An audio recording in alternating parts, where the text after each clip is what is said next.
Don't kill me now.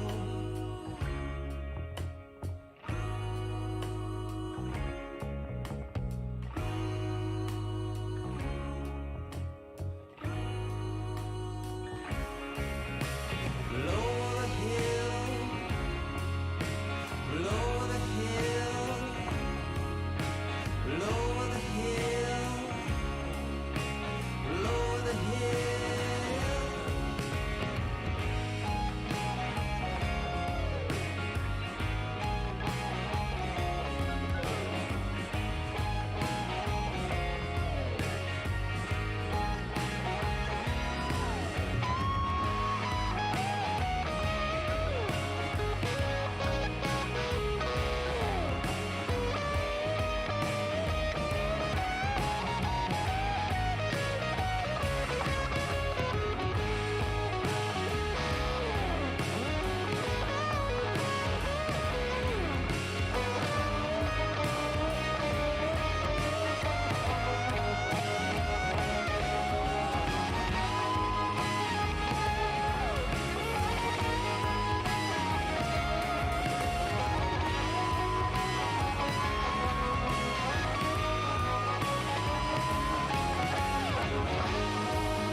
Dying tree fantasy, come talk to me.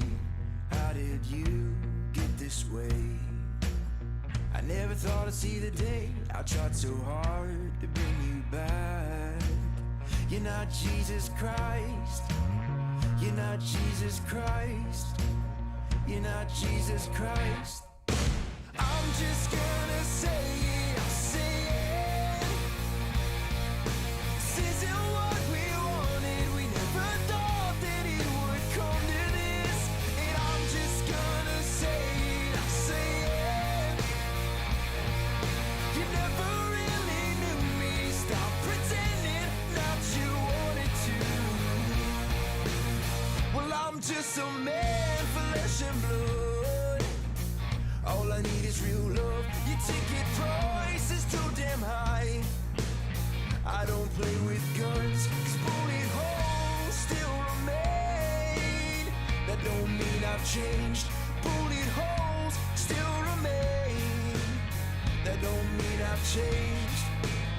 That don't mean I've changed. That don't mean I've changed. I'm just gonna say it, say it. This isn't what we wanted. We never thought that it would come to this. And I'm just gonna say it, I'll say it.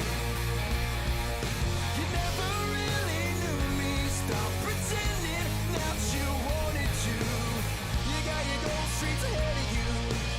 You got your gold streets ahead of you, but you can't keep my name furthest from your mouth. You got your gold streets ahead of you. You got your gold streets ahead of you. You got your gold streets ahead of you. I can't imagine what a weight you bear, but me, I'll be just fine.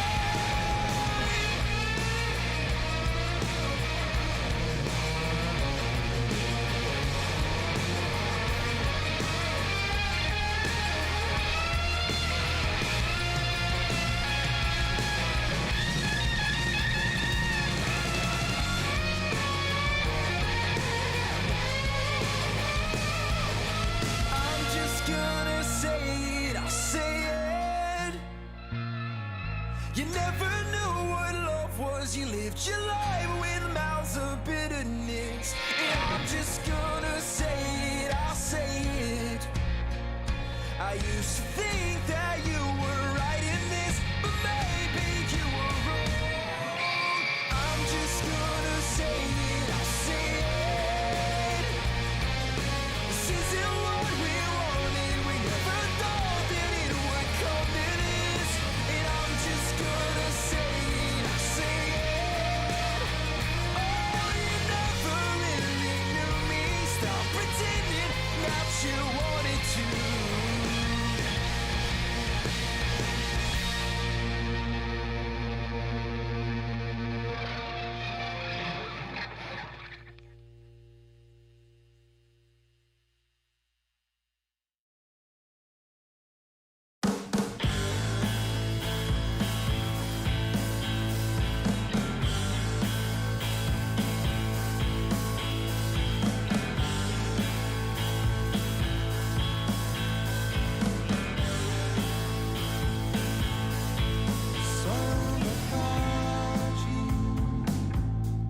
chapters, looking backwards and I'm making sense.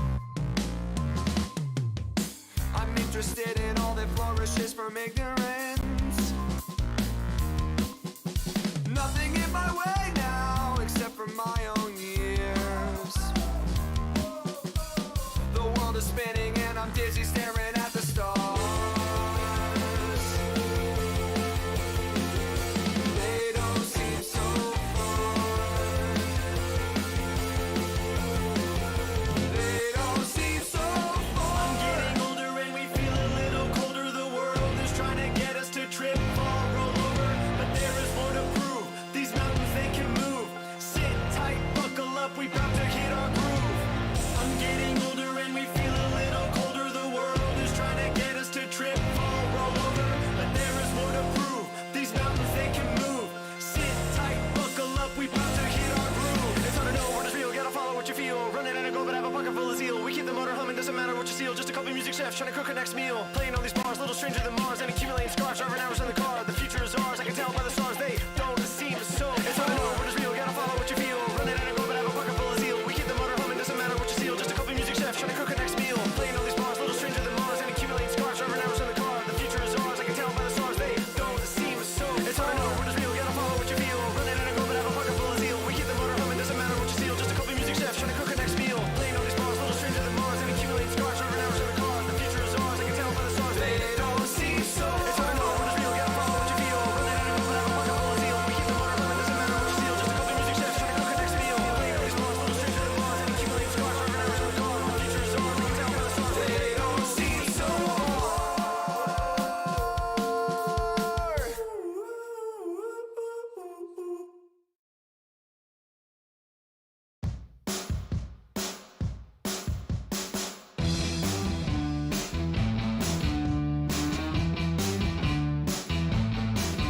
When I saw you downtown, I started acting like a clown, just to see if you would notice me and maybe get you to laugh. I did get some attention from the girl right next to you. Then all my friends saw me fleeing for my life. Schemed love.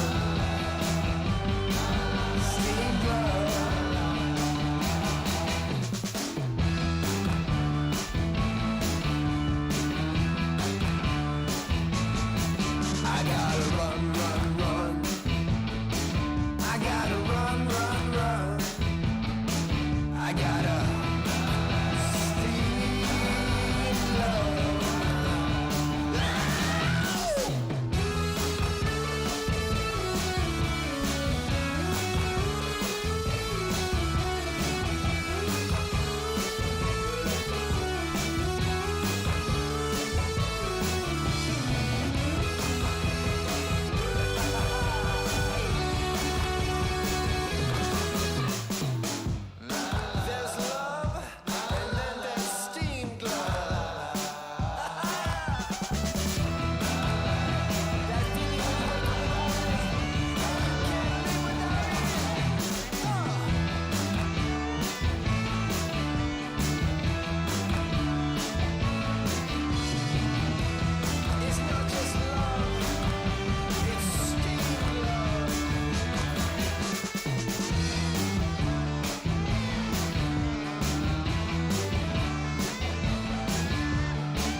Just put your guitar down, down and it's okay.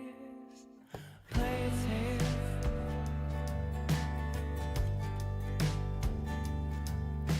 Your mistakes, let them all go. Your broken dreams, your high hopes, love so delicate. Life is sometimes strange. Sometimes it takes a big rain to feel the sun again. Sometimes it takes a big rain.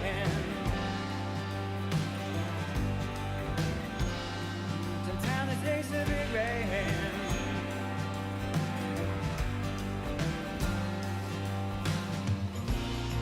Fill your ears with a country silence. Fill your heart with a sound.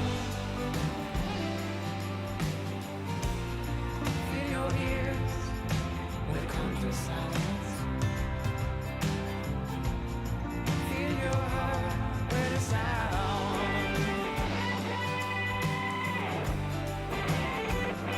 With a sound.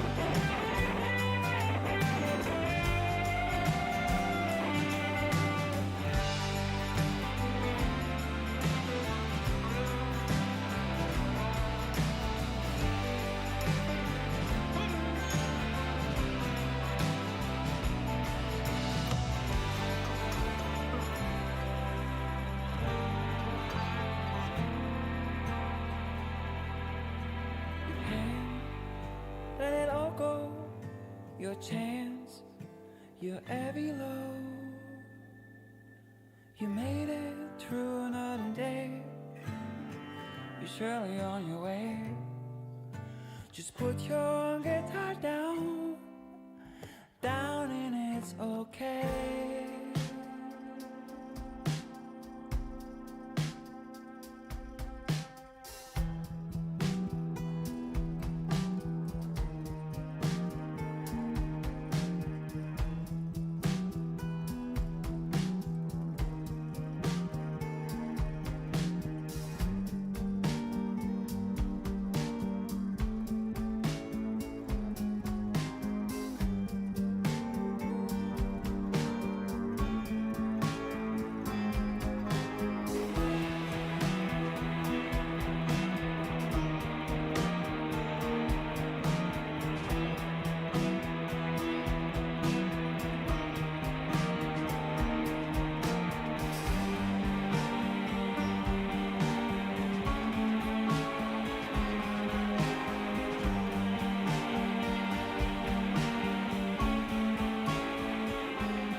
Good day, everybody, and welcome back to Blast Rising 2021. And of course, myself and Danny will be presenting to you this day, this beautiful day of some amazing CS back and forth. Of course, this is Group E, if my mind is not completely out of there. And Danny, I'll let you give it in here for the teams that we're going to be watching today. Yeah, I mean, the great thing about Group E is that this is probably one of the most stacked groups we have right now. I mean, today's Counter-Strike is going to be hot. I mean, starting things off here, we're going to have Sinners versus Budapest 5. Probably not the matchup you're all anticipating. We're going to talk about it sooner rather than later. But of course, probably the matchup y'all all interested in is going to be NAVI Jr. versus DBL PONEY. That should be quite an interesting banner heading into today's matchup. Absolutely. And of course, before we go into that juicy fight between the Ukrainian young team of NAVI Juniors versus the French Pony, we're going to have, of course, Sinners versus Budapest 5, as you said. And this is going to be a bit of a one-sided affair, if you ask me straight up. Like, you know, you and I, Danny, both, we've had the pleasure of seeing both Sinners and Budapest 5 in the past. I believe more Sinners than Budapest 5, since the Hungarian squad has rarely in recent days been very active throughout the tournaments that I guess we would be covering or otherwise would have the chance to cover. But I have to say that in the past they have not really disappointed as much, though one outlining thing for Budapest 5 for today is the fact that Bodito is not playing, and that for me is a big show and tell that maybe this lineup is going to be a lot less scary without him. Yeah, I think that's, well, always the problem when you have to play a matchup with a stand-in. In this case, I mean, it's not an international stand-in, it's a stand-in from Hungary. That's going to be Camino heading into this matchup. So at least they're not going to have to communicate in a different language to reincorporate that one player for this matchup in particular. But you're right about the fact that, yeah, Budapest 5 is a roster that we've seen play from time to time. They've obviously played loads of those qualifiers to try to reach those higher tier events in Counter-Strike, but the problem is that they've more or less been on that same plane. They haven't really innovated that much. They've been primarily playing with the same roster, or at least with the core of this roster, and they haven't really done any sort of improving. Whereas you take a look at a roster like Sinners, now that addition of Oscar has been tremendous for this roster. I mean, you can just see the correlation, the addition of Oscar in the roster, and then you can see them skyrocketing through the rankings. That is true. That is true. Actually, that's a good bit of introduction of Oscar as to back to the Czech scene, back to his roots in a way, and joining his fellow countrymen to raise through the ranks, to rise through the fires of the usual tier 3, tier 4 CS. That is actually pretty difficult to get past if you don't have somebody that can really bang your way through the wall. And in this case, Oscar as well, not just quality and experience, but likewise bringing the morale up for the team as a whole. And Sinners, I think they are in contention to become amongst the better ranked teams out of a fully Czech lineup, and I hope that we will see them persevere and endure throughout the next half year and so. But I believe the veto is ready, so let's see which maps we'll be enjoying, of course, today here between these two teams. And Danny, look at this, an immediate ban of Inferno. I think that's no surprise by Budapest 5. I mean, Sinners and Inferno kind of go hand in hand, right? And then we have, of course, the ban of Train. Again, Sinners want to avoid those hard tactical maps. But coming up is Dust first. What do you think of that? Oh, that's a very peculiar pickup coming in here from the side of Budapest 5. I mean, they've played it a few times from what I'm aware. It's definitely not one of their most played maps by any stretch of the imagination. So it's very interesting to note that they decided to go with this pickup. At the same time, though, I guess they're trying to strike where it might potentially hurt for a roster like Sinners. Because if you take a look at their map pool and their win rates on said maps, I mean, it's great. Considering the level of Counter-Strike they're playing at, this is very good stuff. I mean, they have on the majority of the maps over 50% win rate, some borderline 70, 80. That's really impressive. And so if you're trying to look for some of the weaknesses here for Sinners, you can try to look towards maps like Train, maps like Overpass, and of course, one of those maps is also Dust 2, a map they barely play. Yeah, exactly. So it's interesting, an interesting choice, definitely. And looking at the overall background of Budapest 5 and Dust, the recent match was against Sangul and B. One of them being again a Hungarian team, the other being Sangul, the Turkish lineup. Obviously, we both know, we both have enjoyed before. Moving on, of course, from that, it is going to be Vertigo as a second map for Sinners. I think that's no surprise. Sinners do enjoy Vertigo. It's just, in a way, just like Inferno for them, but even better. Since they have like 30 plus maps on Inferno, they have almost 35 maps on Vertigo. And if we can expect any map to go into the hands of Sinners, it's 100% guaranteed that it's going to be Vertigo, or at least close to. Then again, I'm eager to see how the fifth player here, without Bodito, Camion, by the way, interesting, just a tidbit, Camion would translate to truck in my language, so I'm not sure if that's the same for Hungary or not. It probably isn't, because Hungarian is really weird language compared to the others around us. But yeah, either way, it is going to be Vertigo, and honestly, I have my doubts with Vertigo being left in the pool by Budapest 5, because maybe it would be better to play Inferno, right? Because if you don't play Vertigo at all, and if you play Inferno, the correlation between Vertigo and Inferno for you is, let's say, Vertigo not played as much, Inferno likewise. At least Inferno is a more homey map to, in this case, for Budapest 5, isn't it?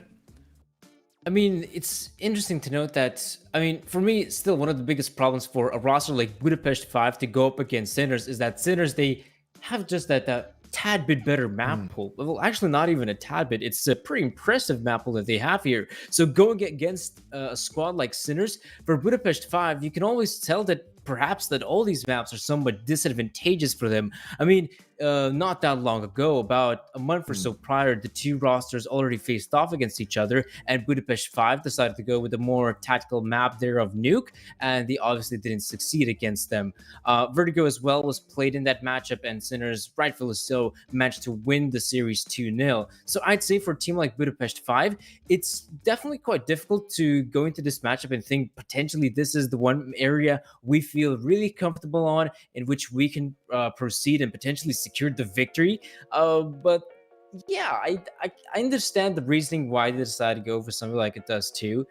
Yes, we see the elimination there of Inferno. That's a bit interesting, but I would say Dust 2, sure, why not? Give it a shot. Potentially might just find the weakness there amidst the armor of Sinners. It's exactly, that's a good point. It's the one map that could make a difference, that could make the one, the one big impact. Dust 2 being an aim heavy map, and obviously Budapest 5 having some young players. I had the pleasure of, in the past, casting them before. It's been a long time, as I said, though, so I'm not really sure in what kind of form they're coming into this series, but I can guarantee you that Flav, Torji, Kori, they're going to be hitting their shots hard. And back a little ways back, I know that Bodito was not the favorite of the bunch in the fan base, and right now I've actually read from one of our viewers, of course, Benikino, thank you for that apparently he's not a stand-in, but he is apparently a tryout for the team itself. So that's actually a bit of an interesting tidbit, because that already means they're kind of seeing how he can handle a bigger opposition, bigger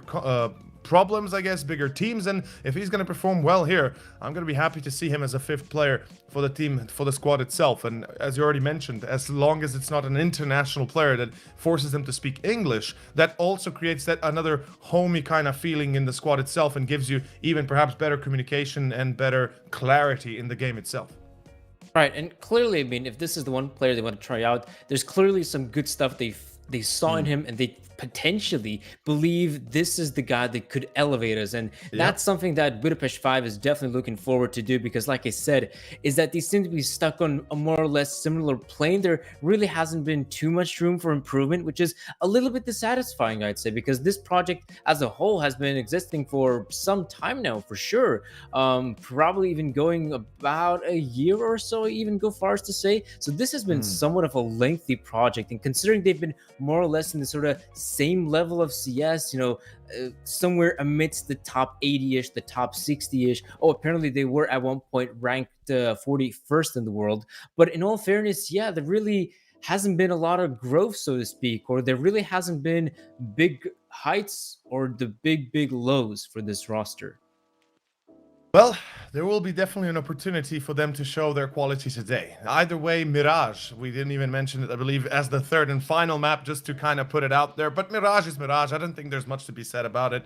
You know, if we get to Mirage, then it's anybody's ball game.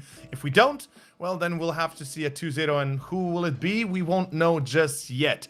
But before we jump into that, Danny, I gotta ask you, like, the hardest question of this one right here. Who do you think, who do you predict, who do you feel like will be winning this series, and by how much? I don't think it's a controversial thing to say, but I'm going to go with Sinners, and I'm potentially thinking of a 2-0 for Sinners. All things considering, I still rate them as the better team heading into this matchup. In terms of their most recent performance as well, Sinners just been looking so much better, in all fairness. If you'll take a look at some of the most recent, well, hiccups or losses that they've had, I mean, it's against pretty decent rosters. It's Furia, it's Extremum. So really, in all fairness, they've been doing an amazing job at just defeating the opponents that are below them. And that is by far one of the most important traits for a team to have if they want to try and rise through the rankings of Counter-Strike. Like I remember Forza did, I think it might have been a year or two, or 2 years ago, or so then. prior. 2 years, yeah. They were also in the same position where one of the great things about Forza is that they always managed to defeat the teams that were below them, the lesser ranked teams, the CIS mixes. And that's where you start building some consistency. Once you start being able to defeat those teams that are below you, you're going to have a much better job at actually trying to climb through the rankings first and foremost, but then you can begin to focus on trying to defeat some of the better opponents because you're going to be getting those invites to the bigger events, the possibility to show yourself. That's really important. And, you know, that's always, I mean, the danger of when you're going through qualifiers. Even a team like Sinners, they will still have to go through some of these qualifiers from time to time, and they might take an L here or there. But in all fairness, I still rate this team higher than Budapest 5, and I am expecting them to secure that 2-0 victory. I mean, you pretty much hit the nail on the head. It's pretty much what I am going for here as well. If, you know, if we kind of have to put it out there, Sinners for me are a better team. There is no doubt. There should be no doubt. And we should be expecting a very straightforward victory, with the exception of Dust2 being a good chance for Budapest 5 to perhaps achieve a map. At the very least, a map. And if they get Dust2, then I could see this going 2-1 if we hit Mirage, if, you know, obviously if Sinners don't completely fall apart on Vertigo, which I don't believe is possible since they've established themselves as a team, as a roster, that even though they might go through some difficult moments, they still persevered for the most part through most of their matchups to be able to pull that 2-1. Or 1-2 for that matter. But either way, I believe that Dust2 will be a good show of quality, a good show of skill for Budapest 5, and a good proving ground to see, you know, how good they can be against a strong lineup like Sinners. And if you can beat them, then maybe there is more to be had in the future. But when you look at Group E as a whole, Sinners, NAVI Junior, Budapest 5, DBL Pony, in overall, you know, Sinners are the best team in the group. I think we both agree on that. At least if when I say that, I think I speak for both of us that Sinners are the best team in the group. Then right behind them, in my mind, is probably NAVI Junior. And then right behind them is DBL Pony, with the fact that DBL Pony could upset more than anybody else. But then Budapest 5 being the underdog, I think they have like the biggest upset potential compared to, in this case, DBL Pony, though the lowest probability of that happening. If that makes sense.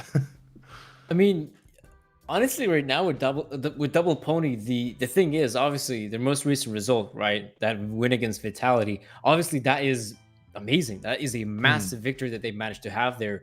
And I would say that it's also somewhat of an indictment on the part of Vitality that the roster. I mean, yeah, they've made the recent addition of Kyojin. RPK is out. And so I would still say that even though the victory in itself is very impressive, but for me, from that matchup in particular, it just seemed like Vitality is a little bit timid, you know. Some of the executes they were trying to do in Inferno just didn't land. The smoke grenades, they didn't land. The pushes, they just weren't as effective as they probably should have been in the older roster, right? And even though it's still a massive win, I still wouldn't say that Double Pony is, you know, this underdog team that they're probably going to win the whole event. They have some really good qualities absolutely to them. not. there's the potential for it. But I will also add that it's also a very interesting storyline that we have here. It's that, you know, you have someone like NBK that, you know, a lot of times once he ends up joining a roster, he more or less tries to take, you know, the sort of in-game leadership role. Control. Yeah, even though initially that's not his job, he might just be the one player that at the end of the day he will consider, you know what, I'm going to take the mantle now of the in-game leader and I'm going to lead this roster. Right now in Double Pony, we still have Body that's in fact responsible for their leadership. And so far, even though they haven't really played that many games, it's just been the qualifiers. They did manage to beat Flush's team, which is pretty impressive in its own right. But also that victory against Vitality is damn interesting. And what I want to see right now is some more data. I need some more data in Double Pony need more and games, go up against, right? and go up against a team like Navi Jr., an explosive team with youngsters who don't necessarily have that tactical style nailed down, but they can definitely pop your head. That's going to be an interesting matchup for sure. I agree, absolutely. And I'm eager to see the experience and the quality of these guys, and obviously to see what they can bring on the table. And of course, if that win against Vitality wasn't just a flop and just a one-off thing, right, that happened. But before we do go into the game itself, apparently there's a little bit of an issue with the side of Sinners. So there's a chance there could be a stand-in. That actually changes a lot of things, and I hope that that doesn't happen, because that means for Sinners that, you know, could be an issue, could be a problem, Danny. I don't even want to imagine who will be standing in, because usually late minute stand-ins are probably the worst, or at least sometimes are, you know, coaches or people that usually don't play actively, and that really can bring you off a little bit.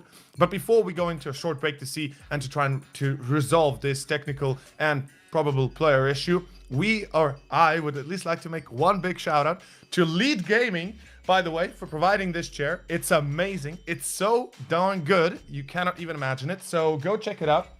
Provided by Blast, of course. Thank you very much, production. Thank you very much, the guys behind everything, to be sending this to me, and of course all the other casters working here. So Danny, I hope you got yourself one ordered, because it's a great chair. Just putting it out there. But yeah, with that with that being said, we'll go into a short commercial break, and we'll be back with you as soon as we know more and as soon as we know what the hell and when we are starting.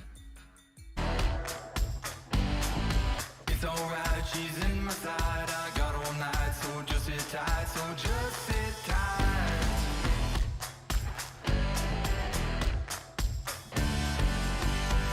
When she lets her hair down, she drives me wild. And she looks in my eyes.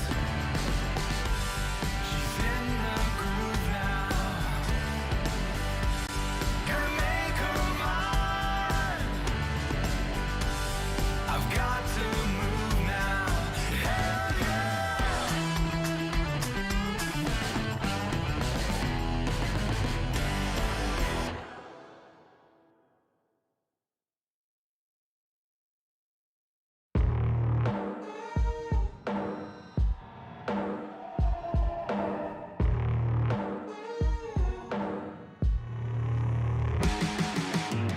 Got so much weight on my shoulders,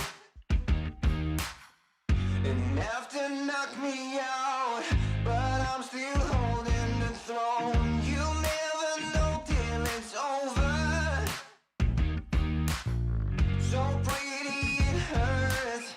Just beware of her thorns. You got a glimpse, and you can't resist. Luring you in closer. Guess I got a jinx.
don't understand.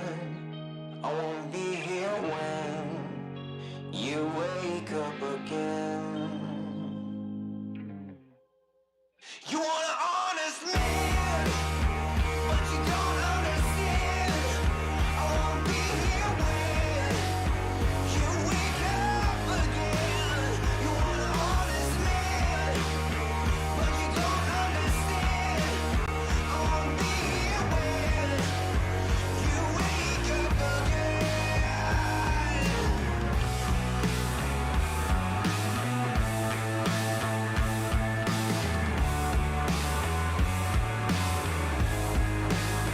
You want an honest man.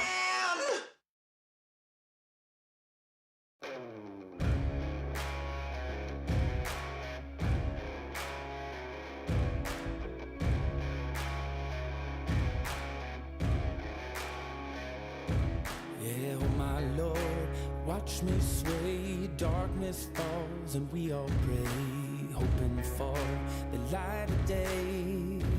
Down to the river, I have held the devil's hand, felt the weight of my own sin, burdened by the heart of man. Down to the river, down to the river. Oh, bury me, carry me, oh, far beneath, oh, fire and water me, going down deep, saying, oh, bury me, carry me, oh, far beneath, oh, fire and water me, washing me clean, kerosene creek.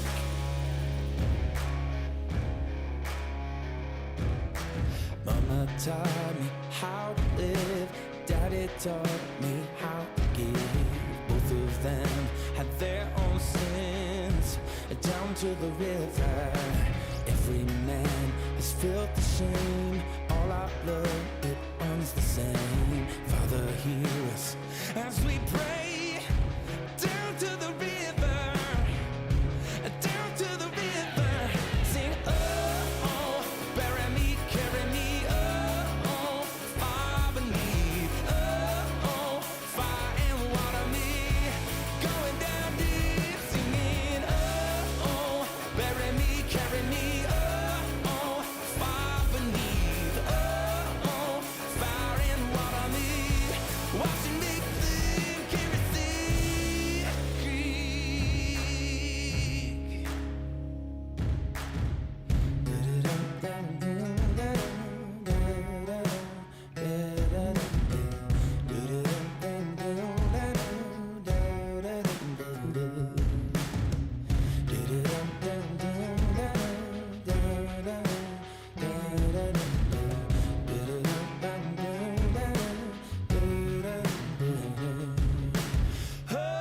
Oh, bury me, carry me, oh, far beneath, oh, fire and water me, going down deep, sing, oh, bury me, carry me, oh, far beneath, oh, fire and water me, washing me clean, kerosene creek, yeah. Oh, kerosene creek,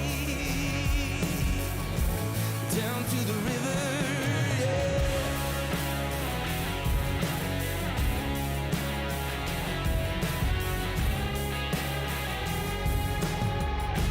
Down to the river.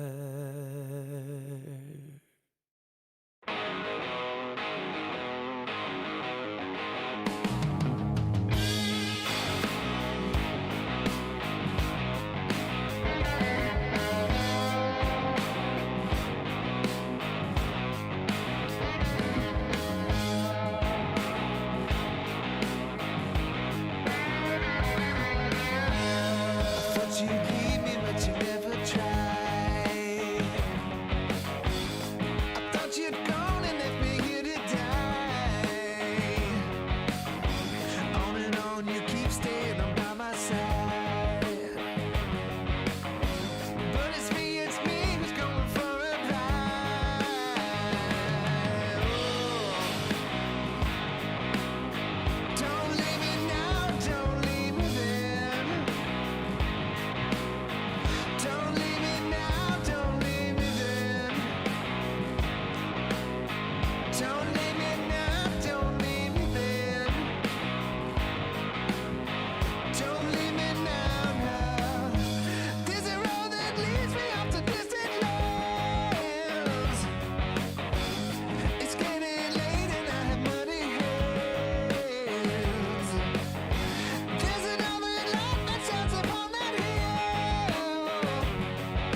I suffer many thrills that always leave a mark in me. This highway's never ending, it brings you to your knees, but no one's love is like it is. You got no one above you, and so they say you're free, but that's not all that bothers me. I have never said a word about it, but never stop believing, don't you know? I haven't been around for you, my darling. Short in memories won't guide you home.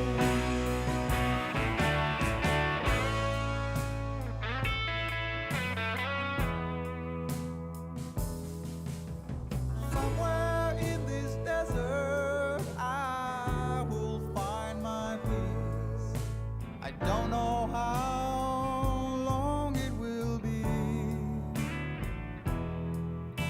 Our shell just keeps on breaking.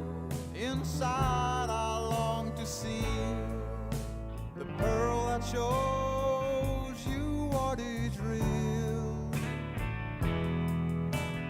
Many people gathered from side to side, but that's not all that's on my mind. I have never said a word about it, but never stop believing, don't you know? I haven't been around for you, my darling. Short in memories won't guide you home.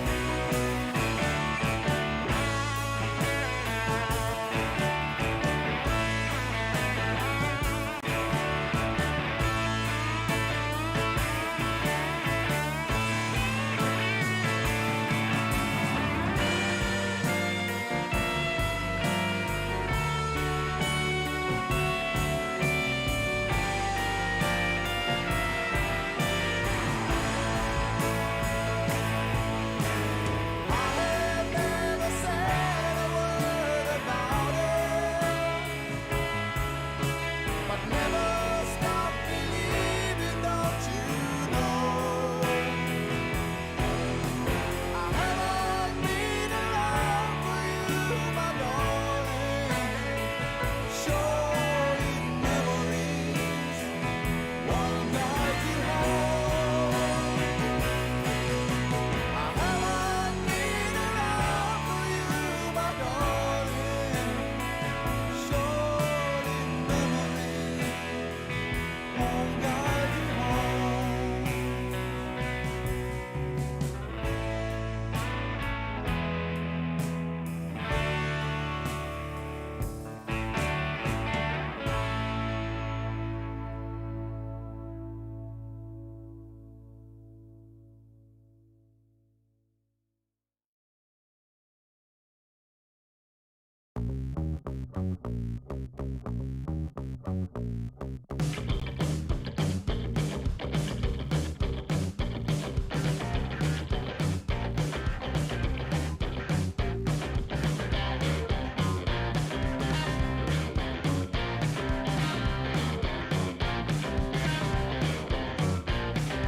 Music got the best in me ever since I was a child.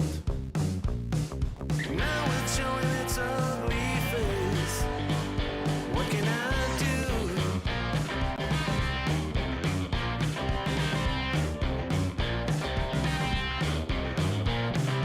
Music creeps into my dreams, wakes me into sweaty sheets, abandons me when nights died out. What can I do?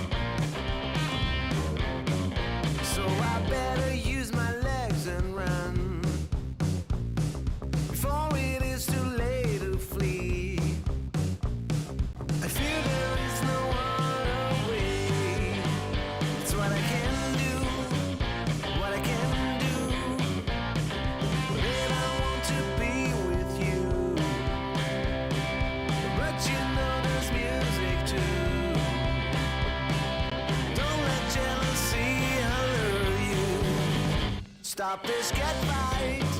Stop this, get right.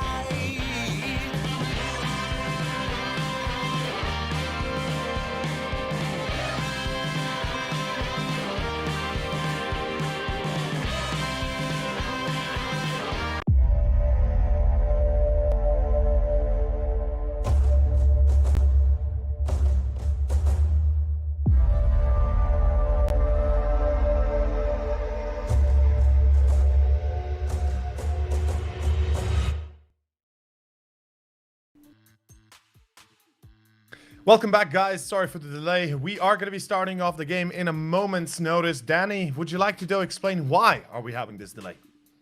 Yeah, so currently we do have some issues here, ladies and gentlemen, and that has to do with the players having difficulties updating their windows. And so currently we're going to have some stand-ins on the side of Sinners. So by the looks of things, we're going to have Torek and Tom Case playing instead of Zetko and Neofrag. So let's hope that the rosters, or in this particular case, the roster here of Sinners is going to fix their issues for the upcoming second map in the best of 3. But for now, I mean, if you look at it that way, you know what?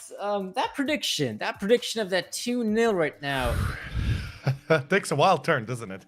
it does. It definitely does right now, because earlier, at least, you could say, yes, it's a map that Sinners hasn't played that much, but there's still Sinners. There's still this prominent roster. But right now, they have 2 stands at play. That mixes things up completely. It does, doesn't it? And, well, with that being said, we are going to be seeing the lineup as is currently going to be in the game. So, as we said, 2 replacements or 2 stand-ins, one of them being Tom Keus. I believe he is the actual coach of Sinners, and the other being Torik, the guy from Gron, the guy from Azerbaijan, the guy that you don't want to face off in a one-on-one matchup. But then again, we'll see how Sinners fare here. As you said, this prediction of a 2-0 potential is now in grave danger, given that, well, it is going to be, of course, a very distressed lineup of Sinners now going up against the massive monster that is Budapest 5 in their current state. Yeah, and I think for the Hungarians, probably the reason why they go into this Dust 2 matchup is that they have definitely done some preparation, right? They probably have done the preparation heading into this one, and in particular against Sinners. Now, the thing is, though, this becomes very interesting. If they look through some of the earlier matchups Sinners have had, they're probably going to notice that the setups that they might be anticipating, if they do come through, they may not necessarily be executed as well. So they may not be necessarily be able to counter them the manner they might have hoped to do so in the past. So it's going to be very interesting to note that now we do have Budapest 5, a roster that decided to pick this map, go against Sinners, but now it's not going to be the same roster of Sinners, considering their few stand-ins at play. Yep. There's a good opportunity for the Hungarians to win this map, 100%. Absolutely. And I would love to see this first map in a matter of moments to begin to see where it takes us. And of course, more than anything, how it's going to fare here for Budapest 5. It's their pick. It's their map. You know, they've chosen to play here. And with Kamyon being the 5th and the last player, the tryout player for the squad of the Hungarian team, I am interested in seeing how he fares as well. But apparently, a pretty good player. And with that being said, ladies and gentlemen, the pistol is about to begin. Danny, it is Blast Rising 2021, and it is Group E here starting off today, as we'll be opening up the match a little bit later than expected, but definitely not the worst. Sinners versus Budapest 5. Here it is, folks, on Dust 2. A pretty simple map here in Counter-Strike. Doesn't require a lot of brain work, but it does require a lot of skill. Early engagements here in the tunnels. It's Corey and Torji to pick up a few big frags, and Sinners already have lost 2 of their own. Oof, this is not going to be a good start. Sinners, of course, not having too much of an offensive firepower left to them anymore. It's a great little defense being set up by Budapest 5, and as we can see, it's going to be Corey and, of course, Coolio on B side, holding the ground, making sure that nobody can trespass without them knowing. And above all else, we do have, of course, 2 players on A, amongst them Kamyon and Flav. Torji on middle, taking it easy, taking it slow. Sinners right now, I think they might be in a bit of a shock, aren't they? And I can't imagine them being happy with the way it's all turned out to be here with Neofrag and, of course, Zetko now unable to play, at least for this first map. Let's see those Sinners. This situation, they're still trying to look for opportunities. Absolutely. Fact of the matter is, with only 3 players remaining, they're really going to have to rely on popping those heads. And so far, it's looking very good for Budapest 5. It's Torji who has already picked up 3. There's the potential for the 4th, or in fact, Coolio will secure the last frag for Budapest 5. Well, as one imagined, as one thought, that is a great start. And I am now interested in seeing if Sinners might go for a force buy. Deagle already out for shock, no Kevlar, and it looks like they will be sticking to their pistols. And, you know, obviously logical thing to do here is stick to your pistols. Make sure you don't drop the ball on anything here, or too much at least. And as we can see, it is only the single Deagle on shock, and I'm eager to watch where it takes us, where it of course puts us on the radar. Either case, 2 players towards middle. Interesting little tidbit, or interesting little decision from Budapest 5 to put both on towards middle. But Torji seems like he is truly the rock in place here for Budapest 5. As Oscar gets Camion, it is still only him left. And that should be an easy enough of a 2-0 start and a great little opener, given what they had to face before the replacements. Yeah, I mean, this is the great opportunity for a team like Budapest 5 to actually start it off strong. Right now, they're facing off Sinners, not on the same level capacity, though. They have to play with a few stand-ins here, Sinners. So for Budapest 5, this is by far the greatest opportunity they have to start building that early momentum. And the fact is, if they build some of that momentum here in Dust 2, and if they manage to for example, beat their opponents on a 16-8 scoreline or something of a similar note, and then we have to go to that second map, sure, we might see the new, or shall I say, the older players of Sinners finally back in the lineup, but the fact is, the damage has been done.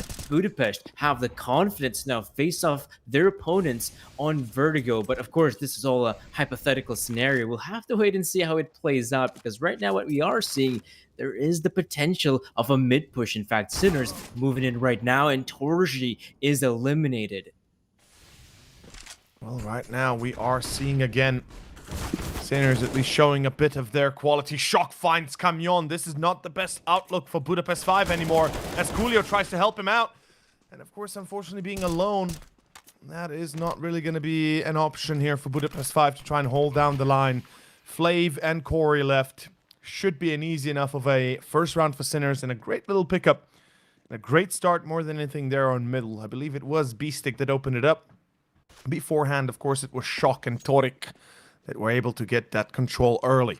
And that mid fight was the most important of all. The fact that they got Camion really helped them out pretty much. Unimaginably. In any case, saving the FAMAS DM4, they should be able to do so. Sinners, I don't think they have the balls to search for them, do they? I mean, the money is definitely not there. They're definitely going in for the search. You can see that the players, they more or less got the players of Budapest 5 pincered in here and long, and luckily for them, they're going to keep their rifles in for the next one. But yeah, Sinners, even a round as simple as the previous one, it does come down to that simple B split, but you saw how effective it was. Once they managed to eliminate that player in middle, suddenly they had a much better opportunity of taking over the B side, even though nowadays, primarily here in Dust 2, you are going to have those 2 players on that B area of the map. You're going to be putting a bit more emphasis on trying to hold on to B, because obviously we know how difficult it can be to retake that part of the map. Absolutely, and we can see right here, it's going to be Torik out long alongside Oscar with the op. We even have Beastic joining the fray, and it seems like the whole team will actually go through long towards A site itself.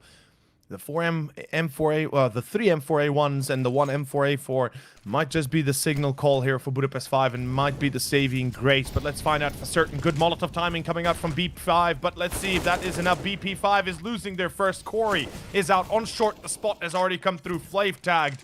It looks like Sinners will have no trouble getting onto site, planting the bomb. Tom Case being the one put it down. And they're well aware of a player potentially being in CT. Shock tag, but it's still not enough. And good little boost in elevator at least. 4v4.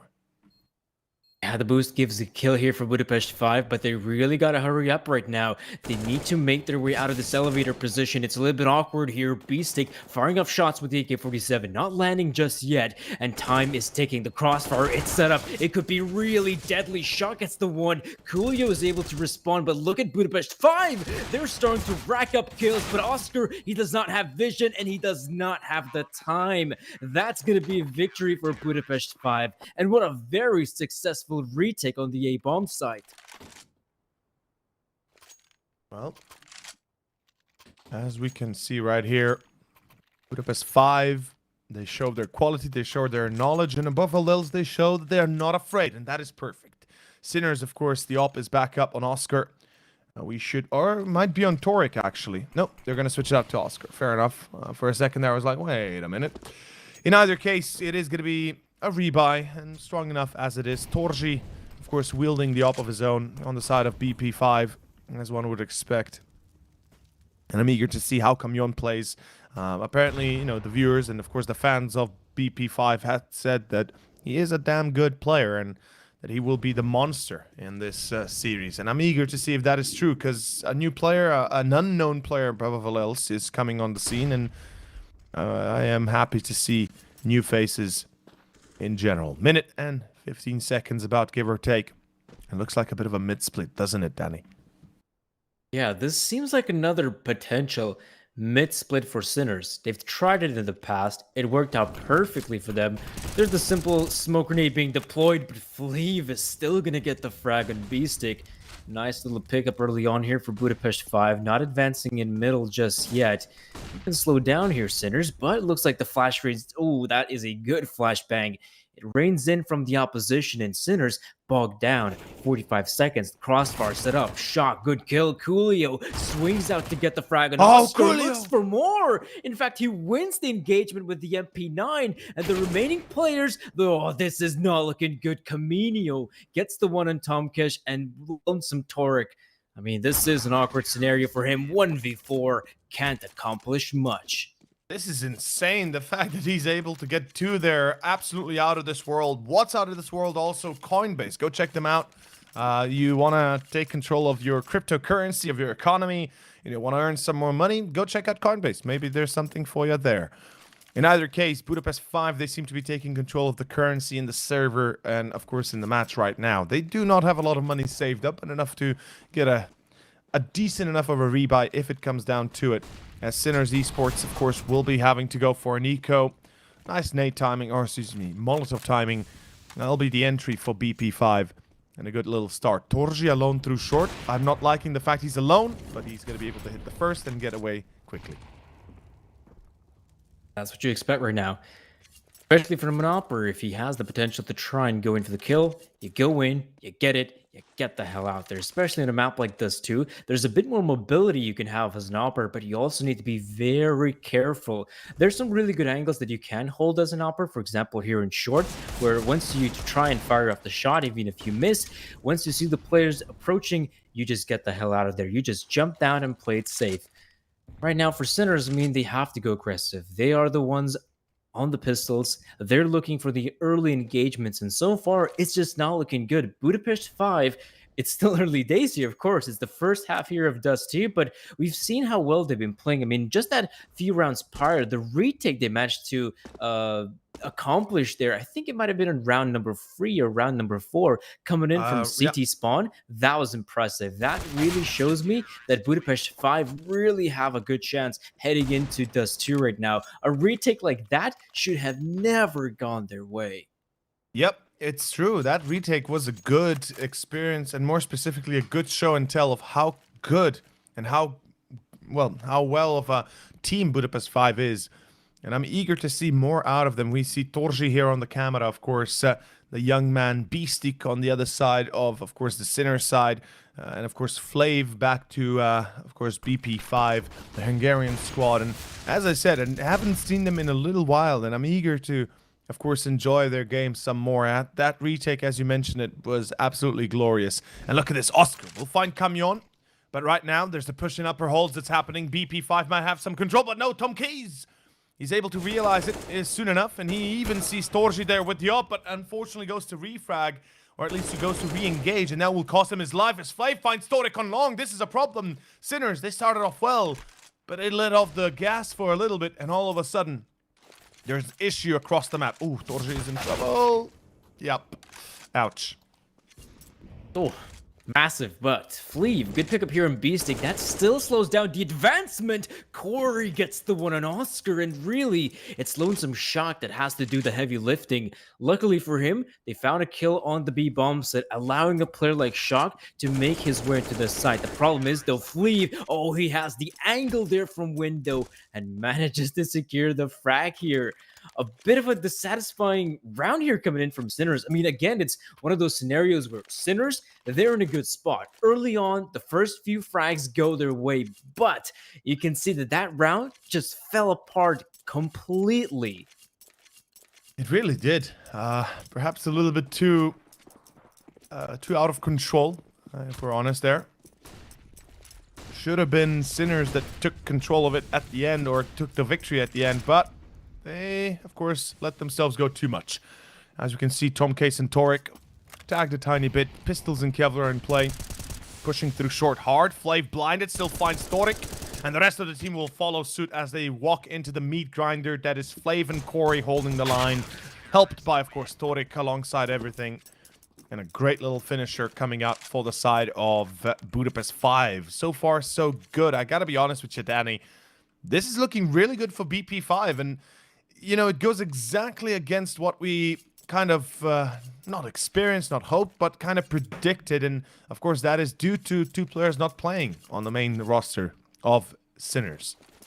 Yeah, I mean, when we made our predictions, we obviously thought and were expecting to witness the entirety of the Sinners roster head into this matchup, but due to some unforeseen technical issues, they have to play with the stand-ins, and you can see that is really hurting them. Initially, though, Corey does manage to get the frag here in Tomkins. It's also another one for him. Flea joins him, and this is just awful. The bombs dropped in such a horrible position. They just pushing out there one by one. No flashbangs, no nothing. And rightfully so, Sinners are being absolutely destroyed. I mean, honestly, it's a little bit scary. It's what it is. And, well, we are seeing definitely destruction of Sinners as it is and at this stage. And I'm eager to see if it is going to continue on forward like this for the next few as well. Because that is... It's setting a scary precedent. Sinners, what is happening, boys? I know we were playing without two players, but still, we could expect, or we should have expected perhaps a bit of a more successful start to begin with. 8-1 so far. This is out of this world. It's getting out of control, and I'm getting worried more and more here for the side of the Czech team, as they're, well, we can say their unsuccessful rates here are a little bit weird. It's weird. I mean, yeah, sure, they're playing without two, but still I expected, you know, some life, some success. Either way. Let's not dwell on that. Let's see where it takes us moving forward as we are getting ready for the next stage. Well, for the next round at that stage. Tom Case gets the kill, but Corey, excuse me, Coolio, not Corey, holds the line. Flea finds one more, and Danny, this is a very straightforward victory. What is happening right here? I mean, this round in particular is, yeah, I'd say that as well. But this map as a whole, for sure, this is not the same Sinners. Absolutely. You can also note that they're having some issues here. Trying to rebuy here. Okay, that's good to see that they can actually reinvest here, get some of those better weapons, and perhaps you guys are looking for some better skins. So if you want to try to get some better skins, be sure to head on over to CS.money. But for a squad like Sinners, I will agree, this is not looking good. Things are looking really rough, right? Torji, though, yeah. That is an aggressive play. Very good. Gets the frag on Shock, and even better, retreats back to safety. That is insane right now, Torji. What a beautiful little action that he pulls out. A beautiful little maneuver, and that is going to be a blow in the right direction for the side of BP5 as they get themselves potentially the 10th round already before even kind of opening it up fully.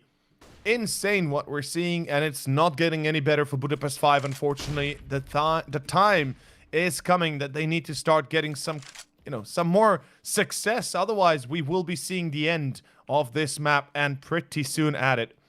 As we have, of course, right now at least, Corey.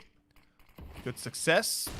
But Oscar beforehand was a little, of course, the one man to be a problem at the eyes of in the eyes of many. Let's see where it takes us. Oh god. It's just getting worse and worse, unfortunately. It really is. I'd be expecting more. Yeah, but yeah.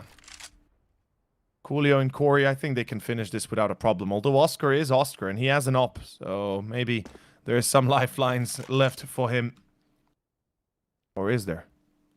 Ooh, look at this. I like That the is idea. So sick from Oscar. He's ready to pwn some noobs, all right. Of course, he knows the positioning of one of these players, but he's really low in time, 10 seconds in fact, so he might potentially find the player in elevator. Really nice shot coming in from Oscar. That gives him plenty of time to get that bomb planted, and now he's looking for more. Where is Coolio coming from? He's expecting him from short. No, not from there. But he will expect him from long season, though. Can he pull the trigger? Oscar does, and he wins the clutch here for Sinners. Insane performance by Oscar, and that is why you have him on your team. That is why you have to trust him. And of course, in this case, I already kind of called it beforehand that, you know, we could be seeing an easy victory for, of course, BP5. But hot damn, Oscar, what a nice little pickup. What a nice little turning point. And that is a winning combination right now for Sinners. It sure is 9-2. But that can quickly switch up to 9-6. And if we get to this kind of 9-6 half, if that is possible yet still, that is going to be a good comeback coming out from Sinners, given how they started. As we can see, through middle, Coolio gets stacked quite heavily, down to 13. He's not going to be happy with that, but then again, who would be? I mean, I don't think anybody's ever happy with losing this much HP this early. In any case, moving forward, of course, we do have ourselves a little bit of a distressing start that could turn for the better for Sinners. Let's see. Corey, now noted in pit. Flav helping through car. Oscar tag. This is an important challenge as Corey gets Tom K's shock refrags. Oof, shock. A second to him. Oh, this is good. Some really good entry frags coming out right now from Sinners. And early on, they can have themselves long control. Very important on a map like this too. But no advancement just yet. Now they know they can play the numbers game. In the past, they struggled. They had some 5 versus 3s they could have won, but now they're going to try to play this one safe, and rightfully so. I like the setting here that we see from Sinners. As you said, playing it careful, playing it double prepared, almost. Oof, Torik. Nice shot as he gets Camion. Torji gets caught and now down to Coolio. The man that's been tagged from the start of this map. He finds himself in a bit of a weird position. He'll get shock, actually, but at the end of the day, Beastie comes out hot and gets himself to kill. Good enough of a third round for Sinners. It's getting a little bit better. It's getting to be a bit of a turning point, perhaps. Like I said, 9-6 would be a commendable ending, given how they began, given how they looked at the start of it all. Albeit, there's some doubt in my mind yet. If they do not win this round, there could be some repercussions to it all. By the way, 14-4, 14-3, and 13-4 for Budapest 5, Corey, Torji, and Flav. That is pretty insane, actually. I mean, yeah, there's been some really good fragging coming out here from Budapest 5. I also noticed that Sinners, I mean, when that Oscar clutch came in, maybe this is the turnaround that they can face off a team like Budapest 5. Of course, right now it's somewhat of a slower round, but Bisic looking for the early engagements here. There's the potential of flashbang. There we go. Moves in, but it's Fleef to secure the frag at Bisic. The early engagement goes the way of Budapest 5, and for them, again, they can just somewhat slow things down. They don't have to go this aggressive, but look at this. Torji gets the frag here and shock, and Oscar with an AK-47. He's feeling that he can just take matters into his own hands. He's got the AK to work, but it's Corey with the frag. That's a great start again for Budapest 5. Once more, they take control of the match, and more specifically of the round. This is not looking to be any better for the side of course, Sinners continuing down in this manner. Let's see if, of course, they can turn it for the better, if that's even still possible at this stage. As Tom Case, 1v5, he's going to have to let go of the round, unfortunately. I don't believe he's going to be, powerful enough to beat this round into submission. And, of course, he's not a clean one for Budapest 5, which is even better considering everything. And, of course, what's also clean and what is also good is Black Magic Design. If you want to get that clean phone with 165 hertz refresh rate on your screen, go check out Black Magic Design. You might find something that you find fancy. Either way, on to the next. As Oscar, oh god, already loses his life. Torji, almost instantaneous, Danny. Torji gets control, and that's going to be the round.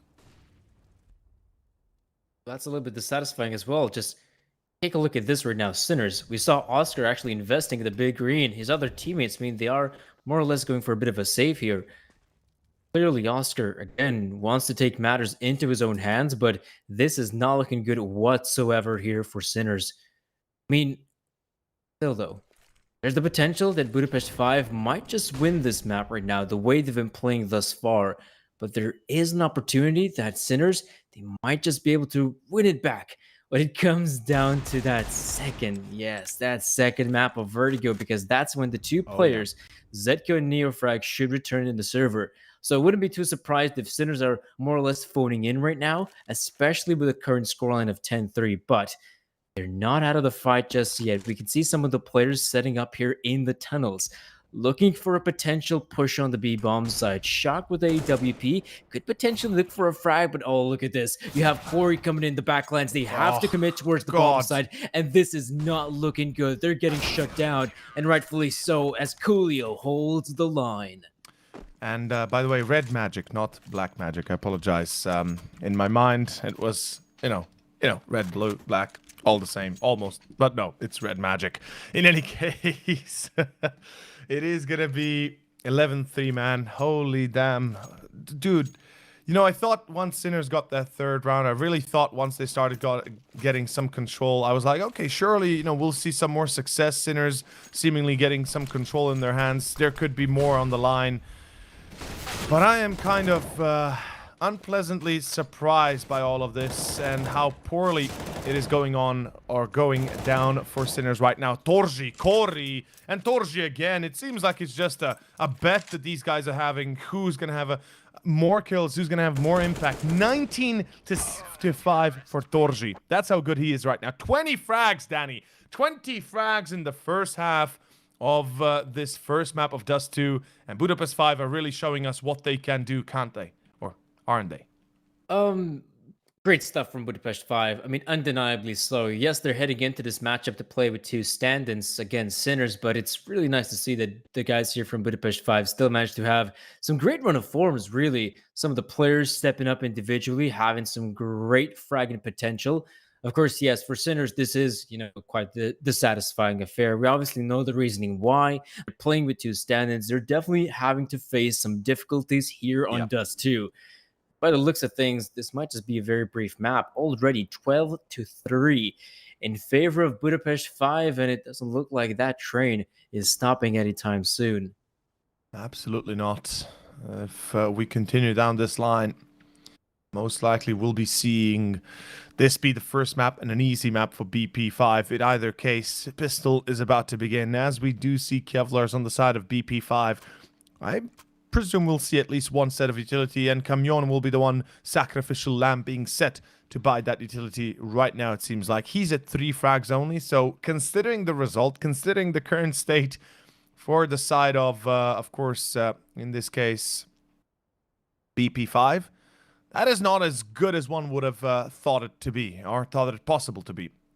Either case, in either way, we're starting off this pistol in a matter of moments. On the side of the CTs, we see a single set of Kevlar.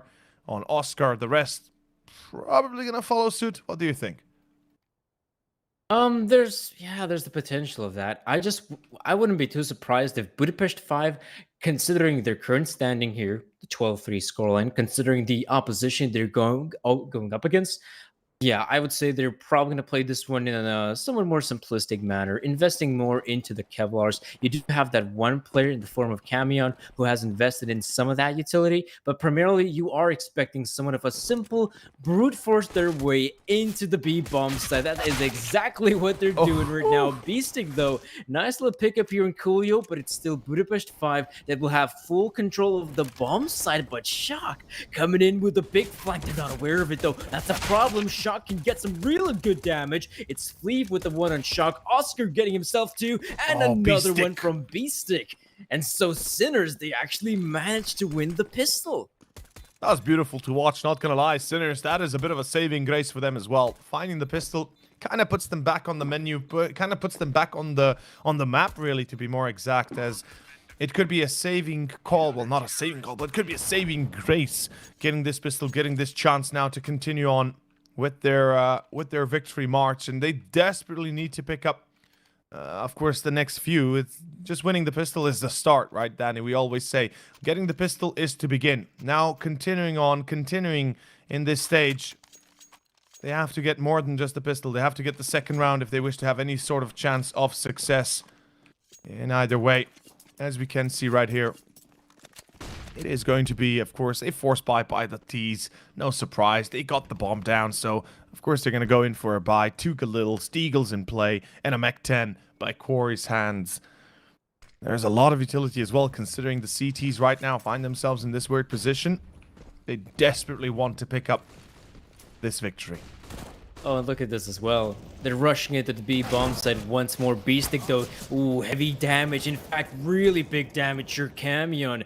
Good 2 frags being picked up, and he's not slowing down. He's going to go for more by the looks of things. Spots out at least the one player here, but already they have full bombs to control. They have 5 players. That's more than enough to win the round. And even though a player like Shock is in the tunnels, I don't think Sinners really want to try and go for this. Well, Shock sure might give it a good shot. He gets the frag here and Fleeve, but remember, there's still more utility remaining. The smoke screen in, Shock goes down. Oscar does really want to peek this one.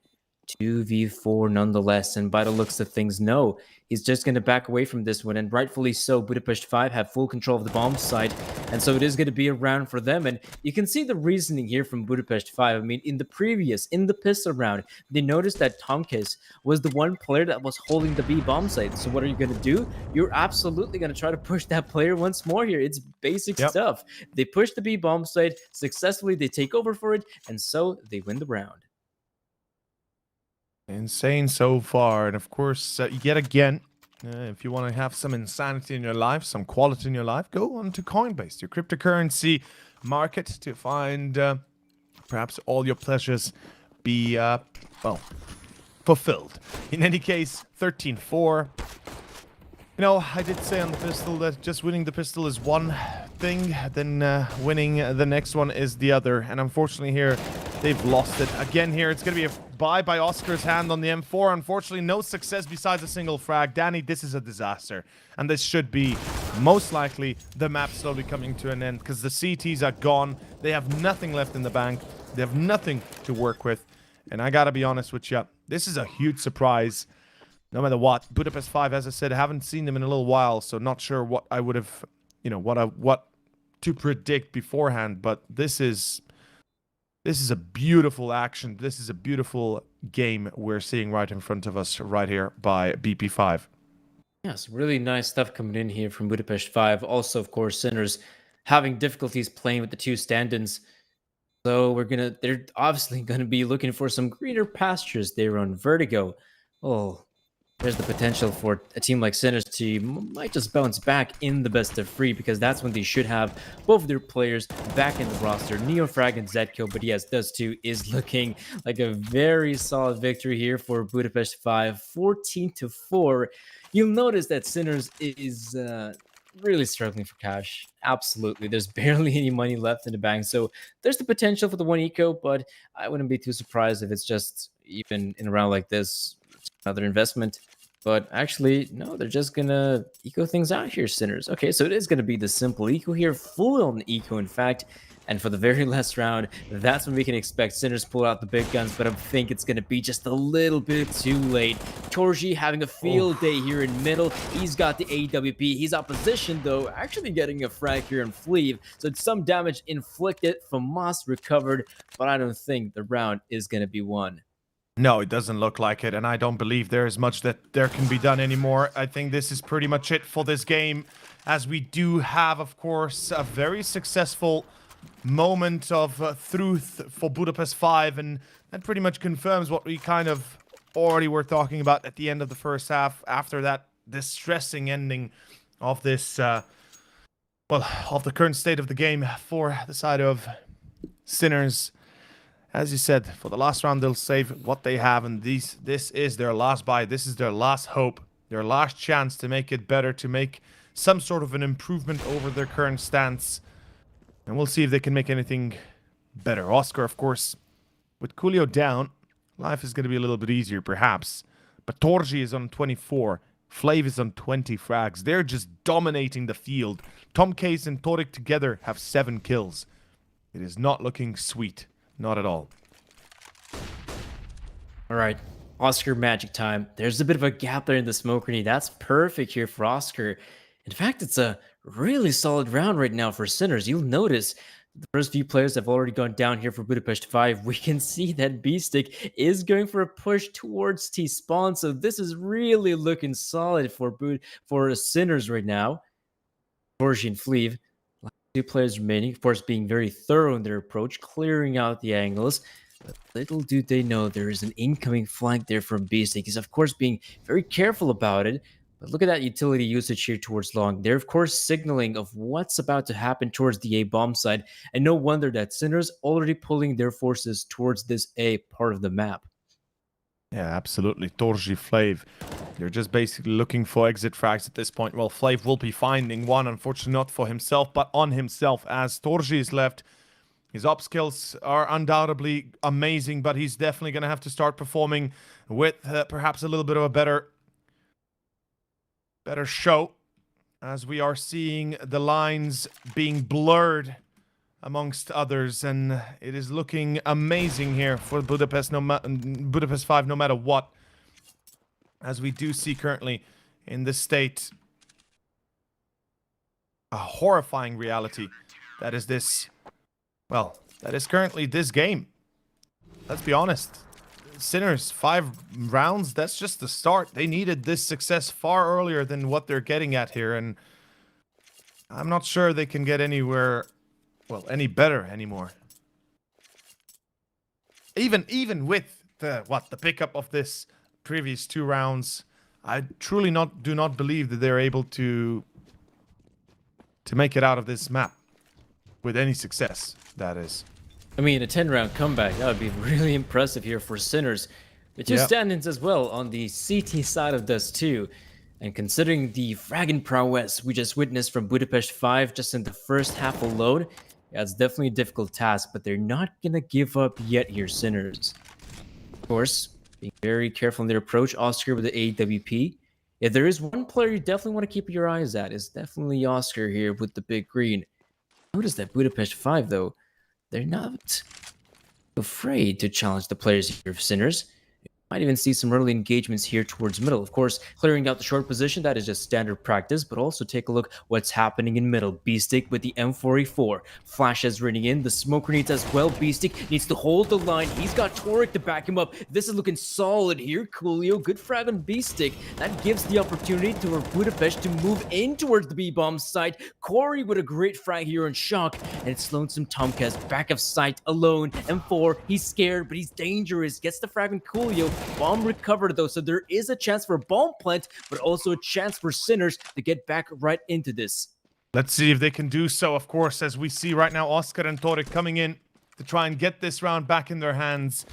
It's not going to be easy, it's not going to be simple, but it never should be, it never is, as we see Torji and Corey holding the line. Molotov coming into the middle of sight, trying to break away anybody on the window. Torik finds the first. That's a great start. That's Corey down. Now Torji with the op. He's going to hit the one. And now a one-on-one against Oscar. He cannot win it. Oscar has the kit as well.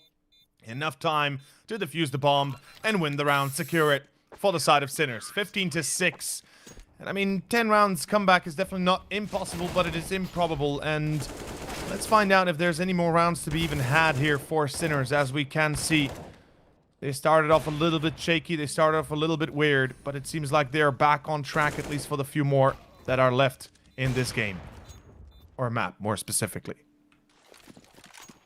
Nice clutch from Oscar as well. I mean, it just goes to show that even here, when his team is struggling to pick up these rounds, he's still capable of delivering some crucial rounds. And it's a fast round here from Budapest 5. Lee has made his way through the Molotovs and the smoke grenades, but now he's pincered in by his lonesome. There's a high probability that some more flashes will come his way, but in fact, there's a bit of a gap here.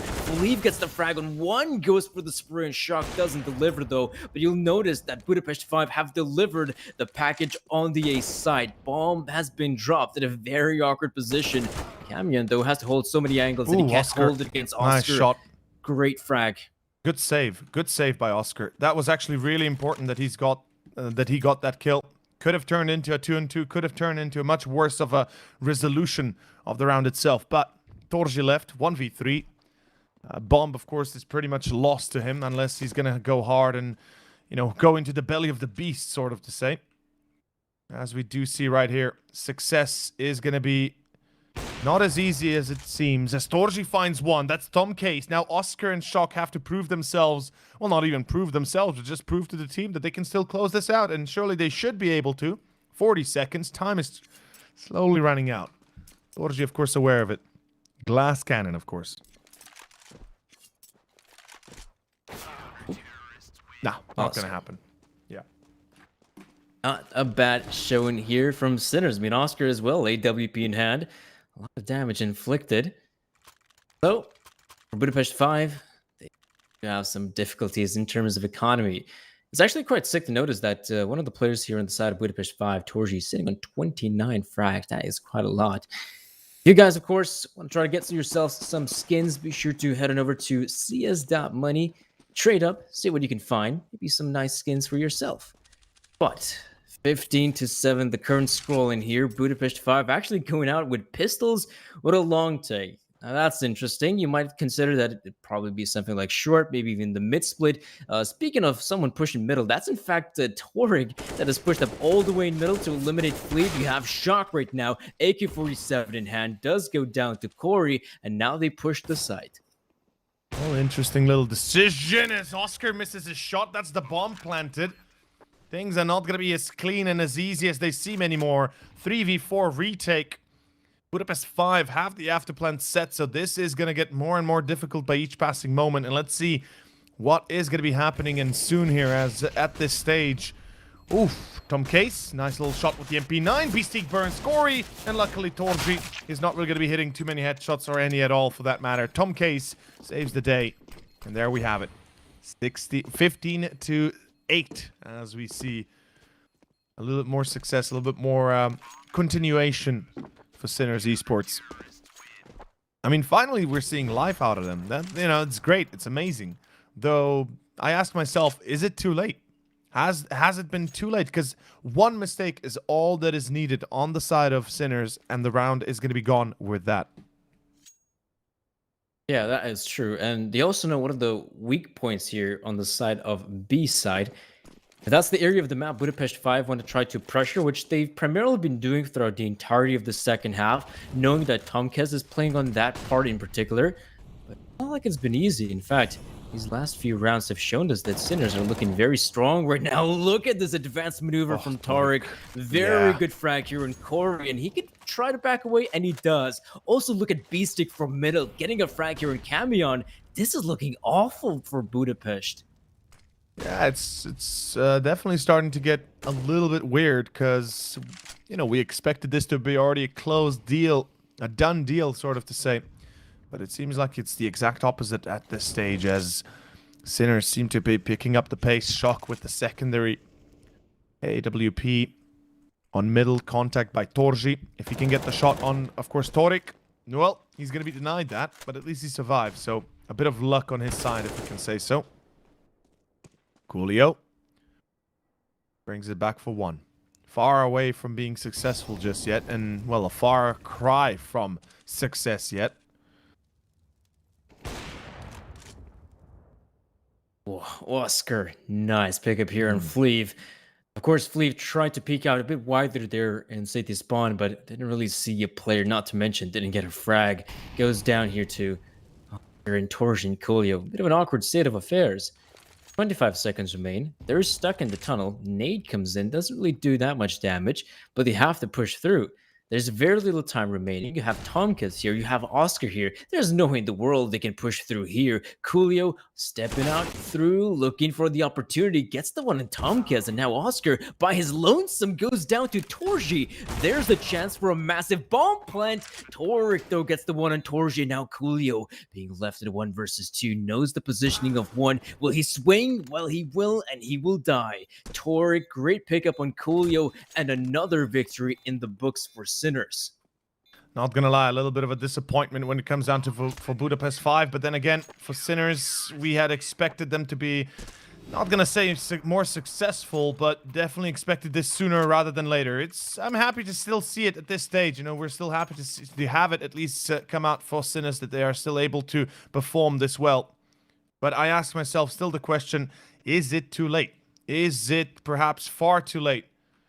So either way, well, we will never know at the end of the day until they actually either lose or win. In any case, this is another chance for Budapest 5 to close this map before it gets down to a 5-round difference, and that would be pretty devastating. Let's be real. I mean, getting down to 5-round difference, Budapest 5, I think concern could be marked in their eyes. In any case, at this current stage. Oh, Ooh, simple push Shock. on B-bomb site. Looks like it's a nice little pickup here from Shock, but look how close Corey has gotten. He can do a lot of damage here. Tompkins behind the smoke is eliminated. Coolio gets the frag on Shock, and I think they might have done it with Fleeve securing the flag on Beast. This has to be the victory here. Oscar, there's 2 players to find. Oh, Oscar, that's a nice shot from Fleeve. Very sick stuff from the old man, and he's not going to give up just yet. I think he's looking for more. Of course he has to, but Torji, he's going to find the frag here. Oscar leaving lonesome Toric, and he's going to fall as well. That's going to be the victory here for Budapest 5, 16-9. They close out the first map. That is going to be a pretty successful turn of events here for Budapest 5 at the end of the day. We really thought that they wouldn't be... Well, we really thought it would be a bit of a sooner success rather than later, but then again, it is what it is. And of course, with that being said, as we said it, well, as we were saying, they will close out the map. They will close out this first one on Dust. Moving on to Vertigo, the choice of Sinners, and we can see the happiness in the players' faces. I'm always happy to see that, you know, players when they show up some sort of cheerfulness and gleefulness. It's nice to see it. Players, of course, out of Budapest 5 now having to go on to Vertigo. We already said a little bit about it. What do you think? Are Sinners coming in hot again, or are they going to be too quiet as they were here at the start of Dust? I mean, right now, the thing is that here in Dust 2, Budapest 5 had their best opportunity ever to win this map. Not only do they come into this map potentially with some homework they've done, but it's also a map they managed to win against the 2 stand-ins that were there for Sinners. So absolutely, it's great to see that Budapest 5, having this advantage, managed to close it out. But now we're going on to Vertigo, and on Vertigo, there's the potential for Zetko and Neofrag to return to the server. And if that's going to be the case, I'm sure that Budapest 5 is going to have a lot more difficulties on their hand. Absolutely. And with that being said, we'll go on to a short break. So we will see you guys back on Vertigo in a few moments. Stay tuned and stay here with Blast Rising 2021.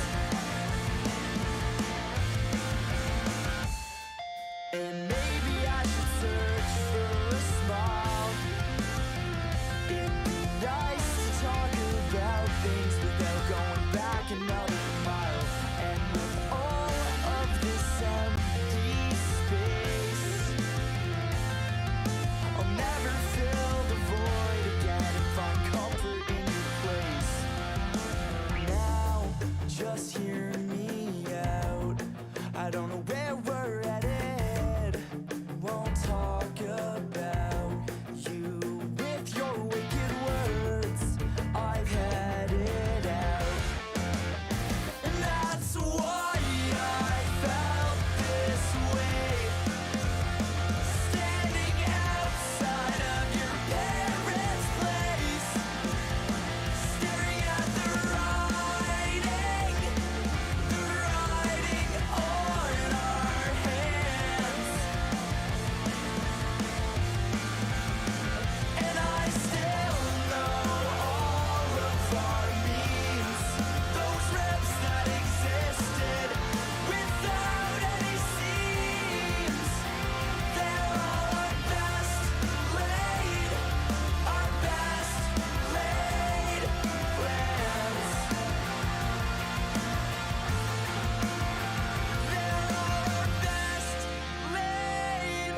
Our best laid plans.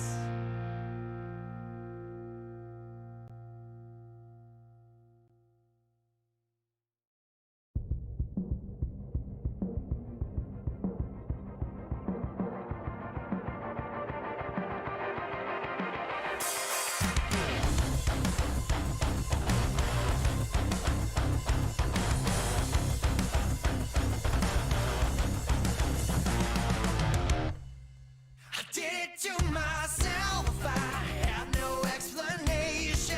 Twisted games and tricks, all tangled up and wasted.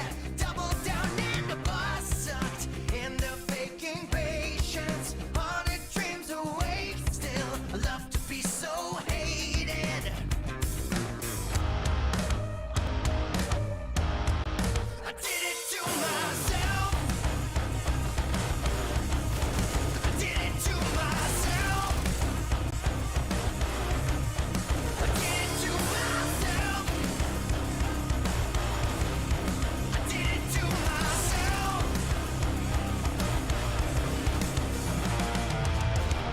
Bone it up and lose the key. I've got no motivation, got no will to breathe. Growing more and more complacent. Train wreck at my feet. This monster I've created, running out of steam, but I can't fight the craving.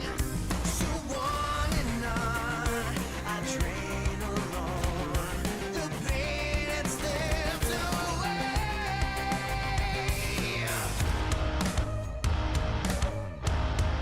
I did it to myself. I did it to myself. I did it to myself. I did it to myself.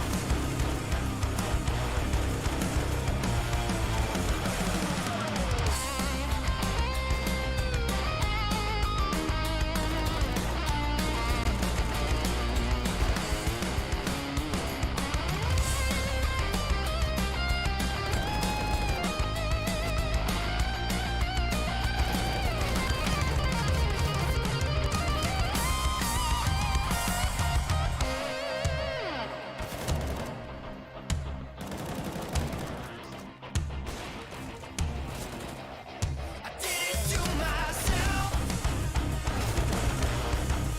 I did it to myself.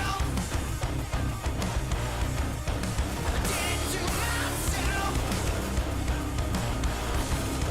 I did it to myself.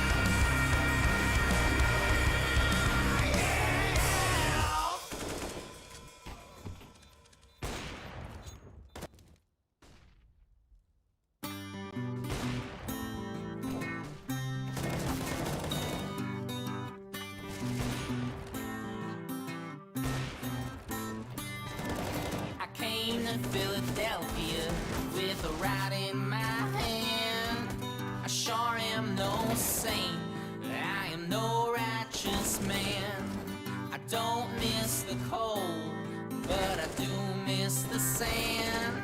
It takes some adjusting, and I know that I can. And I tell you, I am righteous man.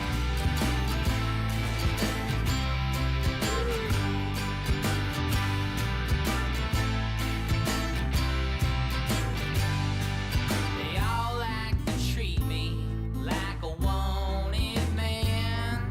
They come from far and wide just to spit in my hand. I came in September to run from the cold.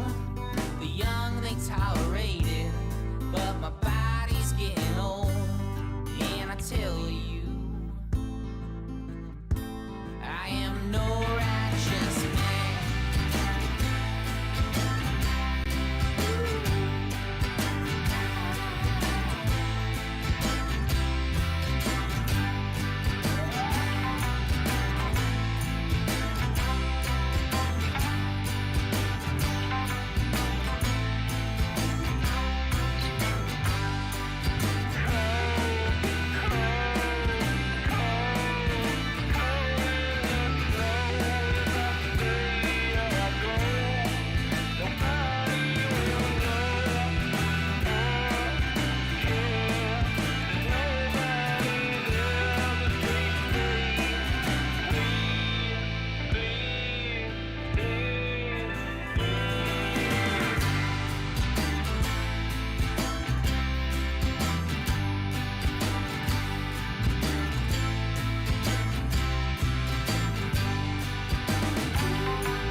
I came to Philadelphia from up north Newfoundland.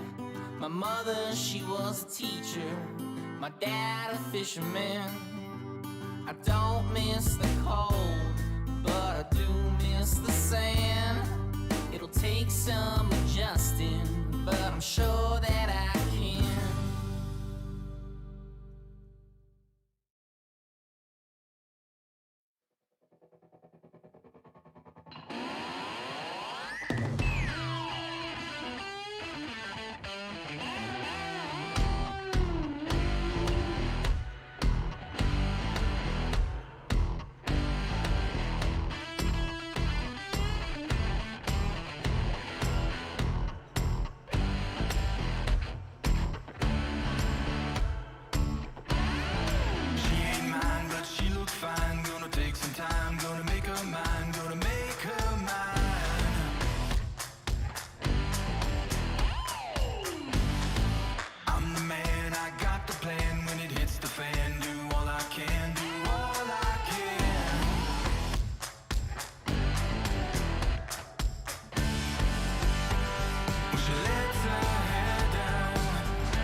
Welcome back, guys, and welcome back to Sinners versus Budapest 5. Danny, you and I just both heard information about what's coming into this next map that I think shook both of us a little bit. And I never thought I'd see the guy again, but to surprise people, give it up, Danny. Guardian. So the most recent news is right now that the players from Sinners, they won't have their full 5-man roster, but instead of Tomkes playing, we're gonna have Guardian playing. Now, that's pretty big. I mean, this is just a meager, a simple best of 3, you might say. To some extent, yes. But the fact is that we have Guardian heading into this matchup. How does that even work? How do you get Guardian off his chair? How do you get him out of his house to play this game? It's like, you know, I thought that for one part that he'd already be done with the whole professional scene, and he'd be like, yeah, no, I'm not coming back ever. And now that we see him as a replacement here for Sinners, I mean, it's amazing. I love it. But the fact that this is happening is something else entirely. And it brings an interesting dynamic, doesn't it? Because Oscar, the Opera, of course, Guardian, the Opera, how that's going to work, how that's going to work out, I don't know. But it certainly is going to have to as we move on to Vertigo as our second map here, of course, the choice of Sinners. Quickly going over Vertigo itself, Danny, what do we expect? What do we think is going to happen here? Well, the great thing for a team like Sinners right now is that Vertigo, it is their map pick. This is the map they wanted to play, and this is the map they're finally going to get a chance of playing at. Now, of course, they're still going to have to play with one stand-in in the form of Torix. That's a little bit dissatisfying on their end. But all things considering, now that they have 4 players, that definitely gives them a much better opportunity to play a map like Vertigo against a team like Budapest 5. Because Sinners, this is by far their best map. Vertigo has been a tremendously good map for them. At one point in time, they had, I think it might be something like 15 plus map streak on a map like Vertigo, because they kept on winning every single encounter. That is really massive. And so heading into this matchup right now, yeah, Sinners definitely have a really good chance right now with the 4 players, or shall I say, with the 5 players that they have in their roster. This could really be an interesting game for sure. Oh man, it is going to be an interesting game, of course, and I'm just hoping that what we're going to be seeing out of Sinners is going to be a little bit better what we got on Dust. And of course, the final dying moments of Dust were kind of obvious.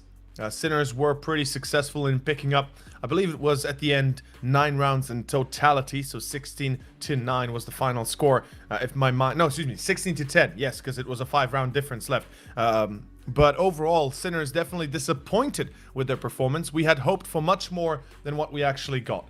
Either way, though, we are going to be going into Vertigo here. And as you said, their best map. Their literally best map that in essence shouldn't be lost ever. I mean, statistically, their best map.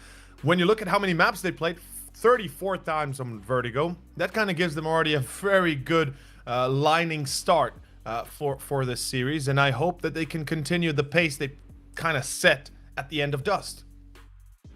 Yeah, and I'd say right now, you mentioned it, the end of Dust, because at the end of Dust 2, we actually started Sinners, you know, slowly but surely pick up some of that pace. So for sure, they might have had a slow start in Dust 2, rightfully so. You're playing with 2 stand-ins, you're playing on the T side of all places as well. But it was also quite surprising to witness them on the CD side actually start building up some of that momentum. And at the very end, it does come down to that 69 victory there in favor of Budapest 5.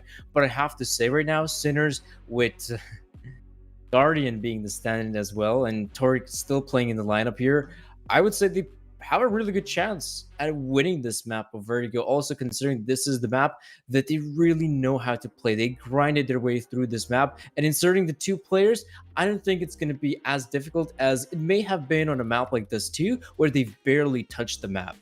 I absolutely have to agree with you. I feel like this is going to be, of course, a lot easier and a lot simpler for Sinners, of course, on the side of Budapest 5. Then again, some say they're pretty good, some say they're pretty okay on the map itself, and I'm eager to find out that for myself. As you said, they have barely touched it. They have barely even played it. I believe they have, what, 3 maps played overall with a 64% or 63% win ratio, which puts them in 2 wins, 1 loss. But that sample rate, as CEST would say, for example, is far too small, isn't it? Like, that sample rate is like, okay, you've got some success, you've got some, we can say some quality to it, some measure, but that doesn't really tell the story as a whole, and they'll have to prove themselves yet again here on Vertigo to see how far they can push it. I was actually very surprised by the quality of Torji. And we already knew he was a great player, but the way he performed with, what, 31 or 30 frags at the end of Dust was out of this world. And I am perplexed, or I will be perplexed if he can pull it off again, because just getting this many frags already at the end of the half, I believe he was between 20 and something. So that in itself was already big wow for me. Yeah, I mean, that's obviously a pretty cool storyline. You do have one of these Budapest 5 players that has actually amassed a really cool scoreline. I mean, that is being able to drop 30 plus frags is one hell of an achievement for a player. But I'd still say for me, the most interesting part heading into this one is obviously just Guardian stepping in. I mean, this is just, you know, in the whole grand scheme of things of Guardian's career, this best of 3 doesn't really matter. But I mean, it's been what? Actually, I would have to check this up. But I think last time he about played, a year. About a year. Wow, Yeah. that is that is a long time ago. So he's been not really touching CS, and I think the last tweet I saw him, something it had something to do with Barcelona. So I'm not even sure. I guess he's just gonna be sitting home, finally picking up the gaming mouse, putting on the headphones, gonna start banging some news. Get some headshots in, you know. Oh, Prove to Budapest 5 who's the better team, who's the better player, who's the better opper, even to Torji if needed be. I'm just eager to see how are they going to deal with the op, right? How are they going to deal here with the op itself? Since we all know that, of course, Oscar is the primary opper, and then Guardian being, again, an opper in his own right, being one of the more famous players of all time of CS. I'm kind of, I'm just happy to see it, man. I'm not going to lie. I'm just happy to see him play, and I want to see what he can do, again, what he can show us here in this coming up map on Vertigo. Then again, has he even played Vertigo at all, officially? Like, I remember... will also say this, though, that, you know, for the fact is, though, yeah, you actually mentioned it right there. I mean, you have Oscar the Opera and Guardian. I'm pretty sure he's going to be picking up that AWP. So, a double op setup on Vertigo, what are your thoughts on that over? Might work, actually. It's not a bad idea. If we're honest about this, double op can work. It can be a good little testing field for their quality of operas, for their quality in general, to see how it, you know, how they fare with that.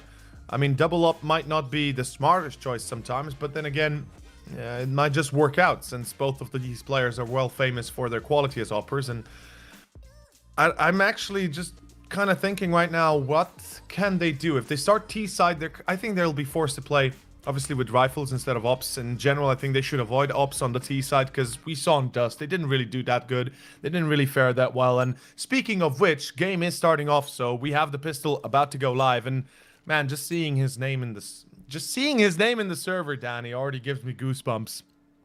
But let's see where this is gonna go as we have our second map, Vertigo. Pistol is live, and as I said, starting on the T side for Sinners, this is gonna be even far more difficult than I imagined.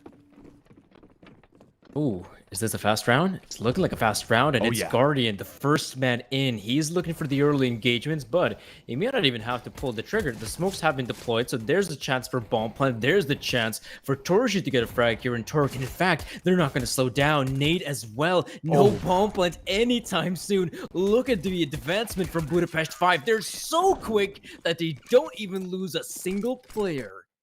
Insanely well played by BP5, and again, they prove themselves as the better team on the pistol. This is getting a little bit concerning, and it's getting a little bit out of line. As Sinners, they desperately need to be impactful early on. They can't allow another 8-0 or 8-1, 9-1 result, because that would be devastating, and not just in terms of result, but also I think mentally speaking, mentally looking at it, it has to be a painful loss to be taking it that hard. As we do see right now, Camion on the MP9, so is Coolio. The rest having the AUG and the M4s up. Seems like a pretty desolate buy for the side of Sinners, though. Deagles and Kevlars and not much else. Camion pushing into A ramp, getting the groove on, getting the early entry. B-stick falls, and we're back at it again. Leave as well. And for everyone else in hand, picks up the early frag here in Guardian. you'll notice that the players from Sinners, they have spread out quite thin, and they're not really finding any engagements just yet.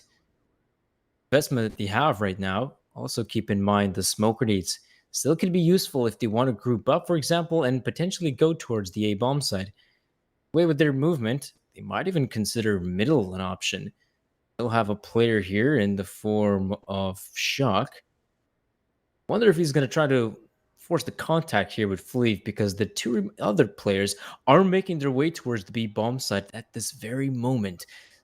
Might just try to walk on up here with the smoke grenades in hand, of course. Smoke grenades being deployed here. Fleeve will get the call and he will back away, holding with his teammates. But is he aware of middle? Timing is everything. And it's Shock to get the frag on Fleeve, though Torji with a response. There's a good few frags that have gone the way of Sinners, but you'll notice Lonesome Toric, 10 points of health, has to land the shot of his life, and he can't do it. Well, this is another amazing start for Budapest 5. Once again, we go in the same kind of direction. We started off on Dust, and if we continue down this line, I'm afraid of what we could see. I'm afraid of what we could get here for the side of course, Budapest 5 once more. Their success being rated by their rounds picked up left and right as far as I can make it here. This is going to be, yeah, just Glocks, a few P250s. A little bit of utility, 4 flashbangs, some smokes, a little bit of that, a little bit of this. So there's definitely some chance of potential success for the side of BP5. But they'll have to be very, very quick on it. I mean, they're getting absolutely decimated. Yeah. Oh, Guardian, nice little shot there with the Glock. There's also a kill coming through there for the side of Sinners. 2 frags. Simplico, I mean, it's not bad, but overall, it is a good start for Budapest 5. The 3-0 start, that is exactly what they're looking for, and they're not going to waste any time. Torji with the big green. We are still going to see someone like Camion playing with the MP9, but overall, for Sinners, we can also see the AWP in the hands of Oscar, so it looks like Guardian is just going to be playing with his rifle primarily. I mean, even at the very first pistol round, it was quite surprising to note that Guardian was that first man entering in. We'll see if that's going to be a trend in the nearby future, but look at the aggression from Budapest 5. Interesting choice. I like this A-ramp push. It does give them a lot of control. This is something we see classically on Vertigo, and this is something that is very much standard on Vertigo. Though, on the other hand, one could argue that, of course, this aggression also begets potential mistakes. But then again, Oscar, that mistake being at least exploited as he gets the first shot, finds the refrag on the second, but Corey gets in with 2. Doric does chime in with the response and gets at least a comeback with the shot, but B-Stick, luckily enough, hits Camion. Make sure that this does not get out of hand, and it should be the first round for Sinners, finally. It took them a little while, but they get it. And not a bad round here from Sinners. Really nice stuff coming in here. Bomb plant, of course, Lonesome Cooley remains, so he's just out there saving the AUG as to be expected. And that's not too shabby here. Sinners, of course, don't think that AWP is going to bog them down. No, expect to witness some of the rifles finding action as well as that Opper in the form of Oscar. Yeah, so far so good. First round being picked up here by Sinners. Still though, for those who are tuning in and probably are confused and or interested to know what is going on right now, how come there is Guardian on the server? Well, there are 2 players from Sinners who are currently suffering from some technical issues with their computers. That is Zetko and Neofrag. So we witnessed the first map of the best of 3 being played out there on Dust 2. And they had Toric and also Tomkes standing in. And so Sinners, they reconsidered their options. They thought, you know what, Tomkes, we don't need you. We're going to find ourselves another player in the form of Guardian. So we do have Guardian stepping in right now for Sinners.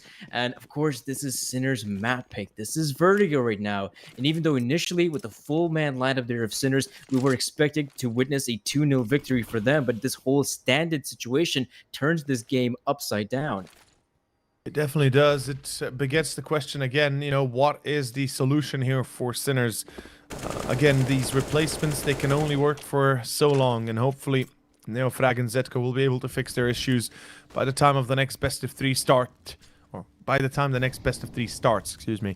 And of course, with that being said, we do have DBL Pony and, of course, none other than the one and only, the best, basically, we can say, of course, Navi Jr. playing in the next series. In any case, minute on the clock. Sinners really taking their time. And it is going to be a B hit, or at least an attempt at it, as we have the player from Quad peeking out wide. He's going to be caught by Oscar's Molotov. That's a great little pick-me-up for Sinners. Let's see if they can keep it up, though. Oscar, of course, on the up, but Beastie gets caught. Coolio with the double. And that is going to be a bit painful, a bit hurtful right now, as it creates a bit of division and definitely a few problems to be had here for the side of Sinners. Oh, but look at this. The flanks coming in from middle as well. You have Oscar popping heads, and that's going to be the end of the round.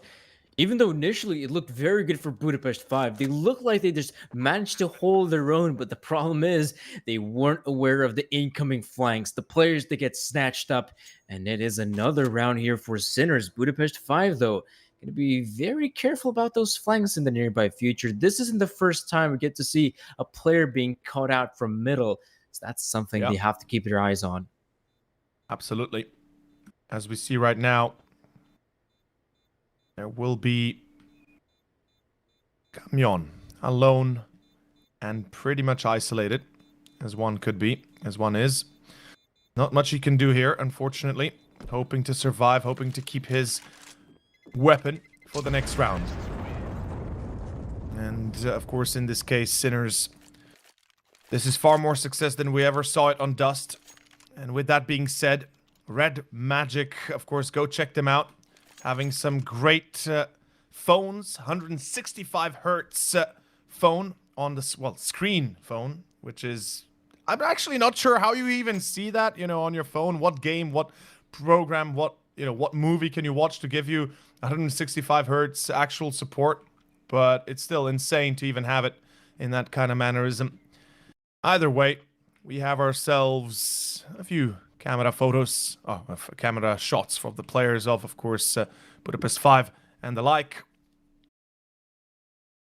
And I believe there's a tactical pause that was called by one of the teams, at least it looks like it.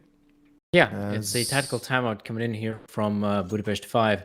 Yeah. Having that discussion right now, and rightfully so, because this is definitely not the same scenario like it was on the first map of the best of 3, right? Where we saw, you know, on Dust 2, it was Budapest 5 that early on, great start, great lead, great way to end the first half. But here, there's a bit more back and forth action. It's definitely not as one-sided as it was in the previous encounter, and you'll notice as well, look how thoroughly Sinners are moving in towards the A bomb site. Yes, they might have a few stand-ins, but they still have 3 important pieces in the form of Beastic, Oscar, and Shock. Exactly so, and I'm eager to see where it takes us here with Sinners having this full buy up against the Eco and the saved rifle. Surely they should have no problems cleaning the house up.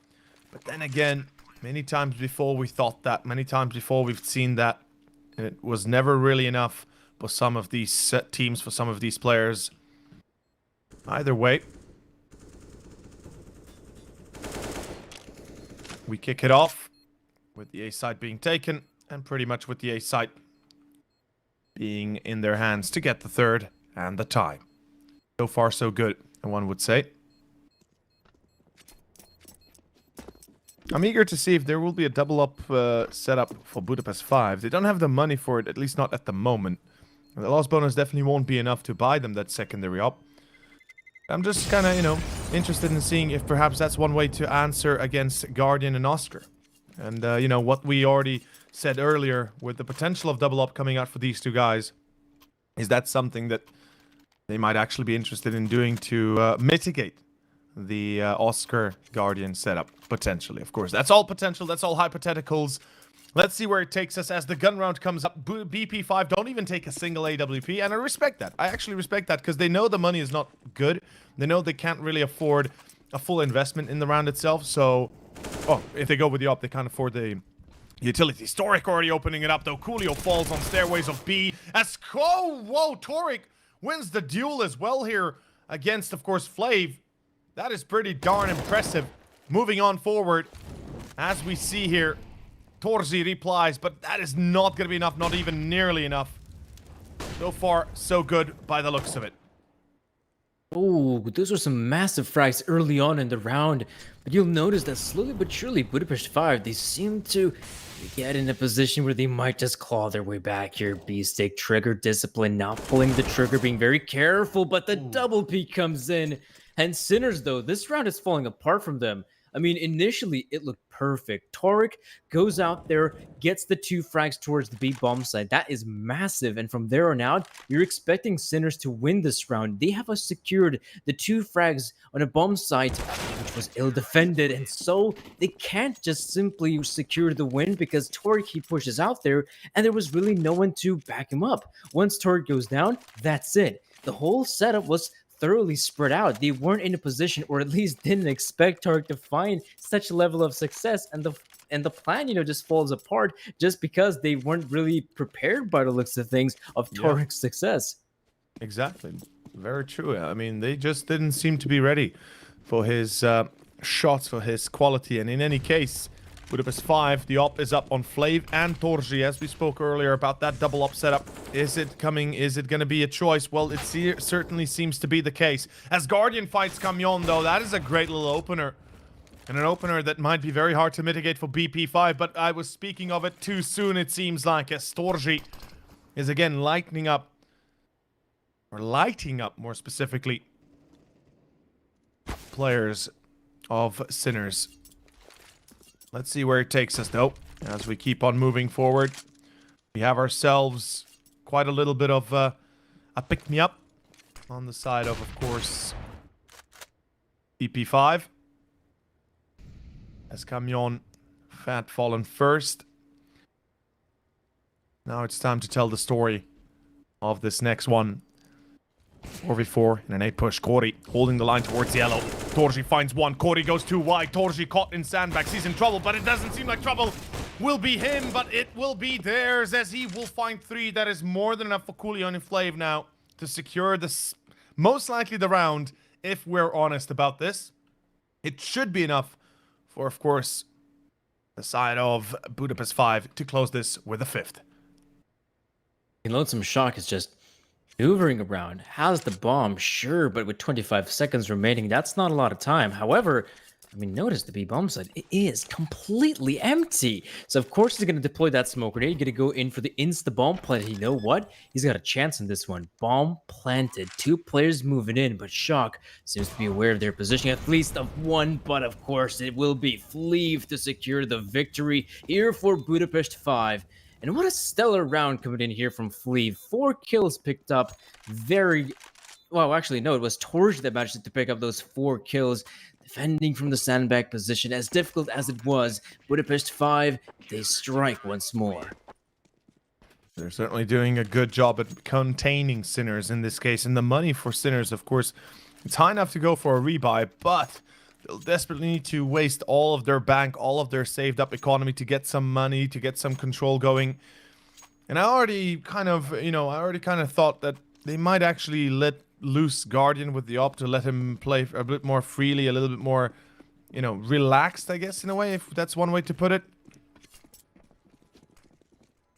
But let's find out for certain what will be the case here. I mean, one of the great things right now is, we talked about him earlier, Torji. In the very first map of the best of 3, Dust 2, he played stellar. Managed to pick up more than 30 frags. And right now, that round earlier, 4 kills to his name with AWP nonetheless. Something tells me Oscar has a real opponent to go up against this time around, especially here toward the A-bomb side where you have the 2 operas in the form of Oscar, in the form of Torji. So this could be a massive battleground. Primarily, the A-bomb side is the battleground here in Vertigo, and having the 2 strong operas is the light that you don't want to miss. And Oscar, though, someone being careful about a potential flank, though. Corey flashbang. Corey gets the frag here in B-Stick. Some really unlucky timing there for B-Stick on the peak. Didn't see the player on his left-hand side.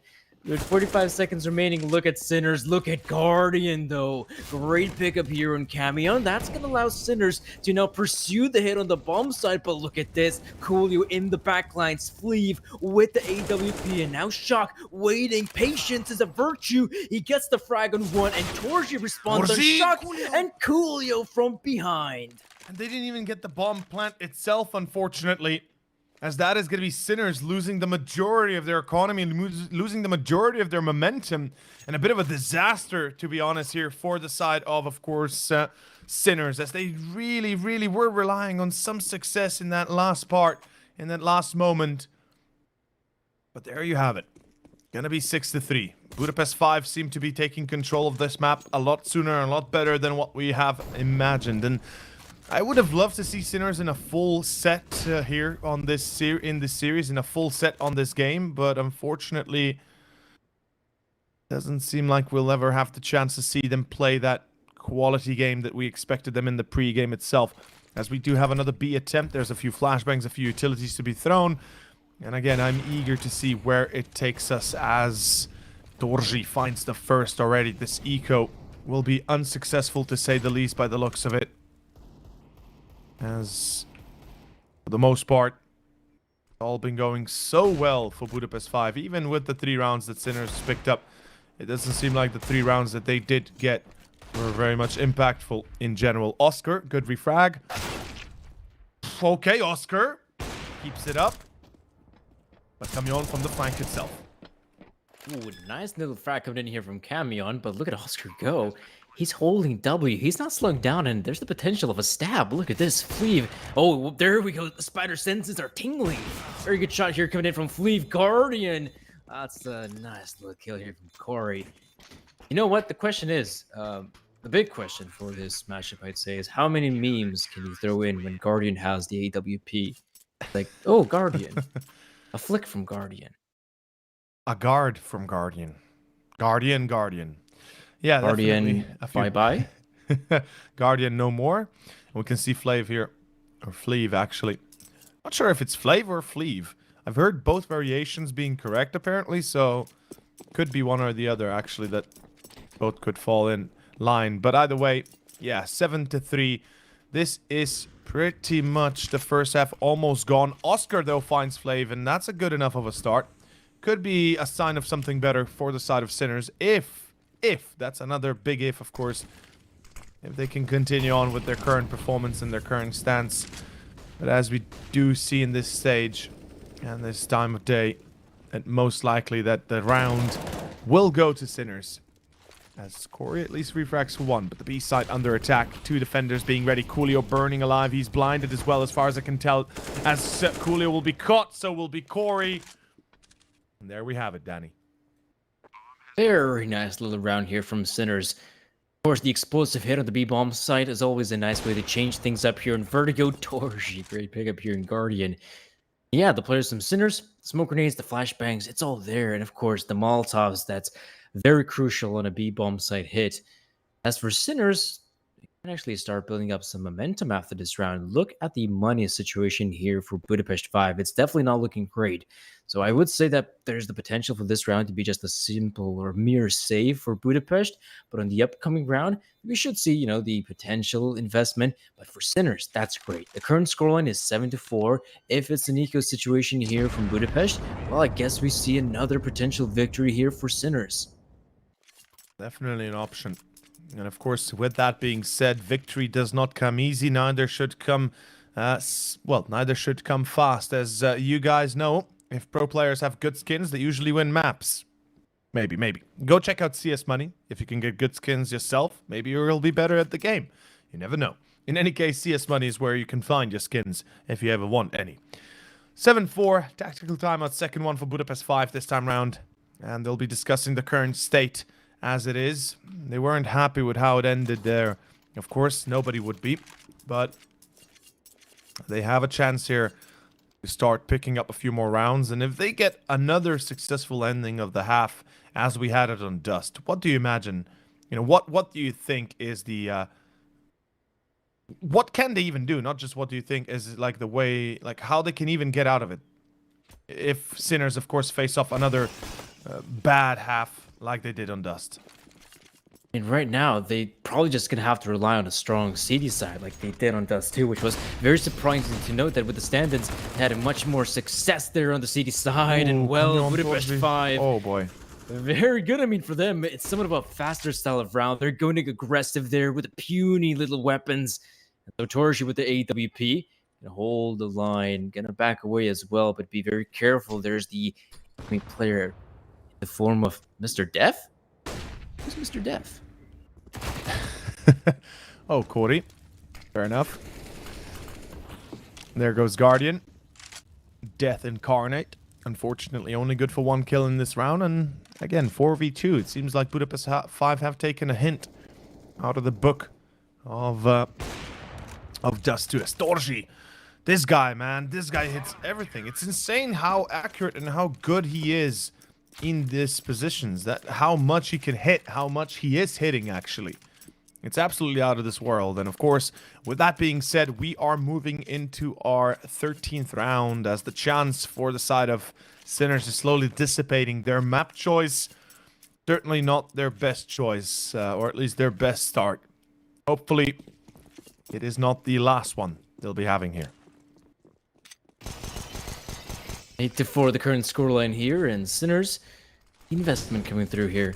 Of course, we do have the AWP in hands here of Oscar Camion going with a very aggressive play here early on. Gets the frag here and B-Stick. Toric, though, is overwhelmed here, and Oscar as well alongside Shock. The two-man setup looking solid. They're going to continue pushing on the B-bomb site. However, will they, though? Look at this. With the intel they have right now, Guardian, the footsteps. He hears them a mile away. He's got the intel of what's going on right now, and he can be a massive thorn in the side of Budapest 5. There we go. Guardian, great pickup here on Corey. He's going to keep moving forward, but Camion, you'll notice, very much aware of the positioning, but Guardian, there we go. Great pickup, and so Lonesome Torji remains. As for Sinners, absolutely. Get on the bomb side. Get that bomb planted. Thank God, finally some more success. 8-5. It's not going to be as one-sided as it was on Dust, but certainly it's not going to be that much better either. I mean, at the very best, 8-7, and given that this is the best map for Sinners, technically, and yes, we are saying the best technically, because if they had a full squad, we would say it is the best map. Unfortunately, they are missing 2 players, and that is a big, big thing. And even with Guardian in play, even with, of course, Toric, who is also an amazing Azerbaijani player currently, of course, playing for Grand with the lineup. This is still a harsh, well, not just tournament, but rather a harsh moment in time for Sinners. And they have to accept this as it is, as what it is. And of course, that success has yet to be found by them. This is getting a bit more interesting, though, as well, over. I mean, notice as well, in comparison to the very first map there, I mean, it was obviously a much more one-sided affair. And even though, yes, Sinners, they have a stand-in in the form of Guardian, this is their own map pick, but there's some interesting storylines as well that we have Torji still playing lights out, even on a map like this, not giving any, or at least not making it easy for a team like Sinners. Notice that even in a simple round like this, it's just your pistols. There's the MP9 here for Coolio. I still wonder what we can see out of a player like Torji. He is playing somewhat more passive, though, so it's probably not going to be too important in the early stages of the round. But once we realize that there is, for example, an incoming push towards the A-bomb side, will we see the rotation from Torji and the potential to get some frags right now, because the guys with the P250s, with the CZs, yeah, they're going to have a difficult time dealing with those AKs. Certainly they will. As we can see, it is going to be a little bit of a harsher reality they'll have to face here. That's for certain. As Storji, Corey, and Coolio have to hold the line best they can. And, well, it's going to be nigh impossible to really do anything here, is it? As we do see in the moment. Well, Coolio with 1. Toric replies. With the op of Storji, though, this is getting a little bit hot.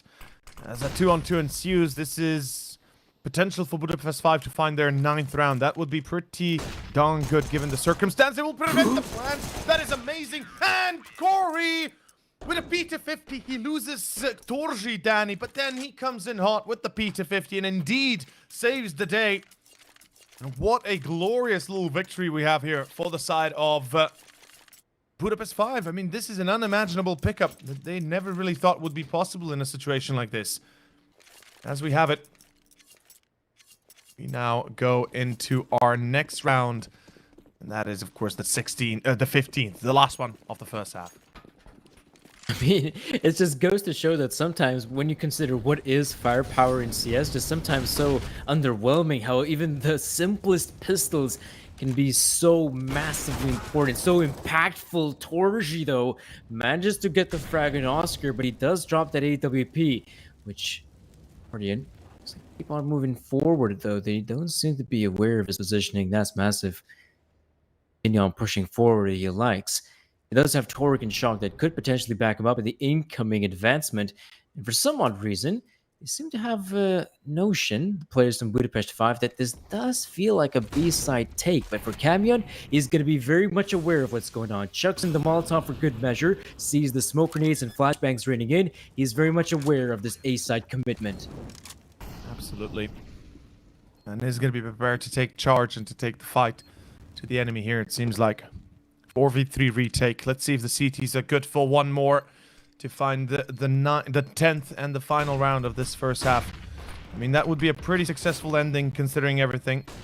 Let's find out where it takes us, ladies and gentlemen. It is going to be, of course, the last hope here for the side of Sinners. If they can pick this up, that'd be amazing. Shock certainly is trying his best as he finds one. It's Guardian to take down Corey, so success indeed in this stage found. Barely, but it is. That'll be, that'll be a happy ending if I've ever seen one. For Sinners. 9-6. Not bad. Not bad at all, considering everything. Yeah, overall, this is still a nice run of form here for the guys here of Budapest 5, but you have to admit, those Sinners, they managed to pick up those 6 rounds here on the T side of Vertigo. Is that enough? I would still like to say that, yes, the potential is there, that a team like Sinners can still bounce back here, especially now. If they start building up somewhat of an economy, I'm pretty sure we're going to see that double op setup coming in at play. Plus, what we've also seen is that Torek, being the stand-in this situation, I mean, he's had some great rounds on T's side. We saw him push out by his lonesome, just picking up frags left and right. And now on the CD side, he's just going to have to do exactly that. Just hold those angles. And then once the players come towards him, he's going to rack up some easy frags. Speaking of which, though, folks, if you'd be interested to try yourself at some of those cryptocurrencies, be sure to head on over to Coinbase.com if you're interested in building yourself a cryptocurrency portfolio. I mean, absolutely. Even if you have some cryptocurrency and you want to trade or buy more, you can use Coinbase. Go check it out. Yeah. In either case, second half, second pistol, of course, going to be starting in a matter of moments. We do have a 90-second timeout here in between the halves, so the players can take a moment of respite, talk amongst each other, find perhaps a solution for one or the other thing they might be endowed with. In either case, there will be a little bit more found pretty soon here as we open up into the second pistol. A lot on the line for the side of Sinners. Lose this, and once again, we'll be going down the same kind of history or the same kind of line as we already started off on Dust. But I believe, Danny, that, as you said, 6 rounds should be enough in this case for Sinners to finally find some more success and potentially the second map. All right. We're going to see Budapest 5 going very simple into this round. The 5 Kevlars, the 5 Glocks is all they need. We see some early engagements happening there towards the A bomb side. That's going to be, in fact, Shock securing the frag here against Torji. That's a massive scalp to take. We've seen how well Torji has been playing on the CT side, and he might just be able to elevate his game to the T side as well. But with that early pickup, this leaves Budapest 5 with some other options, and that option does seem to be middle. Yeah, interesting little choice, not gonna lie. Camion finds the first. This is a great start as Camion finds the second. It's not stopping yet for Budapest 5, it looks like, as they keep on going, and Guardian is holding the line. Nice few shots coming through. Unfortunately, Oscar is gonna be found equally so in this position as Guardian, and luckily enough, Oscar doesn't seem to care. Easy shots, easy kills, as we have it 7-9 as Sinners find themselves the second pistol. success is definitely measured by this, and lovely to see Sinners not give up that easily or that simply. Oh, but it's a dissatisfying loss for them. You can definitely tell. Really expecting that they might just win that round, and things were looking really good in their camp. They took over the B bomb site, but Oscar, I mean, it's just that experience factor, isn't it? Oscar's being shattered with bullets, and yet he's just not afraid to just reload his pistol and try again to pull some heads. You'll see right now that Budapest 5 change up the pace drastically. A very quick advancement towards a ramp. They successfully secured the one frag. Yes, they lose Corey, but a 4v4 is a good start for the terrorists. I like this out of Budapest 5. Changing the pace is one way to really break your opponent's stride, and more specifically their perception of what will be coming your way. They do catch a little bit of a damage, or a little bit of damage, of course, on some of the players. Camion as well gets tagged. This is a problem. Guardian cannot get caught here. Luckily, Coolio gets killed, so that makes life a lot easier for the side of course, Sinners. As now they have to deal only with 2 players left. Camion with the M4. Flav with the CZ, and this is going to be an easy frag. Yeah, they don't even, it's not even a challenge, as it shouldn't be. And there we have it. 1v3, Flav with the M4. Dangerous, but shouldn't be possible for him to get anything at all. Or is it? Or is it, Danny? I might have spoken too soon. A 1v1 against Oscar now. 38 seconds. He's got the M4, and he's expecting Oscar to push behind him. Oh boy, what a game. What a round this is, and imagine that Budapest 5 win this. This is going to be devastating. Just like Dust, so shall it be here on Vertigo as well, apparently. Oh, but Oscar saves the day once more here for Sinners. He's been a very solid player here throughout the entirety of the best of 3. It seems to be the one saving grace right now, or one of the main saving graces for this roster, considering that Neofrag isn't here to join him, or at least alleviate some of the pressure from him. Yes, a very nice round coming in here from Sinners, managing to hold their own, but Fleeve. Very nice attempt as well to try to win the clutch, managing to pick up those 2 players with a very sick spray transfer. Obviously not enough to face the might of Oscar, but still, nice try. 9-8, however, Budapest 5. We saw that the previous round was somewhat of a purchase. Fleeve actually gets the frag here in Oscar very rapidly, and the remaining players continue on with the push. Shock with the MP9, the perfect weapon in this case.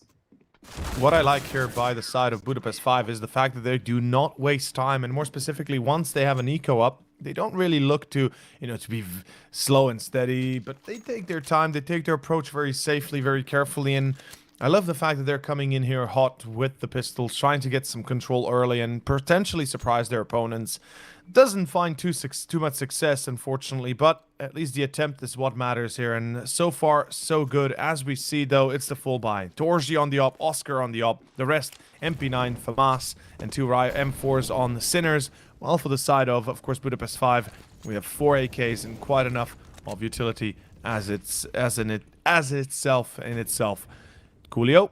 Good start. That's Guardian being caught, though. That's actually pretty important. As B-Stick finds Flav, the refrag is there, but the damage is what matters. And let's see if Sinners can get this round still. The bomb's gonna be planted, though. Ooh, Torek, though. Massive frag here in Camion. So the players here from Budapest 5 need to be incredibly careful about the stairwell position. Yes, there's going to be the smoke grenade deployed. Torji, though, with the AWP. That's dangerous. From Torek, quite low in HP. But the blue players are trying to persevere here. His smoke grenade is blocking off their vision. Are they just going to push on through a smoke like that? Another smoke being deployed, of course. But you'll notice that Oscar, I mean, he's backing away from this one. As long as B-Stick and Torek save their weapons and Oscar saves his AWP, it's still an opportunity for the players of Sinners to reinvest in the upcoming round. But yeah, those are just sometimes the difficulties of retaking the B-bomb site. Though with the weapons being saved, I'm sure we're going to see, a reinvestment here from Sinners. Absolutely.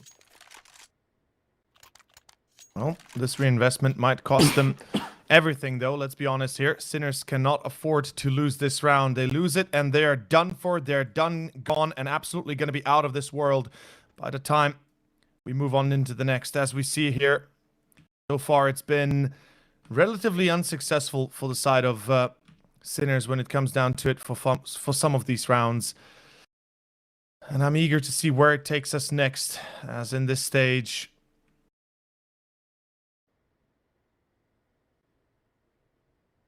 Well, in this stage right now.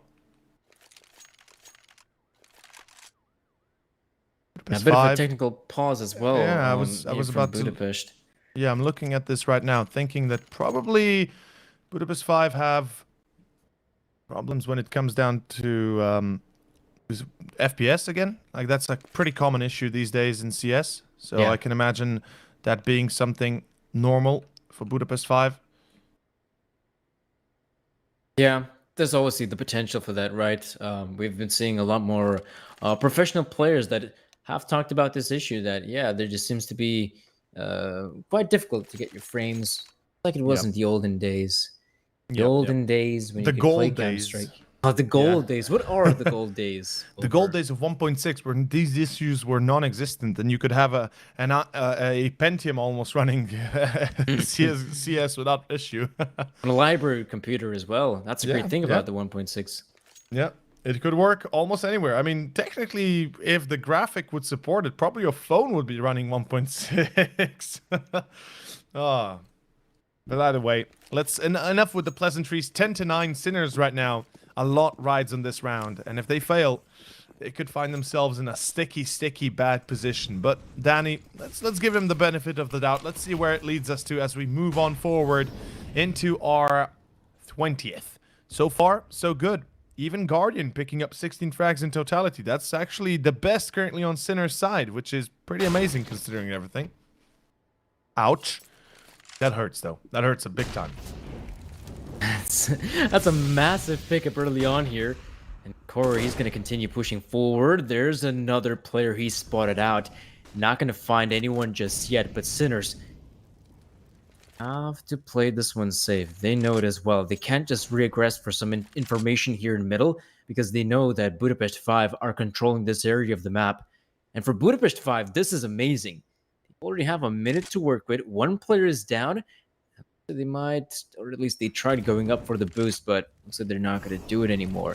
But with the utility usage towards this B area of the map and the players still being in middle, this does smell like a B-side take. Yeah, I'd bet you it is. Sinners, of course, they don't seem to be absolutely prepared for it just yet. A little bit out of line as Corey will find two. That is actually pretty big. B-Stick holding the line. B-Stick was ready to take down Corey, but unfortunately can't catch him at the end there. That was way too close. Shock left alone. 1v2. Bomb yet to be planted. They at least retrieved it safely enough, and the bomb now going to be picked up, so there's that. But overall, that was far too close for comfort, to be fair, and we are moving into our 21st. 11-9 so far. Success, of course, measured in this case by the rounds they get. And of course, go check out Red Magic. You got the phone with 165 hertz refresh rate. I don't even have a 165 hertz monitor, so you should go check it out. You should go see if that's something that fits your fancy and might even help you out in the long run. In any case, round 21, Danny, and this is truly a disaster when it comes down to Sinners. And my question actually, you know, if we do get a victory here out of Budapest 5 already early, I want to know how they felt once they heard that, you know, there's going to be replacements, and how they felt before that, you know, that kind of line of questions. In any case, Toric, good start.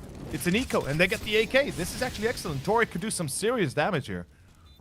Yeah, that AK-47 now in his hands can be very lethal, and even if he dies, someone else could pick up the mantle and try to do some damage. But yeah, he's having a difficult time entering here. There's the smoke. There's also the Molotov that has been deployed. Camion is just going to keep on spraying here. Tark, nice pickup here on Camion, but that's about it. This round definitely is coming to a close here.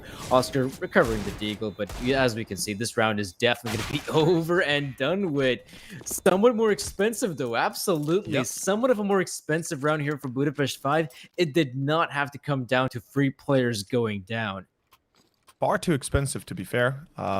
Should have been, you know, an easy round for Budapest 5. That's what we kind of were imagining happening. Unfortunately, does not. In any case, we are ready to see our next one. And more specifically, we are ready to see where it leads us to here. Sinners, this is a bye they have to win with. And Guardian and Oscar both double AWP.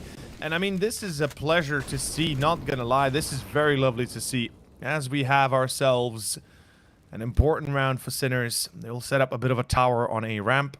I like the idea, but can they, at the end of the day, of course, still support it?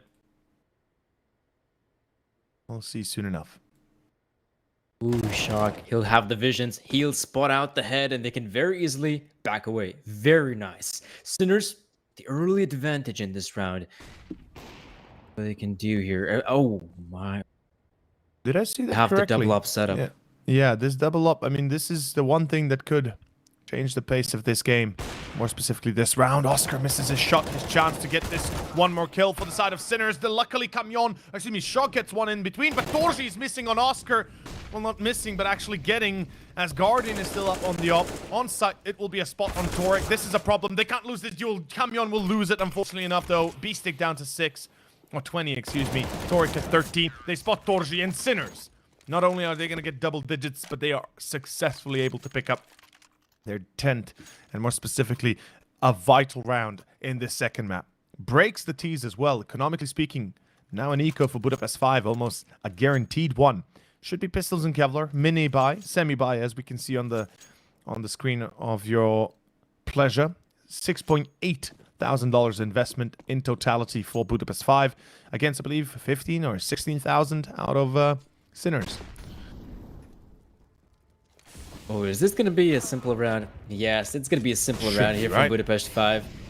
You have the Tech 9s, you have the pistols just running in here, guns a-blazing. Actually, they managed to overwhelm Guardian quicker than Torek. That's a bit surprising. Nice shot from Corey, gets the frag here. And look at this, Oscar! He's not ready for it. Corey! Oh my, Corey. Crazy Corey, he's gonna peek it, no scope it. Yep, he misses unfortunately, but he has a second chance with the up, especially though he will not be expecting the wide flank from B-Stick. And there you have it, Flav, and of course, only Flav left. 12-11. Nice attempt and a very, very painful round for Sinners, to be honest. Their economy takes a beating in this one. Oh, but that was, yeah, I have to admit, that was actually a very nice attempt. I mean, it was simple, absolutely. It did come down to some of those players just rushing in with the pistols, and you could definitely see that the emotions were running high. We saw that there was the potential for maybe a no-scope kill, and maybe that turns the tide, a 2v1 for Budapest 5. Didn't come true, though. And now they're back on the very same pistols they started out with. Oscar, though, with the AWP, he's getting a lot more confident recently. It's another great pickup here in Corey. Yeah. Nice. Well, B-Stick. Easy. Oh. Yeah, I mean, you know, when you're facing pistols, and if you have the balls, if you have the, we can say the commitment, I think it's pretty easy to win with these, with this kind of guns that you have. Though many a times we have seen mistakes being made by the side of the CT sometimes when, you know, you find yourself in a precarious spot. You think that the rifles will save you, and then you get a little bit too hungry. But luckily enough, Torek at the end kind of cools off and finds Coolio. Wink, wink. 12-12. 25th, Danny. And we're approaching the final run, I guess you could say. The final sprint to the finish line here, as Sinners are hoping to get this second map on their wrap and secure it for themselves. Oh, and I was really hoping at least to see a tactical timeout come out. But yeah, we're going to have a bit of a technical one coming through here because this is where things are getting really interesting. I mean, the current scoreline right now, 12-12, and neither team really has truly some sort of huge advantage, I'd say. There's still the realm of possibility that either team has what it takes to push through with a victory. Of course, we're not seeing a double up setup coming in here from the side of Sinners. We're just going to see that one in the hands of Oscar. But yeah, folks, of course, if you want to get yourself some nice skins, some skins that you really want to trade up, starting out from your puny little boxes, maybe you have some of those old skins that you just want to get rid of, but in return, get yourself some new and fresh setup, be sure to head on over to CSGO Money. But yeah, as you'll notice here as well, the players from Sinners, they're starting to build up somewhat of a bank here as well. You have players like Oscar, who has been not only great of actually getting those frags with the AWP, but he's also been surviving as well. So you can see that he has $6,000 in his pocket. I mean, that's pretty insane to be thinking about it this way. Even considering the fact that he has 6,000 in the bank after everything they've gone through, after the fact that in the round previous they barely survived with any players left. So either way, we have ourselves another round here, another push towards middle. This time, Torji finds one. Shock holds the line, though. Shock could be the answer here to all the issues of Sinners, and indeed he is. 3 frags, or excuse me, 2 frags more specifically. With Guardian being lost, sure, it's an issue, but Shock seems to be picking up the mantle here, and that is going to be great considering everything. As Sinners now have to face the music. Well, more specifically, Budapest 5 have to face the music of Sinners, and most likely the rounds themselves coming to an end abruptly here. As we have Flav and Torji up and an AK. Can they do anything? The bomb lost in middle. It's a little bit of a distressing moment, to be honest, that the bomb is lost in middle. Then again, it's not the first time, is it? Even though a player like Fleeve, you might say, oh, isn't a prime position, but they're so aware of it. Okay, baby, not. Look at Shock going down so quickly. Fleeve is just going to continue moving forward, rightfully so. 3 seconds remaining. He's going to clear out the angles. I mean, there's the potential for maybe the bomb to be retrieved, and from there on out, Torji, if he's quick on his feet, he might just run towards the bomb site, but nope. Oscar also aware. Torji not recovering the bomb just yet. He's expecting someone like Oscar on the other side, and even though Torji has been playing some really good CS, Oscar has been playing some fine CS of his own with the AWP. But yeah, we can see right now, 17 seconds remaining. He just doesn't want to be a part of this. Very true. Oscar doesn't seem to be, well, Torji more specifically doesn't seem to be interested in trying anything crazy. He could have if he wanted to, but do you really want to risk it all, right? Do you really want to put everything on the line for a potential victory that's not even 100% guaranteed, and less than 100%, it's not even close to being guaranteed, especially against, you know, a player like some of those on the side of Sinners. In any case, let's see where this one is leading us to. It should be, I believe at this point, enough for the side of Budapest 5 to go for Pistols and Kevlar. Well, just Pistols and Kevlar, I think, at this stage.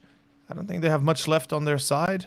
Yeah, and they don't. That is going to be Pistols and Kevlar left for the side of BP5. And that's it. Yes, it's the scary situation that they have to face. This is the second map coming to a close, and even though they still have an opportunity to potentially close this one out, you have to admit Sinners have been playing stellar. The addition of Guardian has been a massive change-up for them. I mean, he's been also putting up the numbers as well. I mean, 19 frags to his name. Highest fragging individual here for Sinners. Of course, it's not a massive difference between the players because you have someone like Shock in 18, you have Oscar in 17, players of Budapest 5. They really got to make this setup work. There's the AWP in the hands of Torji. And of course, the remaining players are with just mere pistols, but you're still going to be hoping that Torji is going to be that one player to start open things up. It's a slow round, though, 1 minute and 30 seconds, and Oscar having confidence here in middle, and rightfully so. There are 3 players alongside him, so Oscar, there we go, pulls the trigger on Fleeve. Well, this is certainly getting a little bit hot. Oscar with a nice start. Budapest 5 seem to be running into a bit of a brick wall. Camion, though, seems to be the brick wall himself, and the truck that he's hitting with is pretty damn heavy. As we have a few molos to try and block this. Guardian gets tagged. I'm sure that was just a mistake there, but still, Beastie gets Torji, but Corey replies. Oh, Coolio! Fully blinded, Danny. The shot on Beastie is insane. Double nade, what? They prevent the plant, more specifically, Shock does. Insane round. And what is happening here? How is this even a possibility right now? 45 seconds. Coolio goes for the up, and now a one-on-one against Shock. And, well, Shock better be the shocking entity that he is. Otherwise, Sinners could be in dire trouble, given that this is an eco, effectively. I mean, it is, and it almost looks like a victory here for Budapest 5, but look at this. Coolio AWP waiting for the player to peek, and look at this. Grave success. He backs away. That's perfect. He has a bit more leeway right now, Coolio. And of course, for a player like Shock, he's going to have to be very thorough in his approach. Not only that, very quiet. He does not want to make a sound. And well, with that smoke being deployed, Coolio, he seems to be aware of what's going on. Is he aware where the bomb's planted? Yes! Looks like he was. He was trying to get in position, but there was just a little bit of a gap for Shock to work with. And that is, of course, more than enough for him to secure the victory. A 1v3 here from Shock, starting things off with a very impressive dunk on the B bomb site. At the end of the day, that was far too close for comfort. But luckily enough, I mean, success is still measured in this case by the loss of life for the side of Sinners, and they've lost 4 players plus the bomb plant. That is immensely successful for Budapest 5, and they have a good enough of a chance to now make it an even further deeper into this map, into this round. Well, not just round, into this game. Let's see where it leads us to, as we do have the up on Oscar. It's going to be Torji that finds him, actually. That is not too good. Bishtik is close range. He's going to be trying to make sure that Sinners do not lose another player without having at least somewhat of a reply. But to be completely fair, this is disastrous as it is at this stage. Torek going to go towards middle. Bishtik will find Kamyon at least. That's a good enough of a start. Let's see if he can keep it up with this current state of affairs. Nade's being chugged over the wall. 2 players off the side of Budapest 5 on A ramp. And we do see Coolio holding the flank whilst Corey is slowly... Excuse me, not Corey, but I believe that is actually Flav. Yeah, approaching from the B side towards A. Will be an A execution at the end of the day. They're still being very careful about this one, Budapest 5. Interesting thing here for Sinners is that they actually do regress here. So Torji does manage to find the frag here in Shock. A bit of a rotation as well. I mean, they are expecting this to be an A-side hit here, Sinners. So obviously, the potential for it is Lonesome Torek that's holding over towards the B-bomb side. Also in a more passive position, but now he's actually getting a little bit closer, you know. He wants to be as close as possible that he could potentially spot out the players. Plus, with the off angle, has a good chance to get at least a frag or two. They're not going to clear him out. Surely they will have to check him, though. Torek, not a bad shot here. And Torji with the response. And it is, oh, Beastic as well getting the frag here. And Torji, 10 seconds remaining. Coolio, there's not a lot of time, but he is going to try to plant that bomb. But look at this, from 2 different angles. He will be pincered in. And it will be Sinners now on 15. And the last chance here for Budapest 5 to go into 15-15 into overtime, or we are going to be having a 3rd map of Mirage coming up. And this is an insane successful moment for the side of Sinners. And of course, insane also is a Coinbase. Go check them out. All your cryptocurrencies in one marketplace. If you're trading with them, if you're buying them, and if you want a new one, if you find a fancy new marketplace, go on Coinbase.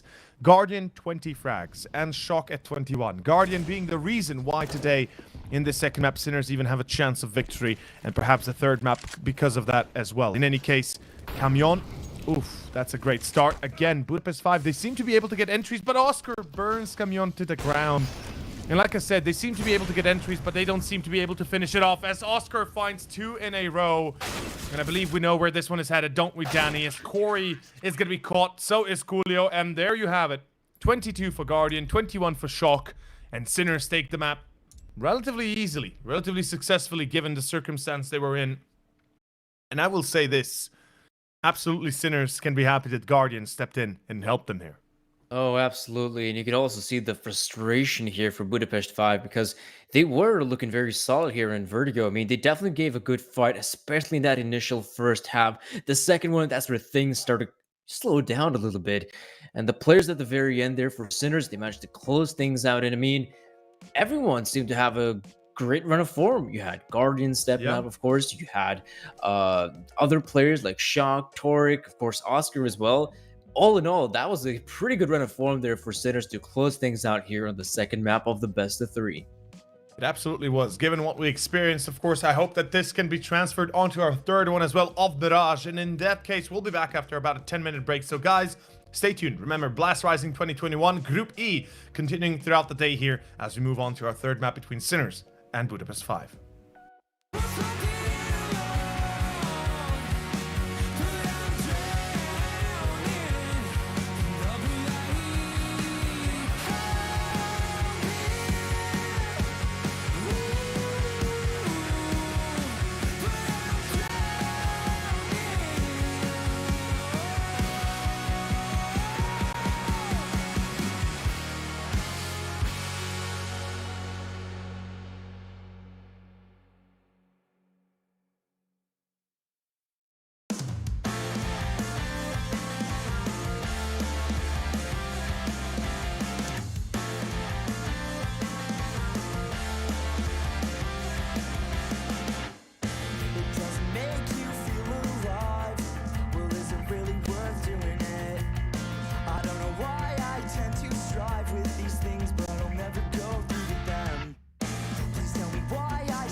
came to Philadelphia with a rod in my hand. I sure am no saint, I am no righteous man. I don't miss the cold, but I do miss the sand. It takes some adjusting, and I know that I can. And I tell you, I am no righteous man.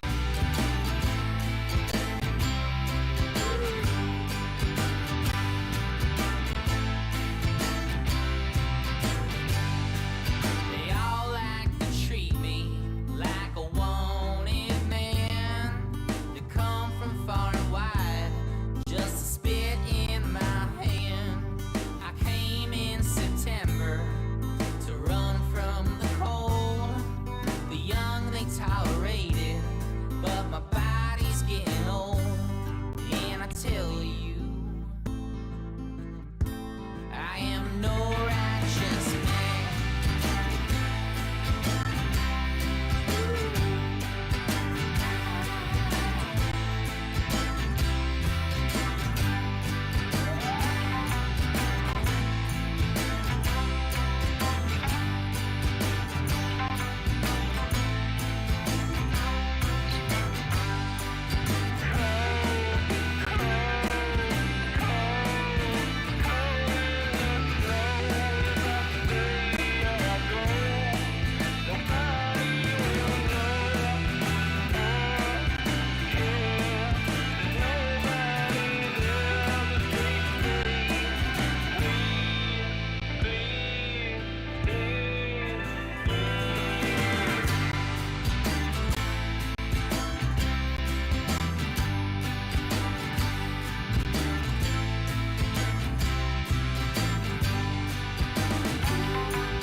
I came to Philadelphia from up north Newfoundland. My mother, she was a teacher, my dad a fisherman. I don't miss the cold, but I do miss the sand. It'll take some adjusting, but I'm sure that I can.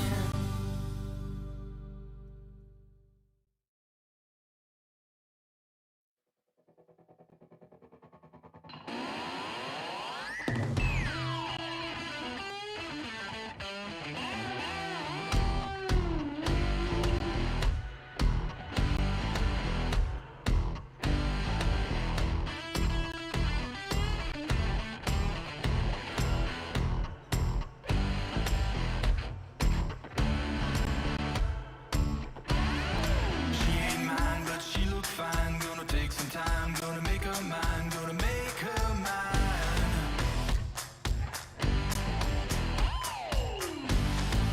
I'm the man, I got the plan. When it hits the fan, do all I can, do all I can.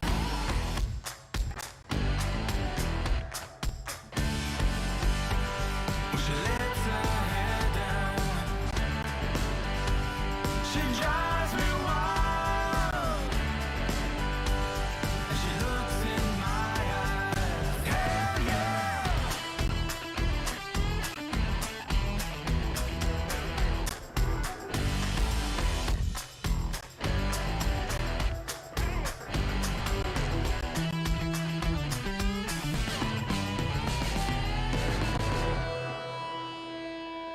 I don't care, it's a double dare.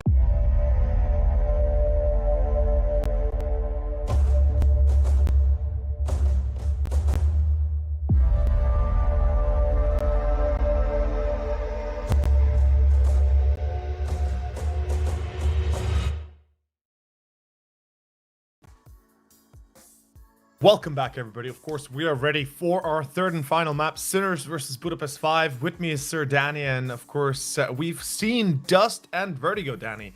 Dust ends up going to, of course, none other than Budapest 5. Vertigo goes to Sinners. And now, Mirage, what do you reckon will happen here? Well, it's interesting though that we do have, the third map being Mirage. It is a somewhat simple map of CS, right? We've seen it played thousands of times. There's not a lot of strategy, so to speak, to it, but you can always find some great ways for your individuals to still step up, have those classic setups in which you might have someone push it through the mid area towards the A-bomb side, the splits, the peeks through window and whatnot.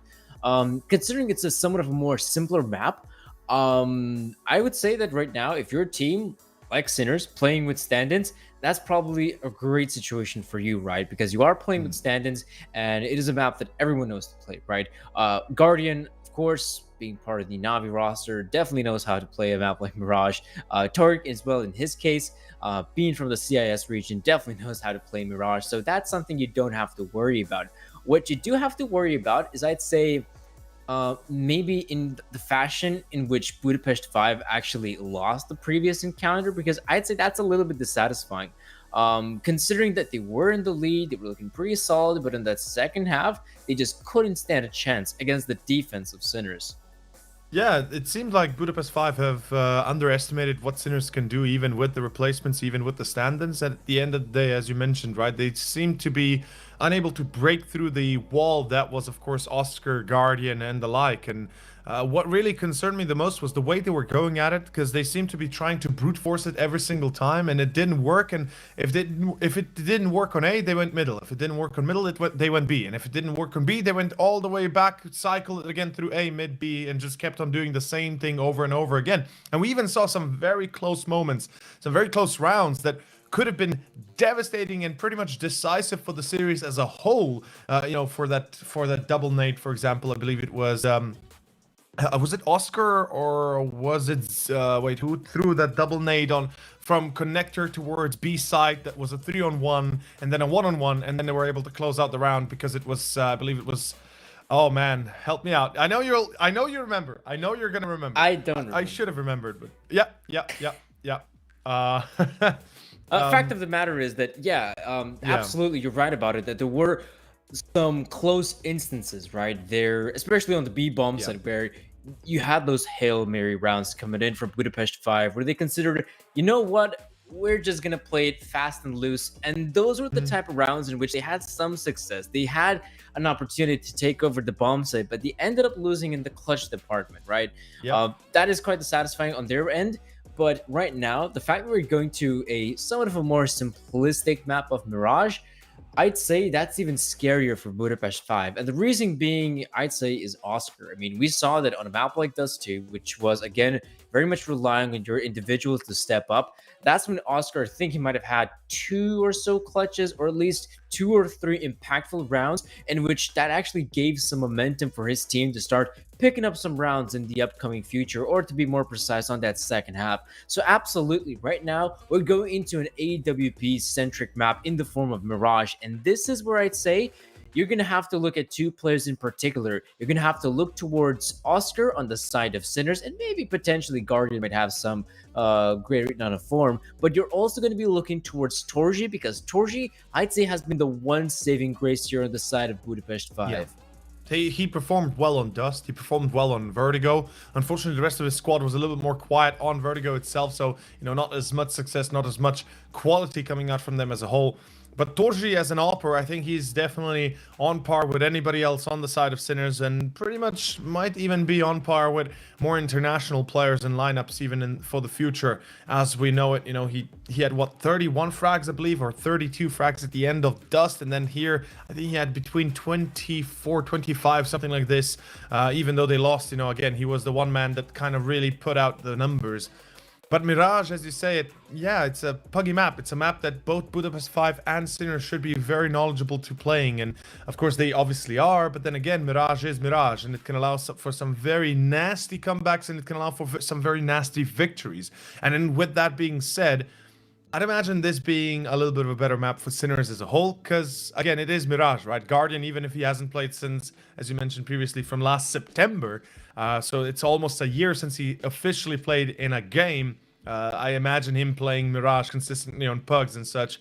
And then again, you know, even for Torek, that's no surprise. Mirage is one of their main maps with Grand. Well, not main maps, but amongst the maps that they do play consistently. And I'm expecting this to be a bit of a more let loose round and a game of Sinners. And that's why I think they also will have an easier time winning it, because this is going to be more like loose cannon kind of style, right? Throw them out there, shoot your way through everything, and see what happens. If it doesn't work, just keep doing it until it works, I guess. Right, and the great thing was for Sinners in the previous matchup, or in the previous map with their Vertigo, is that we also saw the players stepping up individually. Yes, I just mentioned Oscar. Yes, I've also mentioned Guardian, but it was also the other players that managed to step up as well. Yeah, it was Shock that made it. Sorry, I just read the chat now. It was Shock. My bad. Yeah, please continue. Yeah. Yeah, so it was, I mean, yeah, that's a good shout out as well. Shock, Beastic, Toric, every single player seemed to have his moment in the game. And I would say that because they had so much success there in a map like Vertigo, I'll make the assumption that right now the individuals, they finally warmed up. They're finally now aware of the system, of the communication as well, and they can actually bring on some really good Counter-Strike. And of course, this being the third and final map of the best of three, that is exactly what we're looking for. And what we are seeing right now is Fleeve being very quick here towards the window position, and already, oh, he's gonna get popped, and it's gonna be Shock, and it's gonna be Oscar, and it's looking like a bloodbath here in middle. What is going on here? Coolio 1v4 all of a sudden, and yeah, Oscar and Shock both presenting the numbers, presenting the quality. Insane success, and well, that is going to be pretty darn good. Budapest 5 unfortunately not having much of a response, and Guardian comes in hot through short. By the time Coolio turns around, it's too late. First round to Sinners. Pistol is theirs. Great start. This is what we imagined beginning. Well, this is what we imagined from the get-go. It would begin on Dust and on Vertigo. Luckily for Vertigo, they did pick up the pistol, but they lost. I believe it was a 2-0 start, then lost the second round. Of course, and you know, it's not pretty when you think about it. And actually, my bad. It was Budapest 5 that got the pistol on Vertigo. It was the second pistol that Sinners won and got 2 more afterwards. But in any case, 1-0. And we can see here a Force by Tech9's a Deagle on Torji, and the rest with, well, what little utility they could afford. It's a B push. Simple. Basic. But not necessarily clean. Look at this. Torji gets the frag here, and Beastic and Shock being left behind the bench. Has to hold his angle. Look at this. Coolio comes in hot. Guardian losing a lot of HP. Guardian losing his life. And that seems to be the end of this round. Look at Sinners. Only Tarek and Oscar remain. 4 players on the side of Budapest 5, and Torji even catches off 1. That's absolutely the end of that round. Budapest 5, very simple setup here on the B bomb site, but incredibly successful. I mean, that's pretty darn insane, not gonna lie. Getting the second round here, with that being said, is bloody insane. Is bloody out of this world. And we can see right here, with a MAC-10, AK, MP5, and a FAMAS being had by BP5. This is not going to be an easy match, an easy round, specifically for Sinners. I think the SMGs and, of course, the FAMAS will prompt Budapest 5 to be a little bit more aggressive and perhaps a little bit more careless. But that's one of the reasons why you have this SMG, why you have these pistols. Though Shock and Oscar together will find some success as they take down Camion. The 4 players rushing on towards B. This could be disastrous. Beastic holding through car, but he's mollied out. Corey will take him. Shock protects the line, but not for long, as in comes Torji with a double. And that should be enough at the end of the day. But a 2-on-3 still ensues. Look at Oscar go. He's got the scout to work with. It's lethal in this range. He gets the one on Fleeve. Oscar with another one. Now it's Lonesome Coolio, back of sight, MP5 moves in, does get the frag on Oscar, and look at this. Torek, he's incredibly low in HP, and Coolio, just the one bullet. Oh, I think he might have done it. He's so aware of the incoming position here of Tarek. He can even just play the time, in all fairness. Doesn't have to peek, and once he does, he wins the clutch. Well played. 1v2 clutch that Coolio takes it, and indeed an important one. We said this, or you mentioned it more specifically earlier, how basically the issue for Budapest 5 was the fact that, you know, they had to deal with these clutch rounds that they were unsuccessful in closing out, really unsuccessful in closing out. So finally, to find a little bit of success already gives them perhaps a bit more of a boost, morale boost, if nothing else. Full eco for Sinners. We should be expecting a 3-1 start here for Budapest 5. Budapest, more specifically. Thank you for correcting me there, by the way. It is Budapest. But either way, Sinners, not gonna lie, the fact that they won Vertigo already was enough of a surprise, and I can imagine them taking this one into a pretty deep ending, pretty deep round marker. Thinking in the terms of, 29, 30 rounds being played. Who wins? Of course, not knowledgeable. Well, hard to say, but Dakone being broken. That is the third confirmed. Almost at this point. With just Lonesome Oscar and Beastic remaining, this is definitely looking like a victory here for Budapest 5. 3-1 current scoreline for sure.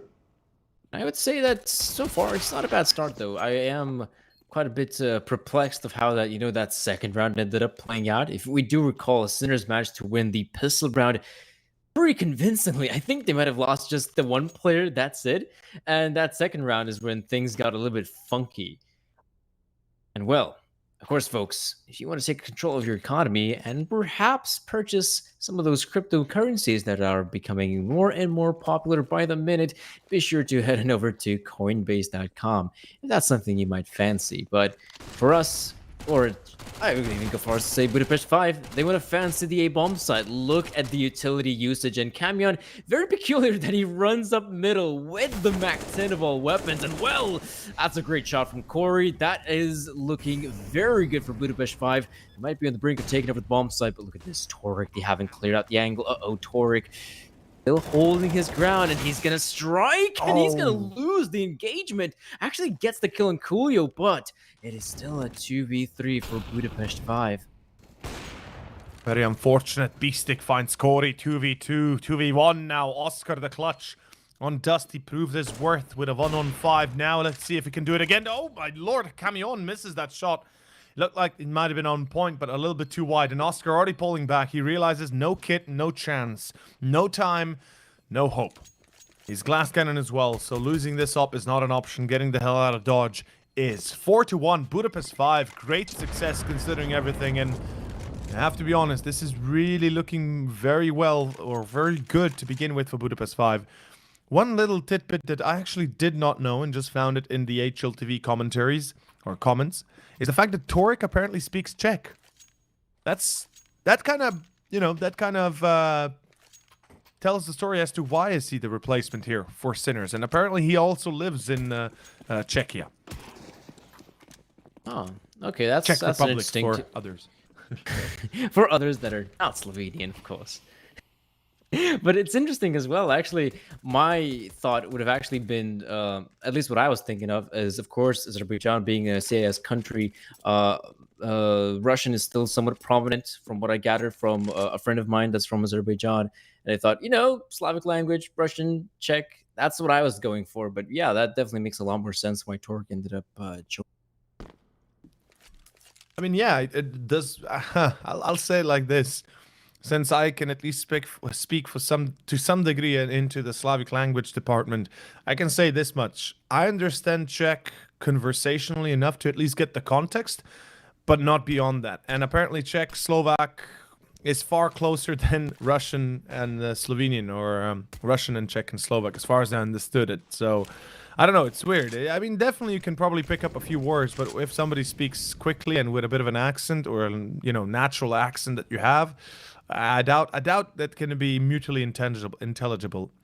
Though, on the other hand, it would make sense that if he at least has some idea of, some knowledge of it, that he can probably at least understand a good bit of it. In any case, A, B take, Budapest 5, 3 through short. No, actually 2 through short, 3 to B house. Nobody checks corner of apps, or excuse me, box. As Oscar finds one, Torji does reply, but Shock with the deagle in hand, deadly and accurate. As Coolio jumps out, he's not yet tagged. He finds one, he finds two, he finds three, maybe. Guardian at 7. Guardian solo at HP. Torek. Oh, it's Guardian to get the frag here. Torji and Lonesome Coolio. So low in HP right now. Looking for both players. Might actually find Guardian right now, but no. Guardian chimes in. with the no-scope. Budapest 5 not being very thorough in their approach at all. We saw the players rush in the B bomb side, right? But they didn't really check out some of the very important angles that are on the side itself. You definitely see some frustration here on the side of Budapest 5 because they were very much aware of what kind of utility, what kind of weaponry they were facing. Of course, they didn't manage to secure the victory. A bit frustrating there, side of BP5. But that's always the nature of the beast, isn't it? Whenever you're committing to one of the bomb sites and you are expecting somewhat of a force buy or somewhat of a buy that, you know, might be akin to an eco or a semi-buy, you have to be very careful because those are the type of rounds where your opponents will take the off angle and the unorthodox positions. All of a sudden, this could be an insane round for Sinners if they're able to pull it off. After that last one, they really were, or they really are, even a thorn in the side of BP5. Mid control. Let's see where it takes us to. Smoke into deep con, Molotov into corner, making sure that nobody can stick to it, or at least push through it. Oof, they hurt Corey burning a little bit. But it seems like...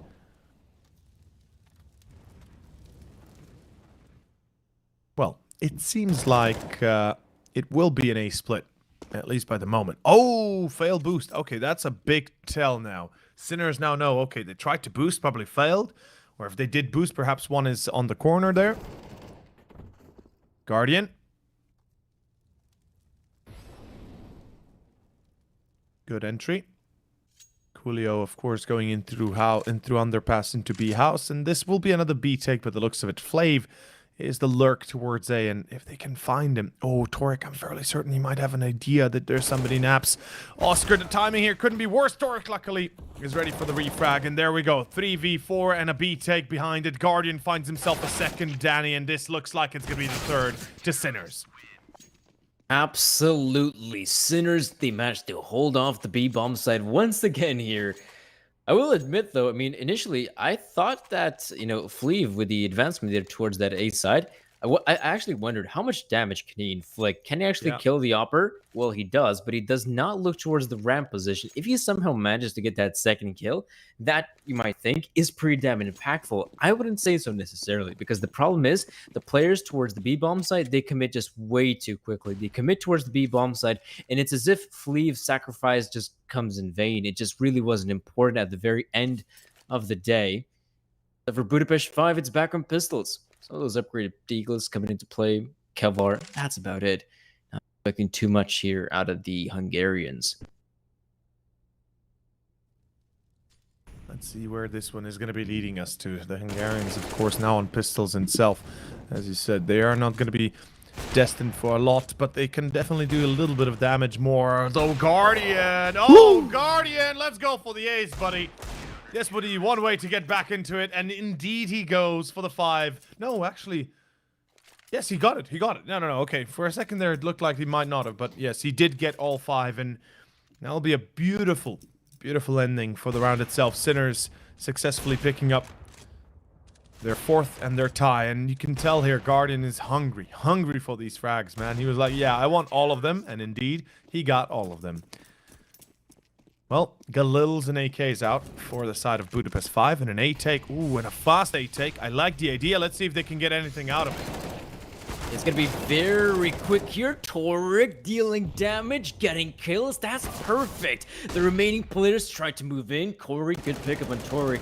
But the problem is right now, they've already have heavy casualties here, Budapest 5, so they might try to pursue the hit on the bomb side, but look at this. The smoke grenades have faded as well. At least they have the bomb on their shoulders. That's the one good thing.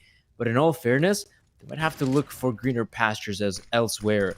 Because now committing on this A bomb site could be difficult, but that's a great shot on Guardian. Corey goes down, however. Fleeve goes down to Shock, and so does the 5th one here for Sinners, and in fact, they're in the lead right now.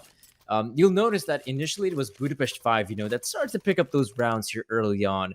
They picked up the 3 rounds in a row, pretty good stuff. But now, once you'll notice, I mean, this is what I was talking about earlier. This is the scary situation here for a squad like Sinners, that slowly but surely they're starting to pick up these rounds, and they're also in a position where seems like every single player is stepping up. Maybe not on the side of Torek and Beastic. They didn't have the most amount of opportunities, but look at the other players like Guardian, Jeez, Doc as well, and Oscar, of course, with the AWP. Oscar certainly finds some success, helped by Beastic. As long as he stays alive, this is a round that could work, although Flav with a double. Danny, we've seen this story before. We've seen this music before. Let's see where it takes us, says Shock. Well, he's going to try and prevent them from getting the AWP. But look at this. The nade takes down Fleeve. And unfortunately, we're back at it again. Torji has the op in his hand. So that's, again, danger moment for Sinners. Though I doubt that they're going to let go of the sites themselves. Just stick to it, hide on site, and listen for information and hope for your opponents to come into your clutches unaware, unprepared. Shock, though, this is aggressive. This is very aggressive. That could work out if they don't check him. And surely they won't, right? Oh, no, but it looks like things the two remaining players, they're just going to waltz their way into the A-bomb side. This is perfect. Corey's got his back turned, though. Ooh, interesting. They're not going to see anyone in the window. But you'll notice, yeah, Shock, he's going to walk out here from Connector, and there's also a player in CT spawn, so they were very much aware if there was an opportunity for someone to walk through a window, they had that angle covered. And now with Corey being the only player alive, yeah, this is looking like the end here for Budapest 5, though maybe there's still a chance for a bomb plant. I wonder whether Corey will be peaked here or will they consider to play it safe? Okay, so Corey gets the bomb planted, so that's extra money in the pockets of Budapest 5. But with him being with with just the mere deagle here on this position, it's just not looking good. It really isn't. By the way, it's all been going here. Corey can't hit the shot, and luckily enough, they got the bomb plant and 2 kills. So, in essence, it's not a bad round for Budapest 5 in general, since it was an eco, a few pistols invested and all that. They probably hoped for at least 1 or 2 more frags for a bit more successful of an ending. In either case, 6-4. Finally, for the first time, Sinners taking a good lead at the start of a map. And it goes exactly as I kind of expected it, that it would be a bit more a loose cannon kind of scenario here for Sinners, that they would be allowed a lot more freedom as players to change and to find frags. Shock, of course, having the M4, no longer the secondary op. It's going to be Oscar and Guardian with the ops themselves. Double setup as it is, and through short, not boost, but actually pushing through. Okay, Beastie goes into Whorehouse, the player behind him, of course, following suit to try and cover the corner.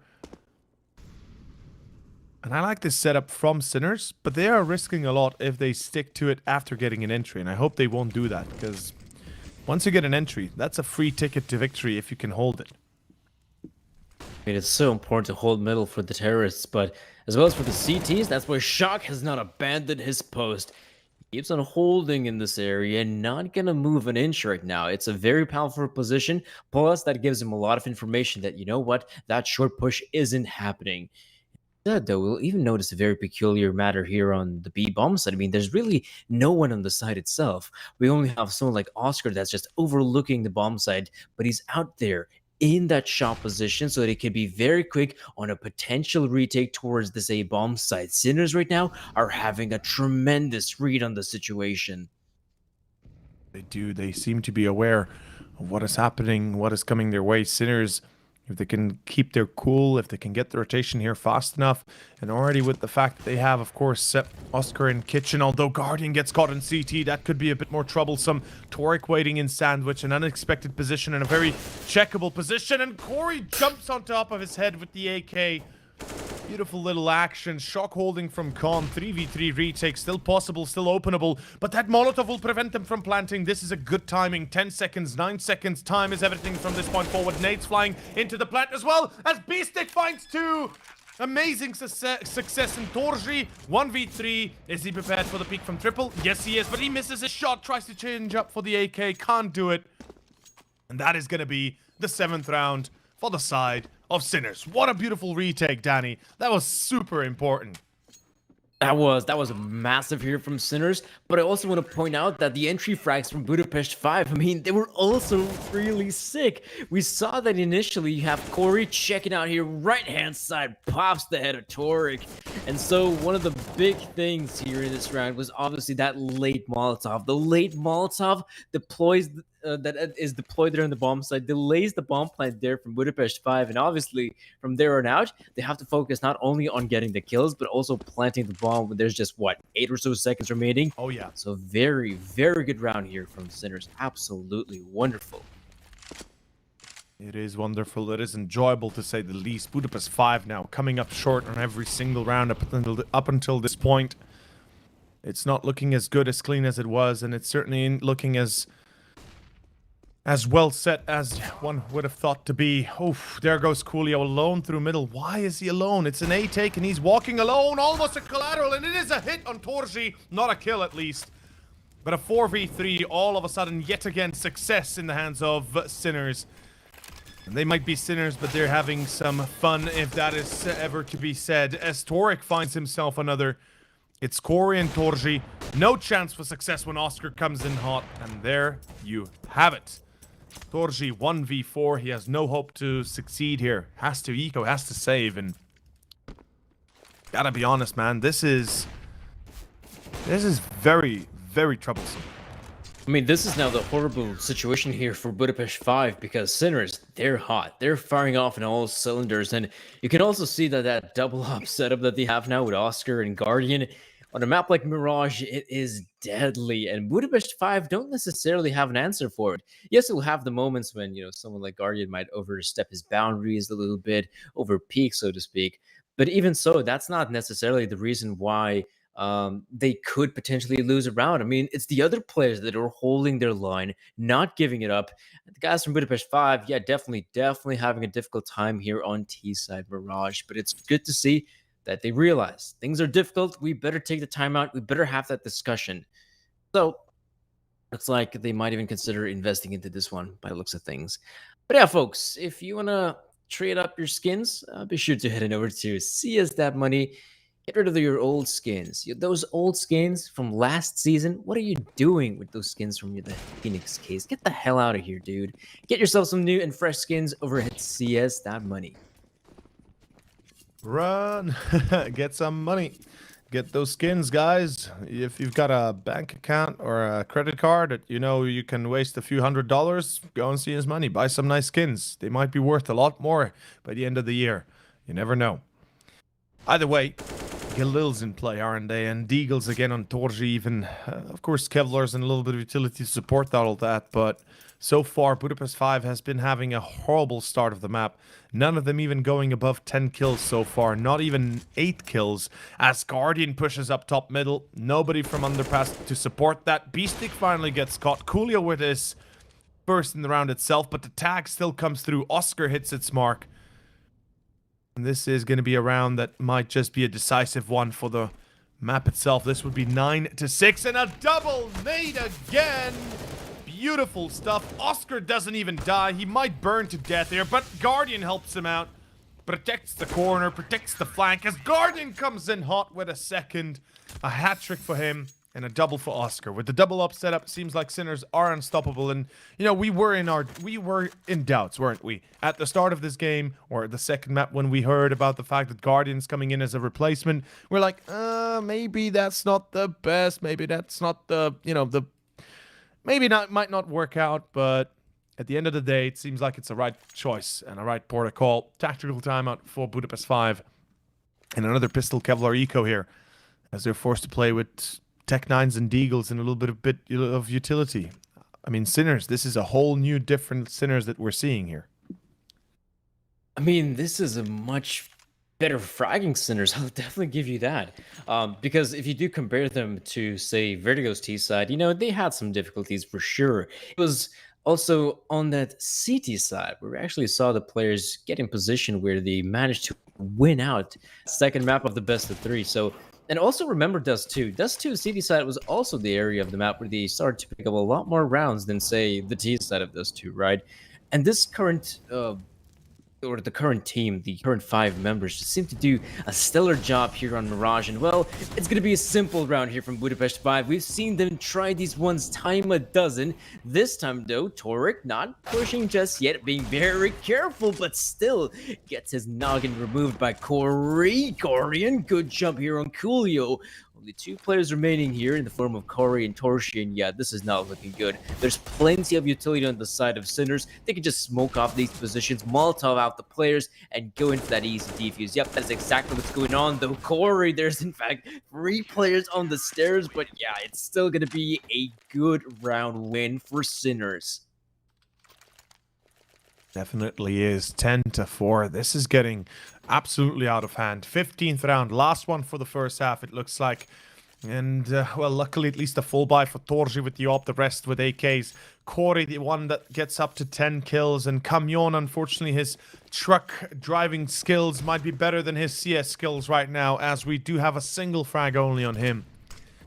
I mean, sure, Torque and Beastick might be lagging behind a little bit, but it seems like the rest of the team is having a lot of fun. Again, Guardian at the top of the scoreboard with 18. Torek falls, but there comes the refrag from Oscar, this time on the A-side pit. As damage is being dished out, Budapest 5 seem to be in dire trouble. Bomb left in over B house. Torji, excuse me.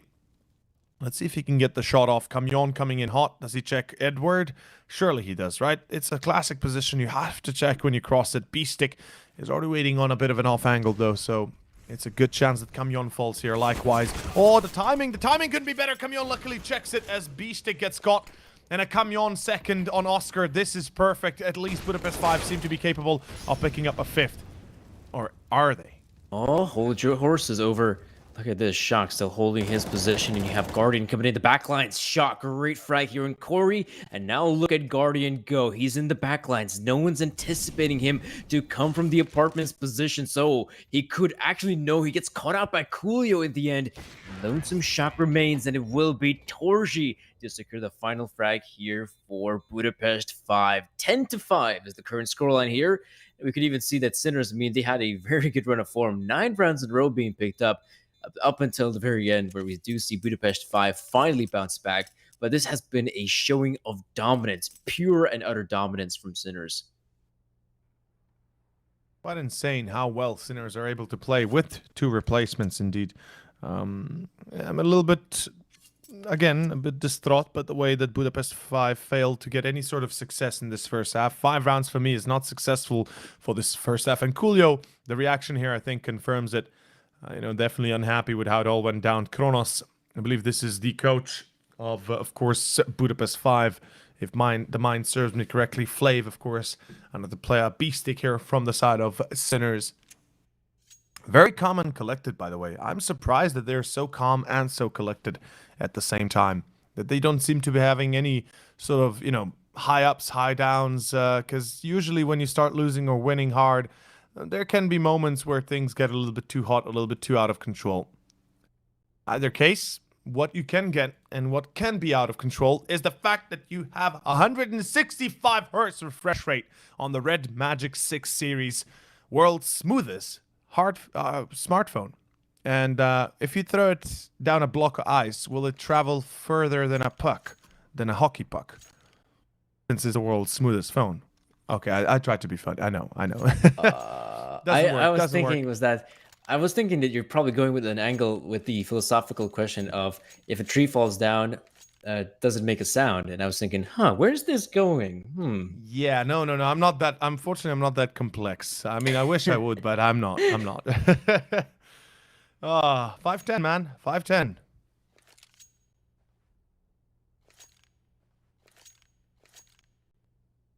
Right.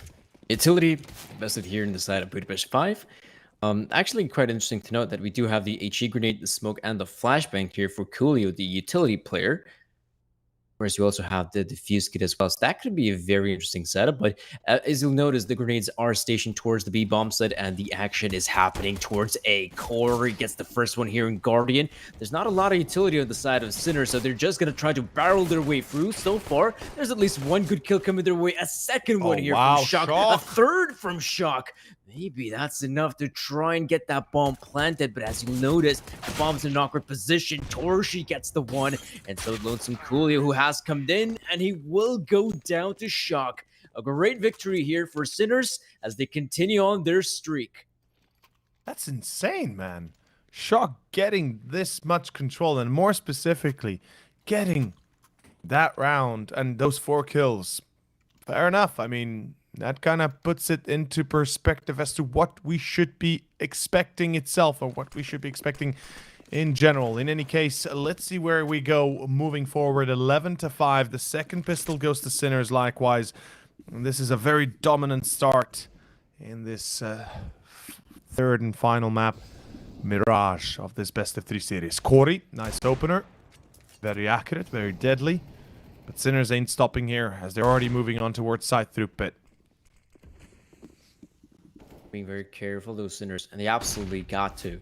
Ooh, nice flashbang here in Corey. Not using a lot of flashbangs, so to speak, but they are doing a good job at least getting a frag here on Corey. Bomb plant as well coming through. It seems to be planted in a pretty good position there. Players of Budapest 5, I mean, they obviously have an option here.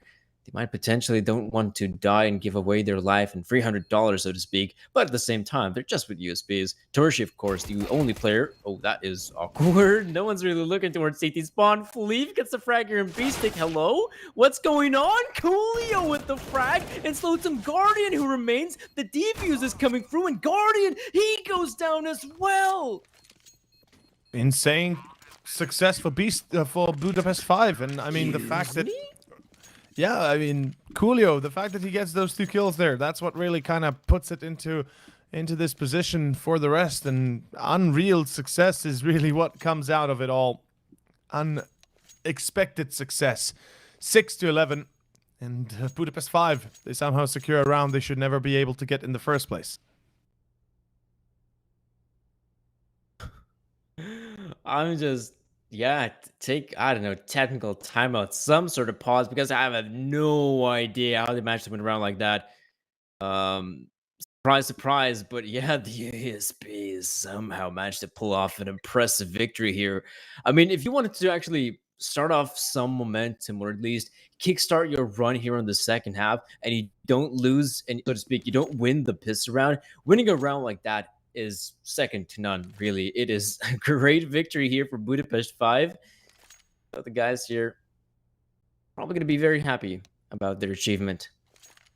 Well, what everybody could be happy is if you check out Coinbase, cryptocurrency marketplace, and go check it out. Maybe it's something that you find yourself to be fancied about or fancy of, and you never know. You might find your favorite marketplace for cryptocurrencies. 11-6, and Sinners, of course, rebuying, reinvesting, of course, a full investment, full force, if we can call it like that. We do have a scout up on Oscar, so that could be an impactful moment, an impactful weapon, though he has to first find some contacts and some success to begin with. As we have another A take through Palace, there'll be a mini waterfall. Flive already holding the line, Corey under Palace, Storgy holding through stairs. Yep, there we go. That is going to be a very clean round for Budapest 5. Yes, they end up losing just the one player, but in all fairness, that is not a bad run of form.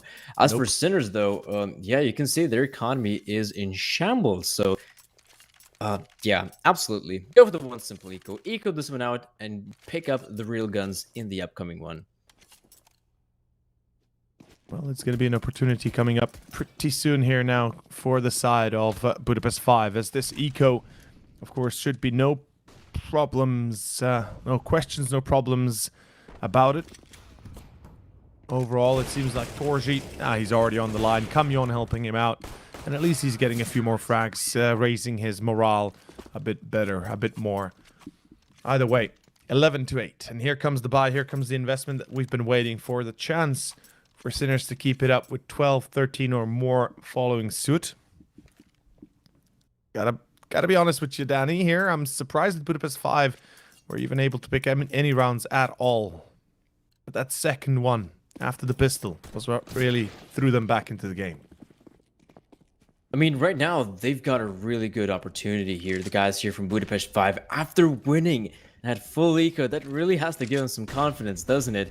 And so we might see some engagements here. There we go. Corey doing some massive damage here in middle. Fleeve joins him in the fight. And suddenly, there's no one left to fight here for Sinners. Shock and Oscar remain. Yes, they're very much alive. What can they do here? I mean, some Oscar in middle. Shock towards the apartments. Can't really find anyone just yet. And even if he does, another player to back up. So, Shock begins to move forward. Potentially looking for a frag that could swing the tide their way. But yeah, that was a very successful push from Budapest 5. Absolutely. Some aggression in middle from the CTs. Always a welcome change. Yeah, it's a nice way to break the stigma, right? Because many a times, aggression from the CT side is not as... it's a little bit frowned upon, if we can be honest, especially if you're behind. You do know you have to take, of course, chances in your own hands, and more specifically, need to take opportunities whenever you can get one. But the fact is, Budapest 5 risked a lot with it, and luckily for them, Sinners were not prepared. Oscar finds Corey. Now, with 30 seconds or so left on the clock, this is not going to be an easy round for either of these two boys. But they might be able to get onto the site and get the bomb plant, if anything. Albeit 20 seconds. Time is really going to be running low, and Fleeve, the moment he peeks out, he gets the shot. And Shock, unfortunately, well, shock absorbent for bullets. Best shock absorbing body. And, well, Kamyon cleans up the rest. 11-9 as Budapest 5 are down to 2 rounds remaining to tie it up. Sinners having to eco again. This is getting closer and closer, my dude. And not going to lie, I'm getting a little bit worried. Sinners... they've completely let go, seemingly, in the last few. I mean, in all fairness, it was looking solid there from Sinners. Once they win the pistol round, you're thinking they're probably just going to run away with the second half. But with Budapest 5, again, I'm going to reiterate, winning that eco round, that has definitely been a confidence boost for them. And we just saw in the previous round that mid push. Again, it's just a nice little way to change up your standard CT side setup on a map like Mirage. And it can be super effective if the terrorists are not aware of it. And so, at least in this round, you can see that Budapest 5 do seem to be aware of the incoming setup here from Sinners, that these seem to be somewhat of an eco or perhaps a partial investment. That's why they're putting a lot of emphasis on the bomb site hold. However, as you'll notice, there's nothing in middle. Nothing at all. So even though the bomb sites are thoroughly guarded, middle is a weak point. Yeah, it does seem like Budapest 5 are intentionally keeping it open, and it makes sense, of course, when you don't want to fight for it, when you know that there's pistols in play. It's better save and more specifically secure your sights rather than just fight for middle and then lose your sights one by one. Torji, aggro.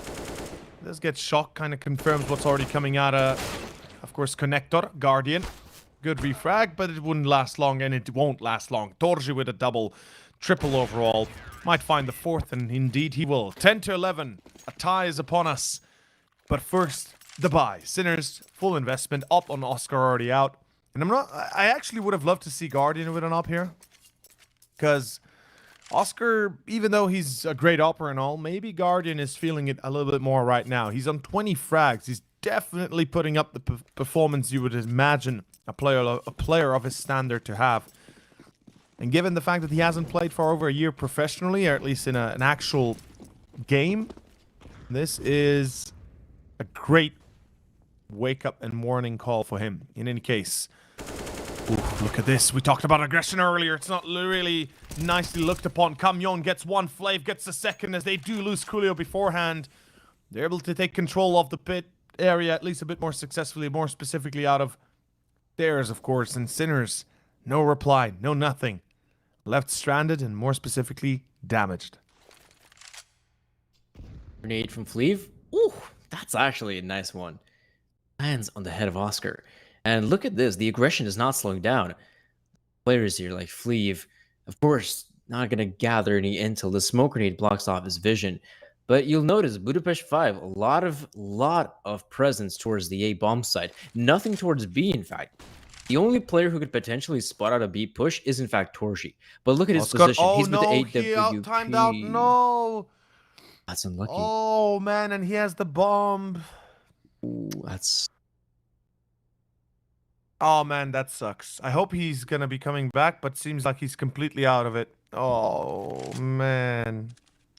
Well, they need to kill him now to get the bomb, because otherwise they'll be out of time. Even if they get control of the sites, like, yeah, they see him. That's the bomb now. Torji dies, but that's it. 25 seconds, and by the time they're coming close, this is gonna be down to the last one.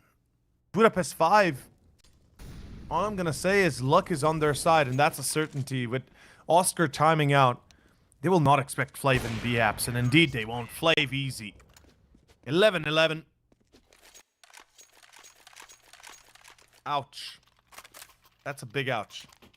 yeah, that's. I really don't have much to say apart that it's super dissatisfying. I mean, absolutely in that round, because it's not like with the initial engagements there from Budapest 5 that Sinners didn't have a chance. I mean, they still had the bomb in their possession. So absolutely it was still possible for them to move on to the B-bomb side potentially, or maybe try to go from some sort of wraparound there in middle towards the A side. Why not? There was still an open playbook for them. But with, of course, someone like Oscar timing out and him being just stuck there in T-spawn, yeah, the round's over. It's really dissatisfying how that one plays out there for Sinners. And now, look what's going on right now. 11-11. At one point, this was looking like a very solid second half here for Sinners. In fact, once the first half came to a close, it almost felt like we might see a very quick and swift victory here from the side of Sinners. Right now, that's not the case. It is 11-11, and right now, with the tie, it's a grudge match. This is insanely good for Budapest 5. The fact that they're left... Well, they left basically Sinners in the dust. Yeah, sure, they tied it up, but the current success of Budapest 5 is what matters. After having, what, 6 rounds in a row now picked up, truly the current situation is a little bit out of this world. And just for anybody being, being wondering about what will happen in the round, we will not be remaking a round. We will not be resetting the round, as deaths and damage has already been dealt, and that is just the unfortunate life we live in here in CS. The round is gone, and that is going to be 11-11 confirmed. Budapest 5 in an excellent spot. For the side of Sinners, though, this is horrible. I mean, at the best, they can do what? Go for AKs? Do they really want to force here? Do you think they force, Danny? Like, do you think they go for Kevlar's AKs or just stick to Deagles and mini Kevlars? That's interesting right now, because right now, absolutely, the investment would not be good, but they could potentially try to use that opportunity with a lackluster investment with those pistols and whatnot, with the pistols and armor, to try and change up the pace, just play fast and loose. Because throughout the entirety of the second half, it's been primarily Sinners playing it safe, a bit too safe. Of course, one of the rounds they did end up losing was that second round where they do decide to walk out the A-bomb site without a lot of utility usage. In fact, barely any, just a few flashbangs, and that's about it. This is the type of round where you can change up the pace completely. Get yourselves those pistols, the Kevlars, the smoke grenades if you'd like, and try to play it fast and loose. Why not? Sinners is a team that can absolutely do so, and in their current state, with some players like Shock in their possession right now, having a tremendous run of form, and Guardian as well, I mean, why not? Give it a try. Maybe this is the one round in which you can find some success. Not necessarily the round victory, but you might get yourself a post-plant scenario, a bomb plant, at least cutting it close so that Budapest 5 no longer feel that comfortable. Well, either way, the pause should be gone in a matter of moments. And with this current mini buy of Sinners, hopefully they can get the bomb plant. And yeah, Budapest 5, of course, they are a little bit susceptible to rounds like this. Wouldn't be surprised if they have issues with them. As we can see here, of course, round is continuing. And with that being said, go check out the skins on CS Money. If you want to buy yourself some nice Deagle Blaze, want to buy some nice Galil skins or AK skins or M4 skins or any skins really, go and CS Money for skins. Well, 11-11. We do have pistols and Kevlar as predicted, and quite a few utilities, which I love. I just hope they will be utilizing them before they fall and die. As Torji, aggressive, in connector. But towards B house, the storm is gathering. Indeed. As the smoke grenades are now deployed, the players will begin their advancement of the bomb site. So far, so good for Sinners. The first kill goes their way. Second one as well. That's the power of the running Tech-9 shot. And if you're Sinners, you're going to get that bomb planted ASAP. No need to waste any time. For Budapest 5, this is difficult. It's a 3 versus 5 we're talking about. Yes, some of the players have lost their HP, they have been softened up, but is this a fight you really want to go for? Considering they have loads of money, maybe. Molotov being deployed towards Edward. Fleeve is going to begin to move in. That's the first kill, a second one as well. Something tells me that's their opportunity to run in the site. So far, so good. It's a 1v1. It's Lonesome Fleeve against Torek, and you know what? He's not going to stick it though. He's going to the engagement against Torek, and well, is there? No, there isn't. No time for Fleeve and no time to win the round. It's Sinners that take the victory. On a force bind, you can see the dissatisfaction on Fleeve. He is just going absolutely crazy. Unfortunate position for the side of Sinners that turns into a very good ending. And we can see Kronos here.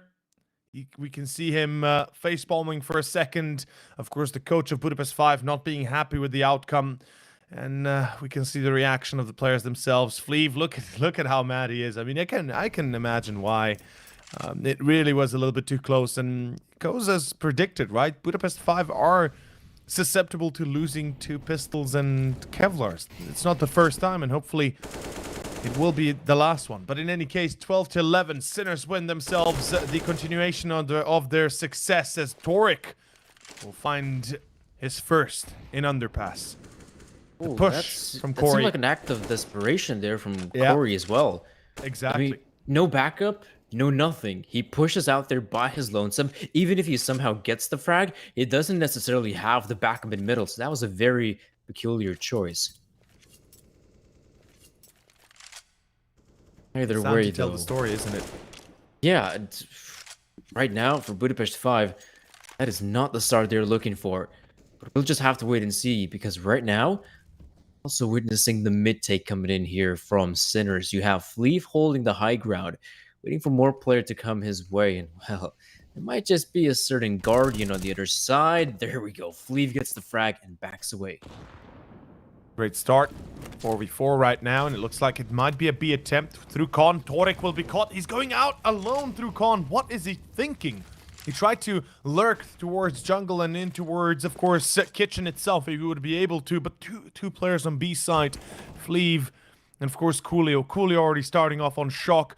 B-stick coming out of balcony. Fleeve should be able to spot him here soon as Shock, or excuse me, Oscar, not Shock, will be caught. And Fleeve will finish the job with a hat trick. Budapest 5 lose the previous to a mini buy, to a semi buy. But the next, the gun round, seems to be of no problem for them. And another eco has to be played here by Sinners. Once again, they find themselves with pistols and Kevlars. Yeah, this is, it's weird, isn't it? You know, they win pistol and Kevlar rounds, but they lose with bloody AKs. I mean, yeah, if you just take a look at the second half right now, Sinners have won the pistol, and they've also won that round previous. So, really, it's a peculiar track record from Sinners, not gonna lie, that they've just found some success with the pistols. That's about it, though. Interestingly enough, they want to try the B-bomb site once again. Now, it did work out for them in one of those previous rounds when they decided to move out fast towards the B-bomb site, but something tells me Coolio, he's going to have to hold his angle. Unlike last time around, where Coolio did consider, I think, to retreat from his early position, now I think he's just going to wait for the players to come in and continue spraying with the M4, but there's now up the utility. Oh, in fact, Coolio going for a bit of a hunt, taking the off-angle position, now aware of what's going to happen. Now he's going to back away, and Sinner's going to move in. Well, Sinner's absolutely prepared to take this one if they can. Torji will find first. Torek, though, refrags already. Torji, luckily, runs away. How is this even possible? Hold up. How is this even possible? 4v4. burning on side is Beast. The Guardian gets tagged as well, and he will give away his position with the flash being thrown. So unfortunately, this is not going to be the best hold, but Oscar might still win something as Corey takes down Beastic. So does the rest of Sinners fall. And 13-12. Sinners at least get the bomb plant, though. That is the one thing that is the lucky star for them. 3 frags would have been perfect. 2 are still okay-ish, but it's not enough. 13-12 and a bye for Sinners that could be changing the face of the next few rounds. Although, look at this. Technical pause this time called by the Budapest 5. Yeah, a bit of a technical timeout here. I really hope it's nothing too serious right now and that we can continue on with Yeah, the matchup likewise. as usual. But I will say this, though. Torji, again, 23 frags. I mean, we saw him fragging out in the first map. Of course, that's when Sinners had to play with a few stand-ins in the form of, Torg, as well as Tomke. And the fact that Torji has managed to, I think he got 32 frags in that first map. Then the previous map of Vertigo, he also managed to be, I think, at the very top of the scoreboard. And now here, once again, he's still continuing and still putting up the numbers. That's very important. And clearly, he's having a great run of form. See if it can continue, though, because it's going to be incredibly important right now. Remember as well on Vertigo, one of the great reasons, or one of the perhaps the big reasons why a team like Budapest 5 had that success on the CT side was in fact thanks to a player like Torji with AWP. He would go around the map towards the A bomb side, towards the B bomb side, and consistently be a thorn in the side of Sinners. With that AWP, he would have a lot of impact, even if he wouldn't be the first point of contact. But even if there's a retake scenario, you could still expect someone like Torji to get a frag or two. Yeah, that's the thing, right? We still wanted to see some more for Torji, but then again, let's see if he can make it up, of course, in round 26, which is about to start. We do have a small technical issue. 2 of the players of Budapest 5 seem to have issues with their internet, so hopefully we'll get that solved pronto. As we know, internet is not all, well, the internet issues are not always going to be perfect. Well, not always going to be there, or not always going to be not there. This is online CS after all, and everybody's playing at their home. And sometimes internet is an issue. Not just for the players, even for the casters. Even we had sometimes issues with internet. So, that's the way it is. That's what you got to accept. But Sinners, of course, I don't think they're going to be very happy with the fact that, they had to play this series with 2 missing main members. And I think that impacted their quality on Dust. It gave them a chance to win on Vertigo, of course, with Guardian going crazy, but I feel like they would have already won Dust if they had the full squad. Okay. I have a question for you, Over. Of course. Praha or Budapest? Praha. Absolutely. I mean, I love Budapest. Don't get me wrong. I love it. I've been there. I went to Siget in 2018. It was very nice. But unfortunately, I loved Praha even more because it reminded me of Ljubljana, of my hometown, far more than of course, than Budapest. But both are beautiful cities. Both are, when you get there, they're both. The feeling is for both sides as if. As if you've come into the old Austro-Hungarian Empire, etc. It's amazing. Beautiful cities for both. But I would prefer Praha just in general. Okay. Oh, all right here, folks. But it looks like things are a brief discussion. Actually, you know what? I will say this about Budapest, though. One of the great things about it, I think, is that, I agree with that notion of the old imperial city. It definitely has what I'll say is probably, oh shit, I hate that word, the vibe. I hate that word, but there's really no other better way to describing it. I really enjoy, for example, the city of Budapest, of what it's able to bring, and the sort of aesthetic of it, the whole Danube River, the massive mountain, Gellert Hill. Like, for me, a person that comes from the plains and I see that sort of hill. Well, it's called a hill. For me, it's a mountain. That's Mount Everest, folks. I have no idea what the hell you're talking about. But I Oh, will say man. this though, it is definitely a fantastic city. Well, wait till you Props. come here, but we'll discuss more about that idea of Budapest being fantastic and having mountains. I see the tallest mountain of Slovenia, Triglav, from my home almost, and it's 2,800 meters tall. Well, 2,800 and XX. I can't remember from the top of my head, but Okay. basically it's the start of the Julian Alps, right? We just have a small part of the Julian Alps, and yeah, it's amazing. Budapest, though, yeah, absolutely, it's a beautiful city. And what I love more about Budapest than Praha was the cuisine. The cuisine of Hungary is amazing. I love the cuisine. I love the street food. I love the vibe in general, as you said it. Yeah, sure, it might not be the best way to describe it, but for example, in the city of Budapest, you go out in the night and there's like this main square, and they have a lot of these small pools, like city pools, like where you can sit by, have a drink, put your feet into the pool, into the water, chill a little bit. And one thing that really took me by surprise is, I'm sitting by the pool with a girl there, and you're drinking some beers and such, and then I'm looking into the water, and then I see people underneath the water, like underneath the pool. I'm like, what is this? And then I realized, wait a second, there's actually a glass panel throughout the bottom Okay. of the pool that actually then goes into that you can see down into the shopping mall that is basically underneath the main market, the main kind of square. So that kind of took me by like a big surprise. Also, amazing underground rail. I love metro. the metro. Thank you. Yes, the metro. It's actually, I loved it because it was very quick and very accurate, and also the trams, really nice trams. There's some great trams for Praha. I can't say the same. Never thought about it. I'd say that. You know what?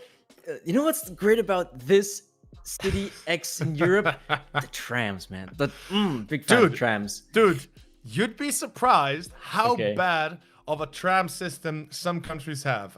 One of them being Serbia, for example, Belgrade or Zagreb. The trams are. Well, no, I don't want to be there, man. Like during the summer, 35 Okay. degrees, like old trams, no air conditioning, the small windows that you can barely open, and then it's like 150 people crammed up like this in there, and you have to go like for 10 stops that takes you like 10 hours, and no, big no. In Budapest, I will never forget when I said there was a new tram on the line, and I sit at the very end of it. And it was like 6 in the morning when we went from Siget to home, right? When we finished the day. And I sit at the end, and then once the tram would line up, you could see all the way, like a big snake coiling all the way to the conductor, like the tram itself. And then you could see how, like, just a nice visual in general. That's what I, kind of recall. But the city itself, very beautiful. I gotta say, Budapest in itself is a great city. But again, Praha just feels like better. Also, one thing that I really liked about Praha. Okay. One thing, the one thing that really took me by surprise was the actual alchemy and alchemist laboratories and the history of alchemy and this of Praha, which is actually one of the earliest cities that started with alchemy and basically the beginnings of chemistry in Europe, which was way back. It was highly illegal, and you would get crucified or burned at the stake by the church, since Praha was a very imperial city, very churchy city. There was a ruler that I actually right now forget what his exact name was, but he was an actual alchemist, and he had hidden laboratories throughout the entire city. It's insane. The castle of Praha, where the main castle, the dynasty lived, the kings lived, has an actual tunnel that went underneath the river into the city, where he would go to his laboratory to make experiments and such. So yeah, that was like a fascinating background of the city that I think is really nice to take a look at, take a gander at. Oh, okay. Because actually, I myself have never been to Praha because We should go. Yeah, definitely at some point. Once this all thing is over, then absolutely, then there's going to be the I hope the possibility of visiting countries in Europe. When that's going to be possible, though, of course, because obviously right now we don't really know for certain when things are going to get back to normal. Yeah. I guess you could say that, but yeah, absolutely. Praha, the way you're describing it, does sound like a pretty. I mean, they also have great clubs and great pubs, so I can't deny. I'm a big fan of that as well, of course. But overall, yeah, I mean, both cities still there's nothing better than Ljubljana, and just like for yourself, right? There's nothing better than your home city or your home country cities. In either case, I can imagine that you studied in Budapest, right? Yeah. So, I mean, you probably have a more intimate relation with the city itself since you lived there for a much longer time than I ever did. I was there only for like 10 days, so, you know, I couldn't really take everything in that essence, I think. But I'd love to return sometime. Also, the prices are great. It's not as expensive as one would think. Yeah, I'd say so as well. It's definitely not an expensive city in that sense as well. I will say this though, that was for me my first foray into a big city and what the big city life means. And for me, it was, well, definitely two things. First one, the smell. Second one, loud, very loud. Oh yeah.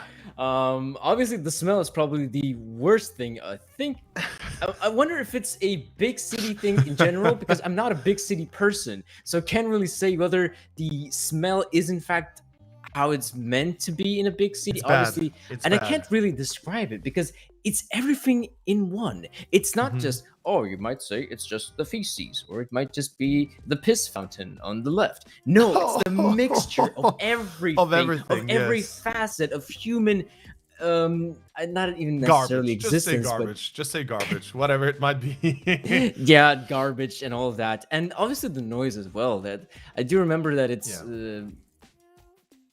City, but I guess it just comes down to living in a big city. That's what I'm saying. Yeah, I mean, that's why I never liked big cities. And until you go to London or Paris, that's when you actually really see the dirtiness, the absolute, the smelliness and the dirtiness and the disgusting streets that are there.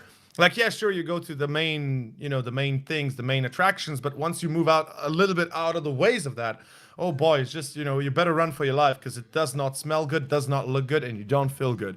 But with that being said, I see people are really concerned about what is going on. We're just waiting for the server to switch up. We're moving on to a new server in a matter of moments. We should be starting very quickly. So don't worry, guys. Don't worry. We'll be there in like a few moments to go into the continuation of the game itself. We're still in the third map of Mirage. Nobody has yet won. Nobody has yet gone down the drain. So don't worry. Both Budapest 5 and Sinners have a chance still. It's not looking good for Sinners, but they have a chance still. Right? Yeah, and I mean, it's also interesting. I guess we could even look back to what has occurred throughout this first best of three, right? Yeah. So obviously in the very first best of three, we had the very first map of the best of three. That's where we had Dust 2, right? And in that matchup of Dust 2, we obviously saw how the guys there from Budapest 5 managed to secure a pretty convincing 16-9 victory. But that was also because Sinners had to play with two stand-ins in the form of Tom Case and Toric. Then heading into the second map of the best of three, that's when instead of Tom Case, we had Guardian come into play, and we still had Toric in the mix, and they managed to secure the victory 16-12, their Sinners. And now this being the third and final map of the best of three, it's getting close. It's really close affair between the two teams. No one really having a substantial edge, so to speak. And I think the last scoreline was 13-12 in favor of Budapest 5. So this is where things are looking at it. It's, you know what? I can't really say which team is going to come out on top, right? Because Budapest 5, slowly but surely, they started building that momentum on that second half of the CT side. And Sinners, they're getting a little bit timid. I guess it comes down to them having to play with two stand-ins in the form of Guardian, in the form of Tark. And it's a little bit dissatisfying that now they're finally starting to lose some steam when it's getting so close to a potential victory.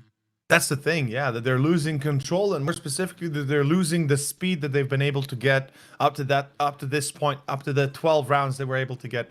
And hopefully Sinners will have a few aces up their sleeves, and apparently they're going back to the old server now. So I don't know what's up. I don't know what's going on here, but apparently they're just kind of, switching out here and back and forth. But they're all already on the server, so we will be starting in a matter of moments, just for the, of course, the delay to catch up with us as well, so we can enjoy the game. So no worries, folks. We're not missing out on anything. We're not going to be missing out on anyone. Either way, Danny, I got to ask you one more thing. Which city do you want to visit as soon as all the current situation clears out? Like, what city would you like to see next? Which one is on your bucket list that you're going to 100%, like, that you would like to see?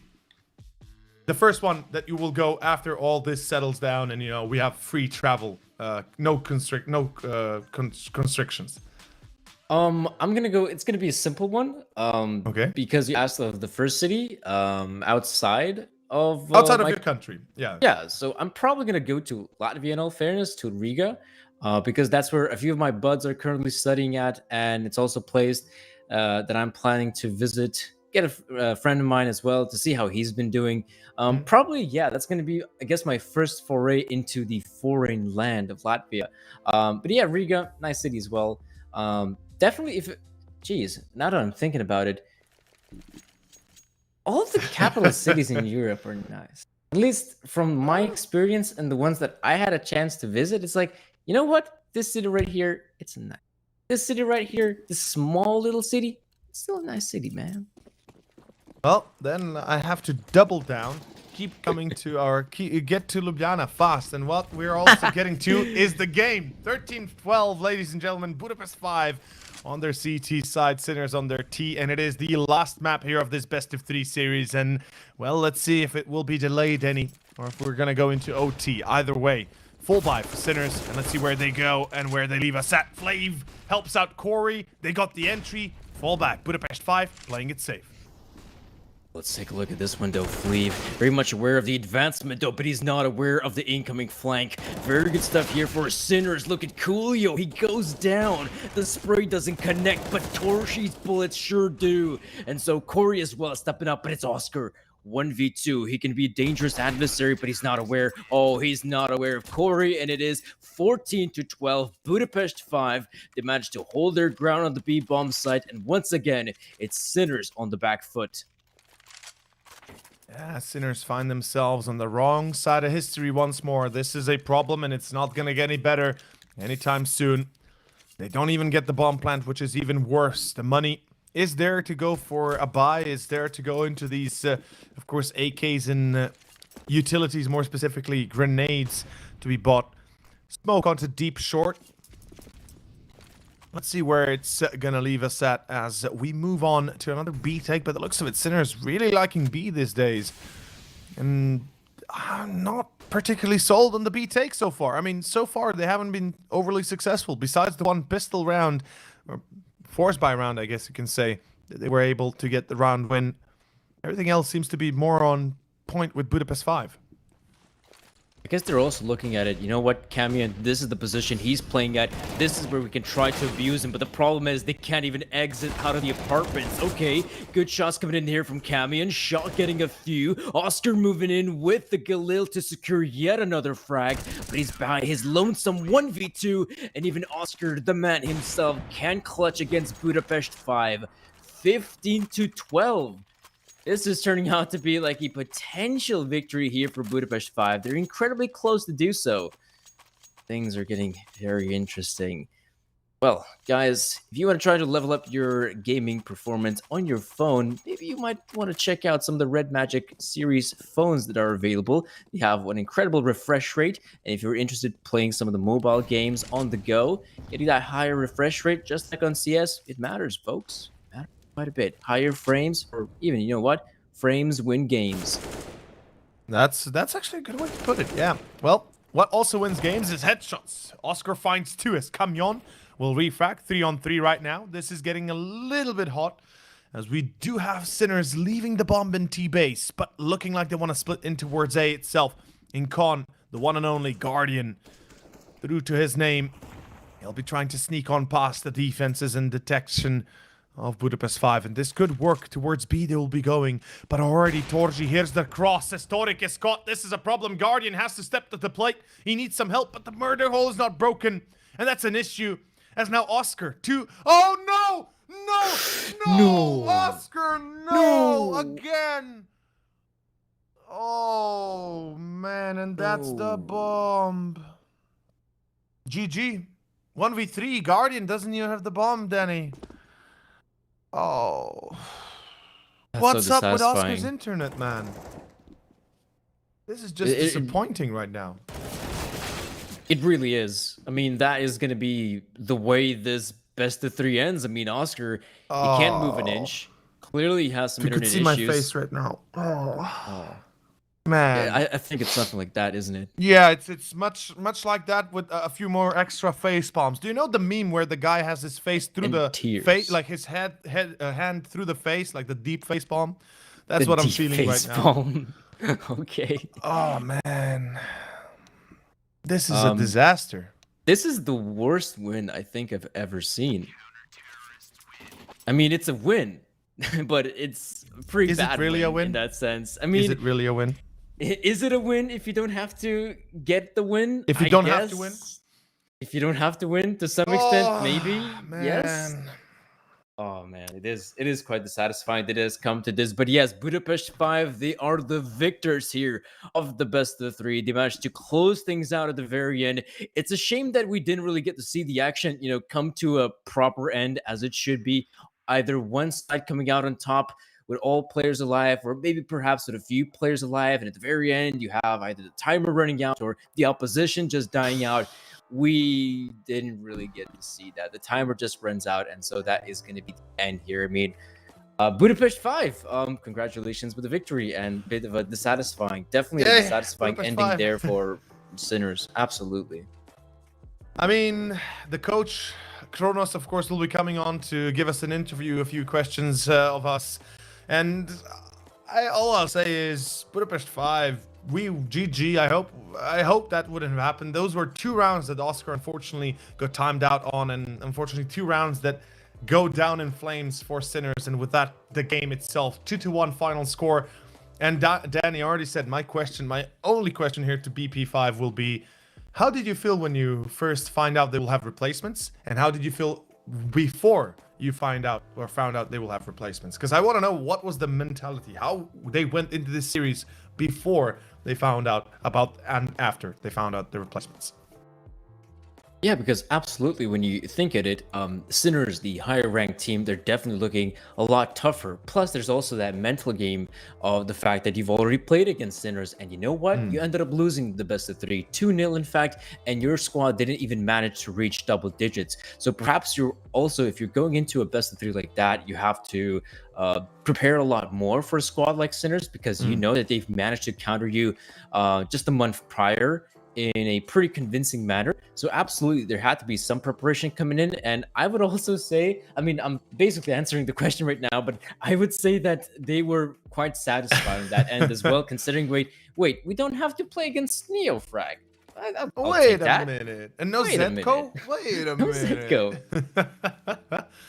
Yeah, it's true. Like, you have a good point. Like, yeah, not just the fact that they lost before against them, is the fact that, before they went into this, there's probably some concern, there's probably some doubt, and obviously they went into this a bit more prepared, I would imagine, looking through the demos of recent games of Sinners, and there are a lot of them. No questions there. There's a lot of demos, a lot of games that they could have looked at for Sinners themselves, and I can imagine they prepared a few extra tactics because of that. They prepared a few answers to their tactics, especially in pistols. It feels like Budapest 5 definitely knew what the hell they were doing then, yeah, I'm just interested in seeing, interested in hearing how they felt and what they really are thinking for the move forward, since of course their opponent next could be DBL PONEY or of course NAVI Jr. But with that being said, I believe Kronos has just arrived on to our TeamSpeak, and hello Kronos, and welcome. Of course, before we even start this off, congratulations.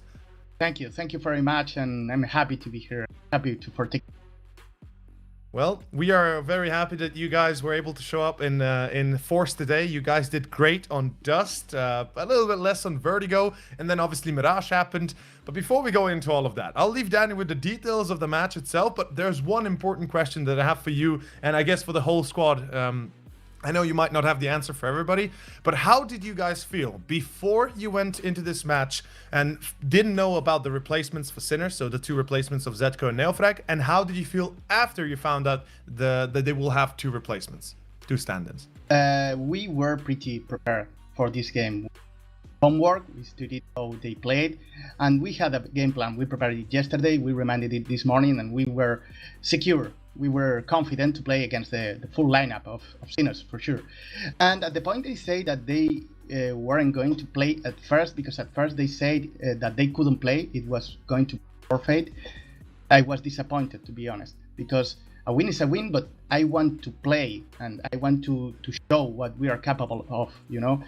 And then they had to play first with Torik, who is a great player, and the coach. It was not a hard game, despite at the end Oscar made some great plays, and it was a little hard at the end of Dust 2. But then Vertigo, they brought Guardian and they played amazing. I have to say that. We also had a game plan to play that map. We knew what to do, but at some point we choke, and this is the word, we choke. But because if you realize the game, we were getting to the sides, and then after getting 1 or 2 kills, we were like overpicking, not taking the positions we talk about. Like, I don't know if he was overconfident or they went nervous, but we really think that we lost this match ourselves. You know what I mean?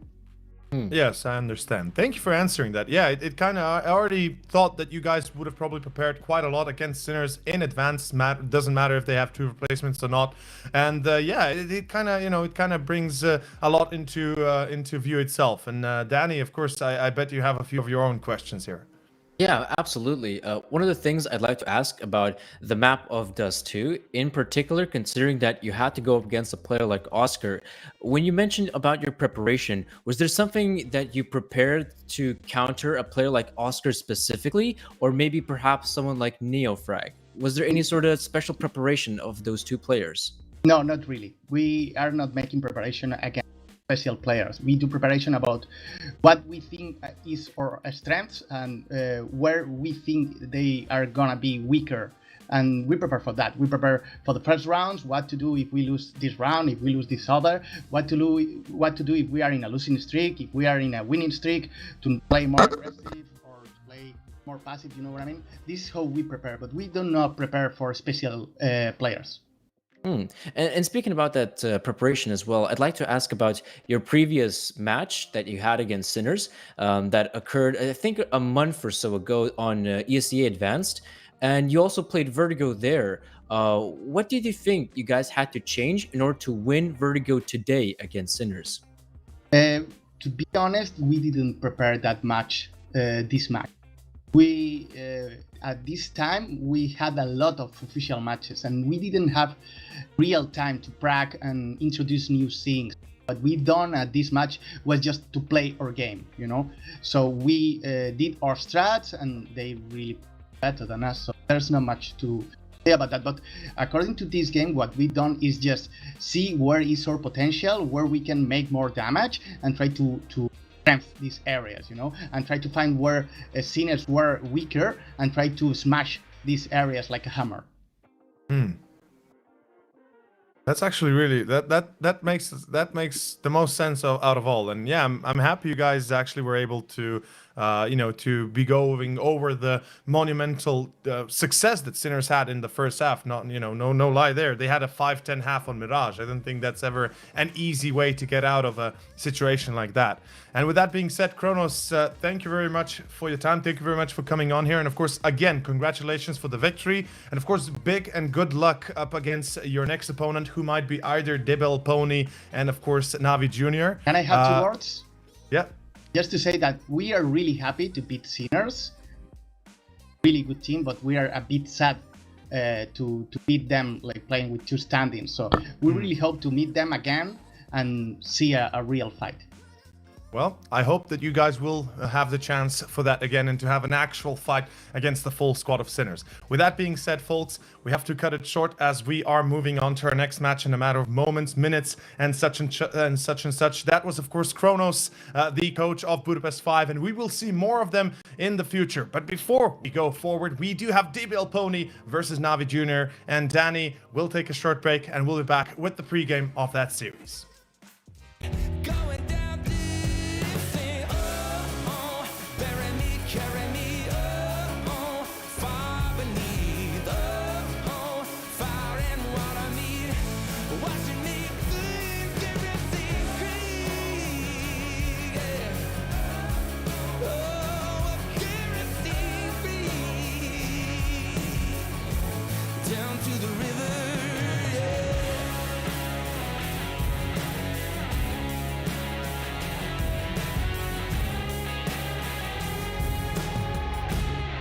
to the river.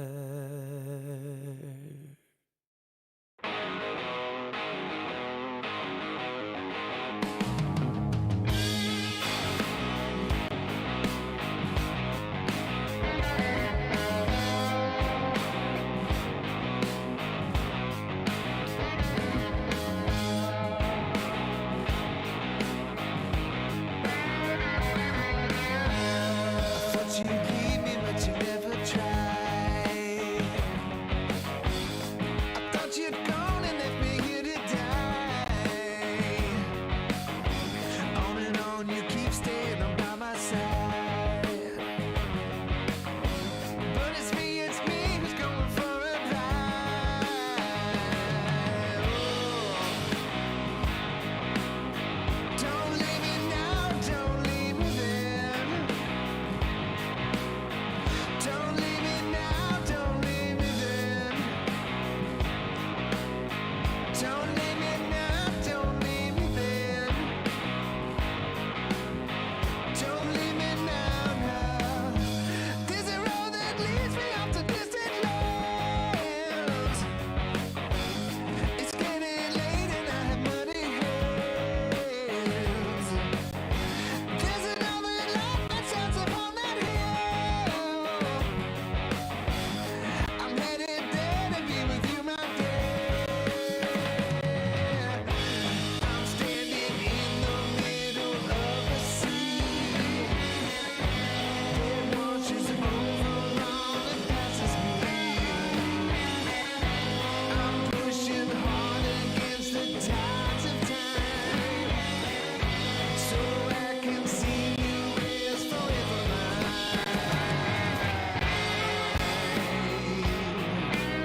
but that's not all that's on my mind. I have never said a word about it, but never stop believing, don't you know? I haven't been around for you, my darling. Surely memories won't guide you home.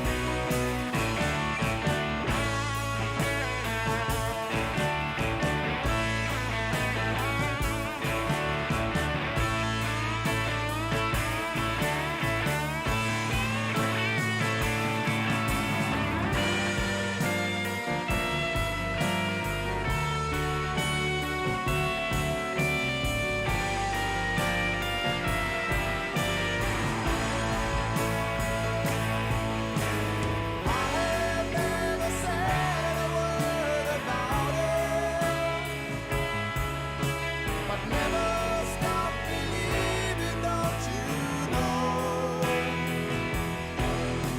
I haven't been around for you, my darling. Surely memories won't guide you home. I haven't been around for you, my darling. Surely memories won't guide you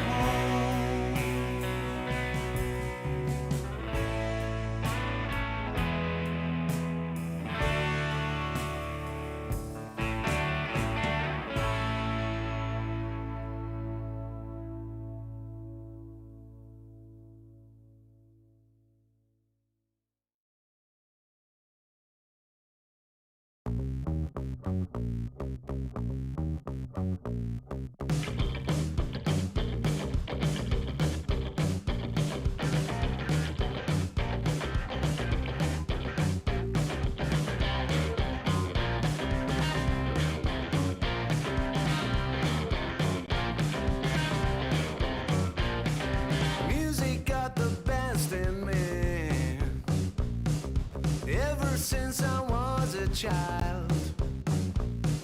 Now it's showing its ugly face. What can I do?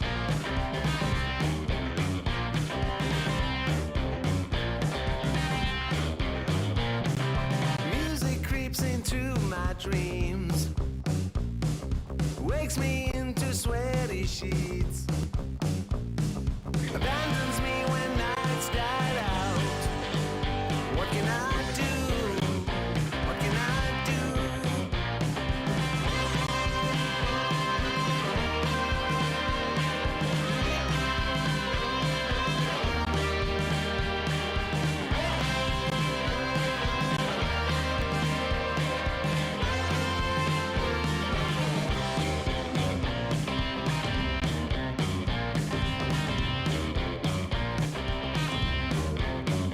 So I better use my legs and run before it is too late to flee. I fear there is no other way. It's what I can do, what I can do. Then I want to be with you, but you know there's music too. Don't let jealousy alert you. Stop this, get right. Stop this, get right.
Dream big, 'cause boy, you're gonna make it. Stand tall, there's a higher road you're taking.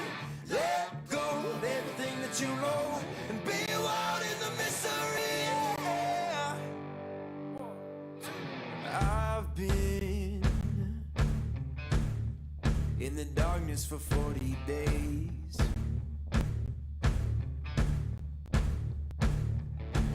I've been searching for holy flames, a sign to light up the way. So can you help me out? Can you help me out?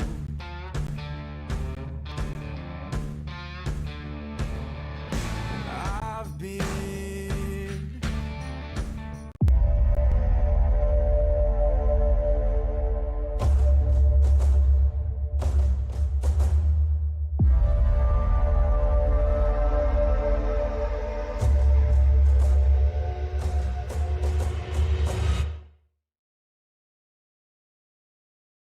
Welcome back, of course, ladies and gents. Blast Rising 2021, and of course our second series of the day. Danny, DBL Pony versus NAVI Jr. What are we expecting here? Oh boy, actually not really sure what to expect in all fairness, because in this current matchup that we have right here, I'm pretty sure that the people are going to be very hyped up about Double Pony, and rightfully so. I mean, they did have a pretty great run of form just yesterday against Vitality, but all fairness though, here come against NAVI Jr., who they themselves have had results all over the place. But one thing's for certain, it is also a roster that has some pretty good talent on it. Well, absolutely young talent, and of course very, very good talent. Of course, for NAVI Jr., that would be OnCare, Fear, Monzi, Pogorelov, and Sinix, and of course for Double Pony, DBL Pony, the famous MBK. I think there's no doubt there who that guy is. Then we have Body, amongst others, who is also, I think, quite renowned as of late. Lucky, Jocko, and of course Afro in general. But overall, this is going to be one hell of a match, man. I feel like this is going to be even closer than what we saw between Sinners and, of course, Budapest 5. Given that this is two smaller titans up against each other, right? DBL Pony, as you said, they beat Vitality only recently. And of course, for NAVI Jr., they've been around for a little while now. Their big brother, NAVI, beating everybody to submission at the top of the line. Of course, as of recently, I believe NAVI Jr. did lose most of their last of the few series they were playing, and pretty much fell out of most of the tournaments they were playing. But still, a scary team nonetheless.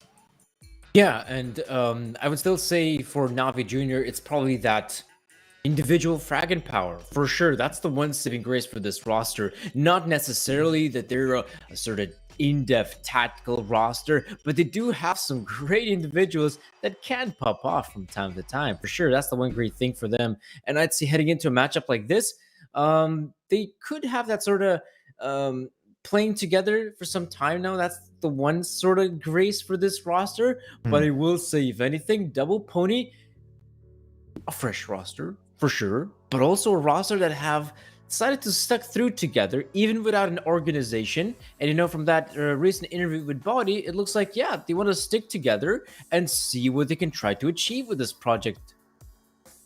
Yeah, that's the thing, where they can lead to, you know, this Double Pony team, of course, being a bit of a you can say a bit of a testing subject as a whole, right? To see how far they can push it.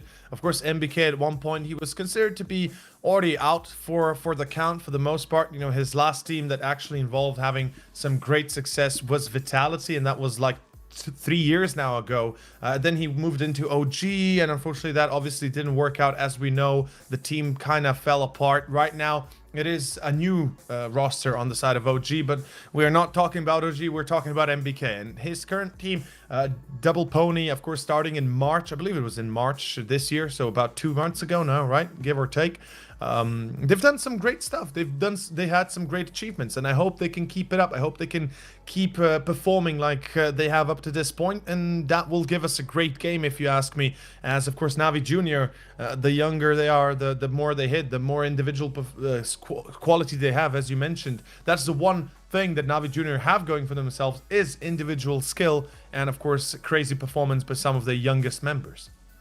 Yeah, but the thing though with Double Ponies right now is that instead of NBK, they're gonna have to, because NBK has departed the roster. So instead, what they're gonna be doing here is they're gonna be testing out various French talents. So right now, we're gonna have a player in the form of Exercise that's gonna be playing in the roster, and it's either him or, from what I've heard, from what I've seen, in fact, from the HLTV interview as well, that there's another player in the form of Nono2K that could potentially be fielding in as that fifth player. So it's also interesting to note that yes, once they played that RMR stage of Flashpoint 3 and they managed to beat Vitality, it wasn't this roster that managed to do so. They still had NBK in the mix, and now they're going to have Exercise, who is, for me, an unknown quantity. I have never heard of this guy before, and by the looks of things, Body, the in-game leader, believes that he could potentially take this young talent and shape him into something that could potentially be this next generation of French talent.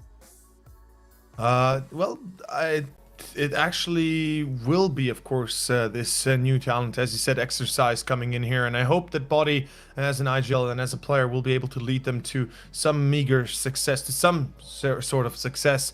Funnily enough, I actually didn't even know that he was just standing in for the team, that he actually left on April 30th, Double Pony, that is. So that comes to me as a bit of a surprise, but either way, we will be, of course, having the veto. Well, we are having the veto right underneath us. If we go over it immediately, Train is going to be our first map to begin with. It's going to be the first pick of course, Navi Junior, and then Inferno by Double Pony. Give me your thoughts on Train first.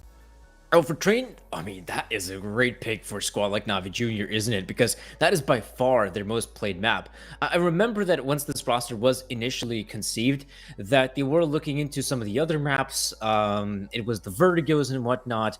But now they've been primarily like hard focused on a map like Train, and some of the results they've had, I mean, it is by far their best map. I mean, the win rate speaks for itself. It's almost at 89%. They only lost that one matchup against Young Ninjas, and that was a 16-14 scoreline. So 100%, if you're a squad like Navi Junior, you're going to be very happy heading into the map of Train.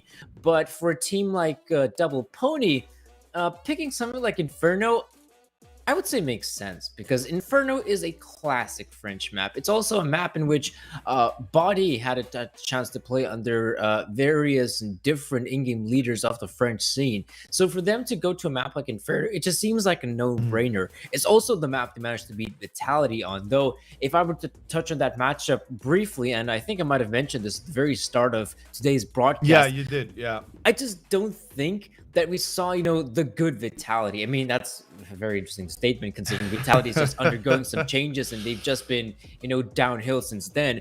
But to me, it felt like, Vitality didn't give their 100%. There were definitely some mistakes that were making, some smoke grenades that were missing, the shots that weren't landing. And even though Double Pony, rightfully so, they managed to seize that opportunity and win it in a 2-0 fashion. I think there's going to be a lot of hype around this roster, but it wouldn't necessarily be touting them as they're going to be 100% in a position to win against even a roster like Navi Junior, because the thing is, though, whenever a fresh roster is being built, such as this one, you're going to have those periods of where you're sometimes going to be losing to the lesser opposition, just because of, you're trying to build up your game plan so that potentially you could climb the rankings and reach that tier 2 or perhaps that tier 1 tournament, right? And when you have to place against those lesser opponents that are not going to be as methodical as you, as necessarily as tactical as you might run into some problems. You might have to rethink your game plan and again start from scratch on how on earth are you supposed to beat these lower level teams, right?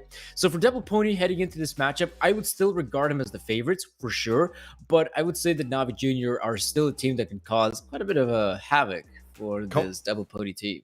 quite a bit of havoc and chaos, most likely. I can imagine Navi Junior being absolutely on fire moving into this first map, being their own pick of Train, and of course the map being removed as of late, and now Ancient being played instead of it, which we'll get to it a little bit later. But Inferno are second, and again, a great map for Double Pony, as you said as well. It's something they continuously played in the past, and Body as well. He'd had some great moments with it. And then Dust, a final map of this series will be Dust 2.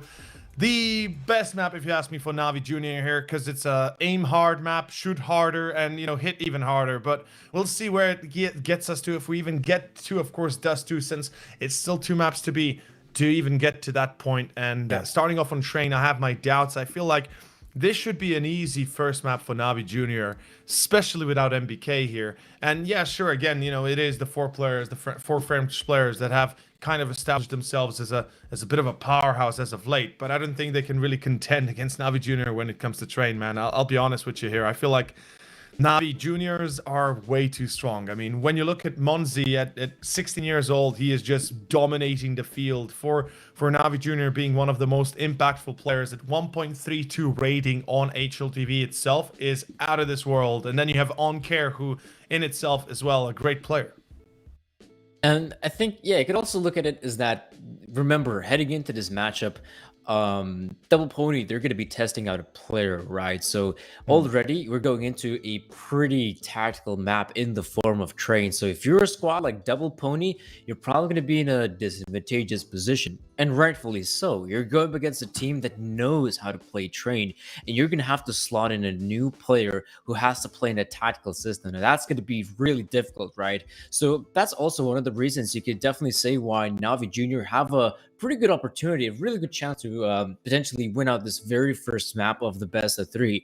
Though, as we tend to look onto the other maps, right? If we tend to look to some of the other ones that we haven't played, your Infernos, your Dust 2s. I mean, again, I talked about how Inferno is a sort of classic French map. Dust 2 as well. I mean, Dust 2 is a perfect map. I mean, this is a map that absolutely the Frenchmen know how to play. They've played it through various in-game leaders, whether it be, you know, we'd have to go back on this one, but yeah, even something like the likes of Existence. This is a map, or, you know, initially Vitality as well, when they were starting out, this was also one of the maps they were really trying their hardest to play on. So absolutely, the fact that we do have these 2 maps, Inferno and Dust 2, coming into the map pool is still a great thing here for the French squad.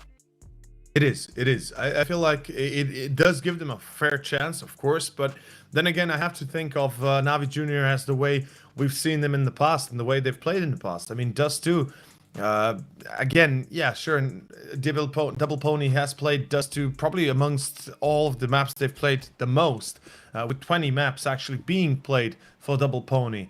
I do have to think of the effect that this will have on them since MBK is not playing, and with this, of course, we are slowly ready to jump into the map itself and into the series itself. Of course, right in front of your very eyes, you can see the lineups of the teams themselves. Double Pony here with Body, Lucky, Afro, Joko, and now Exercise being as the 5th and final player for this one.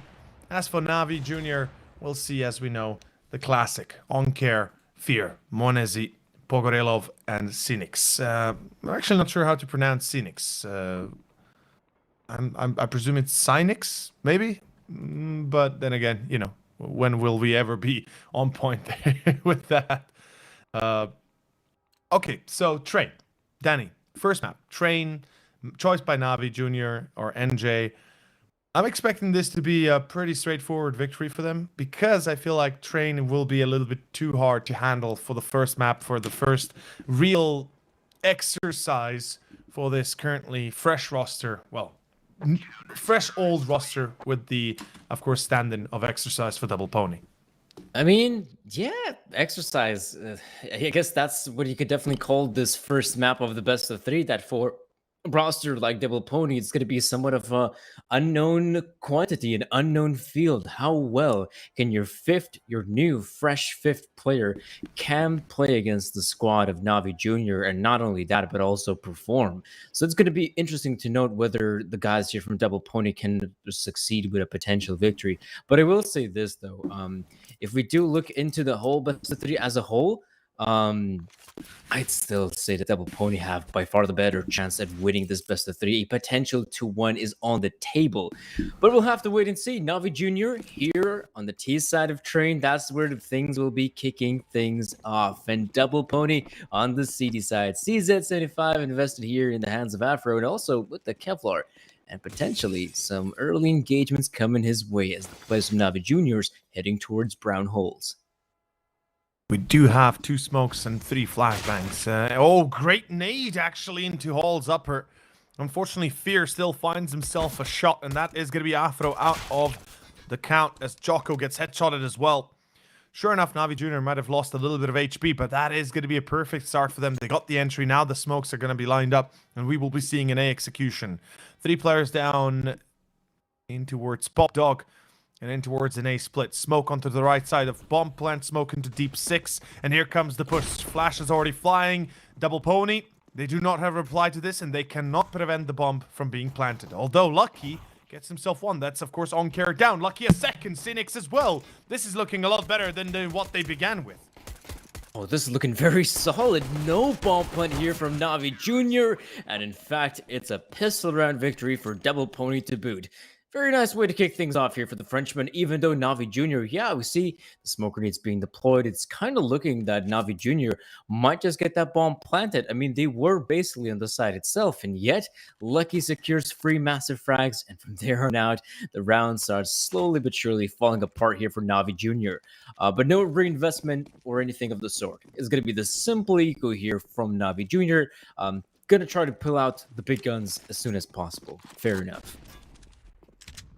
Let's see where this one is going to be headed. Of course, with only Glocks out and a single Deagle, I can imagine this being a very quick round for Double Pony or DP, DBLP. No matter what, Lucky. Yeah, there's the first, and that's the Deagle out. Sure, Munzi comes out to try and make this one a little bit easier, perhaps get a frag or 2, but Double Pony, they've got SMGs up. They should be going pretty much aggressive soon enough here into this round itself. Jocko, yeah, he's already under Pop itself, when Navi Jr. seem to be keen on going towards Ivy, maybe a split towards A if they can do so, though I love the setup from Double Pony right now. Look at where, of course, Exercise is standing. Look at where, of course, Lucky is, and this crossfire can be very effective and very quickly set so that both positions can be checked with 2 players instead of just the one. Of course, for Exercise, holding the longer range angle, so those players with the Glocks will have an incredibly difficult time to just make their way out of Ivy. And for Exercise, ooh, that's a massive dink. It's going to have to fall back from this one, so for Navi Jr., gives them a bit more breathing room to push out. And speaking of pushing out, Cynics, great frag here on 1. Exercise still low on HP, and the players from Navi Jr. have made their way out of Ivy. They're going to begin the advancement here. 20 seconds, they got to eliminate Exercise, but Afro, it's a new threat. He gets the frag here in Monacy. Afro gets the second one, and I'd say the third has been neutralized. Almost, though, as Pogorlov, there we go, is going to go down. Double Pony secured the round victory. Well, that was a lot closer at one point than it should have been, but either way, that is going to work. And a nice little 2-0 start. Double Pony will find themselves to be pretty comfortable in their current shoes. Of course, the full buy from Navi Jr. is what really matters here. And we've got AKs out and about. A single Galil on Fear. He opts out to go for max utility rather than the AK itself. I respect that choice. He is a man of course, quality in this case. Wants to have utility ready for his team and not just for his pleasure of getting headshots. But, either way, Jocko pushes into main, sees no contact, checks the box or behind the box, sees nobody, pulls back. Smart play. Now goes into Pop. This is actually a great little setup from Double Pony. What we see here is upper B hole's aggressiveness from body. He's going to be trying to get a little bit more information. While the rest of Double Pony are just kind of now setting up this passive state of defense towards main, while Exercise wins his duel against Pogorelov. That is a pretty good pickup here early on for Double Pony. Afro with the scout doesn't land the shot. Look at this body with the MP9. This can still be very deadly. The MP9 in this range is lethal. Fear goes down. Body gets away from that position, but Ankara, Other side of the map manages to get a frag here. One more in the hands of Navi Jr. 3-on-3 right now, so for Navi Jr., he could potentially just group up and hit one of the bomb sites. Either way, they'd have a massive advantage. Time is also running low. 35 seconds. They're going to have to move to one of the bomb sites, and by the looks of things, they still have that one smoke grenade in the hands of Cynic, so they could deploy it for an easier cross towards the lower bomb site. In fact, no, they're just going to walk on out by the looks of things. Monacy walking out, not making a single sound cue, and now he's going to begin to run. Lucky's going to swing out, gets the frag here to Ankara for Navi Jr. They have to look for more frags. That's one from Lucky, and now Monacy being left in the 1 versus 3. They're a free low HP Frenchman, which he could try to eliminate, but he himself is losing health oh so quick, and he's going to go down eventually. A victory here for Double Pony. Well, there you have it. Double Pony. They're going to keep this one up. Of course, unfortunately, at the end of the day, Navi Jr., their attempt towards B being relatively unsuccessful. Now, if we look at the amount of kills in the bomb plant, sure, that's good. 3 kills, bomb plant, that kind of, brings it around a little bit and definitely can help quite a bit. But unfortunately, that is going to be pretty much it for the start here, as Navi Jr. will buy again. Okay.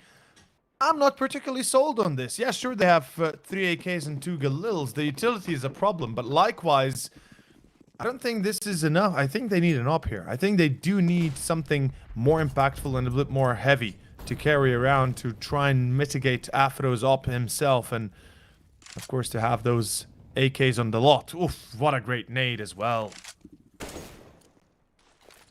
And a few players spotted out as well. Absolutely, though. Ooh, body, great pickup here in Fear. I absolutely agree that here on the T side of Train, you need something heavier. An AWP would be a prime example to try and open up some of these bomb sites, because Train does have a lot of these long-range engagements, and trying to peek out with the Galil is possible, but it's obviously not going to be as precise. Body, of course, he is precise. Very good frag here in Cynics. We saw that 2-man setup as well, Body pushing in. Even if somehow Body might have whiffed his shots, he would have had his teammate backing him up there. That is a nice 2-man setup here, and you can already see Double Pony very early on acquire themselves the lead, and here in the mid-round, things are looking dire. I mean, look at this confidence as well from Lucky. Let's see. Uncare. Oh, he is expecting it, but he turns around in the most unopportune and unfortunate times. Oof, that hurts. That hurts big time. As we can see here, Monzi and Pogorelov left. And this is a bit of an issue. Navi Jr. probably have to save here. They don't have much of a choice beyond that. And funnily enough, Pogorelov in Slovenian would translate to burnt down or burnt out. One or the other. Well, more accurately, burnt down. Which would be Pogoreo or Pogoreli. While in Russian, I can imagine it pretty much means the same. So it's funny. It's funny how his name is literally burned down. But in this case, oh, he hears them close range. Are they going to push the smoke? Yes, they are. He's blinded. He gets one, but unfortunately, that's not enough. And woof, cutting it close. Way too close. Munzi survives. Monesi survives, excuse me, but doesn't get the money. At least, I guess they keep the Kalashnikov. So at least that's something. But at the same time, the fact that Pogorelov dies, he has to play with the Glock. In fact, when you look at it, Pogorelov might just have to go for, this one eco here and the next round as well, potentially. But I'm sure that he's not going to do that. He's just probably going to buy a Tech 9 with armor, and that's about it. So it's quite dissatisfying that, Pogorelov ends up dying. And now you have, what is he with the AK-47. Of course, if he ends up dying, then also the next round he can't have a proper gun. Navi Jr. end up winning this round, but how can they do so with the current investment? It is quite lackluster. I also have to admit, though, Double Pony doing a pretty good job of their utility usage, but honestly, in a prime position, and he's going to catch Lucky off guard. He wasn't really aware of the advancement. That grenade, though, oh, so close, and yet there's another frag coming in for Monacy. Jocko body Afro. This could be a wild swing in the dark, and it will be. Jocko getting caught. Ouch. That's going to hurt. Body and Afro left. Against an eco, this is a big, big distressing failure. And there you have it. A clean round by Navi Jr. on an eco with the saved AK from Monesi. I can't believe what we just saw, Danny, but we've seen it nonetheless. So there you have it. That's going to be the round going into the hands of course, none other than Navi Jr., their first. And I'm not really sure if they did something, truly amazing there. I mean, if you look at it, it just felt like Modesty just walked out of TCon, and that's it. He walked out by his lonesome, had the AK-47 to boot, of course, and he just managed to get the frags. Left, right, and center. Whatever he looked, Modesty get the frag. And the remaining players of Navi Jr., they saw the emptying bomb site, and they thought, yeah, we're going to take over this part of the map and win the round here for Navi Jr. Double Pony, though. Look at the aggression here. You can see that Cynics and Fears seem to be aware of the incoming advance. Or the Afro, though, does go down. So you can see that Fear was very much aware. And of course, that boost didn't come from nowhere. There has to be another player in the midst. Fear is very cautious about it. Well, certainly a nice attempt. Let's see where this is going to be leaving us with, where this is going to be going. As we do have another attempt here by Navi Jr. and a pretty good one at it, as we have Jocko, Lucky, and Body only, the three players alive with a Deagle, MP9, and an op. Though Lucky with the op could be the difference maker, right? We got to be honest here. The difference maker of this AWP, well, with the op itself, could be quite impactful in general moving down the line, though at this current stage, seems like there will be more of a chilled round. Or is it Fear? Never mind. He just takes a few pot shots. Not much else to be said. And, well, either way, not bad. So far, not bad for the side of Navi Jr. Losing 4 rounds to begin with is one thing, but being able to come back with basically an eco and starting your turning point, starting your return journey into this map is another. And let's see how far they can go, actually.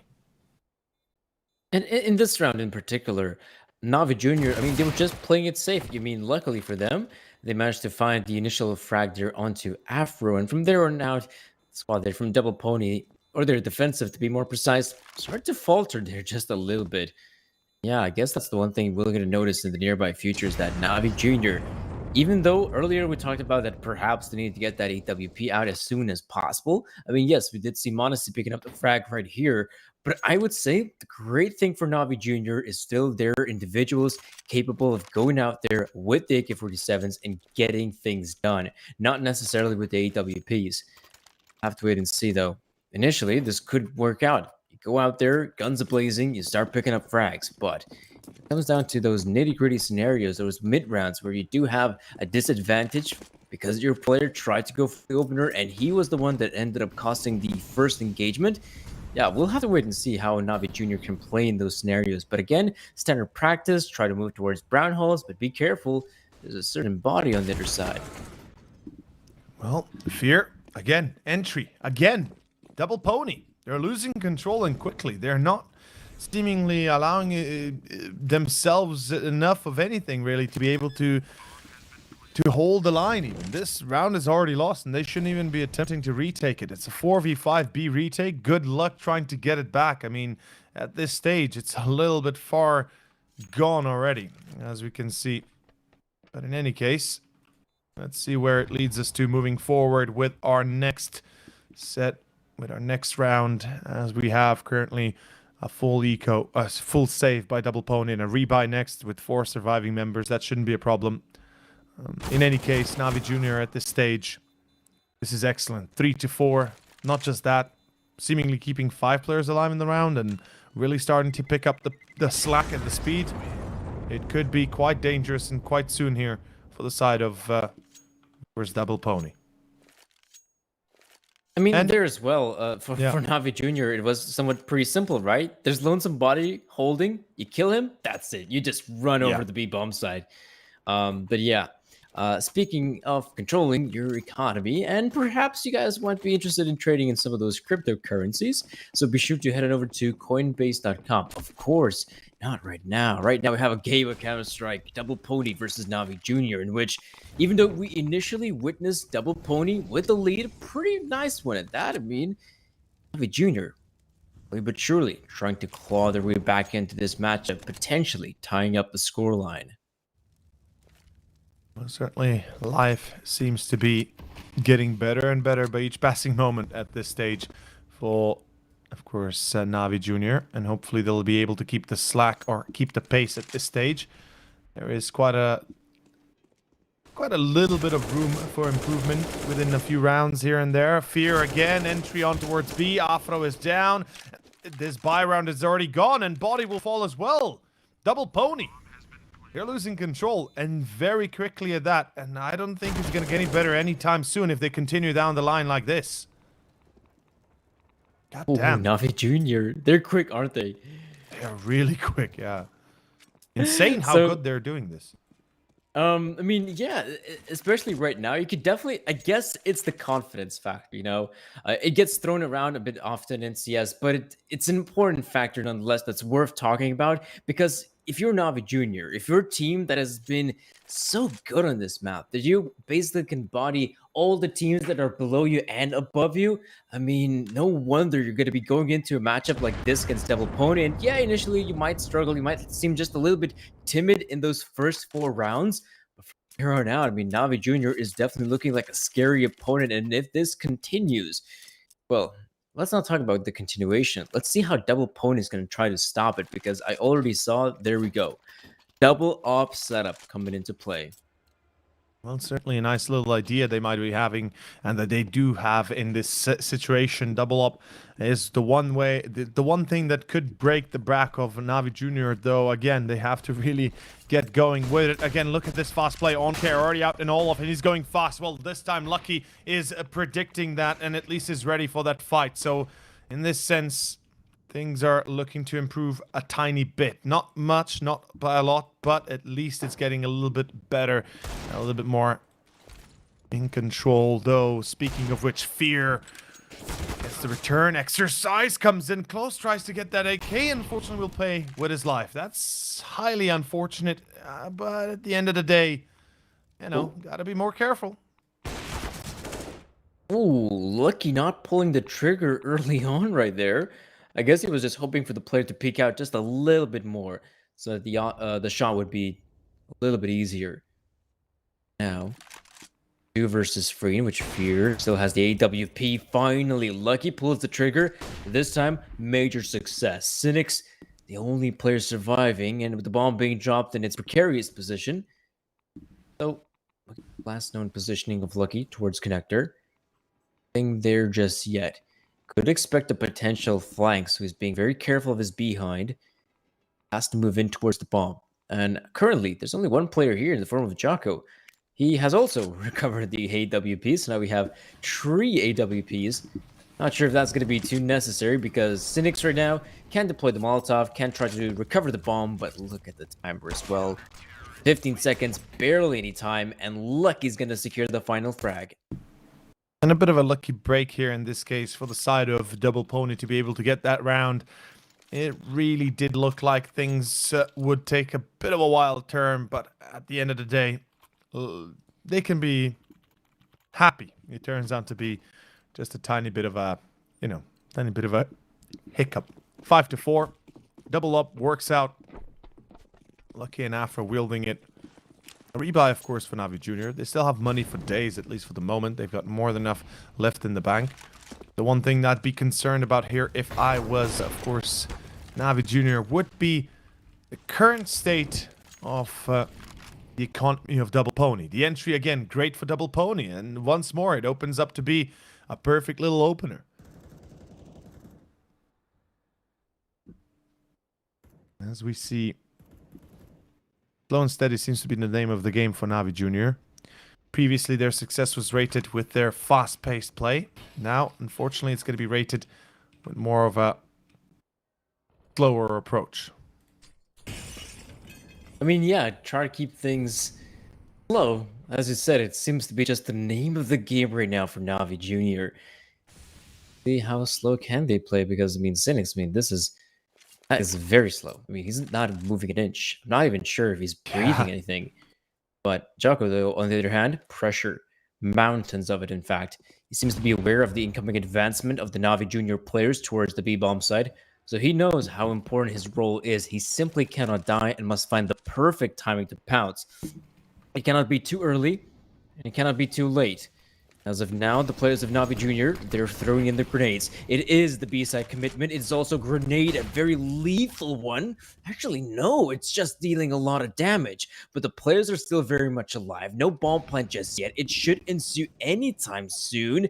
And Jocko, yes, the perfect timing. It is. He gets the frag here in Monacy, and the players of Double Pony have all the angles covered. Now it's time to get all the frags. So far, so good. Jocko has picked up 2. Lucky chimes in. Ankara, though, in the backlines only manages to find the 1. Unfortunately, a little bit of a disappointment here for the side of Navi Junior. Like, the fact that they don't get anything done and the only body falls feels like that's not going to be enough at this stage, right? That doesn't seem like there's going to be more than just a few headshots here and there, and that's it. So Navi Junior, they better start picking up the slack and picking up the pace, because Double Pony, they're finally getting some control in their hands, and it's looking better and better with each passing moment.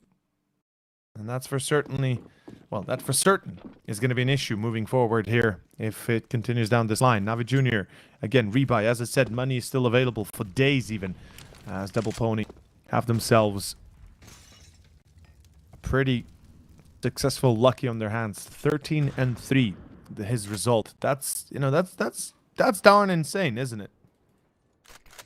I'd say that's really not bad. That's pretty good considering it's what? Only, oh yeah, this is just the 11th round that we're on. 13 kills, that's pretty big. Considering it's also Lucky who's doing the opping right now. Huh. I guess quite peculiar as well. That he's able to find so much success, because that's not necessarily the player you're looking towards on Double Pony and thinking, yep, definitely expecting Lucky to be successful with the AWP. That though, ooh, this is peculiar. Yeah, there we go. Exercise manages to find the frag here on Monacy, and there we go. Afro with the AWP. Quite interesting as well that it was the Opper that was boosting the Rifler, and then of course the Opper then chimes in with a frag. Still works out nonetheless. But Pony, though, expecting a potential hit towards the B-bomb side. There we go. The feet have been spotted. Buddy in position. There we go. Good shot from one of his rifles. Now it's time to see whether the other players can chime in. There we go. Lucky as well. And that seems to be the end of the round. Ankara remains, but he still has the bomb on his shoulder, so he could potentially move towards B, but he's going to have to be quick. And, well, he's simply not quick enough. A little bit too slow. Jocko closes the gap, closes the round, and once again we move into a successful take for the side of course, Double Pony. 7-4. This is getting better and better with each passing moment, and I have fear of what could be happening and what could be going down here pretty soon, given the success rate is now measured by at least the entries here. Seems like that Navi Junior are having none of it. And it's concerning. It's concerning when you think about it. You would think, we would think, and we would imagine that this kind of round would be, or these kind of rounds would be going their way a bit better. But again, they at least rebuy Mac-10, Galil, 3 AKs, a little bit of utility. Navi Jr., their slow play doesn't seem to be working as well. Now they switch it up. They go fast. Afro finds one. First to contact the sphere, and the rest left him to die. Seems like they get a little bit scared at the end of the day there. Not gonna lie, that is concerning, to say the least. Concerning, to say the very least. They got frightened. They didn't want to pursue it whatsoever. So the players of Navi Jr., they believe that this very lengthy rotation all the way from the B-bomb side towards A is going to be their salvation. In fact, the way they're positioning, it seems like it's going to be a classic A split. They're going to have a few players coming in from Ivy, as well as 2 players coming in from T-Con. However, notice as well that Exercise kept on his smoke grenade for as long as he could. Now he deploys it. That's going to cost extra time, extra moments here for Navi Jr. In fact, the guys from Ivy even abandoned that position completely. Looks like right now, an all-out push on the A-bomb side for T-Con is where it's at. Very much indeed. It looks like Afro again Second in the round, third in the round as Pogorelov dies as well. They're just lining up for Afro as Exercise gets Monesi. And all in all, the round is done within a split second of each other, within a split second of one another. That is, not gonna lie, a little bit concerning, Danny. And I dislike where it's leading to be.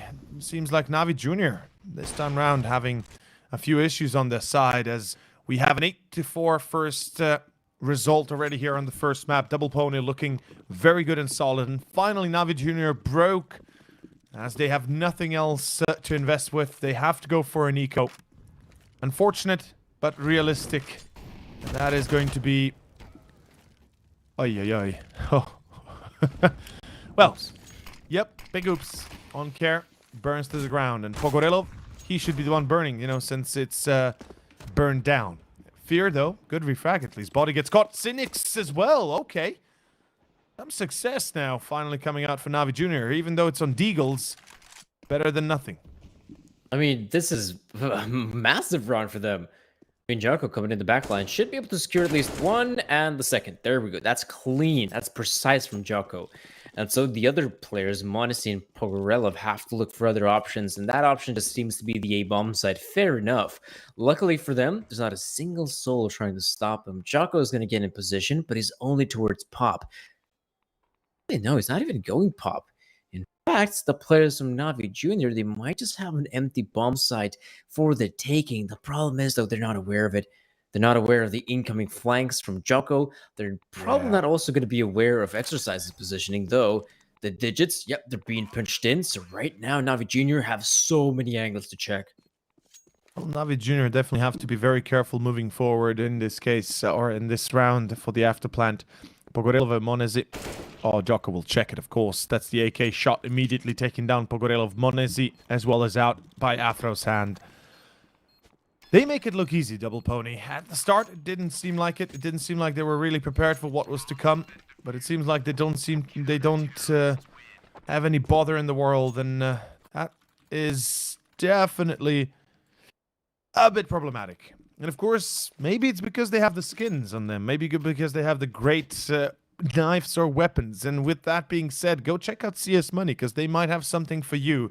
You know, if you want to get better at this game, try out getting some better skins first, and then we'll see if you can, you know, if you can win or not. But, well, let's leave it at that, shall we? As we keep on going, we keep on moving on.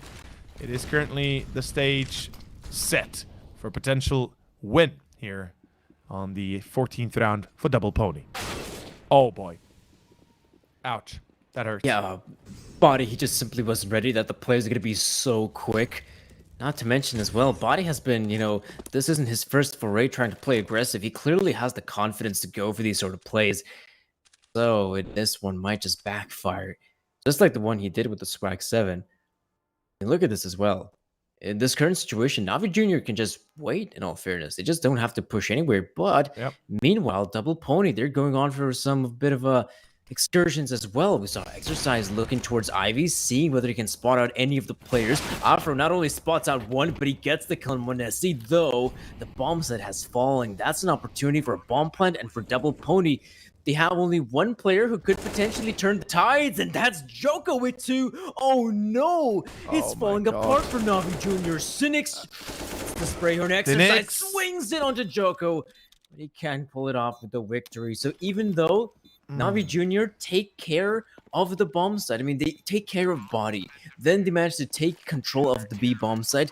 It is, again, the thorn in their side, the backline, they're behind that they didn't check, that allows Joko for the second or maybe even third time coming, get a flank, and secure some massive, massive frags. Absolutely distraught about this. As Cynics, we can see here, he did a great job at trying to handle this position, but unfortunately he was isolated and alone in that position. And what can you really expect to do when you are without power, without control? And as we can see here, of course, with that being said, that is the round gone. That is the game slowly coming to an end here for Navi Jr. The first half, at least, for that matter. Cynics and Fear both tagged, but look at Fear. No Fear as he goes out of Pop. Goes for control. On-Care gets caught. 4v4. No, Monesi misses his shot as Cynics does refrag. It is still a 3-on-3. Good nade doesn't deal critical damage, but Pogorilov down below 50. And finally some control being had in their hands as they plant, but doesn't last too long. Pogorilov turns it back into a 1v2, and they know approximately where Lucky was hiding as he literally walks into his crosses. There is now one to smoke up and the flash up. Let's see how Lucky does this. And oh, I think he heard him in Electro. I'm fairly certain he heard him at Electro. Presses the bomb, tries to force him into a check. Oh! I am speechless, Danny. That was beautiful. How is that even possible at the end of the day? What Well, I guess an it is. amazing clutch from Lucky. I mean, holy moly. Yes, of course, it's the last round of the Yeah. first half. So you're going to go for somewhat of a ballsy play, but that was so sick to get that second kill on the player. Yeah. Really good showing. Absolutely. And in general, double pony. I mean, 11 rounds on CD side train. That is a really good scroll and something they can be very proud about. And even though, I mean, initially we did see Navi Jr. get some steam, pick up those 4 rounds, but you'll notice that Navi Jr., I mean, when they were playing, it did come down to the sort of simplistic T side. It did look amazing at times when we saw, wow, look at this. There's a player that's pushing out there. He gets a kill. There's Yeah. another player that pushes out. He gets a kill. And suddenly that entry fragging potential from Navi Jr. did win them a few rounds. But when it came down to some of these later situations, these sort of rounds in which Navi Jr. didn't necessarily find an entry frag, or they themselves were the ones that ended up losing a player, you basically knew that from that point onward, Navi Jr. basically don't have a chance to get back into the round. Yeah, that's the thing, right? Navi Jr., they got outplayed, outmaneuvered, and 11-4 in the first half is concerning to say the very least. But being on your own map, being on a map that where they started okay-ish, now left over for nothing, left over for literally stone and well, rocks. This is it's a harsh reality they have to start accepting, and soon. That this game might not meant to be for them, that might not meant to be for them for the taking. And of course, go check out Red Magic. Of course, they have a phone that has 165 hertz glass screen. I like legit, Danny. Have you ever heard of a phone even having more than 60 hertz? Yeah. Fair enough. I have. Fair enough. It's actually pretty damn smooth. I had a chance. Yeah. I think I had a chance, from what I remember, to use a phone that had, I think, a 90 hertz refresh rate, and it actually is smooth. It's damn nice. Not gonna lie, it's a nice little addition for your phone. Definitely. That's pretty cool. Like, that's actually really cool. Not gonna lie. Like, I never thought of it, but then again, I never thought of having phones with more than, you know, X amount of refresh rate. In any case, X amount is happening on the pistol here as Monenzi finds himself to. Great little start for the French player. Of course, Afro refrags. Afro with a second. Excuse me, for the Russian, not for the French player. And of course, Navi Jr., this pistol might not be theirs just yet. Body down to 2. As Cynics does refrag, down to 2v2. And Navi Jr., they were able to at least evade detection for a little bit. Pogorilov gets body on top 7.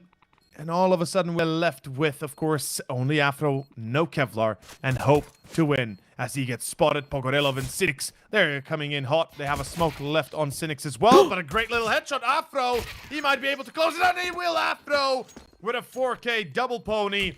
Take the pistol. 12-4. This is disastrous, Denny. Very much so. I mean, it's disastrous for Navi Jr. Once more, it's actually a bit dissatisfying here that they do get the opening frags. I mean, earlier I talked about how there are moments where they get the opening frags, but they simply can't close it out. This time around, they get the openers, and they end up failing here. That is so dissatisfying for the side of Navi Jr. Especially as well, honestly, I mean, that was some great shooting. Managing to pick up those 2 frags, and yet the 3v5 does not go their way. But look at this. Encore, a great way to kick things off. Pogorilov with the deagle as well. Double Pony once more trying to brute force their way onto the A-bomb site. Luckily for them, they have some utility to flush these players out of position. But you'll notice it's not an easy fight, though. Lucky, great showing. It's the frag on Pogorilov. Cynics and Monenzi They need some control. They need some damage if they wish to have any chance of winning this round. Oh, he sees Afro, but body coming in through old bomb train. There you have it. Should be an easy enough of a round for Double Pony, and should be an easy enough of a 13th for the Frenchman here. What a start to the game. What a start to the series. We have a little bit unimaginable. Well, definitely unimaginable given how it all began. But then again, we have what we have, and let's see where it leads us to. As right now, Monzi will try to save this scout, most likely. Try to keep it in his hands, and of course, with that being said, we have ourselves 13-4, with more rounds apparently being readied up for the next few. I mean, for Navi Jr., the satisfying thing is that, yes, they cannot invest in this round. I mean, it just doesn't make a lot of sense. But for Double Pony, it's another great opportunity to secure another round. 14 for them is looking very likely here. Even though this seems to be, like, for Navi Jr., by far their best opportunity to get at least the one map in the best of three, even that hope is dimming. This is not looking good for Navi Jr. because the upcoming maps, it's Inferno. It's first and foremost Double Pony's map pick, but it's also a map Navi Jr. don't necessarily play too often. And if it does come to that third map of Dust 2, oh boy, Navi Jr. is in for a kicking. But let's see, though. I did mention that it doesn't make a lot of sense to make a purchase here for Navi Jr. Instead, they do get the upgraded pistols, a Kevlar here for Ankara, so it's still nothing much to work with, but those upgraded pistols, though, you should never count them out. Be careful if you're Double Pony. Well, absolutely. Double Pony right now need to be extra prepared for what is coming forward. The body seems to be very much attuned to that. Immediately fear falls. Great opener. A good chance, perhaps, in this case, of a little bit more success. Let's see where it leads us to. Well, lucky. No success for Navi Jr. Success, of course, in this case, for Double Pony. They don't seem to be overly worried or concerned about anything happening around them. So respect for that matter. Not gonna lie. That's, it's never easy getting control when you're up against Nico, when you're up against the mini bike, because most of the time people underestimate how good pistols can be, especially Deagles. And Navi Jr., as we said, individual performance is something we'll be expecting out of these guys. Unfortunately, so far, has been a little bit disappointing. But on care. Oh, okay. Ooh, takes out the pistol, tries to finish it off. I mean, 2 kills wouldn't be bad, and certainly 3 kills wouldn't be bad as he gets exercise as well. On care, being a nuisance, being a thorn in the side of Double Pony. Unfortunately, that thorn doesn't really mean much to them, because they're right now still winning, dude. They're still winning this one. It doesn't look like they're going to be stopping anytime soon. Of course, with that, if you want to win, boys, go check out Coinbase, get some cryptocurrency going, and see where it leads you to, as we now move on to our 14-4 result. And I bet you these guys are winning because they have all the cryptocurrency they want. Wink, wink. 14-4. Well, I've heard of Dogecoin, but perhaps there's going to be a Pony coin coming in soon. I'll have to wait and see about that. Oh, whoa. Imagine that. Oh, what? Early on. How does Afro burn to the ground? He must have been hit, though. Surely, right? I only know that the frag happened towards T-Con. What I can say right now is that it is not a good start here for Double Pony, though I say that. Ankara goes down as well, so it is a 4v4, not too shabby here. Monacy, though, he gets caught out walking with the AWP. That's the satisfying, but exercise. Lucky. Oh, no. Are there any frags going the way of Navi Jr.? Well, there's one. Cynics finds Joko. 1 versus 3 such as this. I mean, Double Pony's looking very strong. They're going to waste some precious moments trying to cross towards the bomb site, but eventually, yeah, the bomb is going to get planted if you're Cynics. And in 1v3, you can already see he does not want to be part of this engagement. Yeah, absolutely. You want to kind of make sure that doesn't really affect you too much. As we can see here, there will be a little bit more control left over for the side of Double Pony, 14-4 seems to be the current ongoing result, and I have my doubts about success coming out for the side of Navi Junior so far. Train hasn't really been a good showing off of them. Their map, and still unsuccessful, still quite painful to watch in general. And we can see that at this stage, Navi Junior don't seem to have much of a response to anything at all. Like, they're getting absolutely hammered to the ground here, it seems like, and I don't know what they can really do moving forward. Like, I'm a little bit worried, not gonna lie. I'm a little bit worried for Navi Junior losing their own map pick, apparently almost 16-4 already.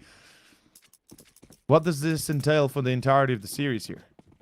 I mean, it's also as well probably the most. I think, yeah, this is not only going to be their second loss here in train, well, at least the past 3 months, but it's also going to be their most decisive loss as well, because at least earlier it would have been the 16-14 loss. I think it was against Endpoint, but I remember. And right now, I mean, this is not looking good. Joko as well, a second threat coming through.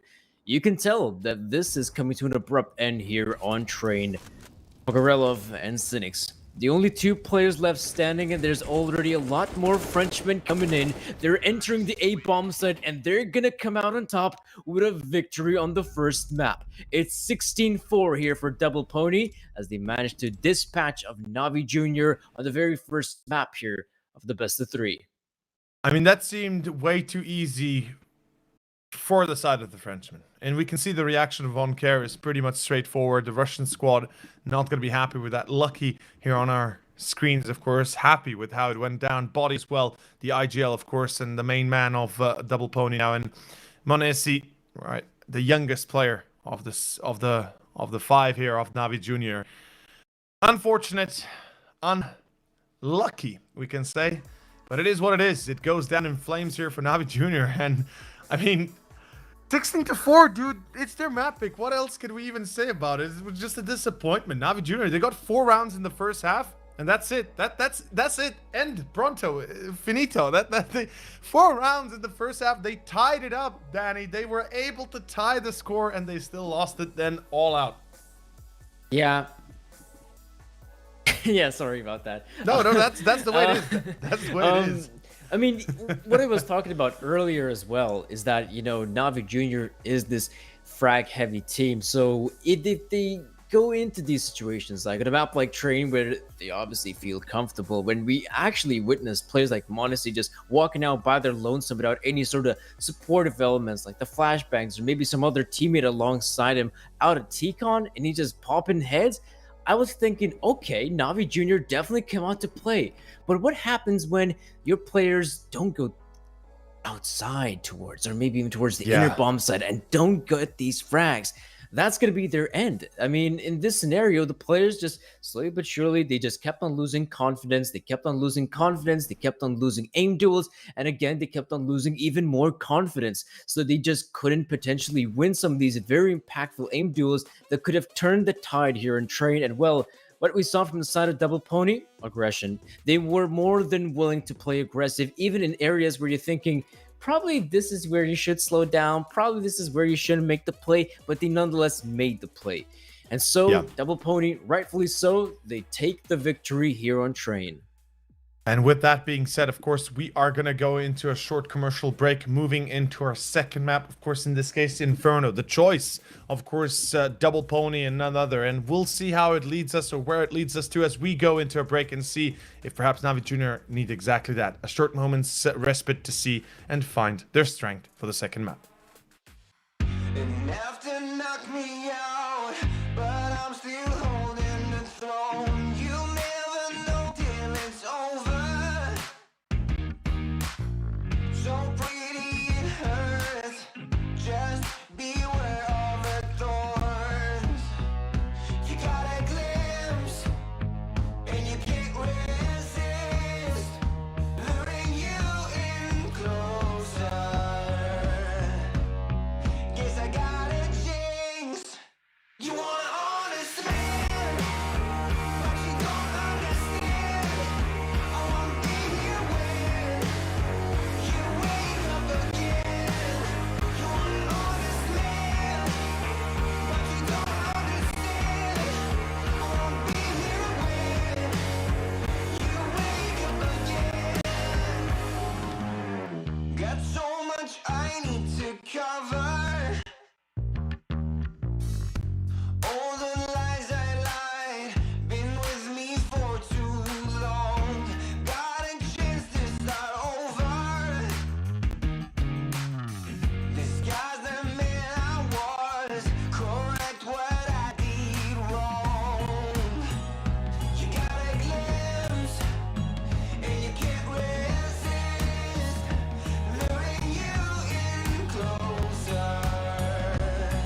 you don't understand. I won't be here when you wake up again. You want an honest man, but you don't understand. I won't be here when you wake up again. You want an honest man, but you don't understand. I won't be here when you wake up again.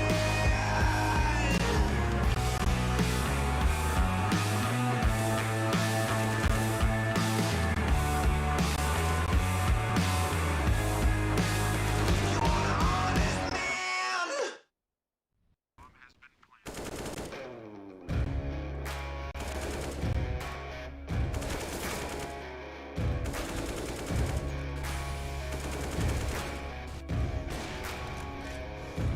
Yeah, oh my Lord, watch me sway. Darkness falls and we all pray, hoping for the light of day. Down to the river, I have held the devil's hand, felt the weight of my own sin, burdened by the heart of man. Down to the river, down to the river. Oh, bury me, carry me, oh, far beneath, oh, fire and water me, going down deep, saying, oh, bury me, carry me, oh, far beneath, oh, fire and water me, washing me clean, kerosene creek.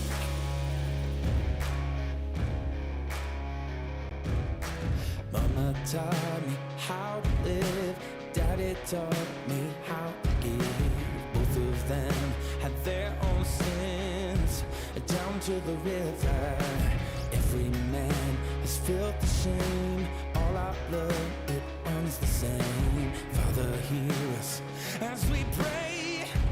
Down to the river, down to the river, sing, oh, bury me, carry me, oh, far beneath, oh, fire and water me, going down deep, singing, oh, bury me, carry me, oh, far beneath, oh, fire and water me, washing me clean, kerosene creek.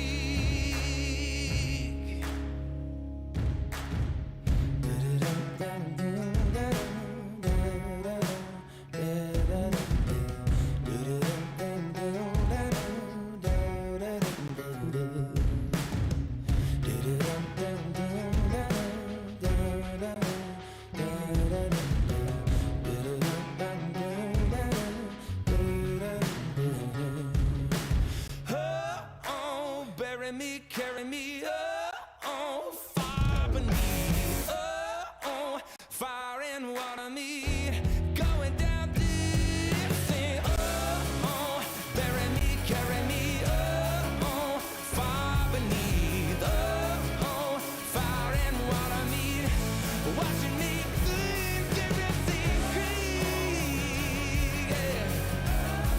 Oh, kerosene creek, down to the river, yeah.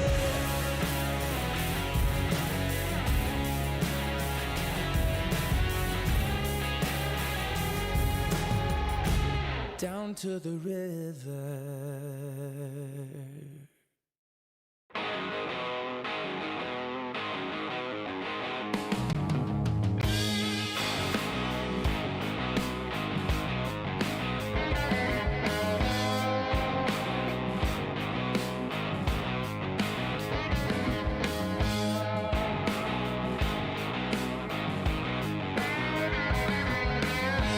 I thought you'd leave me, but you never tried.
Welcome back, guys. Second map Inferno coming up. Double Pony versus Navi Junior. I'm still not sure what exactly we saw here. 16-4. Navi Junior looked like they were beaten, like they were Gold Novas versus Global Elites, something. And I hope we don't see the same on Inferno, because that's going to be pretty disappointing, Danny. Yeah, because I mean, I had my hopes. I definitely had my hopes for a team like Navi Junior to potentially win trade. Why I thought so? I thought the win rate.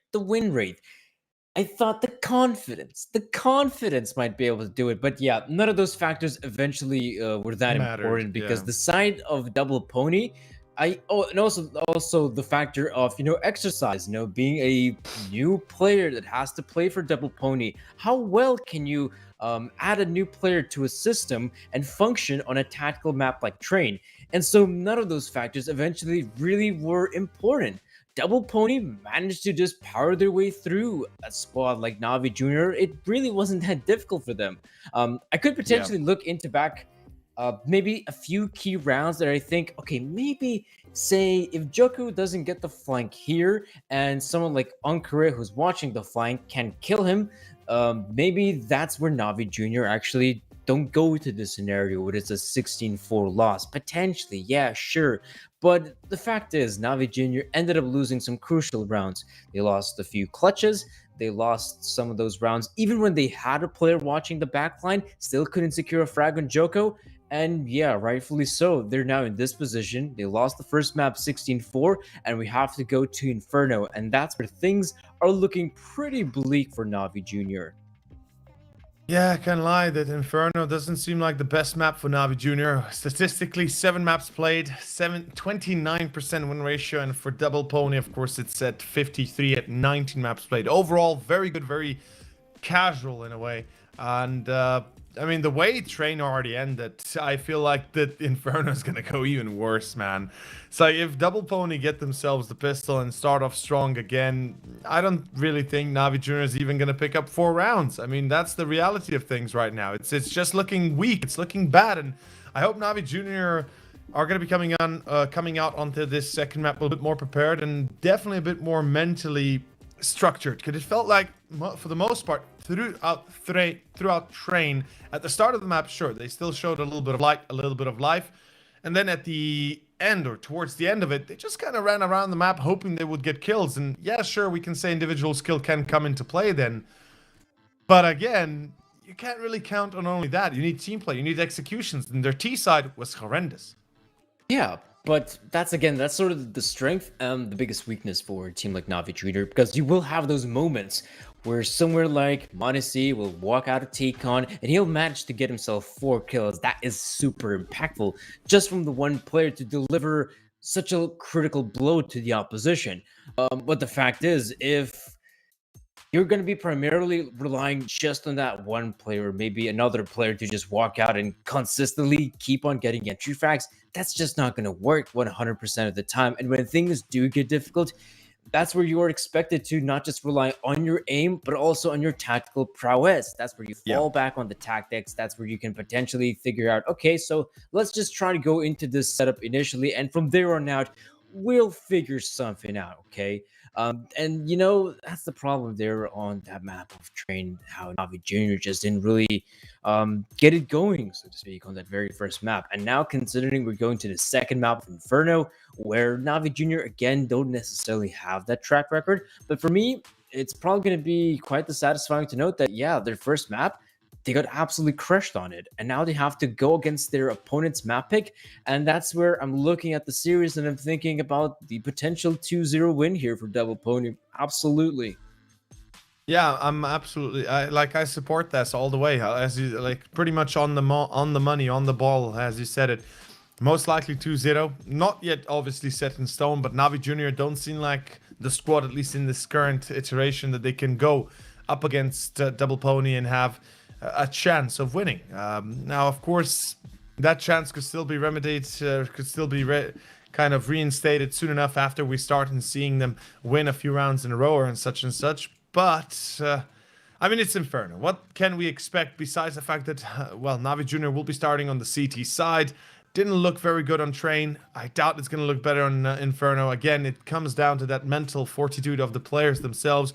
If you lose the first 5-10 rounds, you can't let it up. You can't just be like, it's already gone. You know, let's just forget about it. No, you can't. You have to work together as a squad till the very end. Until it's 16, it's not over. That's the one thing about CS that everybody should and must not forget. Until it's the end, it's not the end. You can lose 15-0 on the half and you can still make a comeback. I mean, a bit ways ago now, about a month ago, I believe it was ENCE versus Virtus Pro that I even casted back then, where there was the half that went into, like, I believe it was 14-1 on the half for ENCE, and then VP made a comeback on Dust. Then second map, same. VP again lose like 13-2 on the half, and then they make the comeback into 16-14. You know, those kind of results really tell you the story that the game ain't over until it's over. And in this case, for Navi, I hope they haven't already kind of went with foregone conclusions about what can happen. Though realistically, we as casters, we as the outside observers, as the third eye looking in, we can be honest about this and say most likely this is Double Pony. And I think the majority of the people watching here today would agree with us. And I'm not gonna lie, Navi Junior really disappointed me in a way, because I hoped for them and I hoped for a better performance from them. Yeah, I think that's a very fair sentiment to have, especially from Navi Junior and that very first map right there, right? But again, if we do look onto greener pastures here of Inferno, perhaps there's still something that Navi Junior can still achieve here. I mean, you might look at the most recent result there from Double Pony, the win against Vitality, and say, oh, they managed to win against Vitality. They're probably, maybe even 100% sure they're going to win against a team like Navi Junior. I wouldn't necessarily think so, because, again, I'll bring back my point earlier, is that in that Vitality game, it just, for me, it didn't look like Vitality was bringing on, that same level of performance that we expected them when they were, in fact, winning those events. Those online events, right? And so they also have a problem where they're also playing in with a fresh new player. They're trying to form him into the system of Vitality. So for a team like Double Pony, I guess, I think it's fair to say that they should be able to come out on top here on the second map of Inferno. But I really hope that, considering it's Inferno, that Navi Junior still have a chance. They should be able. I mean, come on, they only managed to pick up the 4 rounds they're trained, so they should be able to pick up at least a few more rounds extra on a map like Inferno, like 100%. It is still a map in Counter-Strike that you look into, and it's one of those maps where it's just so common to see the first half, for example, end in the 9-6, the 8-7 scorelines. You quite rarely get to see someone have a truly dominating run and form of Inferno. It just seems to be one of those maps where you can really expect a close scoreline between the two competing teams.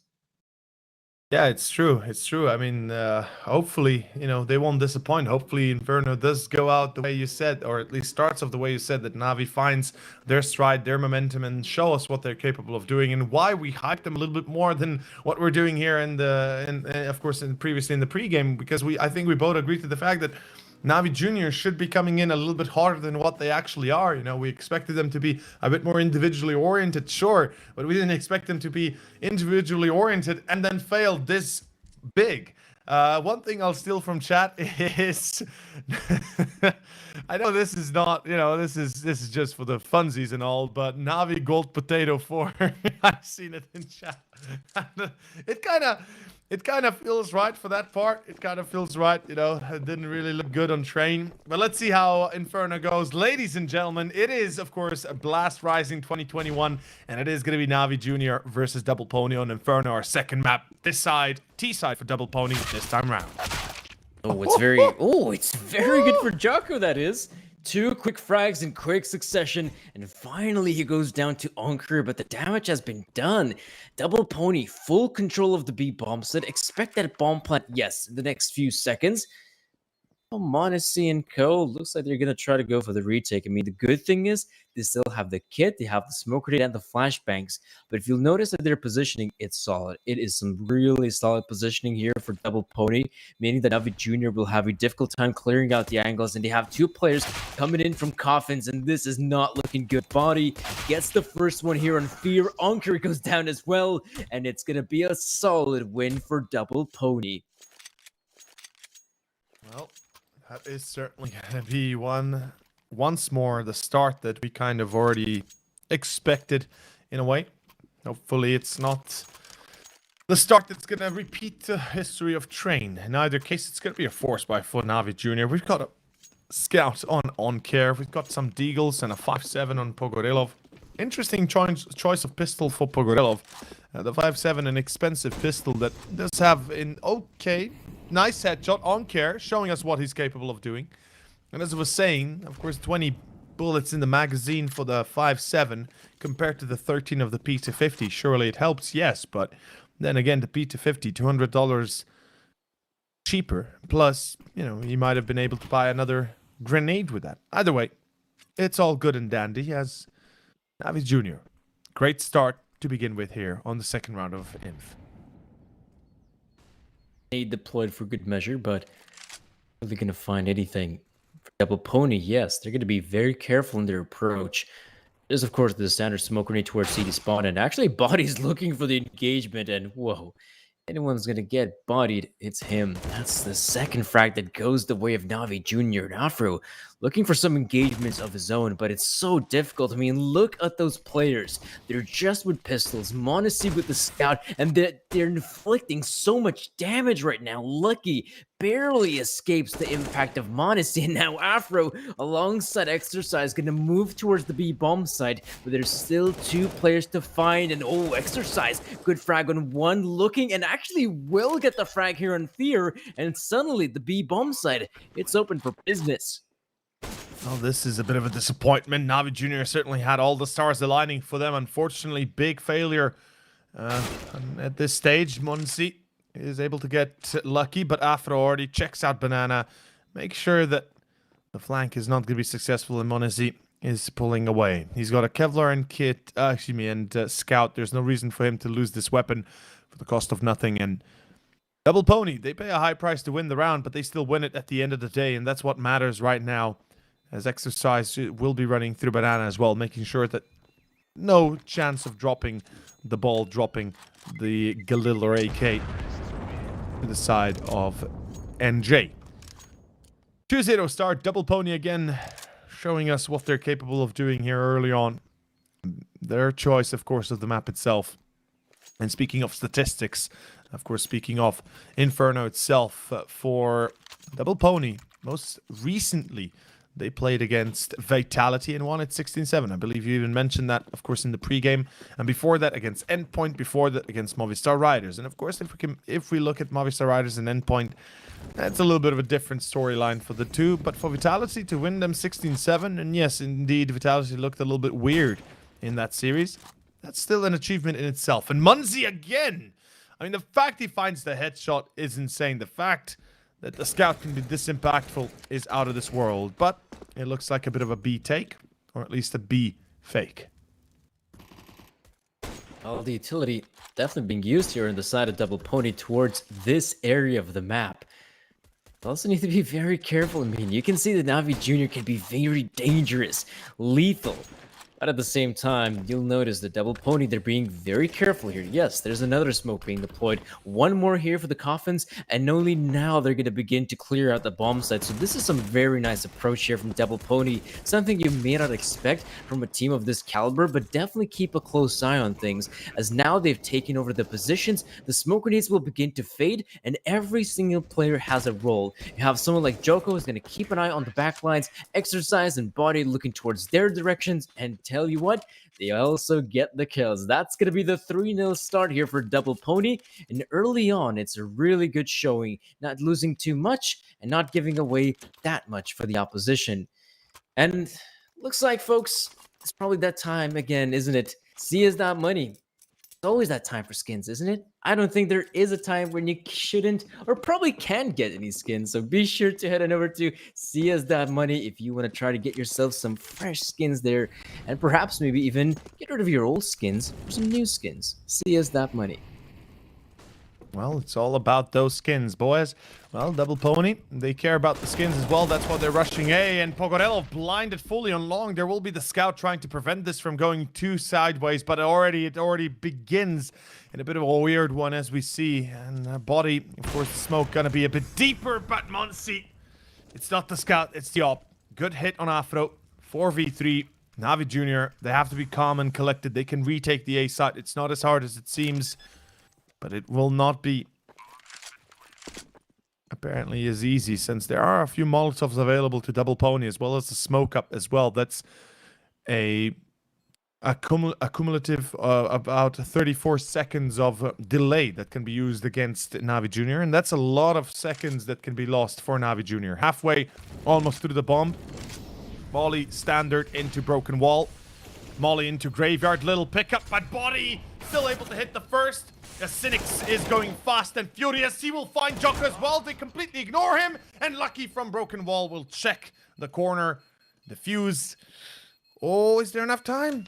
Is there enough time? Yes, there is. No. Oh, there isn't. I thought there would be no time at all at the end of the day. Oh. That hurts. That hurts to the heart. Double Pony 4-0 and Navi Junior. Ooh, just a second too late. Yeah, undeniably so. And you did mention that Double Pony, they still had, on their part, utility necessary to stop the advancement of the opposition. But at the same time, I looked at Navi Junior and almost all 4 players had full utility builds. So they had the Molotovs, they had the smoke grenades, they had everything for that retake, but it still wasn't enough. And speaking of which, though, Ankuri going for a very ballsy maneuver. He definitely had the backup there of Pogarello there from the apartments, but it still wasn't enough. That's an early man loss for Navi Junior, and a big one at that. Well, this is an insanely good start, considering everything. Speaking of which, Jinx seems to be the word of the day. Muncie getting a nice one. Oh, a second for Monesi. That is actually really good on exercise in top middle. Bit of a mistake, perhaps. Can be called out. Cynics. Whoa, Lucky. He had good idea what was happening after. Goes out with the up. What the hell is this? B side is falling. Cynics getting caught in first box. This is a huge problem. And all of a sudden, it's going to be a 3-on-3 after plant. The Double Pony have to deal with. And I am certain they won't have too much of an issue dealing with it, as long as they don't get themselves caught in a weird position and they get these after plans set. This will be an extremely difficult position in general. Molotov into triple will hit its mark and force out position for Afro. No disc. Oh, Afro, he's covering ruins. That's amazing. Fear finds one, but they already got Pogorelov, and now they know. More specifically, Fear knows he has no more entry back into the site itself. Running away. 5-0. Ooh la la. What a little start, man. This is magnificent for the T side of the Frenchman. Even so, this has been really good stuff here for... I mean, I will say this, though. Even Navi Junior, once they end up losing a bomb set here, the great thing for them is that even though they try to go for the retake, they still have utility. They still have quite a lot of utility to work with. Even in that scenario, we saw the Molotovs being deployed, and yet they don't manage to use it in a, so to speak, cohesive manner where, yes, Molotovs are deployed. That's the moment Modesty has to push and try to find some of those players that have been potentially flushed out of position. And so Navi Junior, again, which seems like, well, there is the potential for them to win a retake like that, they still don't manage to pull it off. And this time now, it's the second one in a row. So you can see that definitely leaves a pretty big dent on the economy. They have to play with the pistols. There's the one AK-47 in the hands of Fear, so he could be a bit more impactful. But I'd say if you're Double Pony, you're again going to be very careful in your approach. You don't want to overextend. You should be very much aware of what kind of investment the opponents have. And even though they should be able to have a glimpse of what's up at stake, they have decided to take over apartments control, which is quite unorthodox in a round like this. Yeah, it's definitely unwanting, since you can easily lose players like this, and Fear gets the second as well here. There's going to be 2 men defending the B side. There are Kevlars available to both. And they do have Deagles available to both. Flash is coming over. Nobody's blinded. They still see Monsi. How is that even possible? In triple, unfortunately, Cynics opens himself up and reveals his position. Lucky with a secondary. And on to first box, Afro jumps up, gets Fear. That's the AK out. On care. Last man standing, and again, once more, success on the on the doorstep of Double Pony. This is amazing. Navi Junior, as you said, it's weird to see two players being set into apps like that, to be even considering taking apartments, but they do. And it's even weirder than that as soon as they fall, that the rest of Double Pony don't even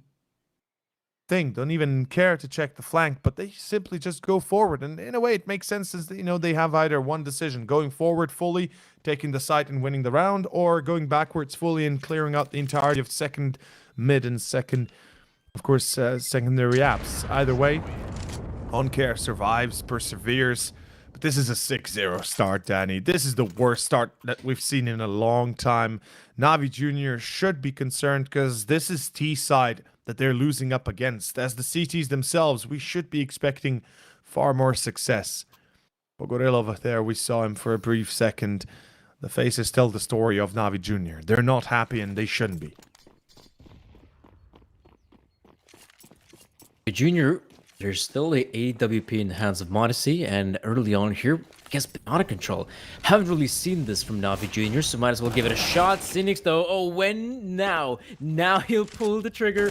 He's gonna get at least that one frag, no. but Lucky, so aware of it.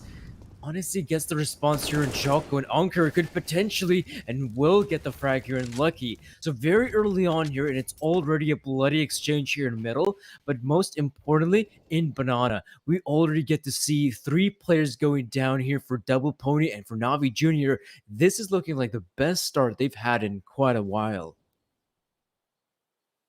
Well, it does look like at this stage, Exercise and Body don't really have a good idea what they should be doing. Well, I mean, they do have an idea what they will be going and doing, but they are already showing what they want. The B site going to be under attack pretty soon here, and OnCare, the only thing he has to do is persevere and survive. As again, he tries to block the smoke, doesn't do it too successfully, but he might be able to edge himself through the edge, through the right hand side position. Monsi gets caught. OnCare, here's the cross of Exercise. Body still finds Monsi. Or Monesi. And they will fight. No, OnCare. No, OnCare, no. Just like Monesi and OnCare, they were both vital for the defense, and they both fall without getting anything done at all. Not even waiting for Pogorilov to get close. This is a huge misstep by the side of Navi Junior. Oh, another disastrous round at that. Jesus. It was looking also good here for Navi Junior. Again, it was one of those moments where, there we go, they have a really good chance to win this round, and yet, once more, they just can't pull it off. It's Double Pony to steal it away from them. It's quite frustrating to see that, again, Navi Junior, they just seem to be capable of getting the openings, the entry frags and whatnot, right? When it comes down to the mid rounds where they can potentially close out that advantage, they seem to struggle in the post plants in these scenarios as well. Double Pony on the brink of running away with this first half here, but 7-0, not the end of Navi Junior. And with Monesi with the AWP, let's see how much damage can he inflict. Once more, it's an early frag for Navi Junior. I mean, they're getting the entries, they're getting the kills, but it seems like every single time they have to finish something up, they either mess it up themselves or just lose straight up with duels. And we can see here Body clearing short spots, Pogorilov on the balcony there. So in that instance, of course, an opportunity once more for Navi Junior to find perhaps success in this stage. Jocko in apps. We can see bit of a slower approach coming out from Double Pony. They realize that they are in danger of losing the round if they press the issue too much and if they don't prepare for a proper execution. They have 2 smokes, a single molly, 3 flashbangs. That's it. And most likely this is going to be a B take. I mean, it seems like a right way to go. 3 players on A, 2 on B. Double Pony once more. Monesi with the op this time, hits the first, that's Body down. That's a great start. Flash out, and he's blinded, still hits the shot. Beautiful stuff. 2v5. Surely this is the first round for Navi Junior. It has to be. This is looking like by far their best opportunity. What? Afro, What? though. No way! No bloody way. Oh, that's so sick. Afro, though, in a position to get that bomb planted. 1v2, however, gets the frag and anchor it, and barely by the skin of their teeth, Navi Jr. managed to run away with this one. But again, just take a look how close it got to consider the situation they were in. You had that 1 AWP in the hands of Monacy. He manages to pick up so many frags right there on the B bomb site. Here, of course, he starts out with the initial pick towards Banana, gets the frag here in body, then goes in for the kill and exercise, deals the damage on Afro, and yet, even in such a situation, Navi Jr. survived the round with just that one player. It's a victory, that's great and all, but it's just the sort of storyline that we're going through that Navi Jr., even though they might have a good start, they have an incredible difficult time to just close things out. Well, this certainly is quite a bit of a pickup, and look at this bit of an attempted take of Banana. Navi Jr. unsuccessful, but Jocko gets the first, of course, on Monacy. And then Pogorelov comes in to try and help him out, to try and retake apps, and he still goes in hot. And Navi Jr., they try their best, but they fail downwards even more. Cynics, Fear, and Non-Care, they're saving what they have. It is distressing. It is concerning. They win a round and lose right after. Couldn't be worse. Oh my god, lucky. I mean, his name truly kind of points it out that he is truly lucky, and they hurt Cynics and B apps, or excuse me, in T apps as well, and they don't even allow anybody to survive. What is going on here? Danny, it seems like Double Pony really want us to be on track with the schedule. Not gonna lie. Thank you, guys.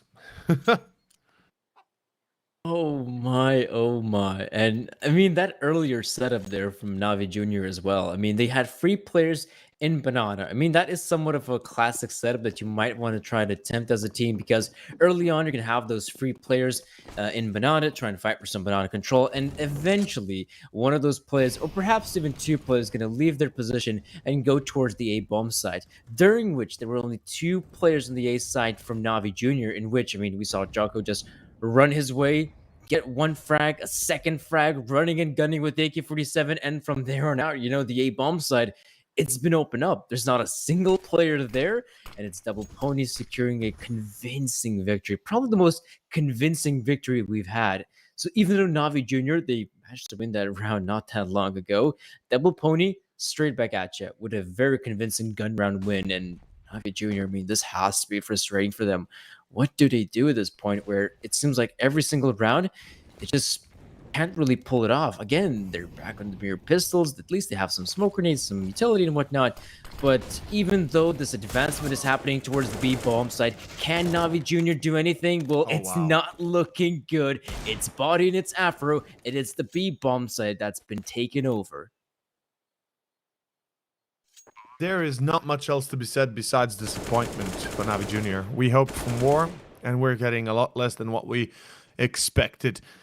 Of course, in this case, Navi Jr., pistols and Kevlar is a thing, and you know we can't expect them to win this round. But 9-1 is what they're facing off with, and we predicted that this would be an issue for the side of Navi Jr. and Inferno. That they would be having trouble. That they would be having quite a little bit of a mixed take as a Afro spots Pogorelov. I can't imagine Navi Jr. being very positive about this game anymore. Like, the fact that you're losing 9-1 against the T side on Inferno, which is one of the last few maps that is still heavily CT-sided, it makes me quite worried. And of course, the expression here on the players at Navi Jr. is rightfully so concerned, and fear, a little bit of madness, well, a little bit of rage as well. It makes sense. Who wouldn't be? I mean, it's 9-1 for Christ's sake. They can't be too happy about this anymore. You cannot. I mean, this is where, if you're Navi Jr., you need to start winning rounds. The 9-1 scoreline is daunting, and we still have a whole second half remaining. Navi Jr., they have to start winning these rounds. So, One of the areas of the map we haven't really seen contested too much from Double Pony is in fact middle. Not at least with all 4 players pushing towards the area of the map. I mean, they've been spotted out, but you'll notice that Navi Jr. don't want to fight them. In fact, Modesty is going to get his exercise with 1. Modesty is going to have to back away from this one. He has the backup, and there we go. Modesty with another frag, a 3rd one from Modesty. Pogerlov, oh yes, there we go. Pogerelov going to secure the victory there. Kind of called him Pogerlov? Pogerlov. That's Pogorilo. No, yeah, that's well, wrong. we can just call him Poggers at this point, I guess. Oh no. Over. That's wrong. That's wrong. But yeah, I mean, second round, sure. Let's see. And second round, I mean, maybe, really, maybe something. I don't know. At this point, Navi Junior, unless they get 9-6, I am gonna stick firmly to Double Pony as the victor of this series, because it looks like they ain't gonna have any problems beating the hell out of Navi Junior. And you know, the running joke could be somebody should call Child Protective Services. In any case, it is going to be the op on Monesi. Again, the chance here for the side of NJ to get themselves the entry. And not only the entry, but also potentially getting the round as well. I mean, they've gotten entries before in rounds that they absolutely lost. Ooh, Pogorilov, the timing of this on the balcony. Of course, Jocko comes out to contact. The Molotov is well timed as well, coming out from Double Pony as they force a bit more of a reaction. Jocko in trouble. Exercise lines himself up there. Perhaps a bit too eagerly, but it's an A split. Let's see how far it goes here. Pogorilov waiting in broken wall. Oh, Pogerelov, there we go. The first, and actually not more than The that. last. They're going to keep on moving forward. Lucky and Bonnie once more strike as the deadly duo takes over the bomb site. And this is, again, just not looking good here for Navi Jr. Fear and Cynics remain. Body's going for a bit of a spray, trying to deter anyone pushing through. For holding with the AWP, will get the frag here in Cynics, and yeah, you can see Lonesome Fear. And 1 versus 3 against Afro with AWP, damage inflicted, and of course, it's actually Fear to win out the duel. But you can see that he does not want to be part of this one. Double Pony, double digits here, and the A bomb set, even though initially, again, it's none other than Modesty that seems to be the one player that could potentially deal with Double Pony. If he's on the B bomb side, he has the chance to pick up a frag or 2. If he's towards the A bomb side, there we go. We saw him pick up the initial frag, but it still wasn't enough. Modesty's efforts are not enough for his team to win these rounds. He needs some of his other compatriots to join him. Absolutely needs more support. And of course, maybe they'd be better off playing on the Red Magic phone, 165 hertz screen. You know, maybe that would be the solution. But either way, oh man, what a game, what a day. Double Pony here. They really are not messing about. And of course, the winner of this best of 3 will be facing off in the next match that we have coming up. None other than, of course, Budapest 5, aka the team that we've seen beat Sinners into submission after a bit of an unlucky, of course, a bit of an unlucky take on the series of their own.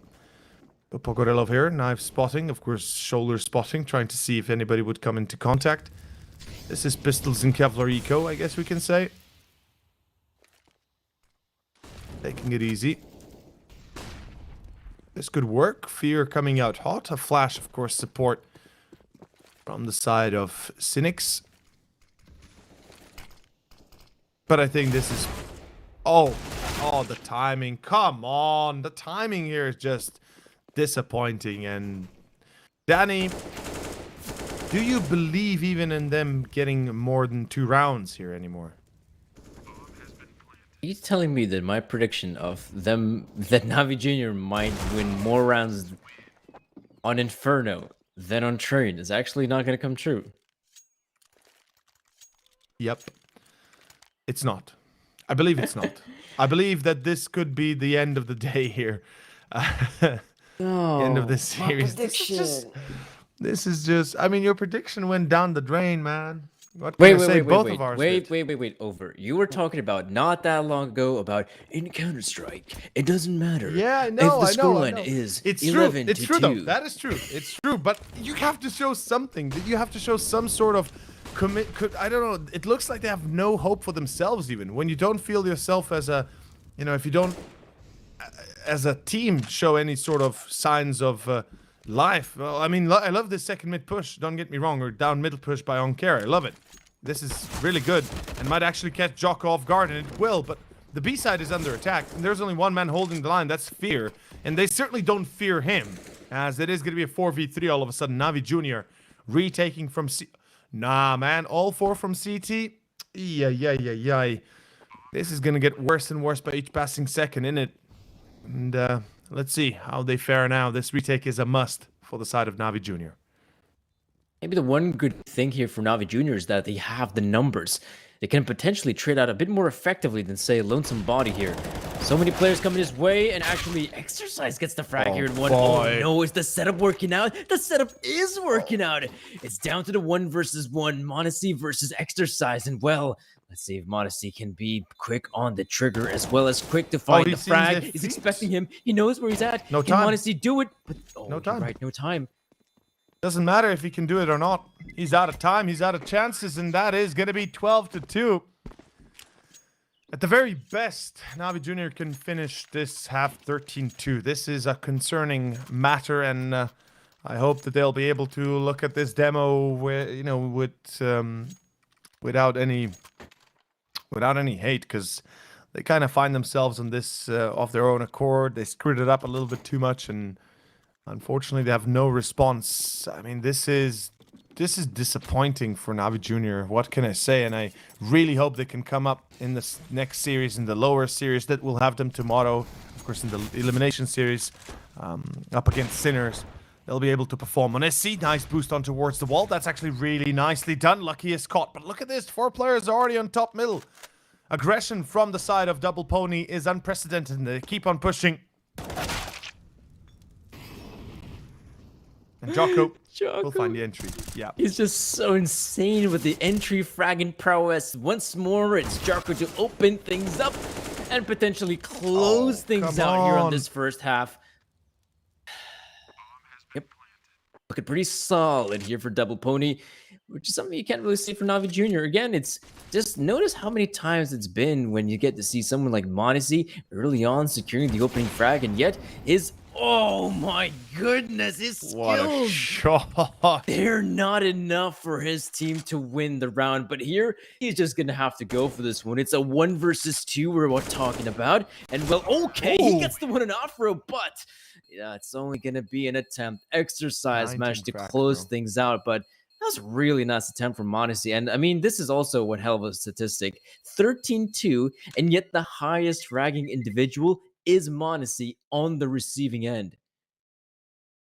Insane performance from Modesty, and here we see Fear in his perspective again from how it went down there. Cynics as well, as we can see, nobody's happy, and well, of course they can't be with the way it went down. Pogorelov, everybody's just, the faces, the expressions are as one would expect when you lose it like this. First half is gone. 13-2, second pistol is starting in a matter of moments, but to quickly just kind of wrap it up, or to kind of sum it up for what we've seen, Navi Jr., for the most part, on their CT side, they were able to get quite a few nice entries. You already mentioned it, Monesi was the one doing this, his back being probably pretty beaten into his back, into his position. What can I say? He was a little bit crazy. He did get those entries, but nothing really worked out. Nothing really went the way it should have. And also, for people that might have just tuned in, this is, of course, Blast Rising 2021, the second series of the day. And don't mistake Navi Jr. for the real Navi. This is not Natus Vincer. This is Navi Jr. or Natus Vincer Jr. So, unfortunately, we can't expect the same level of quality, but we did expect something at least, and this is nothing. And yes, Double Pony, as you already mentioned in the pregame beforehand, they're a great team. They've had some great results in the past, and even as of recently against Vitality. And we'll see how this of course, moves on forward for them. The CT side is about to be ready to begin. And speaking of what is ready to begin is Red Magic and their phone, their new smartphone with 165 hertz screen. That's just, you know, if you're playing Clash of Clans or something like that, probably going to work like a charm, or any other game on the phone. I don't even know what other games there are on the phone. I haven't played any in a long time. But Navi Jr., no chill, going towards top mid, fast and furious. I like it. Oh, very fast, and actually, luckily for them, there's really no one to try and stop him. There's only one guy in the pit. Oh, is that going to be enough, though? Exercise. Yep, that's the guy I was talking about. He goes down, but there's still players in the apartments. So even though they have full control of the site and now middle, thanks to Monasty's frag, they still have to face free players, and that's the difficult part. Body and Boiler. Oh, he's going to go down to Modesty once again. And this is great stuff, because instead of just holding on to their positions, they're going to keep pushing. And, well, lucky, he's going to feel the pressure, and he's going to go down because of it. It's Modesty with a triple, and it's Navi Jr. with the victory. My prediction? Still very much alive. Absolutely. Thing is, this is the first pistol for Navi Jr., and at least they get it. So, you know, happiness all around. At least they are able to get a little bit more success at the end of the day there. But 13-3 is no joking matter. That is 10 rounds in a row just to get a tie. And when you're 10 rounds behind just to get a tie, that can definitely be concerning. In any case, let's see where it leads us to. Lucky burning down to 30, as we do see Double Pony with a force by Scout. Deagles 3-50 for Lucky. A little bit of utility here and there. I can imagine this being still a very hard round battle for the side of Navi Jr. Exercise. This is a classic smoke you throw when you want to block the vision of your opponent. Oh, on care. On care. There we go. Nicely done. By the way, did we mention? Well, I did mention that 19 frags were had on the side of Monacy. Well, actually, 20 frags were had at the end of the first half. Not gonna lie. He did a great job at handling Navi Jr. best he could, but unfortunately 20 frags is still not enough to win the half itself. 23 currently already on him. 13-4 and an eco here for Double Pony. At least they're going to beat the result from Train, so there's something positive there. By the looks of things, yeah. That's definitely looking likely that the result is going to be better than on Train, but the way things are going right now, it does feel like a potential loss here for Navi Jr. For right now, I mean, just the USPs they go up against shouldn't be too difficult here for Navi Jr. Fear with the Mac 10, you have Ankare also picking up a frag. So yes, this is turning out to be like a pretty clean round for Navi Jr. They do end up losing one player, and it is quite dissatisfying to know that Fear is quite low in HP himself, 18 and 36 for Cynics, but overall, don't worry about it. It's all going to get replenished back in T-spawn. B is not an issue. The issue is trying to win rounds. Now, Navi Jr., they absolutely have a really good purchase heading into this one. The AK-47s, utility, it's all there. They do have to wonder, however, what kind of purchase their opponents have. And well, for Double Pony, even though the players do have utility, they don't necessarily have the kits. Now, that's a problem. If it does come down to a retake scenario that Double Pony want to try and go for, not having the fuse kit is going to be a pretty big deal. And well, an early nade deployed, you're losing quite a lot of his HP. In fact, Double Pony not even contesting apartments control. This early engagement could happen here in middle. Afro, Molotov in hand, waiting for more players to appear. That was a great little nade lined up by of course, Jocko there. I love to see it. Rarely do you get to see such utilities being thrown, but Navi Jr., as we see in this position, just taking top mid control, trying to be a bit more persuasive, a bit more aggressive, trying to find, of course, map control and overall information. Banana has already been lost, and right now this will tell Uncare that somebody is deep onto towards the wall. Jocko, though, close range. They do not predict him. They do not think he's there. And look at this. with the entry secured for Double Pony. 3 players on long, or excuse me, on A site. 1 on long, that would be more specifically Afro hiding in Cubby. An A execution is coming the way for NAVI Jr. Afro already starting it off. Afro finds the bomb carrier. Afro the triple. And Afro single-handedly takes down NAVI Jr. in this case. And yeah. That's going to hurt. Ouch. Rebuy, of course, for NAVI Jr. But now it's 14-5, Danny, and it looks like it's just going to go the way of Double Pony all the way. I mean, right now with the scoreline being 14-5, it's not looking good for NAVI Jr. The one good thing, though, however, is that they can very much reinvest in this one. I mean, money is not an issue for them. It's just that they need to get those rounds, and Lucky, though, very good early engagement on Modesty. If there's one player you want to eliminate as soon as possible, that's him. And Lucky, oh, he's just going to continue spraying, isn't he? Another good frag here for Double Pony. A player has been spotted out in towards logs. He should be going down any moment now. Flashbang deployed. Uncurate, free players to face. So many. Okay, gets himself all free, in fact. That opens up the B-bomb site. He can continue on with the push. And for Double Pony, this could be a disastrous maneuver. Well, you think that would be a disastrous maneuver, but Afro's like, nah, don't worry, I've got him through the smoke. And indeed he does. So, what else can we say besides the fact that this is a disappointment beyond belief, and luckiness for the side of Double Pony seems to be in effect. They have some 4-leaf clovers in their hands, and oh my. 15-5, and I guarantee you that if there was a reference we could use here, we'd use it, but there ain't one. Take control of your economy, take control of cryptocurrency. If you have any, go check out Coinbase. If you don't really know what to use for your cryptocurrency market or wallet, I guess it's a wallet as well. I would hope so, at least. You can check out Coinbase, the sponsor of this tournament, of course, just like CS Money and Red Magic.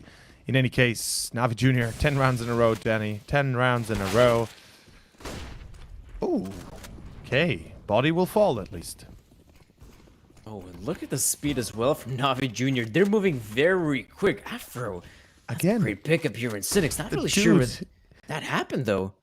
Through the smoke, through Archway, man. This is insane. This guy is just popping off through the smoke like no tomato. Fear burning as well on site. Cleared by Lucky. Not really, actually. Fear will find his frag. In pit, it's Jocko, though, with the AK. And Exercise falls in pit. Actually, Jocko's in apps, not in pit. But nonetheless, right now it's going to be a 3v2 and a chance here for the side of NAVI Jr. to finally put up the 6th round as well. And I'm fairly certain that's going to be the case. And indeed, Monesi is able to win that duel. So 15-6. 2 more rounds. They get 2 additional rounds. Let's see if they can get 1 more here, as it is going to be a full eco, at least predictably, for Double Pony. But Afro doesn't seem like he has any chill whatsoever. It's going to be a force buy, not an eco. Ooh la la, Double Pony. That is a hard L if they lose here. And they might as well say ay caramba if they win. In any case, let's see where it takes us to. Afro still has the AWP, however. And that's probably an angle Fear is not going to expect. What are the odds that your opponents go for reinvestment and they have an AWP already? So for NAVI Jr., they're going to have to be incredibly careful right now. Body, on the other hand, going to keep on playing the apartments, and he's going to get caught out by Porelov. That's still a good situation for NAVI Jr. A 4v4. They'll take that any day of the week. Need to be incredibly careful because they should expect this investment. And so, smoke deployed. Afro with the AWP, though, gets caught out from 2 different angles. Like he just wasn't really aware of it, was he? Yeah, and Monesi just was saved by the life by Pogorelov, because if Afro gets the shot there and Pogorelov doesn't miss the immediate headshot, or doesn't hit the immediate headshot, it could go a lot worse than it did. Still going to be going towards B. Oh boy, I've seen these kind of rounds before when you hit B and there's 2 players on the site. you are going to be running into some trouble. Let's see how deep those troubles will be. There's the first nade, actually hitting and killing Pogodilov and Cynics as well. Tagged Lucky with the splash, being blinded, gets the shot on care. In comes Jocko and Monesi, 1v3. No such luck. I am speechless. But that is going to be also 16-6 final score. GG Double Pony. They will secure the series and the map. And of course, they will move on to face off against Budapest 5. We can see the reactions of the players of NAVI Junior. They are not happy. And why would they? They just got destroyed. A total of 10 rounds they're able to pick up in 2 maps. Yeah, that's going to be quite a dissatisfying run of form here for NAVI Junior, because at least one thing I was hoping for was that win on Train. You know, the potential for a team like NAVI Junior to win Train, and then from there on out, let's see how it plays out on the other 2 maps. Inferno, probably not going to go their way, but does too. You were talking about this earlier, an aim-heavy map in which a squad like NAVI Junior can absolutely deal some damage. But of course, we didn't go to that 3rd map. NAVI Junior, they got demolished on the first one, and on the second one, pretty similar storyline as well, maybe even more so, because if we do recall, at least on Train, there were the moments where, okay, that's pretty important clutch that, you know, Double Pony managed to win. Then you see there's either another important clutch that they managed to win or a very important backstab that comes their way. This time around, though, we didn't really get to see any truly amazing clutches from the side of Double Pony. It was just their ability to consistently make their way onto the bomb sites, even if it was a 2v3, even if it was a situation where the players had a disadvantage, they always found their way to get into the bomb sites, find the frags, and eventually win the round. That's the thing, right? They were able to close out rounds even when they were at a disadvantage. They never should have had a chance. And, you know, when you calculate the odds, they'd probably had like 10-15% chance to win a round, and they still did it. The T side of theirs was out of this world, a 13-2 half. I think that speaks for itself. Luckily enough, NAVI Junior start off the second half with winning the pistol, but it doesn't get any better than that. It doesn't really improve beyond that, and they just end up being destroyed nonetheless. At the end, losing against Deagles and the single op buy that we saw, of course, the opportunity that we saw, of course, from Afro. Beyond that, what else can we say? The series was a pretty straightforward shooter, a bit of a disappointment. NAVI Junior, I hope we'll see more from them in the future. Of course, the losers match tomorrow, played against Sinners, will be a harsh one again. Perhaps a little bit easier overall, since Sinners, considerably not easier opponent, but definitely perhaps a little bit of a simpler opponent than what right here Double Pony seemed to be. Though the interview with the players of Double Pony will be coming up in a moment, and I'm actually eager to see who will come out here on the interview itself, who's going to come out to answer our questions. And I mean, honestly, what kind of questions do we really want to point out there? You know, if chat has any questions for the players, you're welcome to put out there as well, because that was a straightforward shooting series, and without MBK, it looked like they might have been a little bit lost, but not really. And Body will be the one to come and answer ours, it appears. Yeah, I mean, I'll say this especially is that I guess you could also look at it to some extent that NAVI Junior probably didn't play their best CS, but at the same time, we did see, again, one of the great things about this team is when you look at someone like Monesi play. I mean, that's probably the biggest saving grace of this roster, is that, okay, they got absolutely destroyed, but if you're Monesi, you can be very comfortable with the individual performance you've had yet again with this team. Even when things are looking pretty dire, he still seems to be that one player that's always in a position where, you know what, if he's alive, there's still somewhat of a chance. There's somewhat of a glimpse for a team like NAVI Junior to still get in those frags, get in those bomb sites and whatnot. And I think it ended with a 16-6 scoreline, and I do believe Monesi might have had something like 26 frags on the losing side of all places. And I think his other teammates, some of them didn't even reach double digits. They were sitting at 8 or 7 kills. So the fact that Monesi once again has such an amazing run of form, it is quite spectacular. It is. The thing is, on Train, he was very quiet, only 9 frags. And as you say, some of his teammates here in Inferno as well didn't even go to double digits at the end of the day. And, you know, that's in itself a little bit concerning, a little bit off key. Of course, I have to agree with you when you said it, that they didn't seem to be playing their best, their highest tier CS possible from them. unfortunately, the bigger problem that I saw was the fact that once they got an entry on their CT side, playing against the aggressive side of Double Pony, they would always lose a player right after, or they get an entry and then they would lose control of a site without getting a single player in return, or go for retakes without a single player going for retakes one by one coming out from Navi Junior, going in hoping to stop the bomb plant or hoping to stop a player. Unfortunate, unlucky at the end, still goes at the hands of course, Double Pony. And with us, I believe, is already Body here. And welcome and hello, Body. First off, congratulations. That was amazing. We expected a lot closer of a fight, but we got what we got. And let me ask you straight up, how are you feeling and how's the team feeling? So hello, thank you very much for receiving me. We're feeling really good recently, I have to say. A lot of confidence, a lot of hype inside the team, and it makes us feel really good individually. And as you can see, the results are pretty talking by themselves. That's true. That's good. That's great. I gotta ask you one question. So, going on to train first, obviously the choice of Navi Junior. How were you guys feeling? What was the mentality going into the series before even starting it and knowing it would be train the first map to begin with? Yeah, it was something that was obvious for us, that they would pick train, try and beat us on it. I gotta say that our recent results have been pretty decent on train. We've been beating Havu Hens in Flashpoint qualifier, and let's say that we were ready to play it. And they were ready as well, I have to say, but Lucky was in an incredible shape, Joko as well, and yeah, they carried away out of this. Yeah, Lucky, absolutely insane. Even on Inferno, Lucky, again, showing some out of this world performances, and then after, of course, showing up.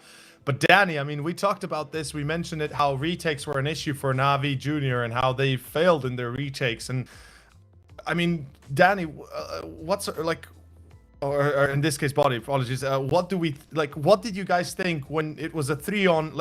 I specifically remember the round where you guys were 2v5 or 2v4 on your T side of Inferno. You were going into the B site, and it was obvious that should be the round for Navi Junior, and then they literally threw themselves at you, and all of a sudden we went to 2v2, and then, you obviously won the round.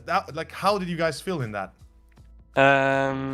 We know that it's not a map, like, historically Navi Junior has not been really impressive on Inferno. It's been their worst map for a long time, I have to say.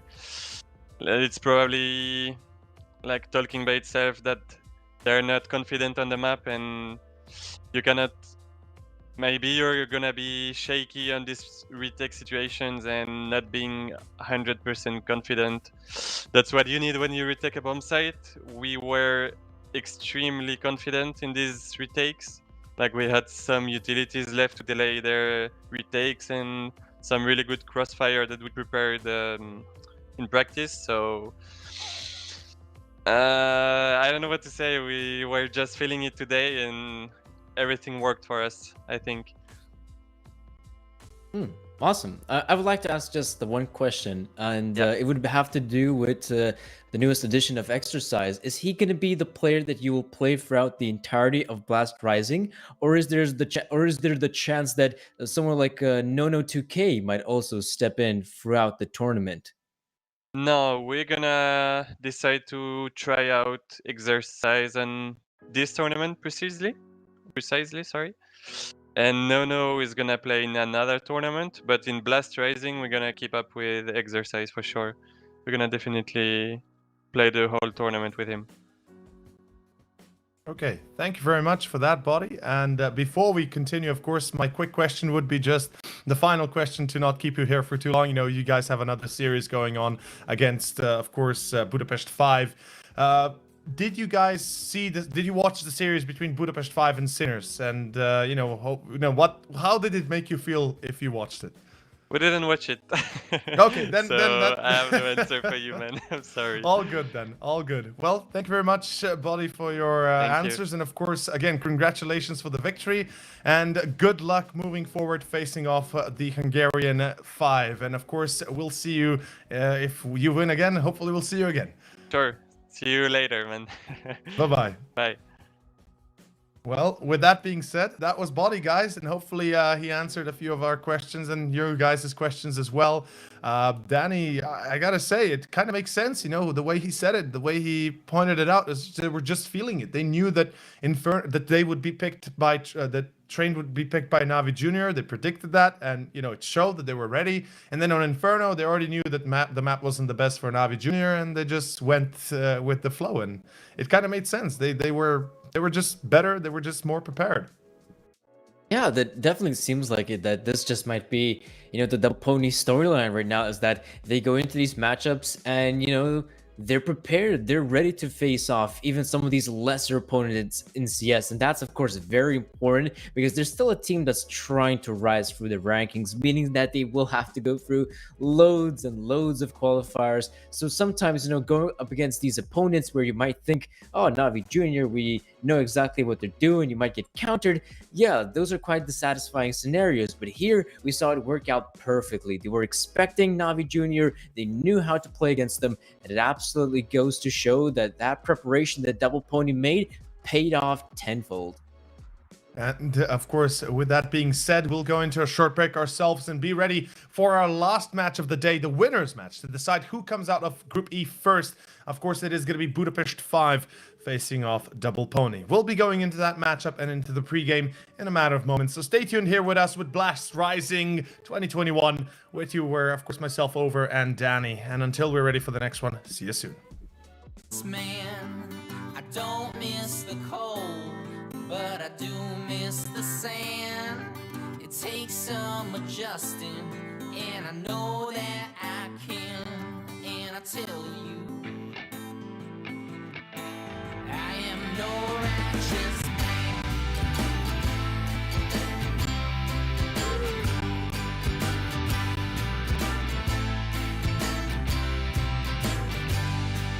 They all like to treat me like a wanted man. They come from far and wide just to spit in my hand. I came in September to run from the cold. The young they tolerate it, but my body's getting old. And I tell you, I am no righteous man.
I came to Philadelphia from up north Newfoundland.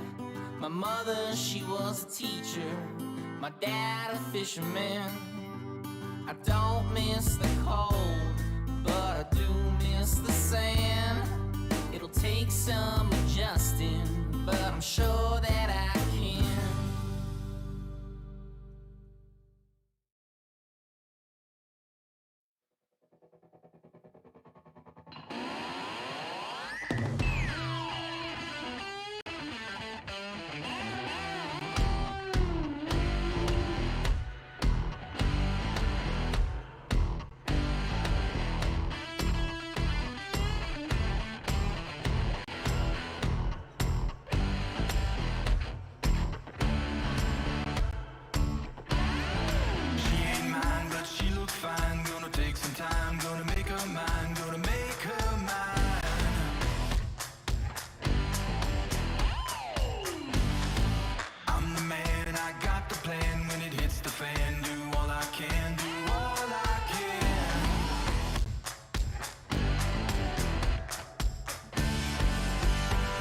when she lets her hair down.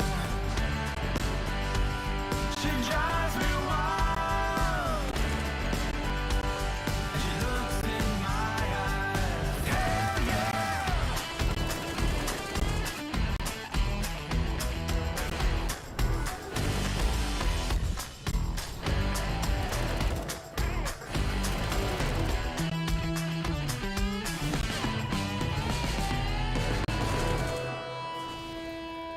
I don't care, it's a double dare. I ain't scared, you best beware, you best beware. It's alright, she's in my side. I got all night, so just sit tight, so just sit tight.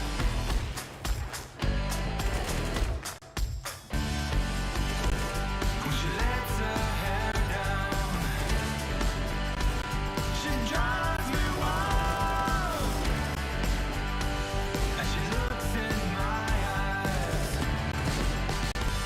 She's in the groove now. Gonna make her mine. I've got to move now. Hell yeah!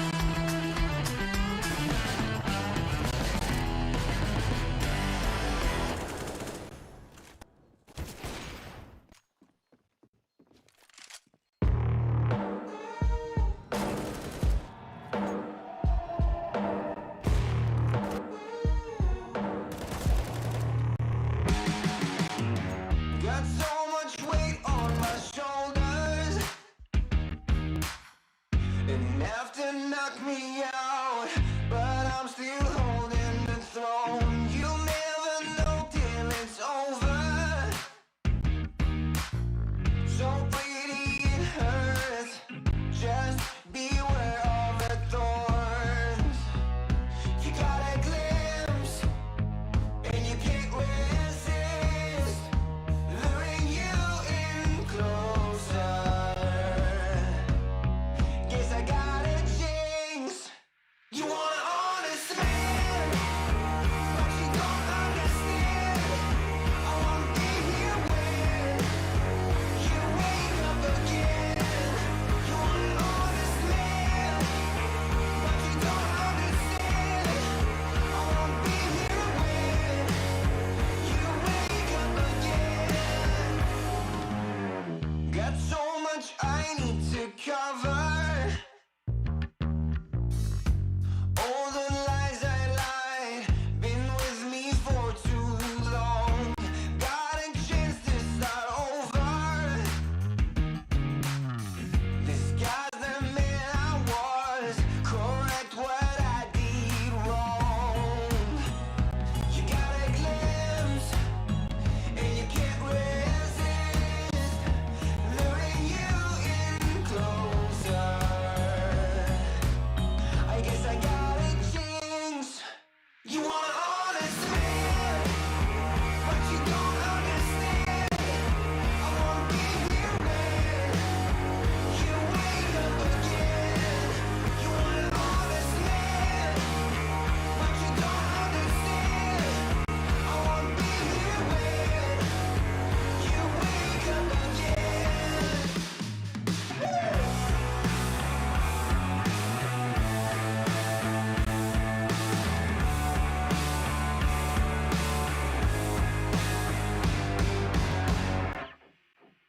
You want an honest man, but you don't understand. I won't be here when you wake up again. You want an honest man, but you don't understand. I won't be here when you wake up again. You want an honest man, but you don't understand. I won't be here when you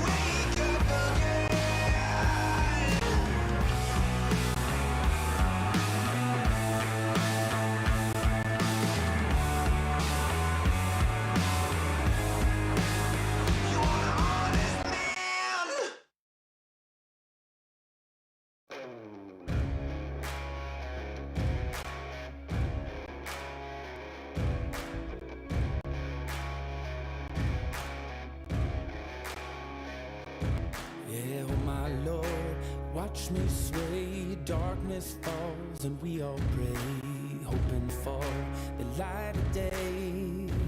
Down to the river, I have held the devil's hand, felt the weight of my own sin, burdened by the heart of man.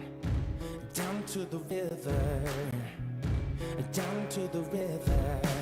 Oh, oh, bury me, carry me, oh, oh, far beneath, oh, oh, fire and water me, going down deep, saying, oh, oh, bury me, carry me, oh, oh, far beneath, oh, oh, fire and water me, watching me clean, kerosene creek.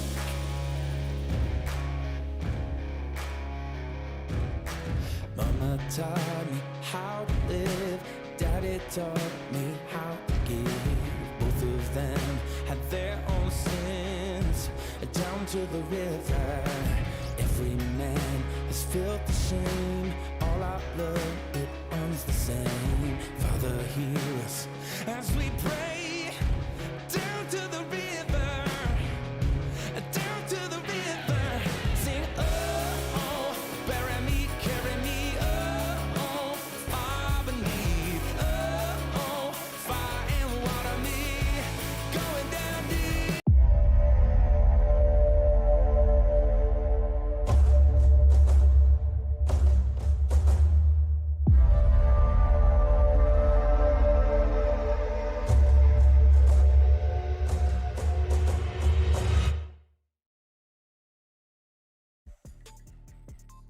And of course, welcome back, everybody. Welcome back to the Blast Rising series. And of course, with me is Sir Danny, myself, Overseer, and we are ready for our final series of the day, the winners match. And Danny, take it away. Who are we going to be watching?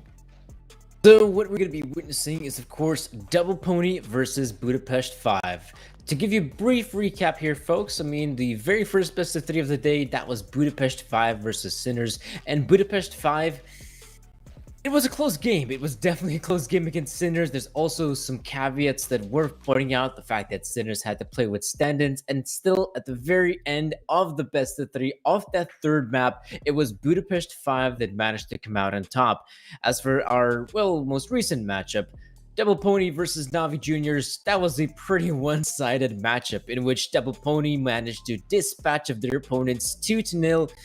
So here we are at the winners matchup of Double Pony versus Budapest 5.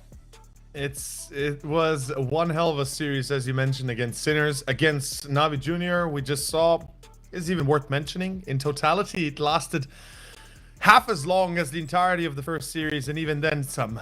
We had more breaks almost than we in the first series than this game lasted. So there's that. With that being said, of course, what do we expect here? What do we think is going to be happening? I mean, after what we just saw between, of course, Double Pony and Navi Junior, and then what we saw between Sinners and Budapest 5, given that Sinners played with replacements, with stand-ins, and otherwise I think that series would be a lot different, at least for the most part, would be coming out differently. What are we expecting here for this best of 3, Danny? For this best of 3, I would still expect that Double Pony is the better team heading into this matchup for sure, especially with their most recent results as well.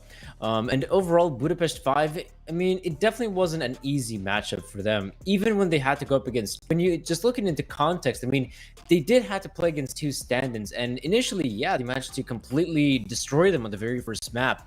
On the second one, though, that's when things got a little bit tricky, and then if you also remember how the third one ended, I mean, 2 rounds were basically won because Oscar had timed out. Imagine what would have been if, you know, Oscar would have timed out. Maybe it's not Budapest 5 we're talking about. Maybe it's in fact Sinners versus Double Pony. So I'm definitely not going to say that Budapest 5 look incredibly strong or on the level of Double Pony, but here in this matchup, I will still say Double Pony just seemed to be a better opponent heading into best of 3 as a whole, not just in terms of their individuals, but as well as their map pool. I have to agree with you here on the full line, basically. Also, as you mentioned, right?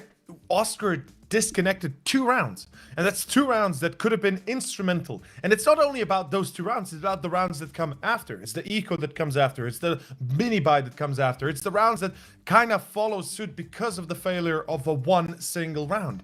And that has a profound effect on the entirety of the game. And of course, there's a little bit of an interesting tidbit I'll let you guys in. Flames is playing against, again, excuse me, instead of Corey, which is a little bit, you know, it's weird. It's weird. I hope it's not for the whole series. We do not know that yet. We'll confirm that with the admins, of course, with the production crew. By the way, big shout out to production crew, Fantasy Expo. Great stuff. You guys are doing amazing. Speaking of which, amazing might be the veto that's coming up in a moment or two here.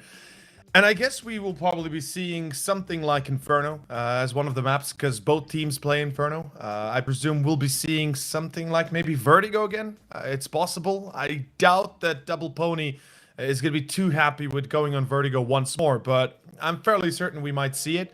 Although, or excuse me, not Double Pony, but Budapest 5.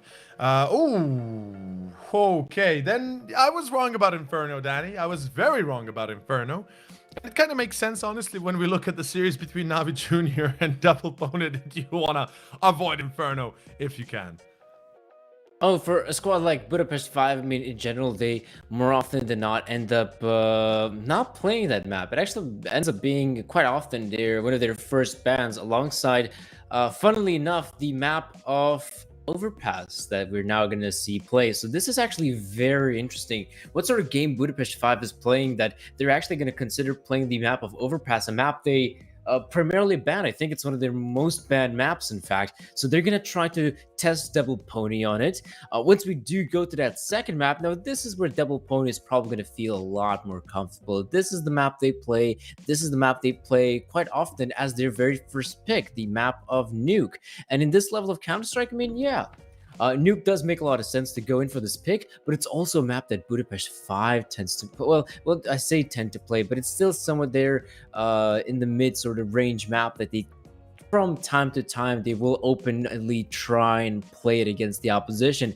And as the decider, it's going to be Train of all places. So it's also a map in which it's Double Ponies, well, they have a pretty good win streak on it. I mean, we just witnessed the victory not that long ago against Navi Jr., but it's also a map that Budapest 5 ends up playing. So, in all fairness, this is not looking like a bad veto for Budapest 5. In fact, I'd even go far as to say this is turning out to be like a potentially good veto situation for Budapest 5. For me, what really intrigues me is that very first map of Overpass. What is Budapest 5 thinking that they decide to pick Overpass, one of their most bad maps, against Double Pony? I mean, in essence, I'm thinking they're choosing this map because when you look at the stats, Double Pony, it's not the worst map for Double Pony, but it's also not the best map, and it's one of the least played maps that they have. And I think Budapest 5, we're orienting here through quantity of maps played, right? Through how many maps has Budapest or Double Pony played on certain stages and on certain positions. And when you look at Overpass and you look at the stats for Overpass, the last time they played it was in April 28th, where they won against Endpoint. Before that, they lost against Movistar Riders. And even before that, like in the mid side of April, they lost against Young Ninjas. So there's definitely something to that. Probably, I would presume. I mean, that's the only logical explanation I can really come up with here. I did shoot in the dark when I said Inferno. I thought for some reason that Budapest 5 played, but then you reminded me that no, it's actually their insta ban, so it was to be expected. Of course, Nuke being the second, then again, makes sense. Double Pony, Nuke kind of go hand in hand. I will not go as far as saying that this veto favors Budapest 5, but I do agree that they have a fair chance with Overpass at least, because it makes for a logical chance against the French team here, given what we've seen from the start, given what we've seen from the get-go. Though then again, I don't know, man. Double Pony, I mean, they tend to surprise a lot when you least expect it, and I think Overpass won't be much of a surprise in that sense. I mean, I'm sure that a roster like Double Pony still has some preparation on a map like Overpass. Though the thing is, if for me, the question is, once we actually got a chance to talk with the coach there of Budapest 5, right? And he mentioned that when they had to go up against a team like Sinners, that, oh, they definitely made the preparation. They were oh so ready to play a map like Dust 2. So something tells me that they probably looked through the group. They saw, okay, Navi Junior, Double Pony. Which team is likely that we'll have to face if we end up winning against Sinners? They thought, right, Double Pony. So what is the sort of weakness we could try to, or perhaps what sort of unexpected factor we could try to find in our game or from our veto that could potentially lead us to a victory? And so they decide, you know what, we're going to give it a shot at Overpass. Maybe they looked through the demos and found some sort of weakness there on the side of Double Pony, which they think, right, we can exploit that. We can absolutely exploit that heading into this matchup. And that's why I'm kind of, I'm feeling that I have hope in Budapest 5 that they might just be able to, pull out with a victory on that very first map that we're going to have to see here.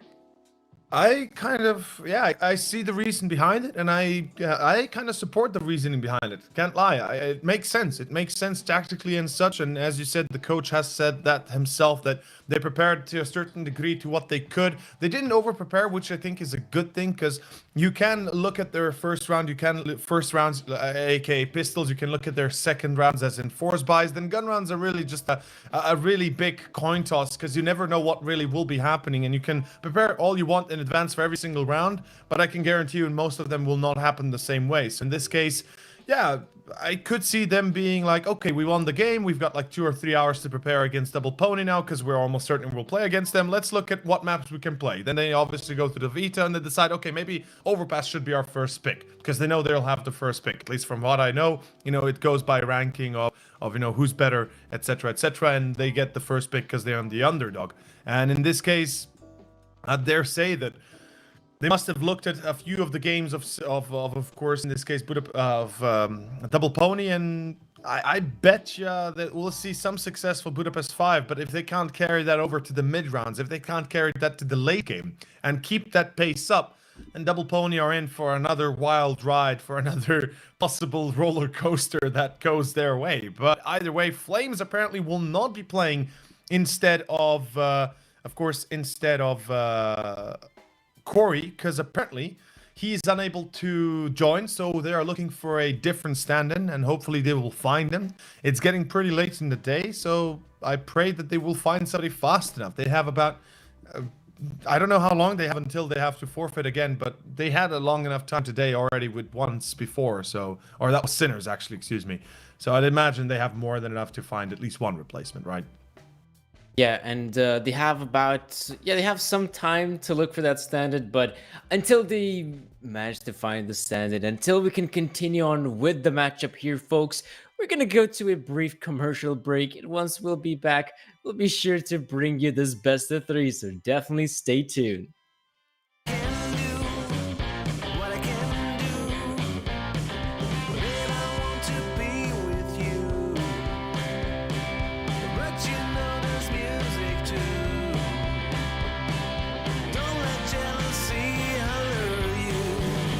Stop this, get right. Stop this, get right.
Dream big, 'cause boy, you're gonna make it. Stand tall, there's a higher road you're taking.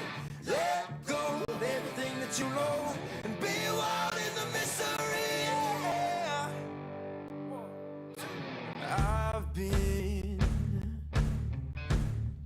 in the darkness for 40 days.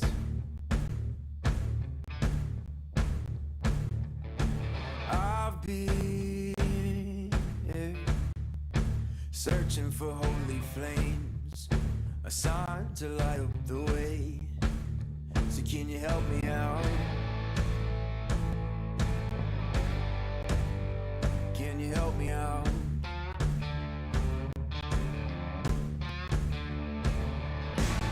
I've been more certain of truth before.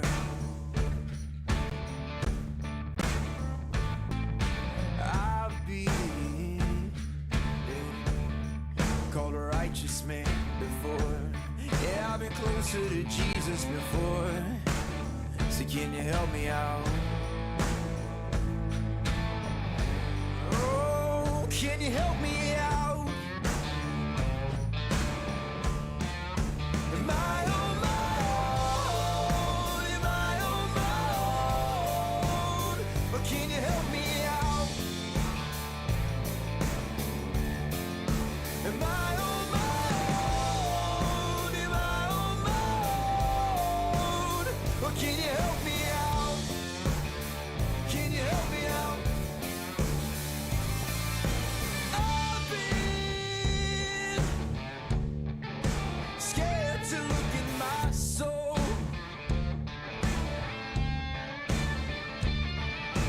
I've been afraid I would follow the road. Yeah, afraid of the things I've been told. So can you help me out? Oh, yeah. Can you help me out? Am I on my own? Am I on my own? Or can you help me out? Am I on my own? Am I on my own? Or are you speaking now? Are you speaking now? Oh, I think I can feel you say, dream big, 'cause boy, you're gonna make it. Stand tall is the higher road you're taking. Let go of everything that you know and be wild in the mystery. Dream big, 'cause boy, you're gonna make it. Stand tall is the higher road you're taking. Let go of everything that you know and be wild in the mystery. Oh, come on, come on. Be wild in the mystery. Oh, we gotta let go, let go, let go. And be wild, be wild.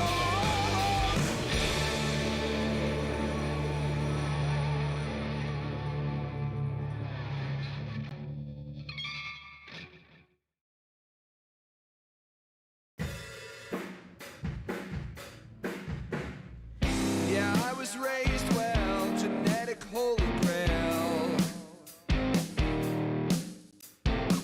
Always had friends in class, never got picked last.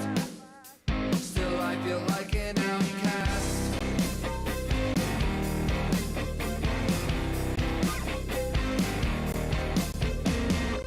I traveled down south, but callers freaked me out. I learned a thing or two before I came unglued. Now my graphic days are gone too.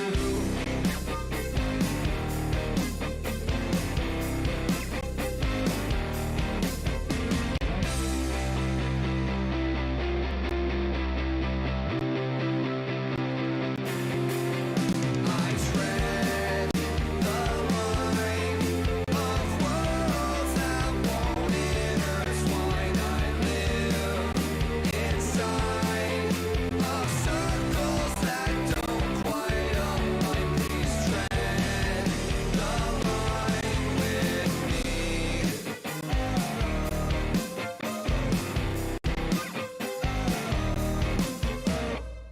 I listen to the reborn, but simply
wasn't pretty, mine wasn't fine.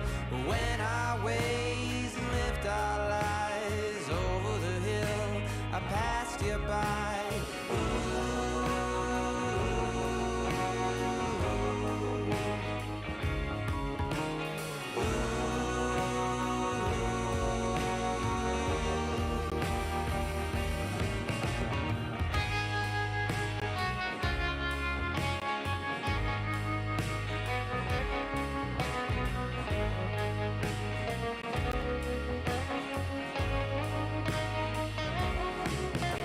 The black crow swoops on the side of the road. The cat crosses fast, then it turns back home. I can't forget your shining eyes. The world shaking in my head tonight.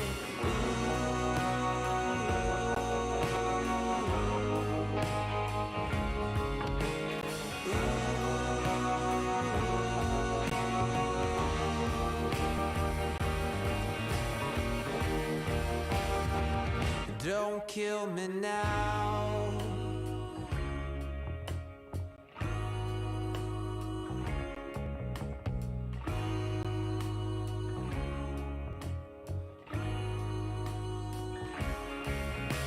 Below the hill, below the hill, below the hill, below the hill.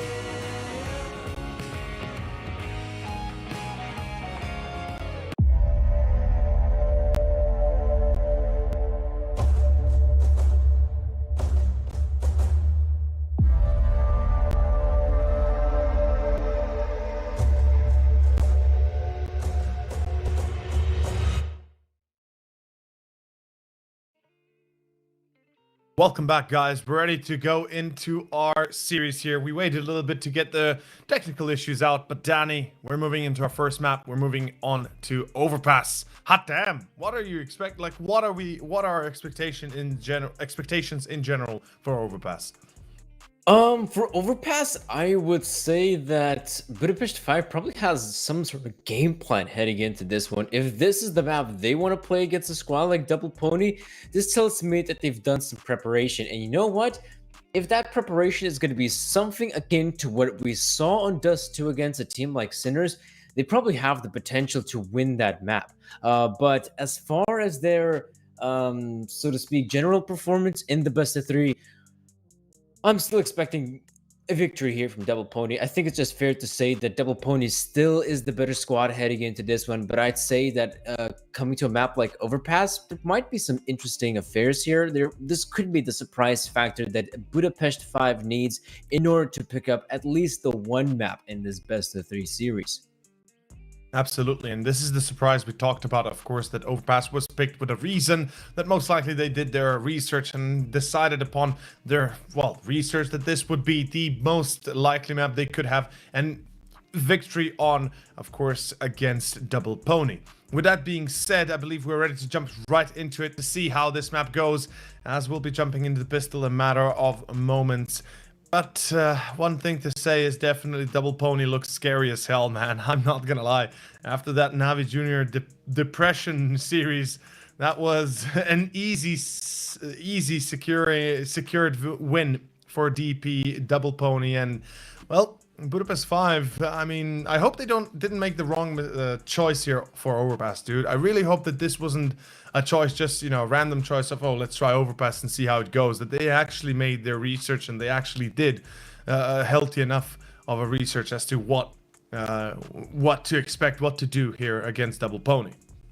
Yeah, I mean, again, once we did have an opportunity to, you know, chat up the coach, and he said that, yes, you know, going into the matchup against Sinners, we absolutely done our homework. We were more than aware what sort of plays our opponents will make. We had a strat book, we had a playbook that we wanted to go for. So I'm, again, expecting a similar level of performance, or shall I say not necessarily performance, of preparation against a team like Double Pony. And for Double Pony, the good thing is that Overpass is still not an entirely unknown quantity for them. I mean, they have played the map in the past for sure.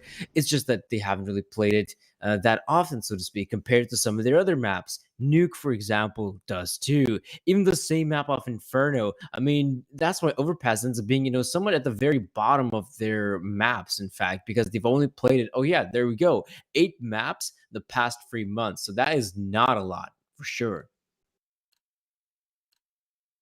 Well, we will see where it leads us to. As you guys also saw, of course, Gubi will be playing instead of Corey. So hopefully he will get his internet fixed ASAP as the replacement Gubi from the team B. Also the Hungarian lineup, of course, the full Hungarian team, more specifically, that we had seen a little whiles ago, I believe in April, face off Budapest 5 actually, unfortunately also losing. And funnily enough, they also faced off Double Pony, B that is, now almost 2 months ago in March, give or take, and lost 0-2. Either way, we're about to find out how this game goes, where this pistol is leading us, as we are ready to begin with our first round. The choice of Budapest 5, the map of Overpass, and moving in is Double Pony on the CT side. Fine, Overpass, a sight for sore eyes. It's been quite a while since we've actually got to see Overpass play, and it's still somewhat of more of a rarity nowadays. Woohoo! Tarshi, though. Very great way to kick things off. Jocko instantly eliminated in Budapest 5. Have so many opportunities. Look at Afro going for the aggressive play. He's going to get shut down. Lucky as well. For sure, right now, Budapest 5 can go wherever they want, but instead, they're going to choose the B side. An exercise, unfortunately, getting the wrong side of Flav as Camion, of course, the truck that he is, rammed down 2 players in Monster. And that will be down to body. 1v4 as it is. The IGL, of course, no Kevlar on him. Bought a kit, bought a flashbang, and presumably bought another flash to at least account for that. In any case, body. He's going to check the corner. Oh, he checks it, but unfortunately, it is still Torji close range that he gets himself the second headshot. Budapest 5 open it up with a bit of a banger. Nice little nice little turning point here that, of course, they can begin with. Double Pony on the other hand, no surprise that a force buy is an immediate choice. Yeah, it's an immediate reaction here from Double Pony. Pulling out the upgraded pistols. They've got themselves some smoke grenades, and of course the armors to boot, but this investment, we'll see how it's going to work out. I do enjoy the fact that Afro has picked up the Scout. He has shown quite a good level of proficiency with the Scout, but he's also been playing some pretty good CS. I mean, yesterday, actually no, not even yesterday. Oh my, oh my. Okay. Okay. I guess that happened. Coolio will refrag on Jocko again, but that was successful if I've ever seen one. If I've ever seen any successful takes, it is going to be Torchi, Coolio, and Flav left. Okay, what the hell? How is this even possible? Lucky? Not so lucky, though. As Flav comes out of con, will find himself a second. It looks like the B side will be under attack. Okay, looks like the B side has both of its defenders right now, but it is not going to matter. A victory here for Budapest 5. 2-0 is the start for them. But yeah, what I wanted to mention is that Afro and alongside Lucky were by far some of the best performing individuals in our matchup against Navi Jr. And one of the individuals that you've probably seen being quite flashy, but not necessarily have the same level of impact was obviously Joko. There were a lot of opportunities where Joko just ran in first, get himself a few opening frags, or in general was a very impactful piece for the side of Double Pony, even though in terms of kills and in terms of his rating, that probably didn't really see itself on the server, but on the eye test, I mean, you can see the Joko even right now, I mean, a great performance here in Monster Tunnel. How much damage can he inflict? However, this round, not the type of round where you can really inflict too much damage, though. If you're Double Pony, you're going to be playing with those simple pistols, except for Jocko, though. He has himself the Deke. Problem is, though, there's no one to deke down. All the players of Budapest 5, they're absolutely going to go towards the A-bomb side. I mean, you've cleared out almost for its entirety. So you're gonna go here, you're gonna plant that bomb planted, and Torji, okay, thought he might even consider the Nice. knife, but the Mac 10 finish, it also gets the job done. Absolutely, and why wouldn't you? You know, you risk a lot with the knife, so rather avoid it if you can. And Torji here on 1 HP, number 1 player with the 1 HP, of course, and switching out with, of course, in that case, Coolio. And that is the end of the round, pretty much. 3-0 start. Very good one for the side of Budapest 5, and hopefully they can keep up with this performance. Double Pony, on the other hand, this is their first real full buy. Afro has himself the op-up, and we should be seeing 4 rifles right alongside it. Is there any kits available? Oh, not a single kit. I am a little bit concerned, but luckily we do have Coinbase for cryptocurrencies and market cryptocurrency. So, you know, go check it out, see if it fits you, and you might buy yourself. And actually, you will be able to afford yourself a kit if you have some cryptocurrency. In any case, 3-0, Double Pony right now on an important round for themselves. Exercise, Lucky, and Afro still at 0 frags. Yeah, that's a bit satisfying, but it's still early days here. Of course, early days here in Overpass. What can change right now? Whereas the players of Budapest 5, I wonder if they're going to change their positions anytime soon. By the looks of things, B bomb set is the one area of the map they want to pursue, and it's going to be a fast push at that. Lucky the first man of contact. Gubby gets himself one, Torji responds, and Bonnie goes down as well, allowing Budapest 5 to have one more player standing and just enough firepower to get that bomb planted. I say that though. Exercise with the response to the grenade. Oh, yes, it does eliminate Torshi, leaving it all up to Coolio against Lonesome Afro. And look at Afro, the AWP, the perfect weapon to deal with Coolio. And that's going to be a victory for Double Pony. Let's see where it goes, of course, moving forward from this stage. Afro saving the day at the end of there, and the rest of the team has died, so money is not exactly a commodity for the side of Double Pony. But Budapest 5, on the other hand, likewise have lost quite a few players here and there, so they have to be very careful how this is gonna go. We do see the up on Torji, but the rest of the team going for a full investment. AKs are out in force. Full set of utility likewise. And this is going to be one hell of a match, one hell of a round. We see, of course, Exercise holding the round towards, or holding the position towards toilets. In Con, it's going to be Lucky. The doors have broken open, and he spots the first player. That's Flav. Nobody helps him out. Nobody comes with him. Budapest 5 have let him to die for free. Where's the rest of the team that helps this man out, though? Well, the rest of the team, absolutely hitting the B-bomb side with the MP9 as well, just like Lucky. That is a pretty long-range engagement, but he's still going to try to go for it. A lot of damage inflicted, and now you have the grenades pouring in as well. So for Double Pony, this is still not looking too bad. Look at the utility usage. They've been slowed down to a crawl, but Coolio somehow manages to find 2. So Double Pony really got to start looking for frags of their own. There's one from Body. Oh, Exercise coming in as well, and another one for him, leaving it all up to Coolio with the AWP. 45 seconds, he could still make his way to the bomb site, but a long rotate, I think it's on the... no, it's not on the table. 40 seconds, he's going to have to go towards this bomb site, and he's not expecting the boost. That was a 2v4, Danny. 2v4 for Double Pony that they're able to pull off. How's that even possible? Oh my, oh my.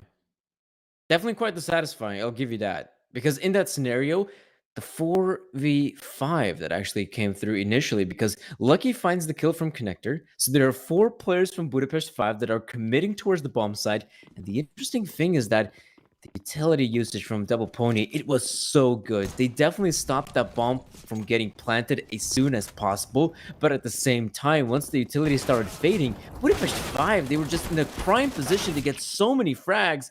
And speaking of frags, this is a little bit awkward. The USPs, actually no, the USPs, the Glocks and the P250s, finding quite a lot of success here.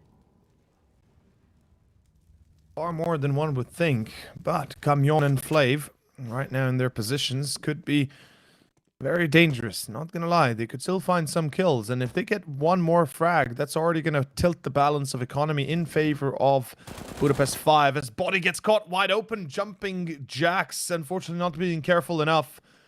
And Jocko through short. Ooh, lucky he'd been spotted. Now Jocko coming close. The bomb gonna be planted for CT. And Jocko, 1v1 against Camion, gonna be jumping onto him, and Camion will lose the duel, cutting it too close for comfort.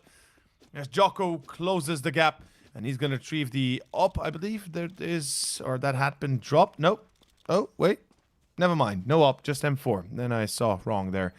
He already had the M4, so I'm not sure why he did that. But it is going to be 3-3, tied up as Double Pony kind of let go of the first three. But seems like now they've started playing for real and looking for better skins. Fair enough, fair enough. I'll take that. Oh, then he should definitely go to CS that money if he's looking for better skins. There we go. Yeah, that's true. That's true. Get that CS money going, get those skins going, and you might be able to get a howl, you know? Yeah, but you know what? Maybe not. I don't know. I'd say I'm a Poseidon guy rather than a howl guy. Well, what we can say is a chance here. Torji with Yop, the rest with the AKs. Again, seems like Budapest 5 is focusing hard on towards Connector in this round. With 3 players being grouped up for that, could be an issue. If, of course, Lucky gets one. Well, luckily he does not get anybody. Contrary to his name, he's not as lucky as one would think. Body, though, wall bangs the doors, it seems like, and he's able to get himself a frag. As that is Camion that falls. Exercise, aggressive through party, through long. He takes the fight, but loses the duel. Flav left with 1 HP. Cutting it a little bit too close. But then again, still is going to be an advantage for Budapest 5. Let's see what they choose to do here as they seem to be going towards B, backwards. Ooh, that seems to be part of the game plan, isn't it? Go towards the B bomb side, but certain Jocko holding the angle, and well, he's gonna have to hold 2 angles, not just monster, but also keep an eye on short. Smoke grenade fade quickly enough. That's the thing, though. Oh, he's got another smoke. That's perfect. You didn't see the players just yet, but that's gonna stall the incoming advancement. In fact, there's gonna need another player here in the form of Afro to help out Jocko. Potentially be lethal. 20 seconds remaining. That's not a lot of time here for Budapest 5, and Jocko comes in with the first. Afro chimes in as well. 15 seconds. Jocko with another one. The bomb's dropped in an awkward spot, and Guppy has to make way with a kill, but no, he's not gonna find a single one, and Double Pony successfully fend off the bomb site. That is truly unfortunate right now. Budapest 5, they had everything going for themselves, but they walk into a trap that has been set and sprung by Double Pony. And that is going to be the round gone in a matter of moments, in a matter of seconds. And control handed over to the Frenchman to take this first, advantage to begin with. One hell of a day we're seeing here. And we can see in this case, we have double up after unlucky to play it. First time we see it on Double Pony, actually. Not once had we experienced this against NAVI Junior, as far as I can recall, right? Oh, what a shot by Lucky, by the way. I think we might have witnessed that the early stages of the CT side defensive on Train. But yeah, overall, that's not something they needed. Oh, exercise. Very good shooting, in fact. The AUG picking up 3 frags to his name. Damage inflicted here, of course, and by the looks of things, Double Pony on the brink of securing yet another round win. Lonesome Fleeve with the dig. See if you can pop some heads. Oh, there we go. There's the first one, Jocko.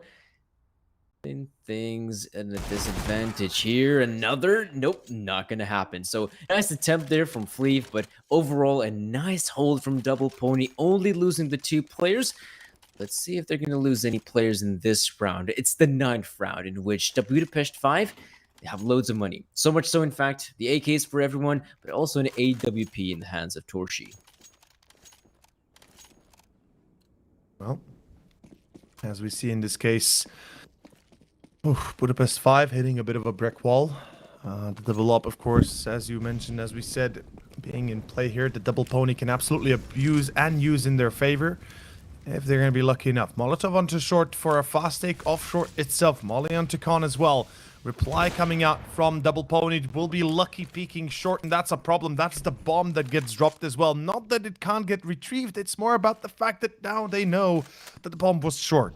And it pretty much tells the tale that there was an intent by double pony to potentially split towards B, as Jocko is well aware of a potential boost there as well on short. He needs to be super careful as a second smoke, or excuse me, a third smoke being thrown on towards short itself. Exercise. Look at how far he pushed towards party though, and look at where his body. He's already in T-base, going all the way around towards monster. And the only thing that has to happen here, exercise needs to stay alive, and that is it. Finds one, peeks out wide. Trigger control not being his best thing, but he at least gets one, and he is still alive, and that is what matters. That will give the information to double pony that the rest of the team probably following suit here somewhere. Ooh, exercise, not a scoper. Tries to hip fire his way out of there with the AUG, and well, he still gets the job done, but so does Torshi and Coolio. Few good frags have gone their way, 30 seconds remain. Time to hit the site, or is it though? Looks like it's a bit of a fake. 30 seconds remaining, they're gonna go towards the B-bomb set, and you can see that Lucky's aware of it. He's holding the angle with the AWP, and well, 3 players at the ready. There's the first. Lucky looking for more. He's gonna hope to hold the angle for Jocko to get in position. There we go. Jocko very rapidly descending down connector. He's gonna be in position to maybe find a frag of his own, but so does Lucky. And is Torshi aware? Oh, now he is. Now he's aware of it, and most importantly, he gets the frag on Jocko.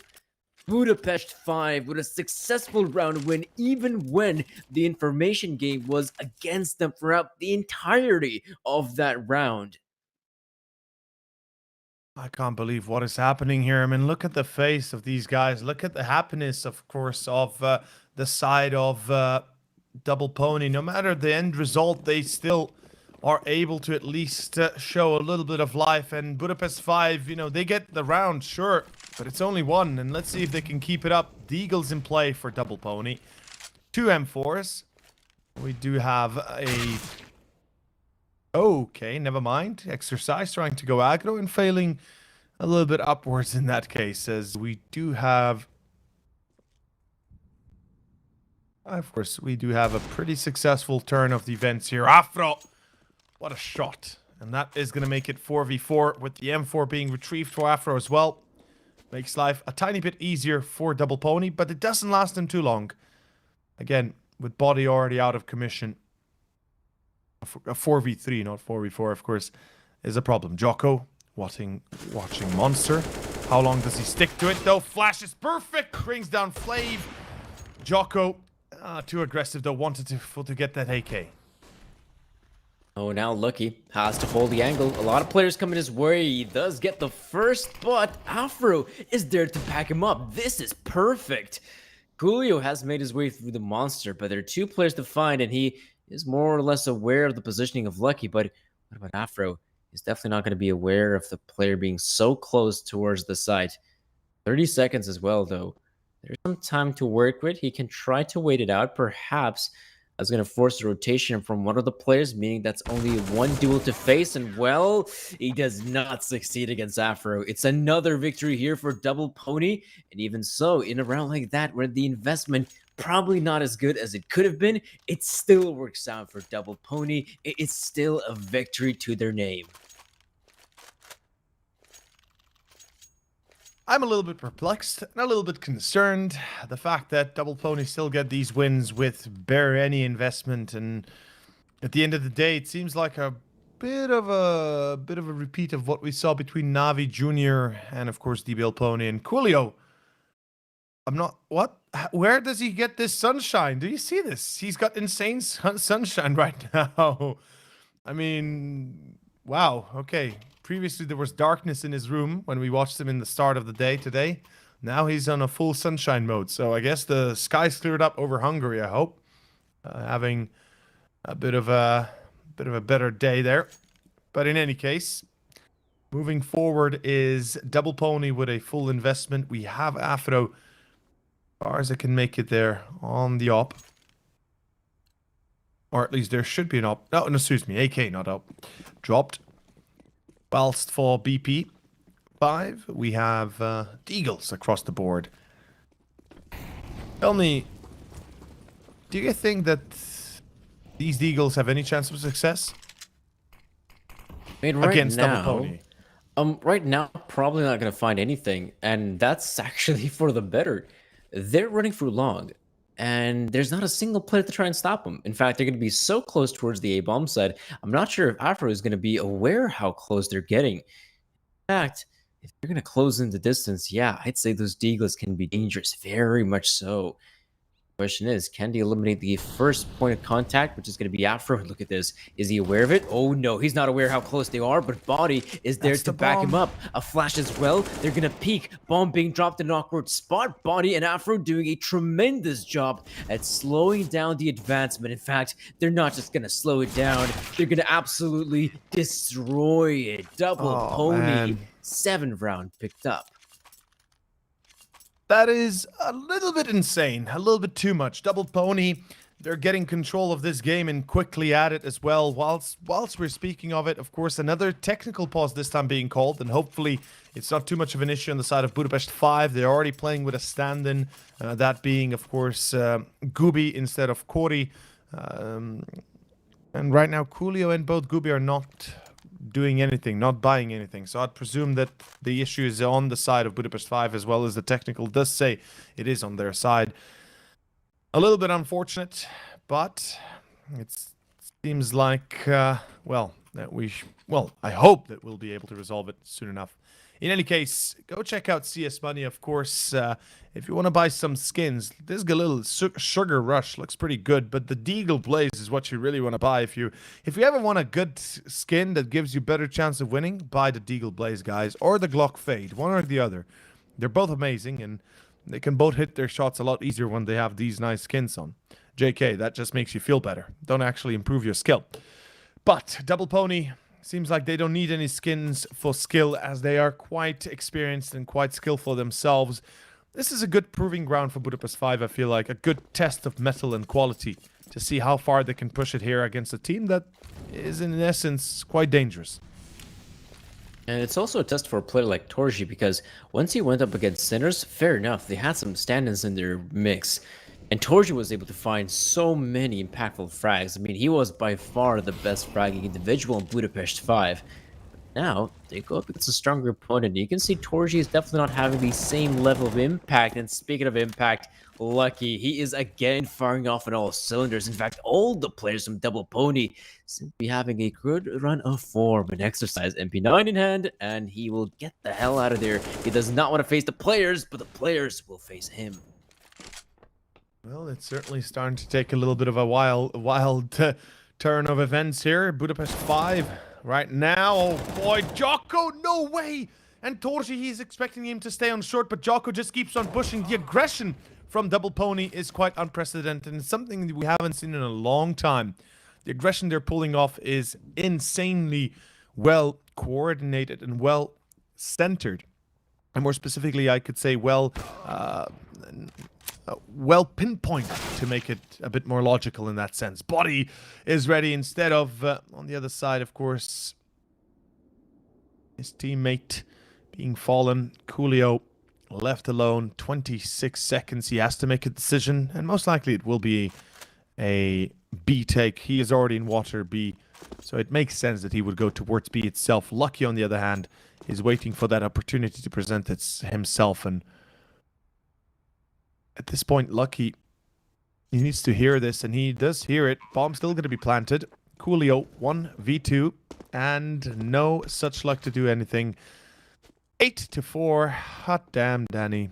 Like, I really hope that Budapest 5, with the start they had, they would be able to pull something off, but this is just getting worse and worse by each passing moment, and 8-4 is a distinct result starting to be built here for the French team.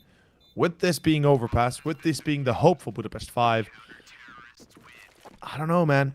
I feel like they need a lot more than just 4 rounds at this stage.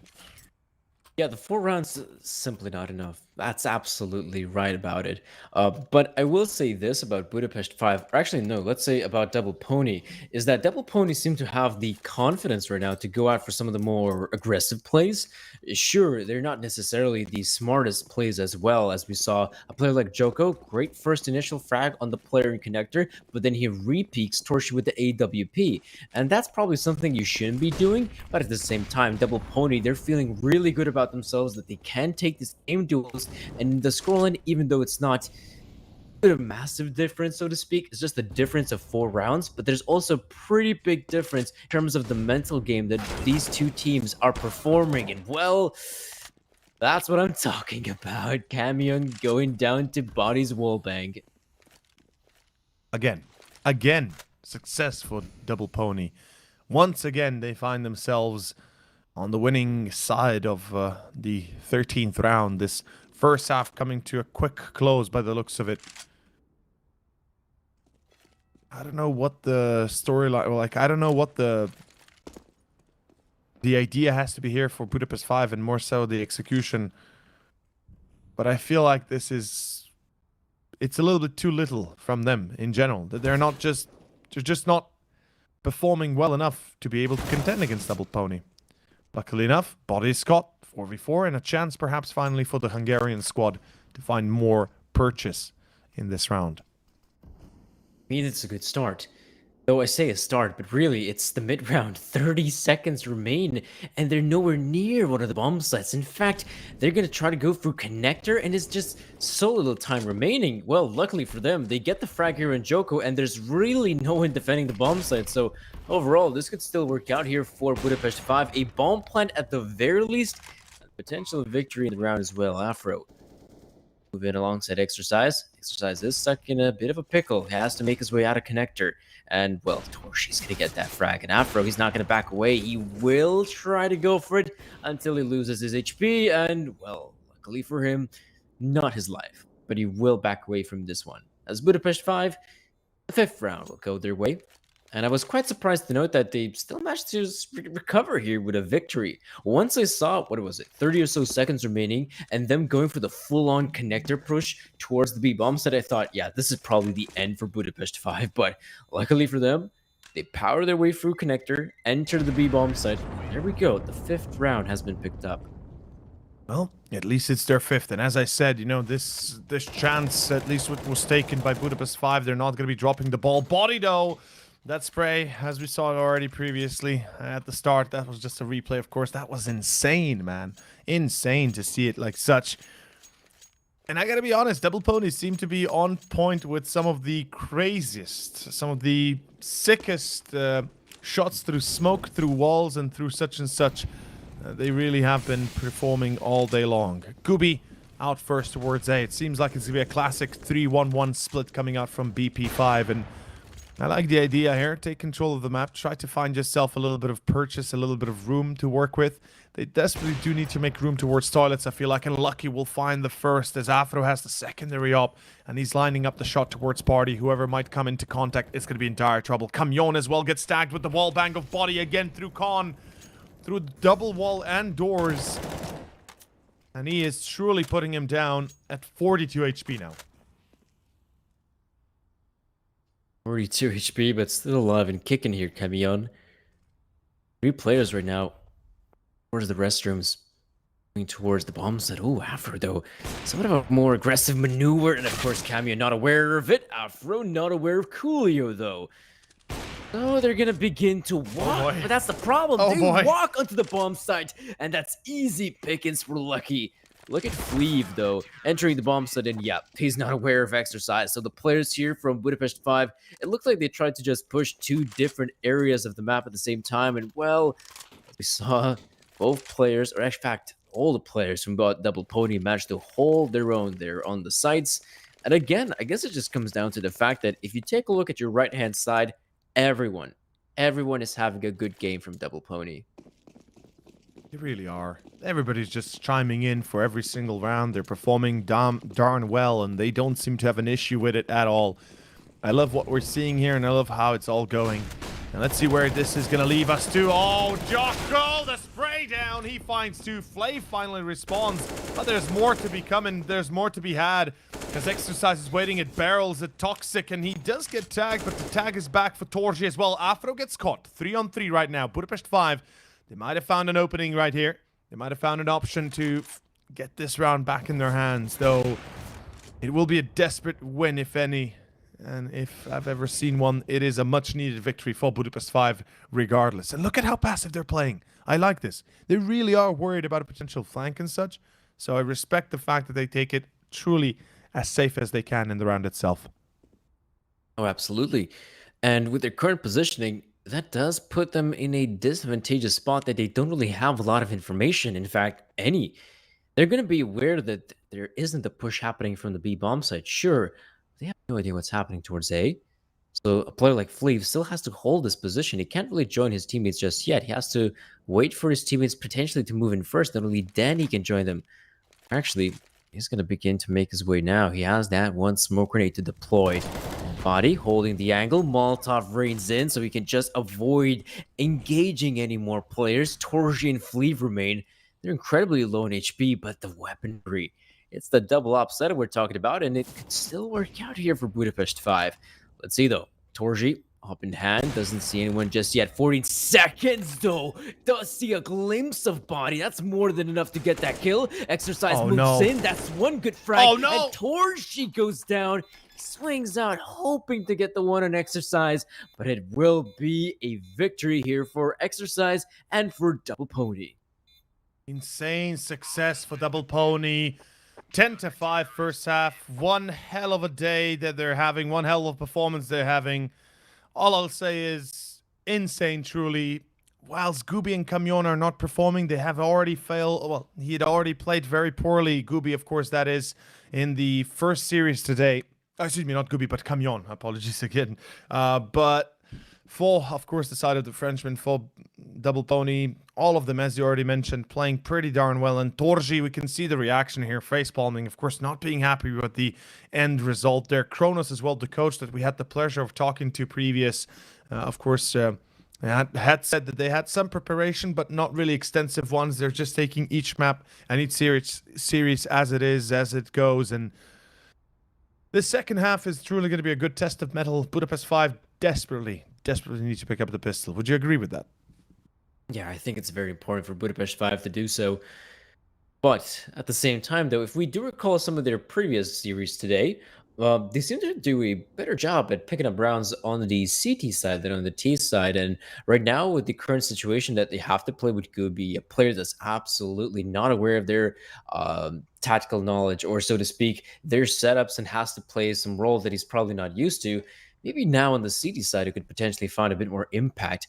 We'll have to wait and see about that. If there is one player that, again, I'm looking forward to see perform here on the side of Budapest 5, it's none other than Torji. I mean, Torji has been playing some really good Counter-Strike. I wonder how he does it. What's his tick?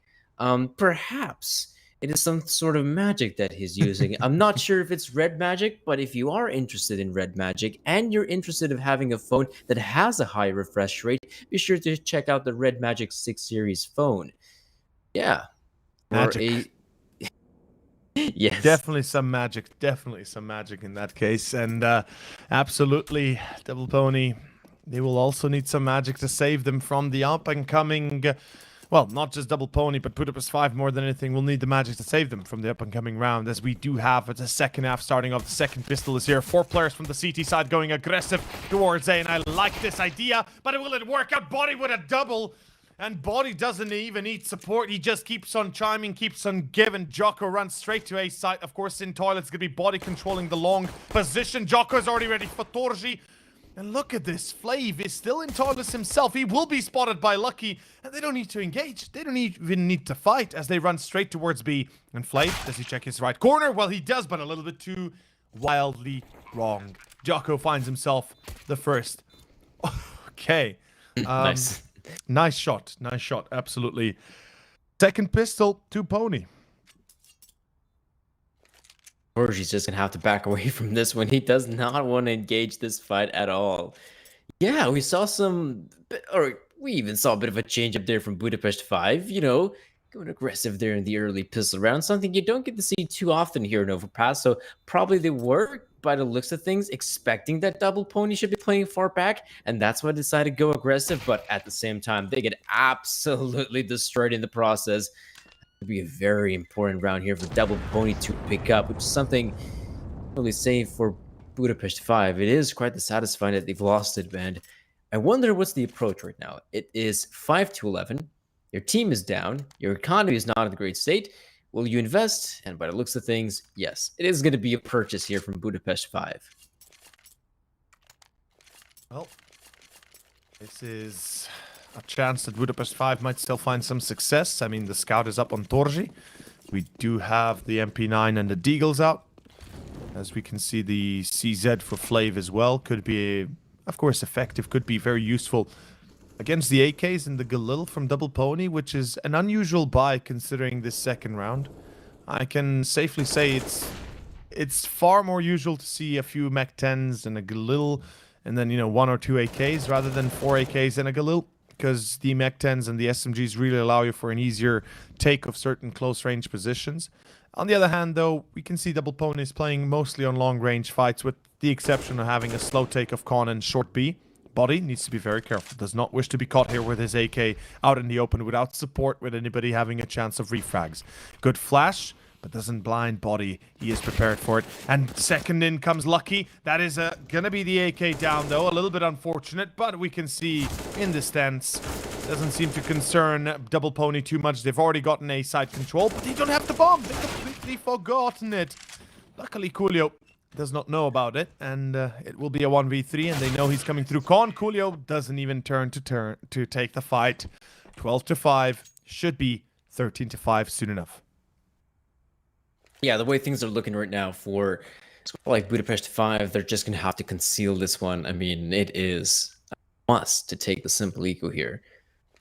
The fact that Torji is also saving up money here, something tells me that he definitely wants to get that AWP out as soon as possible, thinking that might just be the one thing to change the tide of this matchup. And right now, the guys here from Double Pony, by the looks of things, potentially a very fast hit on the B-bomb side. At the same time, though, you have a Lonesome Exercise who is about to see many players coming his way, or in fact, he's going to back away from this one. He will escape the tide, but he's absolutely.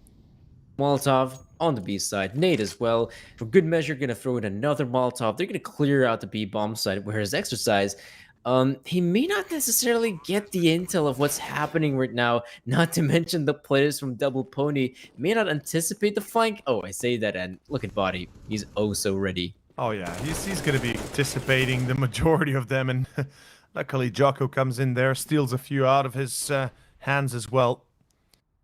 Either way, successful takes for Pony. Do mean successful rounds and successful, well, victories, and, well, overall, probably the map itself. Let's see where it leads us to, as 13-5 is a result that right now Budapest 5 need to be a little bit more concerned about. As we can see, the equipment value, 20,000, give or take, for the side of Double Pony. And I think for the CTs, it should rank up to about 26,000 once they get all the things bought up. Torji, of course, here a little bit worried, face palming a bit as well. Obviously not happy with how it's all going. Double up, look at this. Finally, Danny, we see a double up from the CT side, and not a single one for Double Pony. Yeah, you can see that Double Pony probably just want to play it fast and loose right now, and the easy WP is going to have to adapt super quick. Version with the AWP, though, he's going to back away from this one. Fleeve as well manages to escape with his life intact. At the same time, though, Gubby alone in the restrooms. It's a scary scenario because he can't really back away from this position. Oh, maybe now he can with the fact that Torji has joined his position, but Afro, oh, and Body as well. That's it. They've opened up the A-bomb side as easily as that. And they can continue on. They can pursue the commitment here. 2 more players to try and stop them. In fact, the smoke grenade has been deployed, so they may just consider backing away. But Body, for good measure, gives it a good old tap on the noggin of Fleeve. This is insane. Camion and Coolio, what do you really do in this case besides just save and run with your tails between your legs? Because you gotta save what you have. You gotta save what you can, because Money is gone. Budapest 5, they absolutely got decimated. Yeah, sure, they get Joko, but that's meager. That's nothing compared to the loss they're about to take here. And you know what's another sad reality? That both Camion and Gubi together don't have even enough kills than anybody on the server. Together, counting their kills together, do not come up enough for any of the players. That is... You know, it's just unlucky. And Coolio, he just crouches there right before that exercise. He definitely getting some exercise in, as he's still alive somehow. 6 HP left on the guy. No, excuse me, 1 HP left on the guy. At the end of the day, they don't lose the 2 players, which is nice and dandy, but they do lose the round. 14-5, and it is their last hope, their last chance. And they know they can't afford this. And of course, most of us can't afford it, but let's go check out Coinbase and see what cryptocurrency they might have for us. Take control of your economy, as right now Double Pony has taken control of the server, the match, the economy, and pretty much the game. Of course, Coinbase, the sponsor of said tournament. In any case, Op for Torji is up. Coolio gonna aggro in Monster. But, where Flash? Wink wink. Where anything? Where Flash? Hello? Budapest 5? That was too ballsy.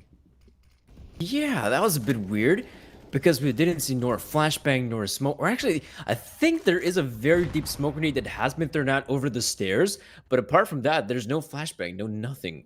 So that was a very peculiar peek coming in from Coolio, but clearly they had something in mind here, Budapest 5, but now they have to rethink their options. But one of their players going down so early, what's up on the tables? And well, it's another frag for Afro. Great way to kick things off here for Double Pony, a third one for Afro. They can continue on with the advance, but in fact, I'm not sure if Torji could even try and stop him. He loses his HP as well. That's the end, isn't it? Yeah, it is. It is. This is 15. And by the way, yeah, you can throw a smoke right here from the CT spawn next to the garbage bin. Oh boy, Nexus, I get Torji. Yeah, brate. In any case, yeah, you can smoke it. Basically, you can smoke Monster from CT spawn. So by the time you get to that position, it's already smoked. And I don't know why, of course, Budapest 5 didn't utilize that. They certainly would have used it, and certainly they would have been a lot safer for it. In either case, Flav saving this rifle, trying to be the hero of the day to at least bring something over to the next Jocko. Will check him. Luckily, Flav doesn't lose his head over it. Either way, this is a disaster waiting to happen. Double Pony. Oh boy. Well, Jocko doesn't seem to have a chance to even salvage anything at all. No rifle being brought over. This is the best investment they can put in. And it is about $20,000 that's going to be put on the line here. And that's the most they can pull out of it.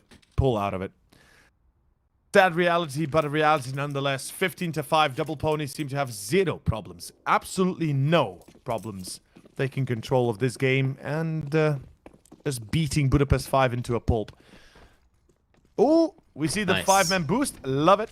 Actually really hard to do because you click off the wall and it's hard to get into this position without falling off. So you need to train it a little bit. But it's a nice little trick. And Afro now waiting for an opportunity to see what awaits and what can be had. And sadly, nothing awaits. None of the players from Budapest 5 are in position that could be shut down with AWP. On the other hand, Camion with the MP9. Now that's a good position to get a frag here at Joko. At least something. Goes the way of Budapest 5. It's not much though. Still, they need every single straw they can grasp.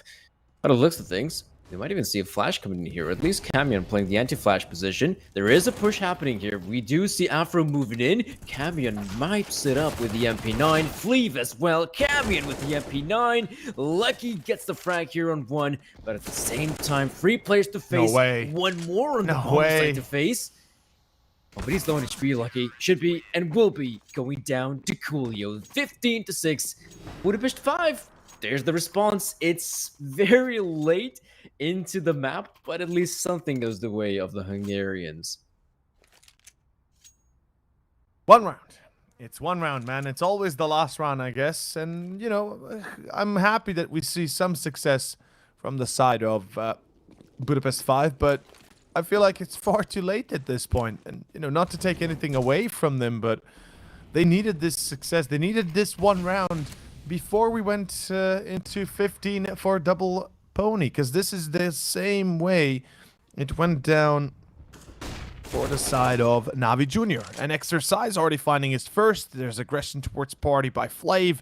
There will be Torji towards Toilets, and in Con it's Coolio, but Afro is slowly creeping up forward. He's going to be looking for that easy kill, for that easy shot. Exercise at least gets caught. Camion peeks up from Dildo. He gets one. Coolio gets one more. It's a 2-on-3 now, but all three are towards A. And this will be a plant happening, guaranteed. Lucky, able to pull it off. And this is not going to be an easy round for Budapest 5, no matter how we want to spin this story. But they better spin like a vinyl, that's for certain. Now they're just going to have to hold this one out, Double Pony. Great thing for Budapest 5 is that A, they have the numbers, but they also have the utility, the flashbangs, the HEs. That's going to allow them to make their way out of Monster. Now it's time to click some heads, and so far so good. You have Coolio, you have Fleeve, and you have a round win for Budapest 5. Great to see another round going their way, though it is not going to be necessarily a consecutive victory just yet, because if you notice, the Ponies still have just enough money to reinvest in this one. So perhaps if Double Pony end up losing this round, that's when you can say that you, okay, more or less break their economy, but that's not going to happen anytime soon. But yeah, there you go. At least a few good wins go the way of Budapest 5. Yeah. Let's see if they can continue the streak, though. Let's see if they can keep it up. Let's see if they can get some control. As we do see double up again in play. And hopefully they'll get some control over it. Some... I guess some semblance of a victory behind it. Monster push. Lucky gets Gooby. Luckily, Coolio is ready. Well, that certainly still puts them on the board. Gives them a chance to fight for this round victory. Budapest 5 at this stage. Can't imagine they're very happy with the overall outcome, though. I mean, I know I wouldn't be. Orji. The lineup comes at least on Joko, so a 4v3 right now, a chance here to win, although Exercise gets Flav, and now Torji, he spots the player going left, but it is Afro that peeks from Toilets, 2v2, Coolio and Camion. The truck needs to hit hard, and it needs to hit relentlessly. Coolio on site with, what, 22 HP, Danny? This is one bullet, and he's good as gone, and oh, they spot him. There's the refrag body now, 1v1 against Camion, and he is literally on truck right now. Let's see how far this one goes. Oh, and of course, Body. He's not 100% where. Or is he, though? There we go. Bomb plant behind truck. He's expecting Camion from this position. He's aware of it, but oh, he does not win the clutch, though, Body. It was looking oh so good for him, but then he's out there in the open. Camion with the headshot angle, and it's another victory for Budapest 5. A very close and intense victory. And again, it's a scenario where the bomb plant comes in. There's still kind of sort of enough money for Double Pony to reinvest in this one. I wonder what they're going to do at this point. But yeah, tactical timeout for Budapest 5. They're having that discussion right now. It's still a long journey here, folks. 7 rounds necessary to try and, you know, tie up the scoreline. It's not going to be easy. CS money, though. If you guys want to try to get yourself some skins, be sure to head on over to cs.money. You can trade them up, you can buy them, you can even sell them if that's what you're into. Yeah, 15-8. Normally, that's somewhat daunting here for Budapest 5, but recently they managed to win 3 rounds in a row, the latter one being incredibly close. Double Pony, not giving up just yet. Look at this. It's a reinvestment. Well, they made it to 8 rounds, so they're at least doing a little bit better. They're at least starting to pick up the slack a little bit. Again, I still fear this could be too late. I still fear this could be way too late. Though, let's find out for certain. Eagles. Glocks. Oh, excuse me, not Glocks. Galil AKs. Well, might be Glocks as well at this point. But look at this. Towards B, Danny. 4 players from Budapest 5 ready for the A take, or more specifically for Con and A take. But B is wide open and wide under attack. In CT body. Oh, he spotted him. He definitely spotted Gooby there. That is a little bit dangerous, and it could get out of hand quite quickly. Let's find out for certain. Exercise takes a bit of damage from the nade, but it's a full-on retake by Budapest 5. Can they clear Afro without losing a player? Oh, what? Coolio. Jump shot headshot with an M4. I've never seen that one before. Body does find Torji though. Camion refrags. 4v3. Still a chance here. The double pony can win and close this map. Oh, for Body, that's a perfect frag for no. Lucky as well. Gooby chimes in. Gooby gets the one, and now it's Lucky on the high ground. And he manages to close out the very first map of the best of 3. Budapest 5, they may have had the preparation heading into this one, but they did not realize that Double Pony is going to be a serious opponent to contest. And the Frenchman managed to close it out 16-8. And that is the ending that we kind of expected already beforehand. Unfortunately for Budapest 5, they aren't able to make it any better. They aren't able to make it any closer. And in a way to be expected. And this was their, this was their chance. This was their opportunity to make it out of this series with at least one map, to say this least, right? And at the very, at the very smallest of things, at least to make it into a chance for a 2-0, because Nuke is coming up next. Nuke is going to be our second map and chosen by DBL Pony. I have my own doubts about it for Budapest 5, but I'm eager to see what they can present to us, given, for Overpass, they didn't disappoint. They just took a long time before they really warmed up, it felt like. Yeah, there definitely was some of it, but also initially it was Budapest 5 that were looking pretty solid there. It was Double Pony that started to rack up those rounds on the CT side, and there wasn't much of a response there from the Budapest 5 side. Perhaps if they acquired a few extra rounds there on the T side, things would have looked a little bit better on the CT side. But now in the current situation, it is still a victory here for Double Pony, and so that leaves us to our second map here, folks. Be sure to tune into the second map of the best of 3, as we'll be right back after our very quick break.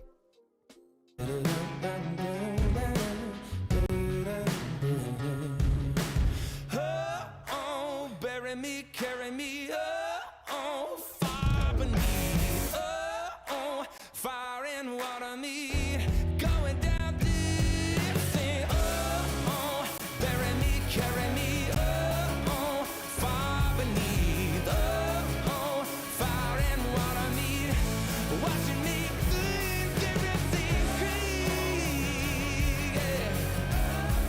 Oh, kerosene free, down to the river, yeah.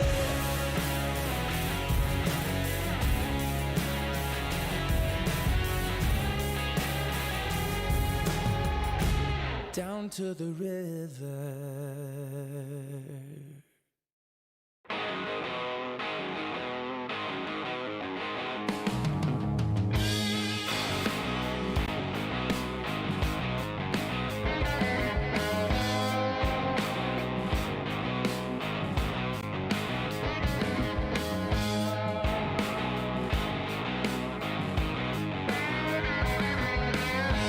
I thought you'd leave me, but you never tried. I thought you'd gone and left me here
I suffer many thrills that always leave a mark in me. This highway's never ending, it brings you to your knees, but no one's love is like it is. You got no one above you, and so they say you're free, but that's not all that bothers me. I had never said a word about it, but never stop believing, don't you know? I haven't been around for you, my darling. Short in memories won't guide you home.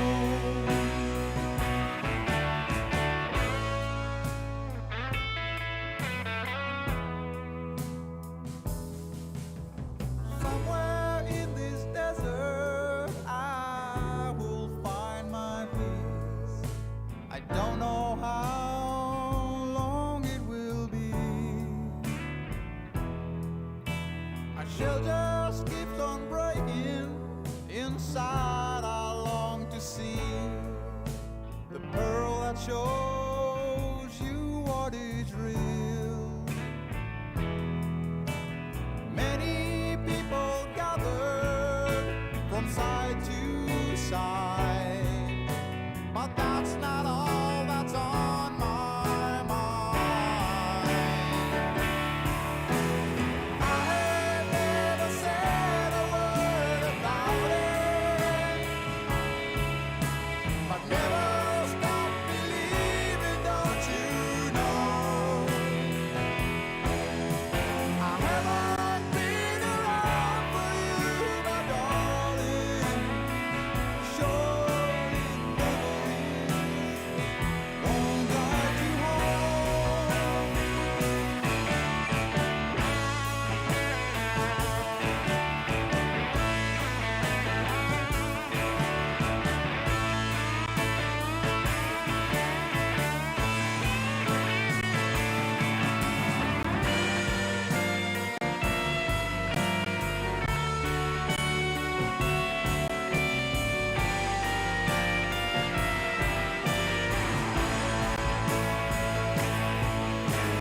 I have never said a word about it, but never stop believing, don't you know? I haven't been around for you, my darling. Short in memories won't guide you home. I haven't been around for you, my darling. Short in memories.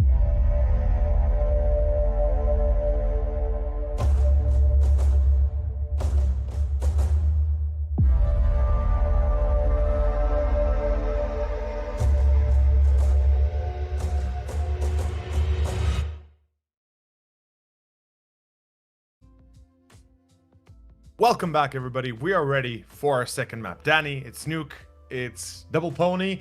That seem to be the Mustang, not just the pony. They're more of a Mustang, more of a like a proper horse than a pony. Well, maybe hence the name Double, but we'll find out soon enough. Nuke, what do we reckon will happen here, man? I mean, we're now heading into the matchup here of Nuke.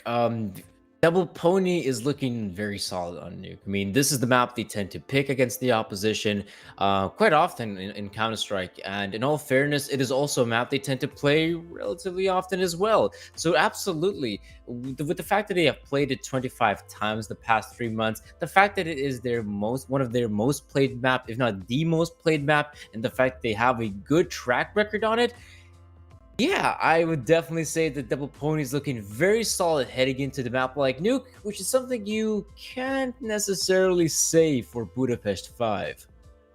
Well, I mean, For Budapest 5, they allowed it in the map pool. They removed the Inferno first, of course, so they had no choice. But in this essence, Budapest 5, statistically looking at it, Nuke is not amongst their worst, but it is definitely not amongst their best. And last time they played it was in April at the start of it, and a little while again back in March. So they only played it 4 times, and this could be a show and tell of what to expect. My expectations obviously will be met if this is going to be a victory for Double Pony. But then again, I would like to see a surprise, a bit of a comeback from Budapest 5 to show us as the underdog what they're capable of doing, because I do believe in them as a team. I do believe in their quality as a team, and I think they can do it. It's not impossible. It is improbable, though. I think that is the one word we can use here and say with safety that most likely it's going down 2-0 here. From what we've seen at the start, you already mentioned, Budapest 5, they had a great start on Overpass. Unfortunately, that was just the start. That was just it. A 4 round beginnings. Yeah, the guys here from Budapest 5 definitely didn't get, apart from their initial start here in Overpass, by them picking up, those first few initial rounds, they really didn't have a good run of form in all fairness. They definitely struggled quite a bit against Double Pony, and you can also see that on the side of Double Pony's individuals, they just play a lot better Counter-Strike. Their players seem to be in the right positions at the right times, and they also just seem to be, the common phrase in Counter-Strike, confident. They were definitely a lot more confident trying to take some of the aim duels. Even initially, when we saw someone like Joko on that second round pistol, just going in for the straight up Deagle versus AK-47 duels and actually winning out 2 of them. So I would say that in terms of individual prowess, Double Pony is definitely looking stronger than Budapest 5. And also for Budapest 5, quite satisfying that one of their main, I guess you could say, featured players, Torji, even though did have a somewhat okay run of form there in Overpass, it definitely wasn't on the same level we witnessed him in some of the previous maps, right? Oh, absolutely. Compared to what he did against Sinners, it was a bit of a different show. Now, again, as you said, yeah, he wasn't the worst, but he certainly didn't show what, he certainly didn't come up with the results that we would expect him to, or at least that we hoped to, because they did need somebody to carry them over the first bridge, right? They needed somebody to push them over the edge and give them some sort of a flying start. And for Budapest 5, I think the same applies here on the second map once more. They need somebody to be taking the reins, to put the heavy weight on their shoulder and just go, right? Just plow through the Frenchmen. Because at the end of the day, it's still Double Pony that the whole team was performing. The whole squad on Overpass were coming up with the frags. Nobody was behind the result. Nobody was really lacking too far behind or too far in front. And overall, it felt like just that the whole squad was well attuned and prepared for what comes. And with Nuke being as the second map, as you already mentioned, it's a map they play consistently. And I can imagine this being much of the same result as we already seen it up until this point. Yeah, I think it's somewhat of a fair expectation that eventually this is probably just going to come down to a Double Pony victory on this map. Though it's also interesting to note that this was one of the maps that the Budapest 5 actually picked against Sinners in their ESC Advanced matchup, the best of 3 that happened about a month or so ago.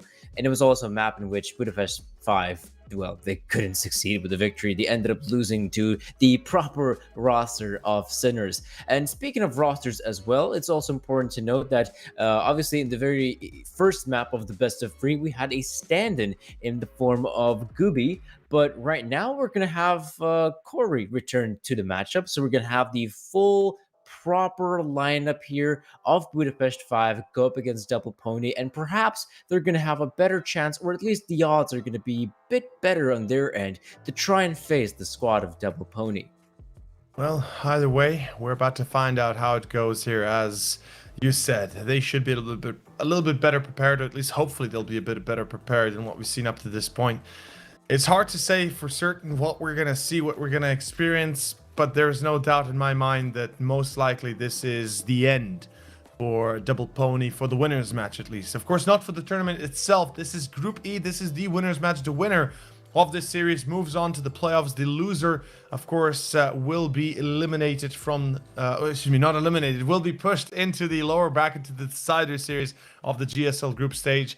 And tomorrow we'll have, of course, this played out between, be it either Sinners or Navi Junior, and then obviously the loser of this best of 3. And tomorrow, I'm actually excited to see Sinners versus Navi Junior, because today both of them disappointed. For Sinners, there were different reasons, not just, obviously not everybody has performed, but for Sinners, they had a lot of issues to stand-ins, etc., etc. For Navi Junior, they disappointed on a whole other level. They just did not show up. And yes, they played against Double Pony. Yes, they had a hard matchup, but they still played very poorly and didn't even give us hope at the very least. Yeah, that's true. The Navi Juniors matchup was probably the most underwhelming matchup of today's best of 3s. I will say this though, of course, we hope that for tomorrow's game in which Sinners will play against Navi Juniors, we get to see, you know, the proper Sinners roster at play without any sort of technical issues that could potentially interfere with our matchup. We hope to see that it's going to be the best possible outcome for the team, and we can actually see, you know, that 5-man roster that was supposed to play initially today, and potentially, you know, that 5-man roster that had the opportunity to win out this sort of best of 3 against Budapest 5, and perhaps even bring us a different final here for our group. Instead of Budapest 5 versus Double Pony, we might even seen someone like Sinners play against Double Pony. But of course, this is all a hypothetical scenario. Now we have Budapest 5 versus Double Pony, and we should have our second map coming live shortly. With that being said, Nuke, man, do you like the map? How do you like Nuke? Let me ask you like this, in general. I don't know. I'm not a big fan of Nuke. You told me enough with the whole side. With the I side. get it. I get it. But I love it. I love Nuke. Not gonna lie. I like Nuke. I like playing it with my team. But yeah, I can get why it's a difficult map to play, and I feel like that the changes that were done to Nuke were positive but also negative, because now they changed everything so that the T side is far more. It's far easier for the T side to take control and to take the rounds. And the meta has changed enough that now the T side is expected to get 7 to 8 rounds, which is bloody... It's ludicrous. Like, when you look at Nuke in recent days, in recent matchups, even when you play it on Face It, on matchmaking, whatnot, unless the discrepancy between the players and the teams is insane, most of the time the Ts will get 7 to 8 rounds relatively easily. And that's the scary part for me, because the Nuke was one of the last bastions for the CT side, wasn't it? Like Inferno, like Train. So with Train being removed, now it's basically just Inferno left as the real CT-sided map that still has a relatively CT-sided position. Nuke used to be that. Now it's just, you know, I don't know. That's the one thing I dislike, that the meta has changed this much, that the economy has changed this much, that the Nuke side of things is now more T-sided than everything. But enough of the filler. We are ready to see our second map, potentially our last, Danny, as the pistol is beginning. Budapest 5 start off on the CT side. And it's going to be Double Pony with an early engagement here. Look at Fleeve go. He's going to get the frag on 1, but Afro so aware of the incoming advancement that he's also going to continue pushing forward on the side. Very good. Choco getting the frag on Corey Torshi, though, limiting Afro this position. So it is Lonesome Torshi here up in the heavens, looking for the frag. Hero 2 jumps down, looking for the player, and well exercised will tap him down. Coolio goes down, and it is a 1-0 start for Double Pony. Initially, it did look like it was just a simple push there towards the B-bomb side, lower ramp, you know the business. But then at the very end, they decided, you know what? We're heading back towards A, and that's where I think the Budapest 5 players were caught off guard, because it looked like they wanted to try and go for a fast rotation, so to speak, towards the B-bomb side. Even some of the players setting up for an early flank potential. But when Double Pony decides, you know what, we're going towards A ourselves, it felt like Budapest 5 got a little bit lost and dazed of what just occurred. We were supposed to be the aggressors in that situation. Well, it seems like it will go a little bit differently than imagined, and this is a problem for the side of Budapest 5 to deal with, unfortunately enough, and they don't really have anything to deal with, as we do see in this case. It is going to be, what, the Scout, the MP9, the Deagles on the side of Budapest 5, already losing Corey to begin with. By the way, yeah, Corey is coming back, or has come back for this second map, with Gooby just being his replacement stand-in for the first one. And hopefully this will mean that Budapest 5 will be a little bit of a more of a wholesome team, a bit more well set up to win this map. But then again, you know, I think we already kind of described our doubts and such and such. And by the way, look at the difference of the buy in this second round here for double pony compared to Overpass, where they bought 4 AKs and a Galil. Here they went for 2 AKs, 2 Mech 10s, and a UMP. Yeah, that's somewhat of a interesting purchase coming in. UMPs as well being picked up here on the side of double pony. I think I also saw some of the UMP action in the previous encounter against Navi Jr. as well. Camion, for some odd reason, is still very much alive. Finally goes down on the side. There's the potential for the bomb planned, but Fleeve, though, being very cautious in approach. Oh, but he's been spotted. Also aware of his positioning. Yeah, they know. He's going to try to go in for the taps. Oh, Lucky out in the open. Easy frag for one. Afro has shown a high level of proficiency in the past, but right now, he's going to have to try and win a 1v2. Torchi's armed and dangerous, but he's also dead. Fleeve with the deagle now. One bullet enough for either player. Who's going to be more precise? It's going to be Afro. Yeah, you said it well, man. He's already looked on point and absolutely dangerous and deadly in the past. And Afro absolutely confirms that once again as Double Pony takes themselves up for the second round. Cutting close, cutting those corners a little bit too close. And yes, at the end, they still lose 4 players, so there's that. But the victory on the side of Double Pony is what matters. And as you can see, Budapest 5, full eco has to be played out. A single deagle for Corey, 5-7 for Coolio at least, and a deagle actually for Flav. So there is that, but overall, this should be a 3-0 start. One can hope so, at least, I guess you could say.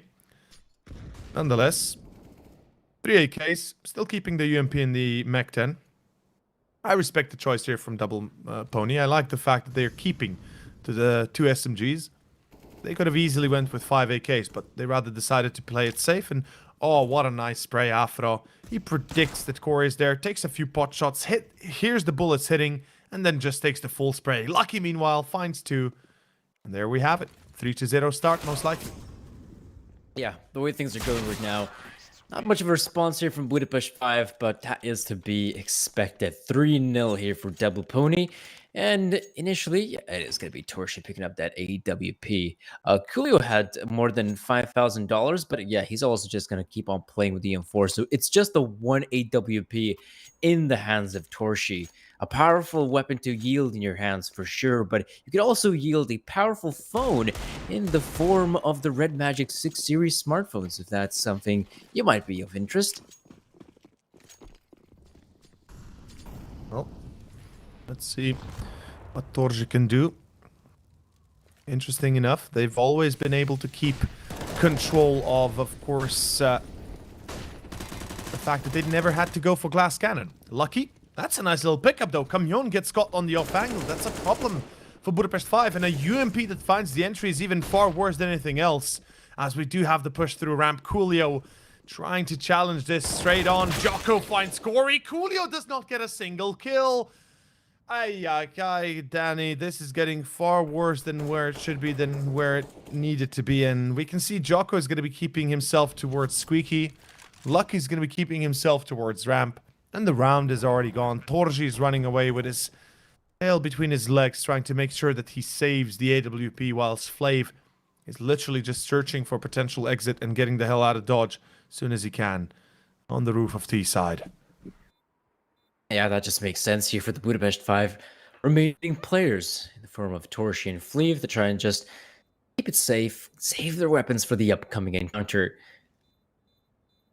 By the looks of things, looks like both weapons will be saved. Torshi might have some difficulties his way because you can definitely see that Lucky and Joko, and now I think it's also Exercise coming in as well. They're gonna make sure Torshi does not save that AWP, and I think he's not gonna do it. AWP out of the picture. That is a little bit sad right now. Not gonna lie, that is even a bigger problem that could be coming out soon. As we see right now, we are gonna be having pistols in Kevlar. We have the M4 on the side of Flav, CZ's Deagles, 5.7s, a miniature investment considering everything. Though I'm eager to see how far and how deep this is gonna go for the side of Budapest 5, if they can get any control out of it. towards Secret outside. 2 players out of Double Pony already pushing in. Exercise getting caught. That's a good start, but Body on point. And Lucky holding passively towards Squeaky. Towards Doors. Ooh, that's an angle. Okay. That's a nice angle being picked up, but Corey still survives with just a 1 point of health. That's quite dissatisfying, but what is satisfying is Double Pony now entering the bomb site without much of a hassle by the looks of things. They've managed to get themselves the initial few frags, and well, even though there's a response from Fleeve, he has to win the 1v2, in which Afro, though, be careful there. If he misses the one shot, he's affordable for a player like Fleeve. I wonder if Fleeve wants to attempt this one. I mean, it's a 1v2, and yeah, with just 34 points of health, probably not. Again, it's probably going to come down to the save of the M4E1S. Double Pony on the brink of securing 5 rounds on T's side. Nuke, you were talking about this earlier in the pregame, that the thing about Nuke nowadays is that it has become somewhat the norm that terrorists pick up the 6 or even 7 rounds on the T side of Nuke. I mean, it's not as uncommon as it was in the olden days. And of course, Nuke has had some changes, but also a pretty big impact is the economy change. Well, the economy change was what really changed it all, right? I mean, it gave too much control of economy to the T side, and they don't even need to eco anymore for the most part. Either way, it's time to find the difference now, to find that success. Budapest 5, they are going down a very dangerous path that they might not have an answer to deal with quite soon. As we have what? Torji with the AWP again up and running. We have the M4s for the most part on most of the players. The sad reality is that none of them have yet breached more than, 3 frags, and that's something they'll have to deal with right here. Jocko aggro, Camion though on the hand. Camion with a double. The truck hits again finally, and that is going to work out a little bit better, as we do have Double Pony moving into these more weird positions. Oh, yo. In Loba, he's waiting. Torji, but he's not expecting it. Body fights a second. Oh no, Budapest 5, you desperately needed the victory here as Body finds Coolio. After will line up the shot and come to conclusion that, well, ramp is clear, so is B site, as Lucky was already been able to make his way through Secret down B. And Budapest 5, after all the success, after all the moments, all the rounds, and all the blood spilled, they still come out short, and it's a 1v2 for Corey. Let's see if he can pull it off. Through ramp, he's going to be approaching, and this is a must victory for him, as everything relies for Budapest 5 to be finding at least 1 round, man. At least 1 round here early. Otherwise, you're facing the music again, and the vinyl is gonna spin out at one point. Yo, oh man, I'm holding myself by the head, man, because this is this hurts a little bit. Not gonna lie. Ooh, it's a difficult state of affairs for Budapest 5. You can see that, I mean, in that round earlier, you can't really say that they made some sort of huge mistake, but at the same time, did you see the positioning of Body? There's no way in the world a player should have been able to sneak past through the defensive of Budapest 5. And once a guy like Body moves in, gets the 2 frags, I mean, the round is basically over. Double Pony has overwhelmed the Budapest 5 squad from within. Really achieved much. So it is back to pistols. Some upgraded pistols, some armor, that's standard practice here in CS. Double Pony right now. A lot of utility usage towards the A-bomb side. Looks like they want to try to go for the close quarters engagements here, and there are a few players here at the ready. Corey too with the CZ. Beautiful. Torshi with the deagle. That is very impactful, and Body recovers the bomb, but he does not save his life. Fleeve gets the one in Body, and in fact, Budapest 5. All the rounds, it's the one that they win with pistols. Well, finally, a far more success than what we expected at the start, and this is going to be a little bit better to begin with, at least. Double Pony, they get caught by these pistols, specifically by Corion Hut with the CZ. He's got 12 bullets in the magazine, 12 bullets on the reload, and he gets 3 kills. That in itself is darn nice, as we can see here. We are going to be moving on into our next round with the up for Torji, with a chance for, of course, Double Pony.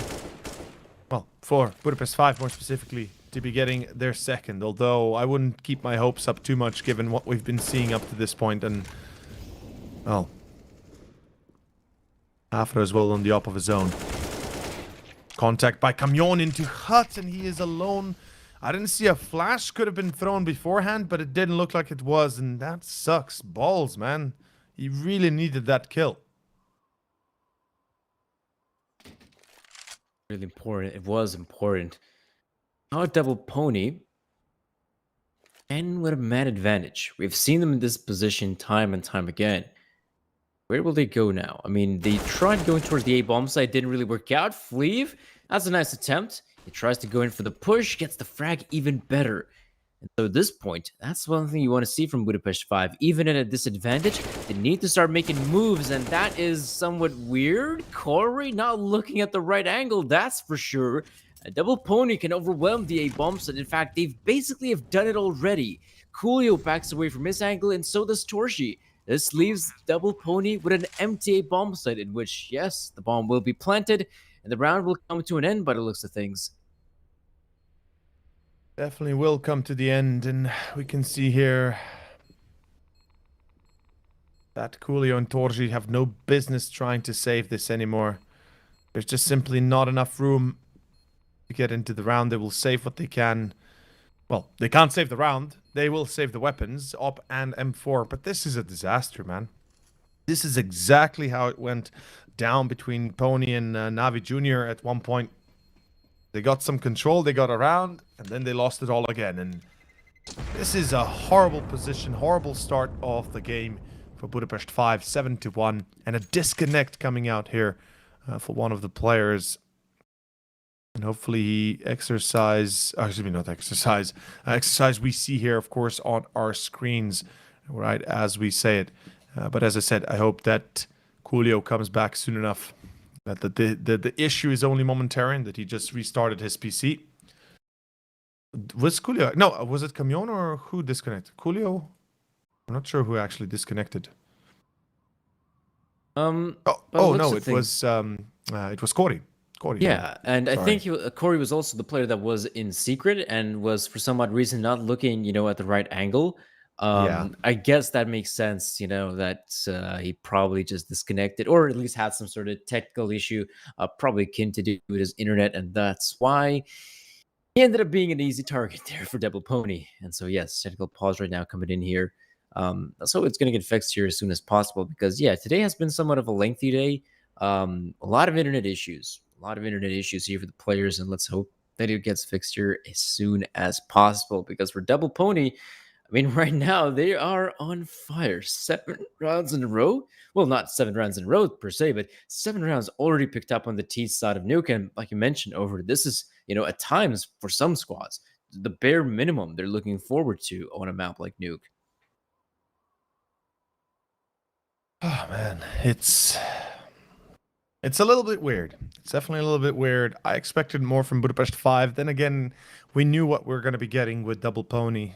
We kind of knew what we were supposedly already getting into as well. And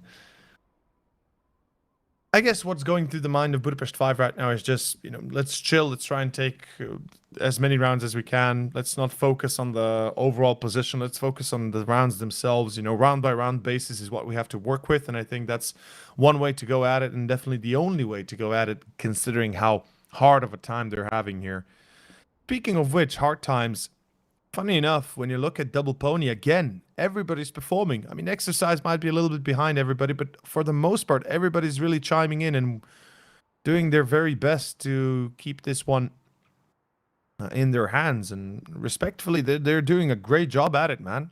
Just like on Overpass, everybody was performing. Everybody was shooting the right time. And 7-1 currently will be a distressing reality that Budapest 5 have to face off. They will rebuy at least. Dorji has enough money. Flav as well. Coolio saved up the M4, so there is that. Doesn't really help their overall position. And Corey, I hope that's not one of those issues. Do you remember? Well, remember that we had the issue with the his internet in the first map. So I hope that the same issue is not presented itself, because it could be once more a substitute coming in. which sucks balls again for Budapest 5 even more so. Yeah, that's somewhat dissatisfying if it comes down to, um, having to play with another stand-in. Absolutely. Let's hope that's not going to be the case here, and the internet issue can get fixed here as soon as possible. Because yeah, I mean, this matchup though is still somewhat important here for both squads. I mean, absolutely, the winner of this one will very easily will not have to worry about any sort of play-in matches any longer. All they can focus about the next stage here of the Blast Rising. Instead, I mean, worst case scenario, if you end up losing this one, you're going to have to face the winner of Navi Junior versus Sinners, and from there on out, again, it's a fight for which team will have the better seeding. So yeah, definitely not the end of the world if a team like Budapest 5 ends up losing this matchup, that's for sure. But obviously, once you want to try and get the best seed possible, right? Finish first place, then you're not going to have to worry about, those other play-in stages. So that's really what you're looking forward to if you're, well, Double Pony or Budapest 5 Yep. for that matter, for sure. Absolutely true. In this case, a chance, of course, for the side of, in a way, for the side of Double Pony to pretty much lock out this game with great success.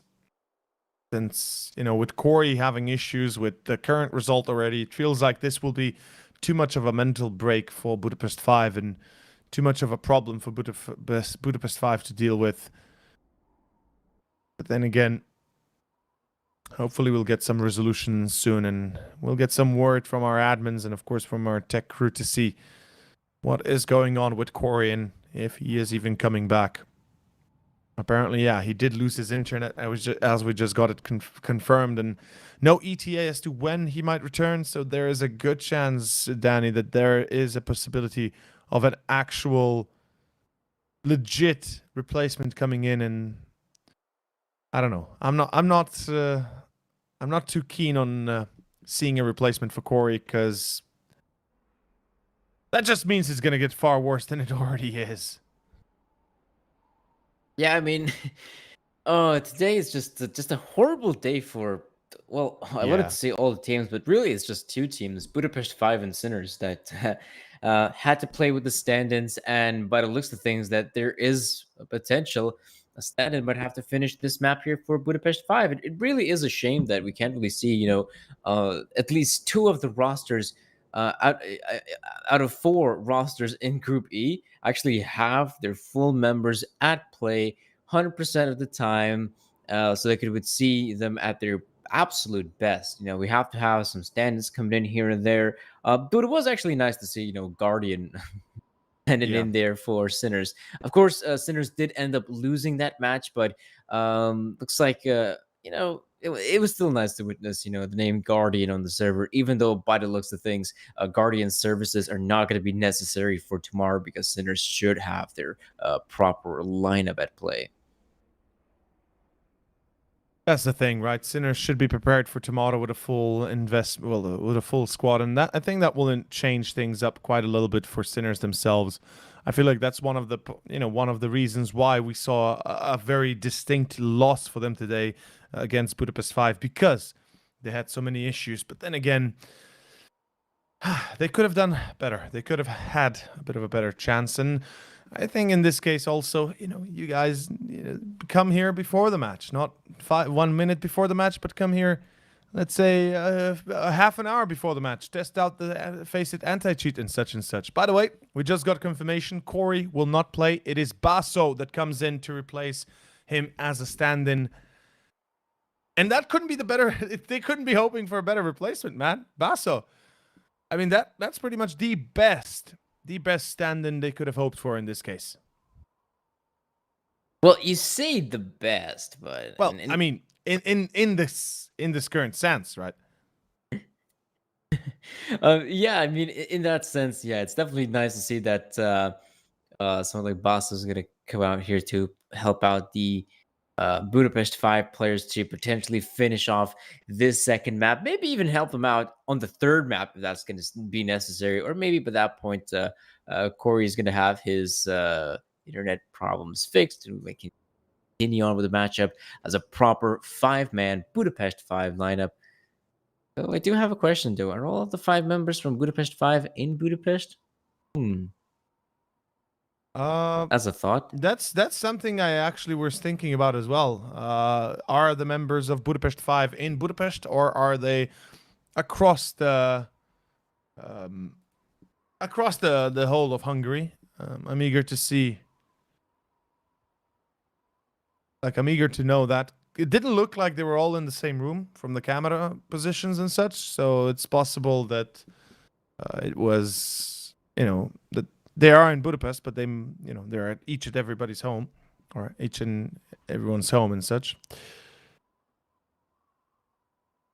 But yeah, technical pause still in effect. Basso should be coming up in a moment. We don't have an ETA when exactly he's coming, but we'll find out soon enough, I guess.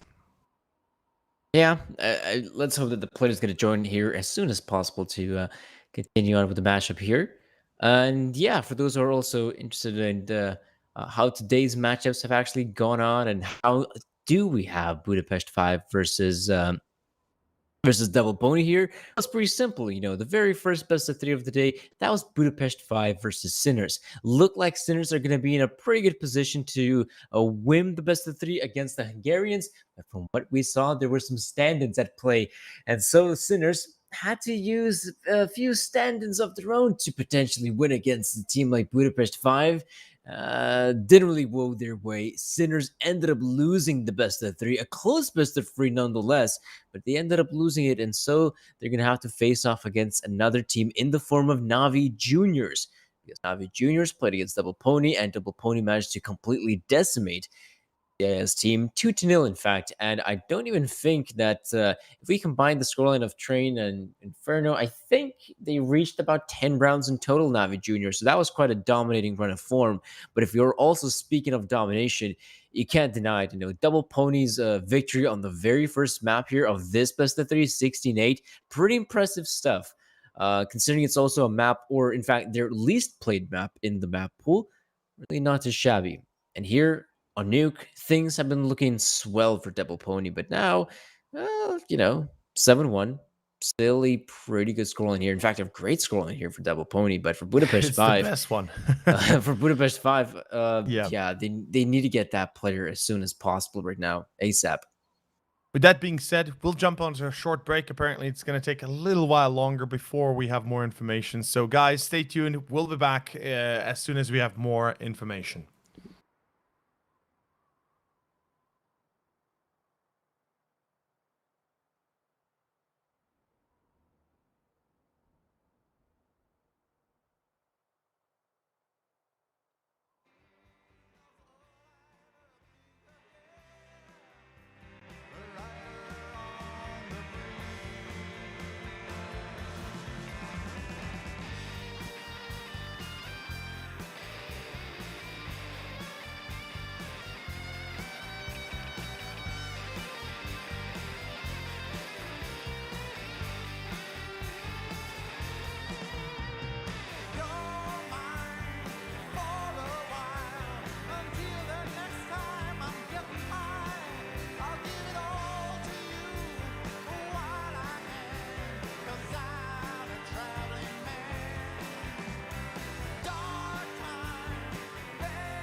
case.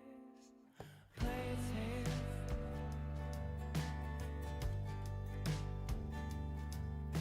Your mistakes, let them all go. Your broken dreams, your high hopes. Love so delicate. Life is sometimes strange. Sometimes it takes a big rain to feel the sun again. Sometimes it takes a big rain.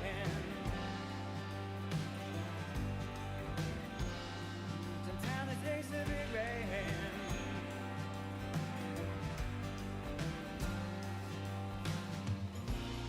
Fill your ears with a country silence. Fill your heart with a sound. Fill your ears with a country silence. Fill your heart with a sound. With a sound.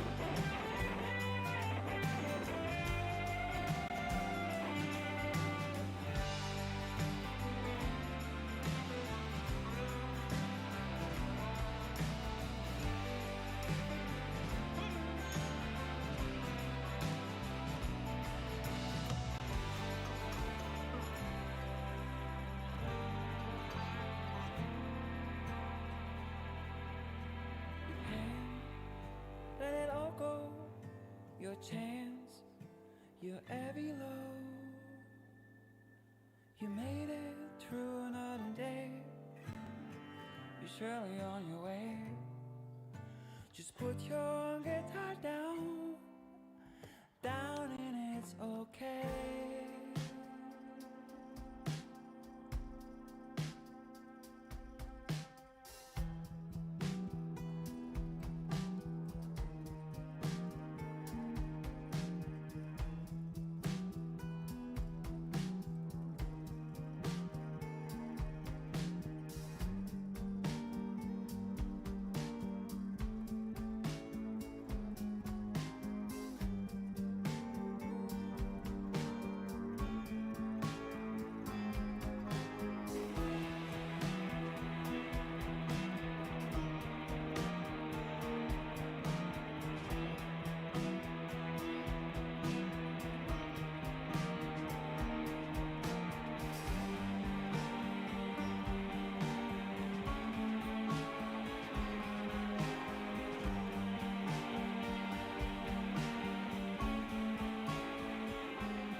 nobody here to tell me how am I to climb this mountain. Oh, stay right beside me. Watch me climb, watch me climb, watch me. Ain't nobody here to guide me. How am I to cross this river? Oh, stay right beside me. Watch me cross, watch me cross, watch me. Just watch me.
Something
We be back, boys. We be back. It took us longer than it will take us to finish this map, but we are back.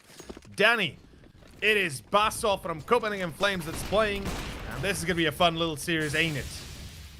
Well, it's good to see that at least Basso's here on the defensive, so all he has to do is just pop heads. And well, look at this. Oh, Lucky moves in very quickly. It's like Basso's going to be on the receiving end, and Coolio with the flank, though. Nice tag there coming in, and he's going to go down to body. A very hectic round here from Double Pony, and you know, why not? You had such a lengthy pause that probably both teams probably not necessarily feeling rusty, but maybe a little bit cold after such a pause. And so Double Pony, you know what? Not going to waste any time. Straight up rush on the A-bomb site. Major success. Well, this is as good as it gets for Double Pony. And you know, we were kind of like, oh, it's a full buy. They've got enough money to reinvest, etc., etc. Well, not really. Not really happening, folks. As we can see, it doesn't matter if they buy or not. They still lose. Flav, last guy alive, and Double Pony is actively trying to chase down Flav, as they should. They've got money for days. They'll have money till the end of this map, most likely. And I'm just eager to see where it leads us to, as Budapest 5 now forced into a rebuy, or... yes, it will be a rebuy, of course. No surprise there. We see that the op is up on Torji, MP9 on Camion, and of course the rest with the rifles, as it is. Well, what can one man do here? And what can one man's army do? Well, we'll find out soon enough. Double Pony. Ooh, towards ramp, looks like. Oh, what a need as well. Julio seems to have the awareness. Looking for someone to potentially pop out that smoke grenade, but not really going to find anything. The tracers, though, ooh, it's always the dangerous game, isn't it? You begin firing off your bullets with the AK-47 or an M4A4 for that matter. And of course, your tracers, they're visible. Right. See the early frag going the way of Coolio. Good start here for Budapest 5. Absolutely. Need every single advantage they can have. And let's see if Coolio can keep up the pressure. A lot more players right now in his vicinity. We'll back away from this one for now, as the players from Double Pony, looks like they might even advance even further. Not the B side, but towards A. Through hell. Look at Torji's angle. Ready and waiting.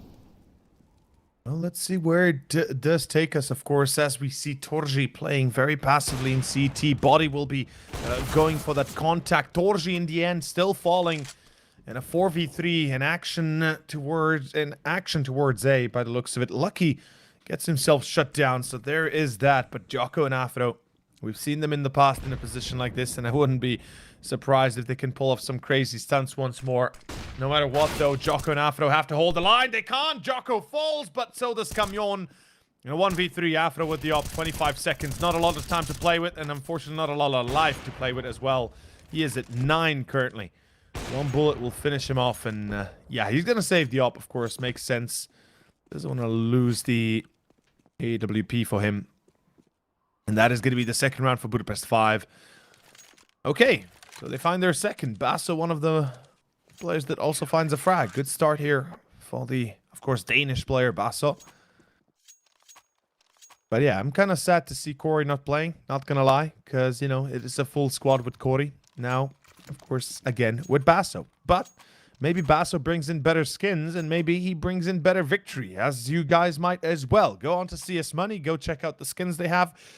Sign up if you want to buy some, and get the Deagle Blaze, because, you know, why not? 228. Double Pony. CEO of Deagle Blaze. Overseered. Yeah, I wish I was the owner of that. At least just one skin of Deagle Blaze, that'd be nice. Or the Glock Fade, one or the other. I don't mind it. I'm not a hard guy to please. Just give me something, a little bit. Well, Body gets something as well. 4v4 for Double Pony. Or you could also look at it the way of 4v4 for Budapest 5. Either case, though, terrorists haven't really covered a lot of ground in this round. A lot of time has been spent. But just like it is common practice here in Nuke, they're just still out there, lingering in the lobby area, not really committing anywhere just yet, just looking for their options. Though their options are a little bit limited. We don't have a single player towards the outside area, meaning that it does primarily either come down for this ramp push or the potential hit on the A bomb side. There's not a lot of options remaining. Speaking of which, though, what about Vents? Maybe Vents is one of the options. That in fact looks like it is. That's a good frag for Fleeve. Camion as well. Afro eliminates Fleeve, however, but it's only Lonesome Afro who has made his way down. There we go. Jocko's joining for the fight, but with 35 seconds remaining, that's not a lot of time. Still enough to get that bomb planted, but expect a Budapest 5 rotation right about now. Oh, this could be interesting for sure, as Budapest 5 right now have themselves a potential retake coming in from ramp and from short, and this could work. Afro finds one, closes the doors on Torshi, and well, Torshi will be left to still get the free frag. Coolio comes in from ramp, and Budapest 5, for the first time today, getting themselves a second consecutive round victory. So there is that. At least a bit more success being found here by the Hungarian squad. As we now move on into our 12th round, if I'm not mistaken. Let's see where it's going to go, of course.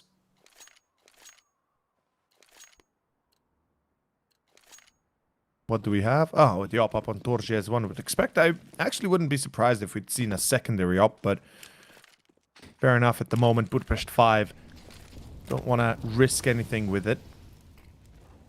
Outside smokes this time. That Molotov prevented one of the smokes from deploying fully towards main, so that's actually really good. Body, on the other hand, will be caught. Ooh. No. Oh, Flav, he heard the jump. Body still keeping an eye out on his back, but not good enough. Flav. There it is. Entry for Budapest 5, Danny. Yeah, that's a very nice opening here for the side of Budapest 5. We haven't really seen any sort of aggression towards the outside area, so it's a nice little change of pace. Though there was maybe one round, but that was pretty significant. There we go. Jocko and Afro now remain on the B-bomb site. There's the potential for an easy, quick bomb plant. We'll have to wait and see, though. Camion and Basso are in position. Here's the third guy, though. Oh, looks like Fleeve not ready to join his teammates just yet, but for Jocko, that's perfect. He gets the frag on Basso, but the bomb's dropped in a pretty awkward position, so for Jocko, has to be careful of ramp, and yeah, Fleeve is going to get that one. Budapest 5, there we go, starting to get themselves a few more rounds in. Potentially turn this into a somewhat decent CD side. Now, of course, for Double Pony, 8 rounds is already a very nice scoreline, but now it's going to be somewhat of an eco. I'd say there's really no need for the Double Pony side to go for a purchase, a force buy for that matter. Definitely doesn't make a lot of sense. But for Budapest 5, which was looking like a very dire situation for them, that 7-1 scoreline, like I said, you know, right now they're picking up rounds, and this is turning out to be somewhat of an okayish half, or it could potentially turn into a good half. Oof. Nice shot by Torji. Basso finds one more, and it looks like Double Pony is finally meeting the resistance that we hope to meet, that they will be meeting beforehand already. 5-8 as the last round of the last 2 rounds of the first half are coming up soon here. It's Budapest 5 and an opportunity for them to find a 6th or even 7th on the half. That would actually be amazing, wouldn't it? The fact that they can find 7 rounds in general in the first half, given how we started, would be actually pretty darn impressive, given the current performance that they're setting up for. In any case, we do see... Oh, never mind. We see nothing. Torji will find the first. Lucky. Unlucky in this case, as Jocko goes down to 14. Exercise. He seems to be already aggressive in apps, or excuse me, in lobby, but Torji does catch body again, and look at this. Jocko comes out from vents. Basso will be ready, though. His reaction is on point, and there we have it.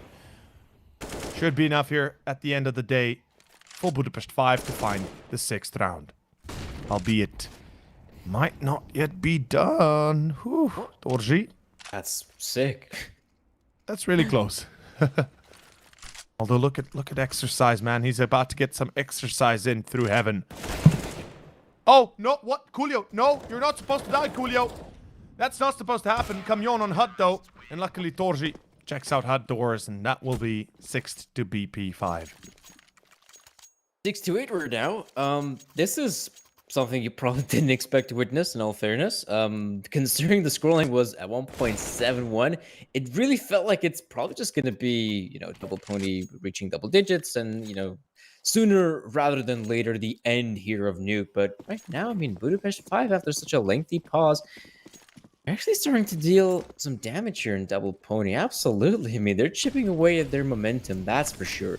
Torji as well, finding a lot of impact nowadays. 15 frags for him, and Fleeve, he should have been caught out in his position earlier by Body, but now with the flashbangs raining in, it's Fleeve getting himself 2 massive pickups, the third as well.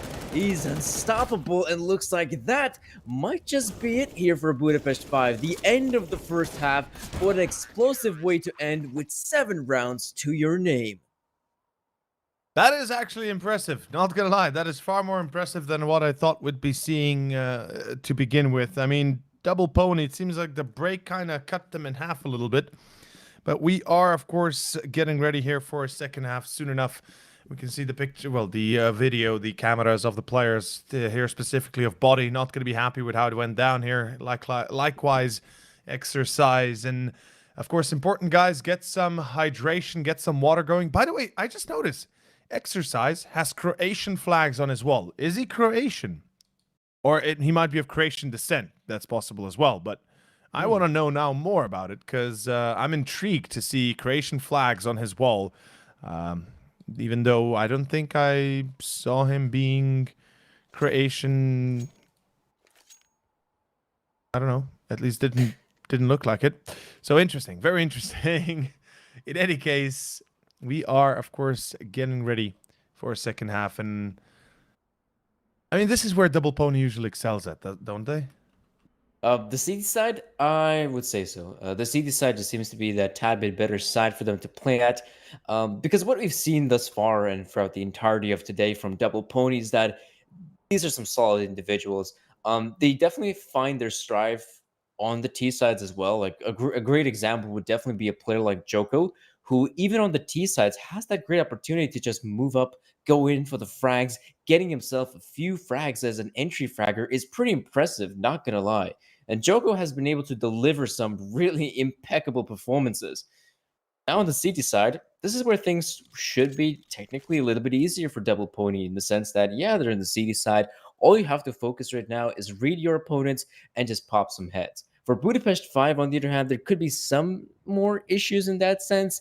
Right now, they're on the T side, and they're also going to have to communicate with English with a player like Basso, unless Basso also has some secret Hungarian heritage, which allows him to communicate in Hungarian, as well as drink Palinka with no problems. Palinka? What is Palinka? Oh, it's a drink. It's a Hungarian drink, I believe. National Hungarian drink? Yes. Fair enough, fair enough. And with that, of course, take care of your cryptocurrency boys or girls with Coinbase. Go check them out. Cryptocurrency market, etc., etc. But the second half is starting off, and let's see where it leads us to. Torji with 16, Flav with 12, and, well, already 4 kills for Basso in 4 rounds. That's pretty amazing. Flav and Camion find few, but Jocko! Oh, Jocko with a CZ. The dude has 12 bullets. He hits 3 headshots. That's pretty darn insane. Torji, 1v3. Unfortunately, will be peeked from all 3 directions at the same time, and that is a second pistol to DBL Double Pony as well. Ouch. But still, 9-7. The CT side for Pony starting off well. Yeah, that's definitely a good start for Double Pony. Initially, Budapest 5, I mean, it's as simple as it gets, a straight-up rush towards the A-bomb side. Obviously, the difficulties is once you have to face someone that is on top of Blue Hut. That's the big issue, isn't it? If there is someone with the high ground, it's quite difficult for players moving out of Hut to try and go in for those engagements, to having to look up and still potentially check your sides if there's anyone playing on the bomb site itself. So it's always a difficult task, I'd say, even in a round such as this. A Double Pony managed to deal with the task, and they are rewarded with better weaponry. So they do have the better weapons, but Budapest 5 still have the numbers. Lucky though. Great pickup here in Torji. He's expecting a lot more players to come his way. Nice little nade being deployed. Another one for Lucky. And even though just a few seconds prior they had the numbers, now they're having losses. Well, this is going to be interesting to see where it goes. Budapest 5 with this force buy. I'm not particularly sold on the idea of it already. They didn't get the bomb plant in the first round, and usually we have to see at least a bomb plant to get some Galils up, and that would make sense then if that were the case. Oh, Jocko down to 8. Excuse me, to 3, not even 8. That was a lot closer than it should have been. Not gonna lie, right now the position of Double Pony is still kind of threatened, and we'll see if Basso, Flav, and Coolio could make some headshots happen. Basso, definitely a scary player from Copenhagen Flames. Had the pleasure of watching him many a times. But at the end of the day, Exercise comes out hot, finds himself 2, and secures the round victory. As we see, that is going to be 10-7. Double digits achieved. And another eco for Budapest 5. By the way, tell me your opinion about the force buys without bomb plants these days. The force buys without the bomb plants. I still say this though, if you do have that force buy opportunity, you're probably going to be playing with the pistols, and pretty damn powerful here in CSGO. So absolutely, they do make sense, especially with the new economy. Though I'd say it's always useful to have at least a few rifles, that's for sure. Even the Galils do make sense just to try and have at least a few. So probably not the biggest of fans, no. Definitely not. I always see the reasoning behind why a team would try and do so, but it also comes down to the economical state and the potential that your team has, and maybe some of that as well momentum, whether you can, face off your opponents. If you feel you can actually win out with your pistols, and you know what, there's definitely opponents in CS where you think, you know what, we're going to force buy and we can actually get rid of these noobs. Yeah, Easy. sure. I can absolutely get behind that, but I feel like when you're in a position like Budapest 5 is, and they're already lacking these many rounds as is, I feel like they should be using every opportunity when it comes down to gun rounds rather than buy rounds or force buy rounds with pistols. Because against Double Pony, I feel like they need better firepower and just a few deagles and hope that they can hit those headshots. But then again, that's a discussion for another time. 11-7 as a full eco goes down the drain. Now is split towards outside. Secret could be working out. Let's see how it does work out. Good smokes as they cover the entirety of the cross. Good spray down. Lucky. He truly is lucky, man. This guy, insane. As Camion, the truck gets stopped in its track by a mere Fiat 500. And, well, we have ourselves an entry already for Double Pony, with body looking tight on the corner here of Secret. He deployed as well, but barely any damage here. Though Body has the MP9, still a very useful little gun. And the close quarters engagements here of down Secret. I guess they're not just going to keep on moving forward through the tunnels. Not sure if this is part of some sort of elaborate fake, though they do have a player in the form of Fleeve that's still in lobby, not really committing anywhere just yet. So I guess he could be part of the incoming flank, but before they watch the flanks, they need to keep moving forward. Boy, some perfect timing here as well. Coolio does the damage and gets the kill on Body, but that is not looking good for Budapest 5. 35 seconds remaining. Choco now in position. I mean, they don't really have anywhere else to move apart from moving forward on the site. And for Double Pony, they can just wait. They can just wait. They don't have to push anywhere. All they have to do is just hold their angles and wait for the players of Budapest 5 to walk in their crosshairs. Though, speaking of which, Torshi, there's one player in his crosshairs, but he cannot win the fight against Afro. Coolio goes down. It's 12 for Double Pony. 12-7. Unfortunate, unrealistic, but let's see where it leads us to, as again Budapest 5 have to play with pistols and Kevlar at best, have to play with maybe NSMG or the like. By the way, I see so many questions in chat. This is a little bit unrelated, but I see so many questions as to where is MBK. He is not playing currently for Double Pony. End of story. It is Exercise instead of him. He is the new triad for the team, as MBK has obligations elsewhere. In any case, 12-7. Double Pony right now on the lookout for their 13th round and potentially looking to close this map as soon as possible, as Exercise holding the line at this stage. And this will be an easy cleanup for Double Pony. I mean, so far so good. I love the amount of economy they also gathered. Oh, it's pretty massive as well. Considering if they can make this one as clean as possible without losing a single player, that's going to be even perfect for Double Pony. They can definitely take losses on at least a few rounds. And yeah, you're right about it. It is looking like it's economy for days, money for days here for Double Pony. Now Budapest 5, they're going to go for the investment of their own. They have the utility, they have the weaponry, but I'm not sure if they have the Red Magic 6 series phone, in all fairness. Well, at least I hope they have. I mean, if they are gamers of Counter-Strike, how can you not be a gamer on your smartphone? I mean, if you're playing on your PC, why wouldn't you be playing on your mobile phone, right? That's also the way to go at it.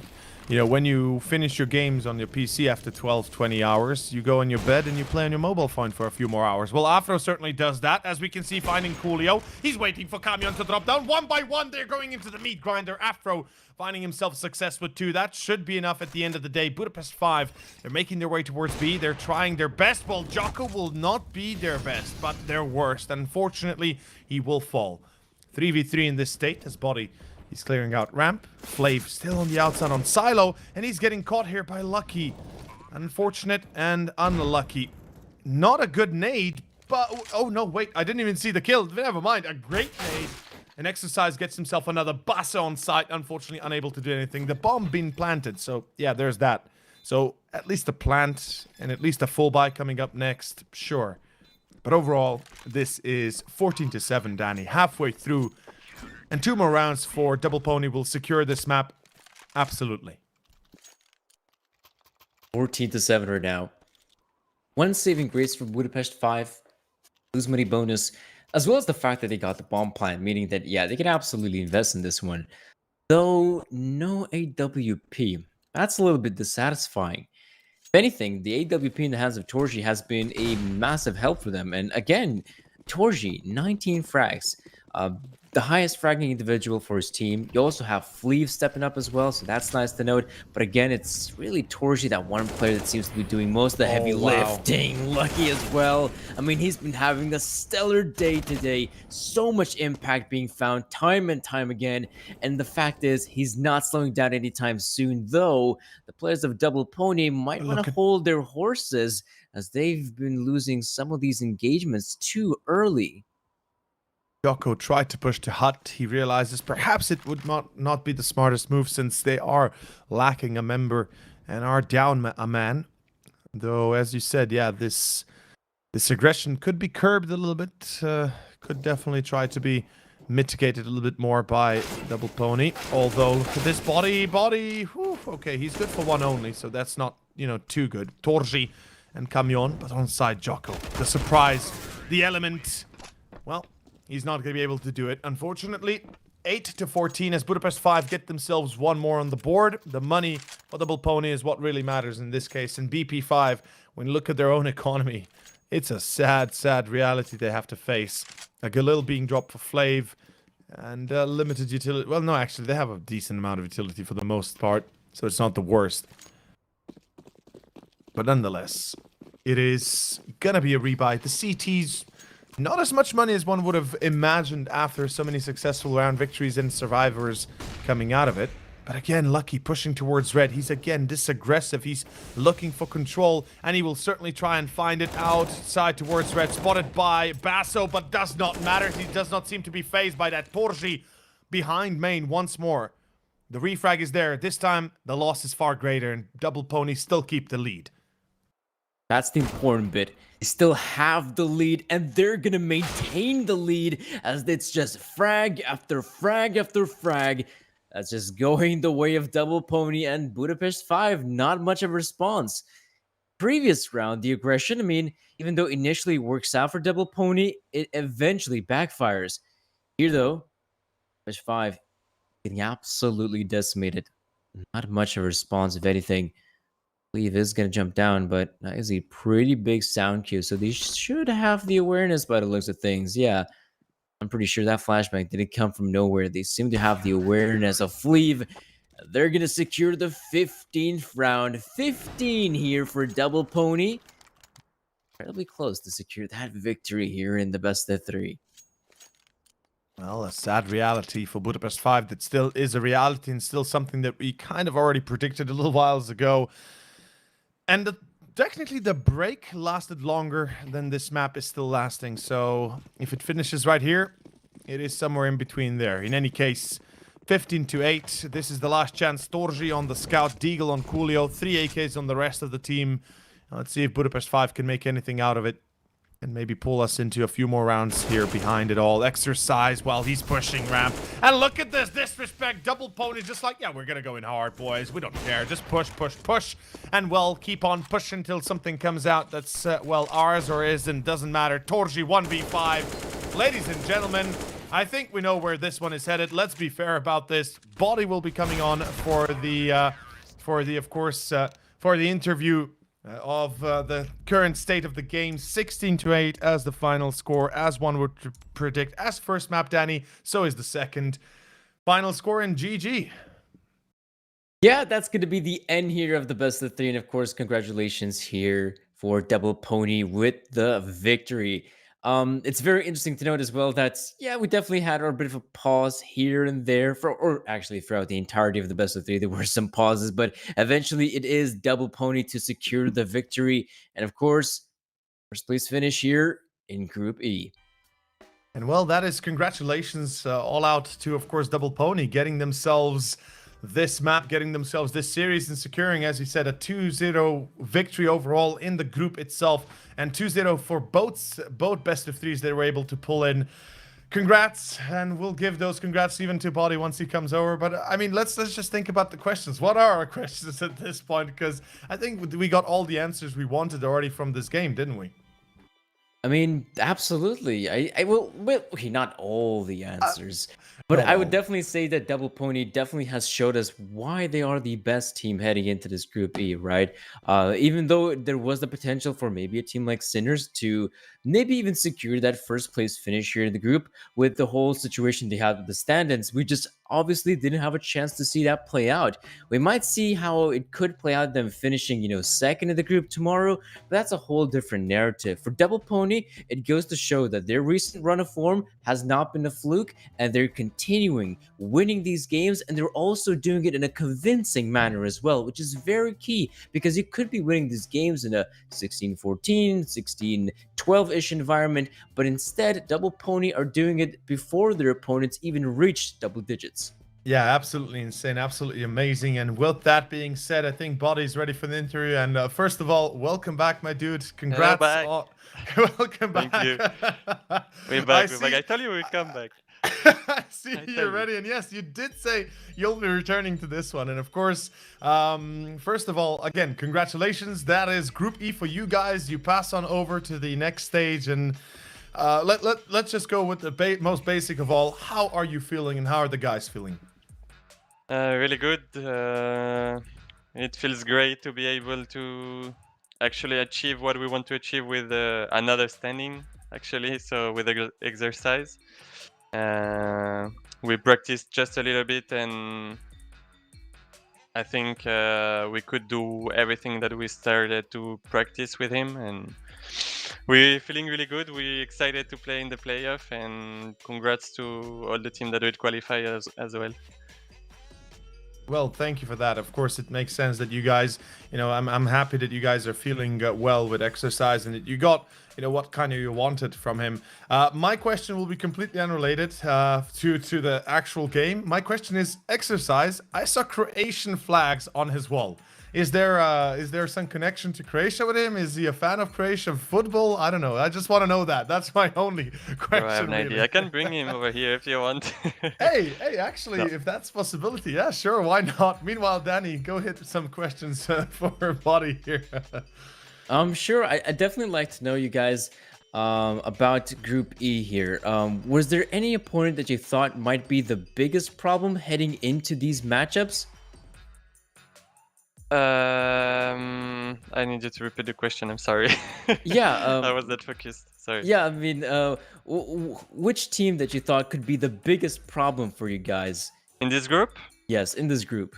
I personally thought it was Sinners. Look, I brought exercise for your question. Thank you.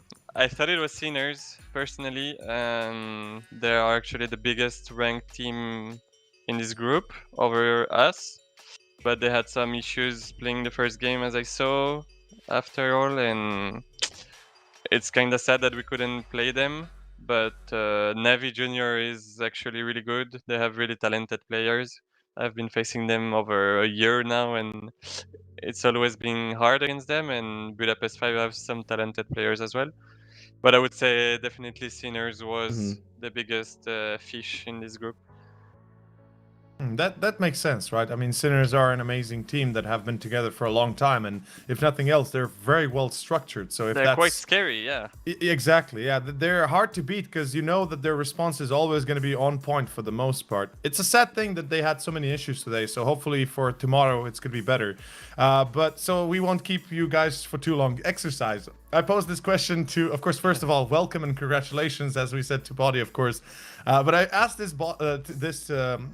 I asked this question to Alexandre, and he couldn't answer because I guess he couldn't know. But what are the Croatian flags on your wall? I want to know. As a Slovenian, as a neighbor of Croatia, I just want to know what's the story behind it. I guess, yeah, Croatia. He doesn't even know.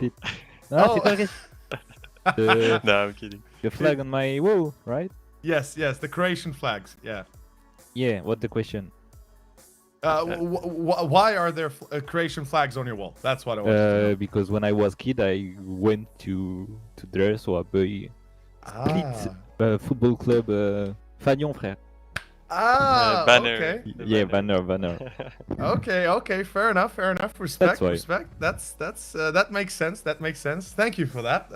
And Danny, now we have both of them here. I guess we can ask a little bit more of a a bit of a more constructed question of, so you guys, this is not probably the first time you're playing together as a squad, but as an official with you exercise, this was amongst the first few matches, wasn't it? Yeah, we're actually engaged in the ESEA League, the ESEA Advanced with him. We started playing. We played the one match actually with him, but on HLTV we never played with exercise. It's the first match. And he's I gotta doing say, very good. He's doing very good. Yeah, it was very good. I gotta say, it was amazing. And I'll let you finish here, Danny, because I don't want to keep you guys for too long. You know. No, that's the thing. And on my end, all the questions have been answered, and we just hope to see you guys here at the next stage of the Blast Rising, because you guys are looking quite solid indeed. With that being said, thank you for coming over, and again, congrats for the victory. Have a great night, have a relaxing night, and I hope to see you guys in the next stage as ready as you were here. And thank you very much. Yeah, we will be definitely. You can look for us. Thank you guys. You have a good night. You too, guys. You too. Be well. Well, I guess I got my answer as to why I had the Croatian flags there, so there's that. Kind enough of Body to send me to literally call on to exercise to come over, so that's beautiful. But Danny, I mean, to sum it up for today, we saw quite a few games, best of threes in totality. We started at 12 p.m, a little bit delayed, unfortunately, but we still started somewhere there, and it went kind of what we expected, or the way we expected, besides the way that Budapest 5 and Sinners played, I guess. That's the only upset for me that happened today in terms of that. Yeah, for sure. I definitely agree in that sense that the biggest surprise today has been that Sinners matchup, but again, it is because of some technical issues, some technical unforeseen issues.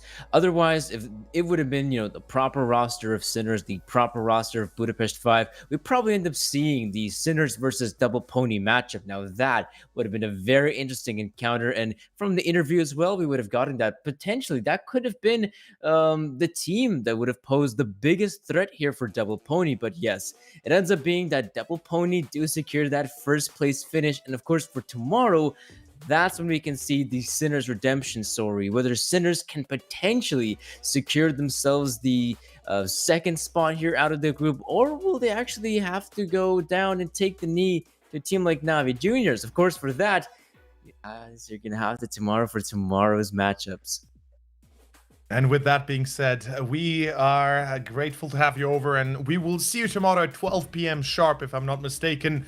In any case, I hope you guys enjoyed for today. Go check out the sponsors. Go check out, of course, the organizer, Fantasy Expo. And of course, don't forget, this is Blast Rising. We're still here for the next 2 weeks almost, as myself and Sir Danny will be casting throughout the majority of the days, at least in the playoffs. Until then, though, we bid you farewell and good night. It's 9:30 p.m. here in Ljubljana. And Danny, for you, it's like 10:30, right? It's 1 hour later, right? Yes. Yes. So it's getting late. And until tomorrow, be good, be well, and love you, and see you in the next broadcast.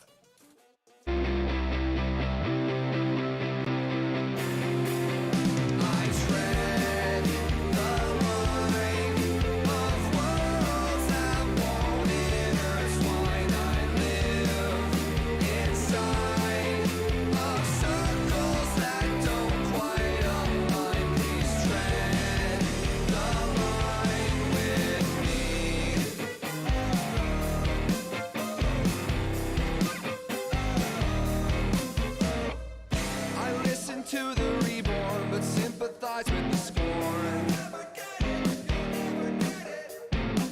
I don't know which is worse, but from the back of the hearse, they both seem to put life first.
Wasn't fine, but when our ways lift our lives over the hill, I passed you by.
Don't kill me now.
you get this way. I never thought I'd see the day. I tried so hard to bring you back. You're not Jesus Christ. You're not Jesus Christ. You're not Jesus Christ. I'm just gonna say it, I'll say it. This isn't what we wanted. We never thought that it would come to this. And I'm just gonna say it, I'll say it. You never really knew me. Stop pretending that you wanted to. Well, I'm just a man, flesh and blood. All I need is real love. Your ticket price is too damn high. I don't play with guns, 'cause bullet holes still remain. That don't mean I've changed. Bullet holes still remain. That don't mean I've changed. That don't mean I've changed. That don't mean I've changed. I'm just gonna say it. This isn't what we wanted. We never thought that it would come to this. And I'm just gonna say it. I'll say it. You never really knew me. Stop pretending that you wanted to. You got your gold streets ahead of you. You got your gold streets ahead of you, but you can't keep my name furthest from your mouth. You got your gold streets ahead of you. You got your gold streets ahead of you. You got your gold streets ahead of you. Imagine what a weight you bear with me. I'll be just fine.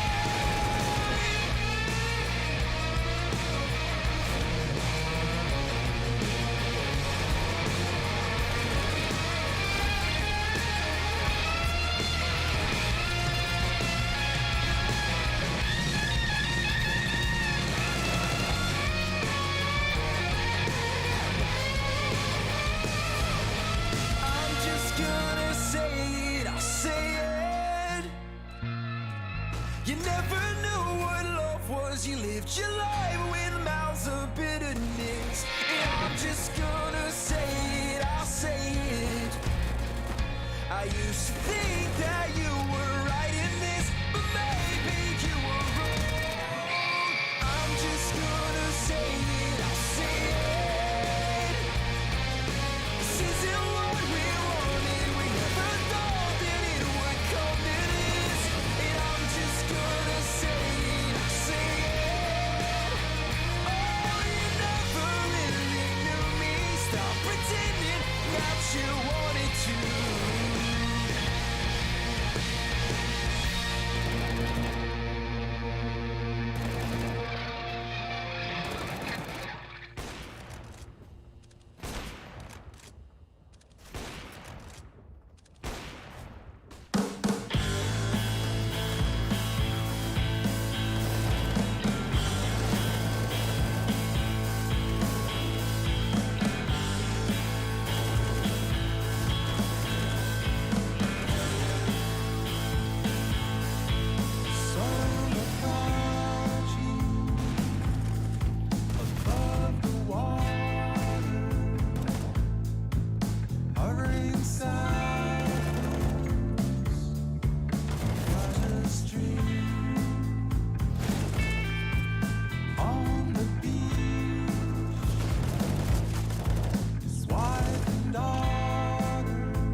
the road is right. A soul of passion.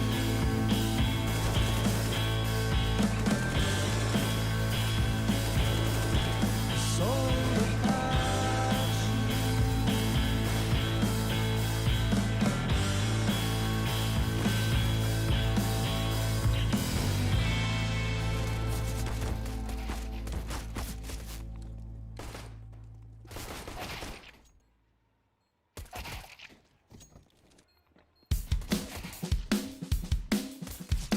The world is spinning and I'm dizzy staring at the stars.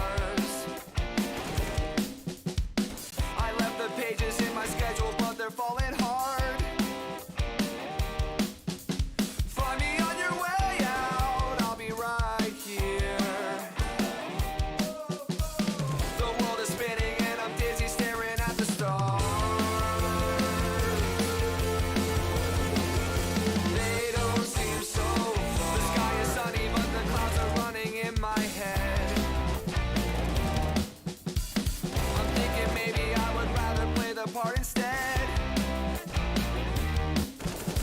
Don't know what to say now. I'll get my eyesight checked. But I can listen while I'm wishing, staring at the stars. They don't seem so far. They don't seem so far. I'm getting older and we feel a little colder. The world is trying to get us to trip, fall, roll over. But there is more to prove. These mountains, they can move. Sit tight, buckle up, we bound to hit our groove.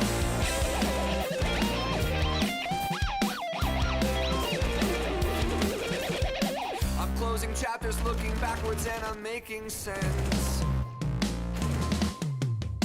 I'm interested in all that flourishes from ignorance. Nothing in my way now, except for my own years. The world is spinning and I'm dizzy staring at the stars. They don't seem so far. They don't seem so far. I'm getting older and we feel a little colder. The world is trying to get us to trip, fall, roll over. But there is more to prove. These mountains, they can move. Sit tight, buckle up, we bound to hit our groove. I'm getting older and we feel a little colder. The world is trying to get us to trip, fall, roll over. But there is more to prove. These mountains, they can move.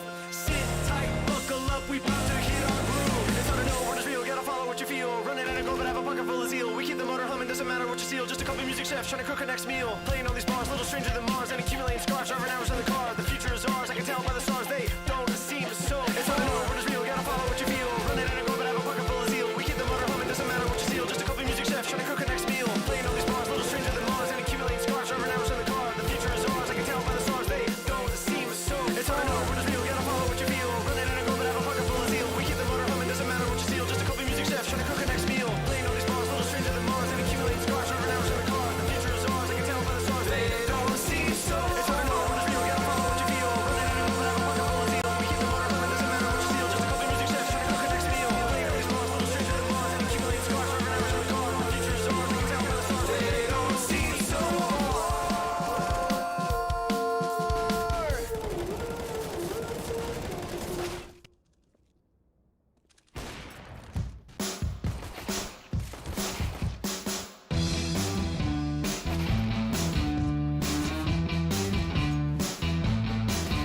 When I saw you downtown, I started acting like a clown, just to see if you would notice me and maybe get you to laugh. I did get some attention from the girl right next to you. Then all my friends saw me fleeing for my life.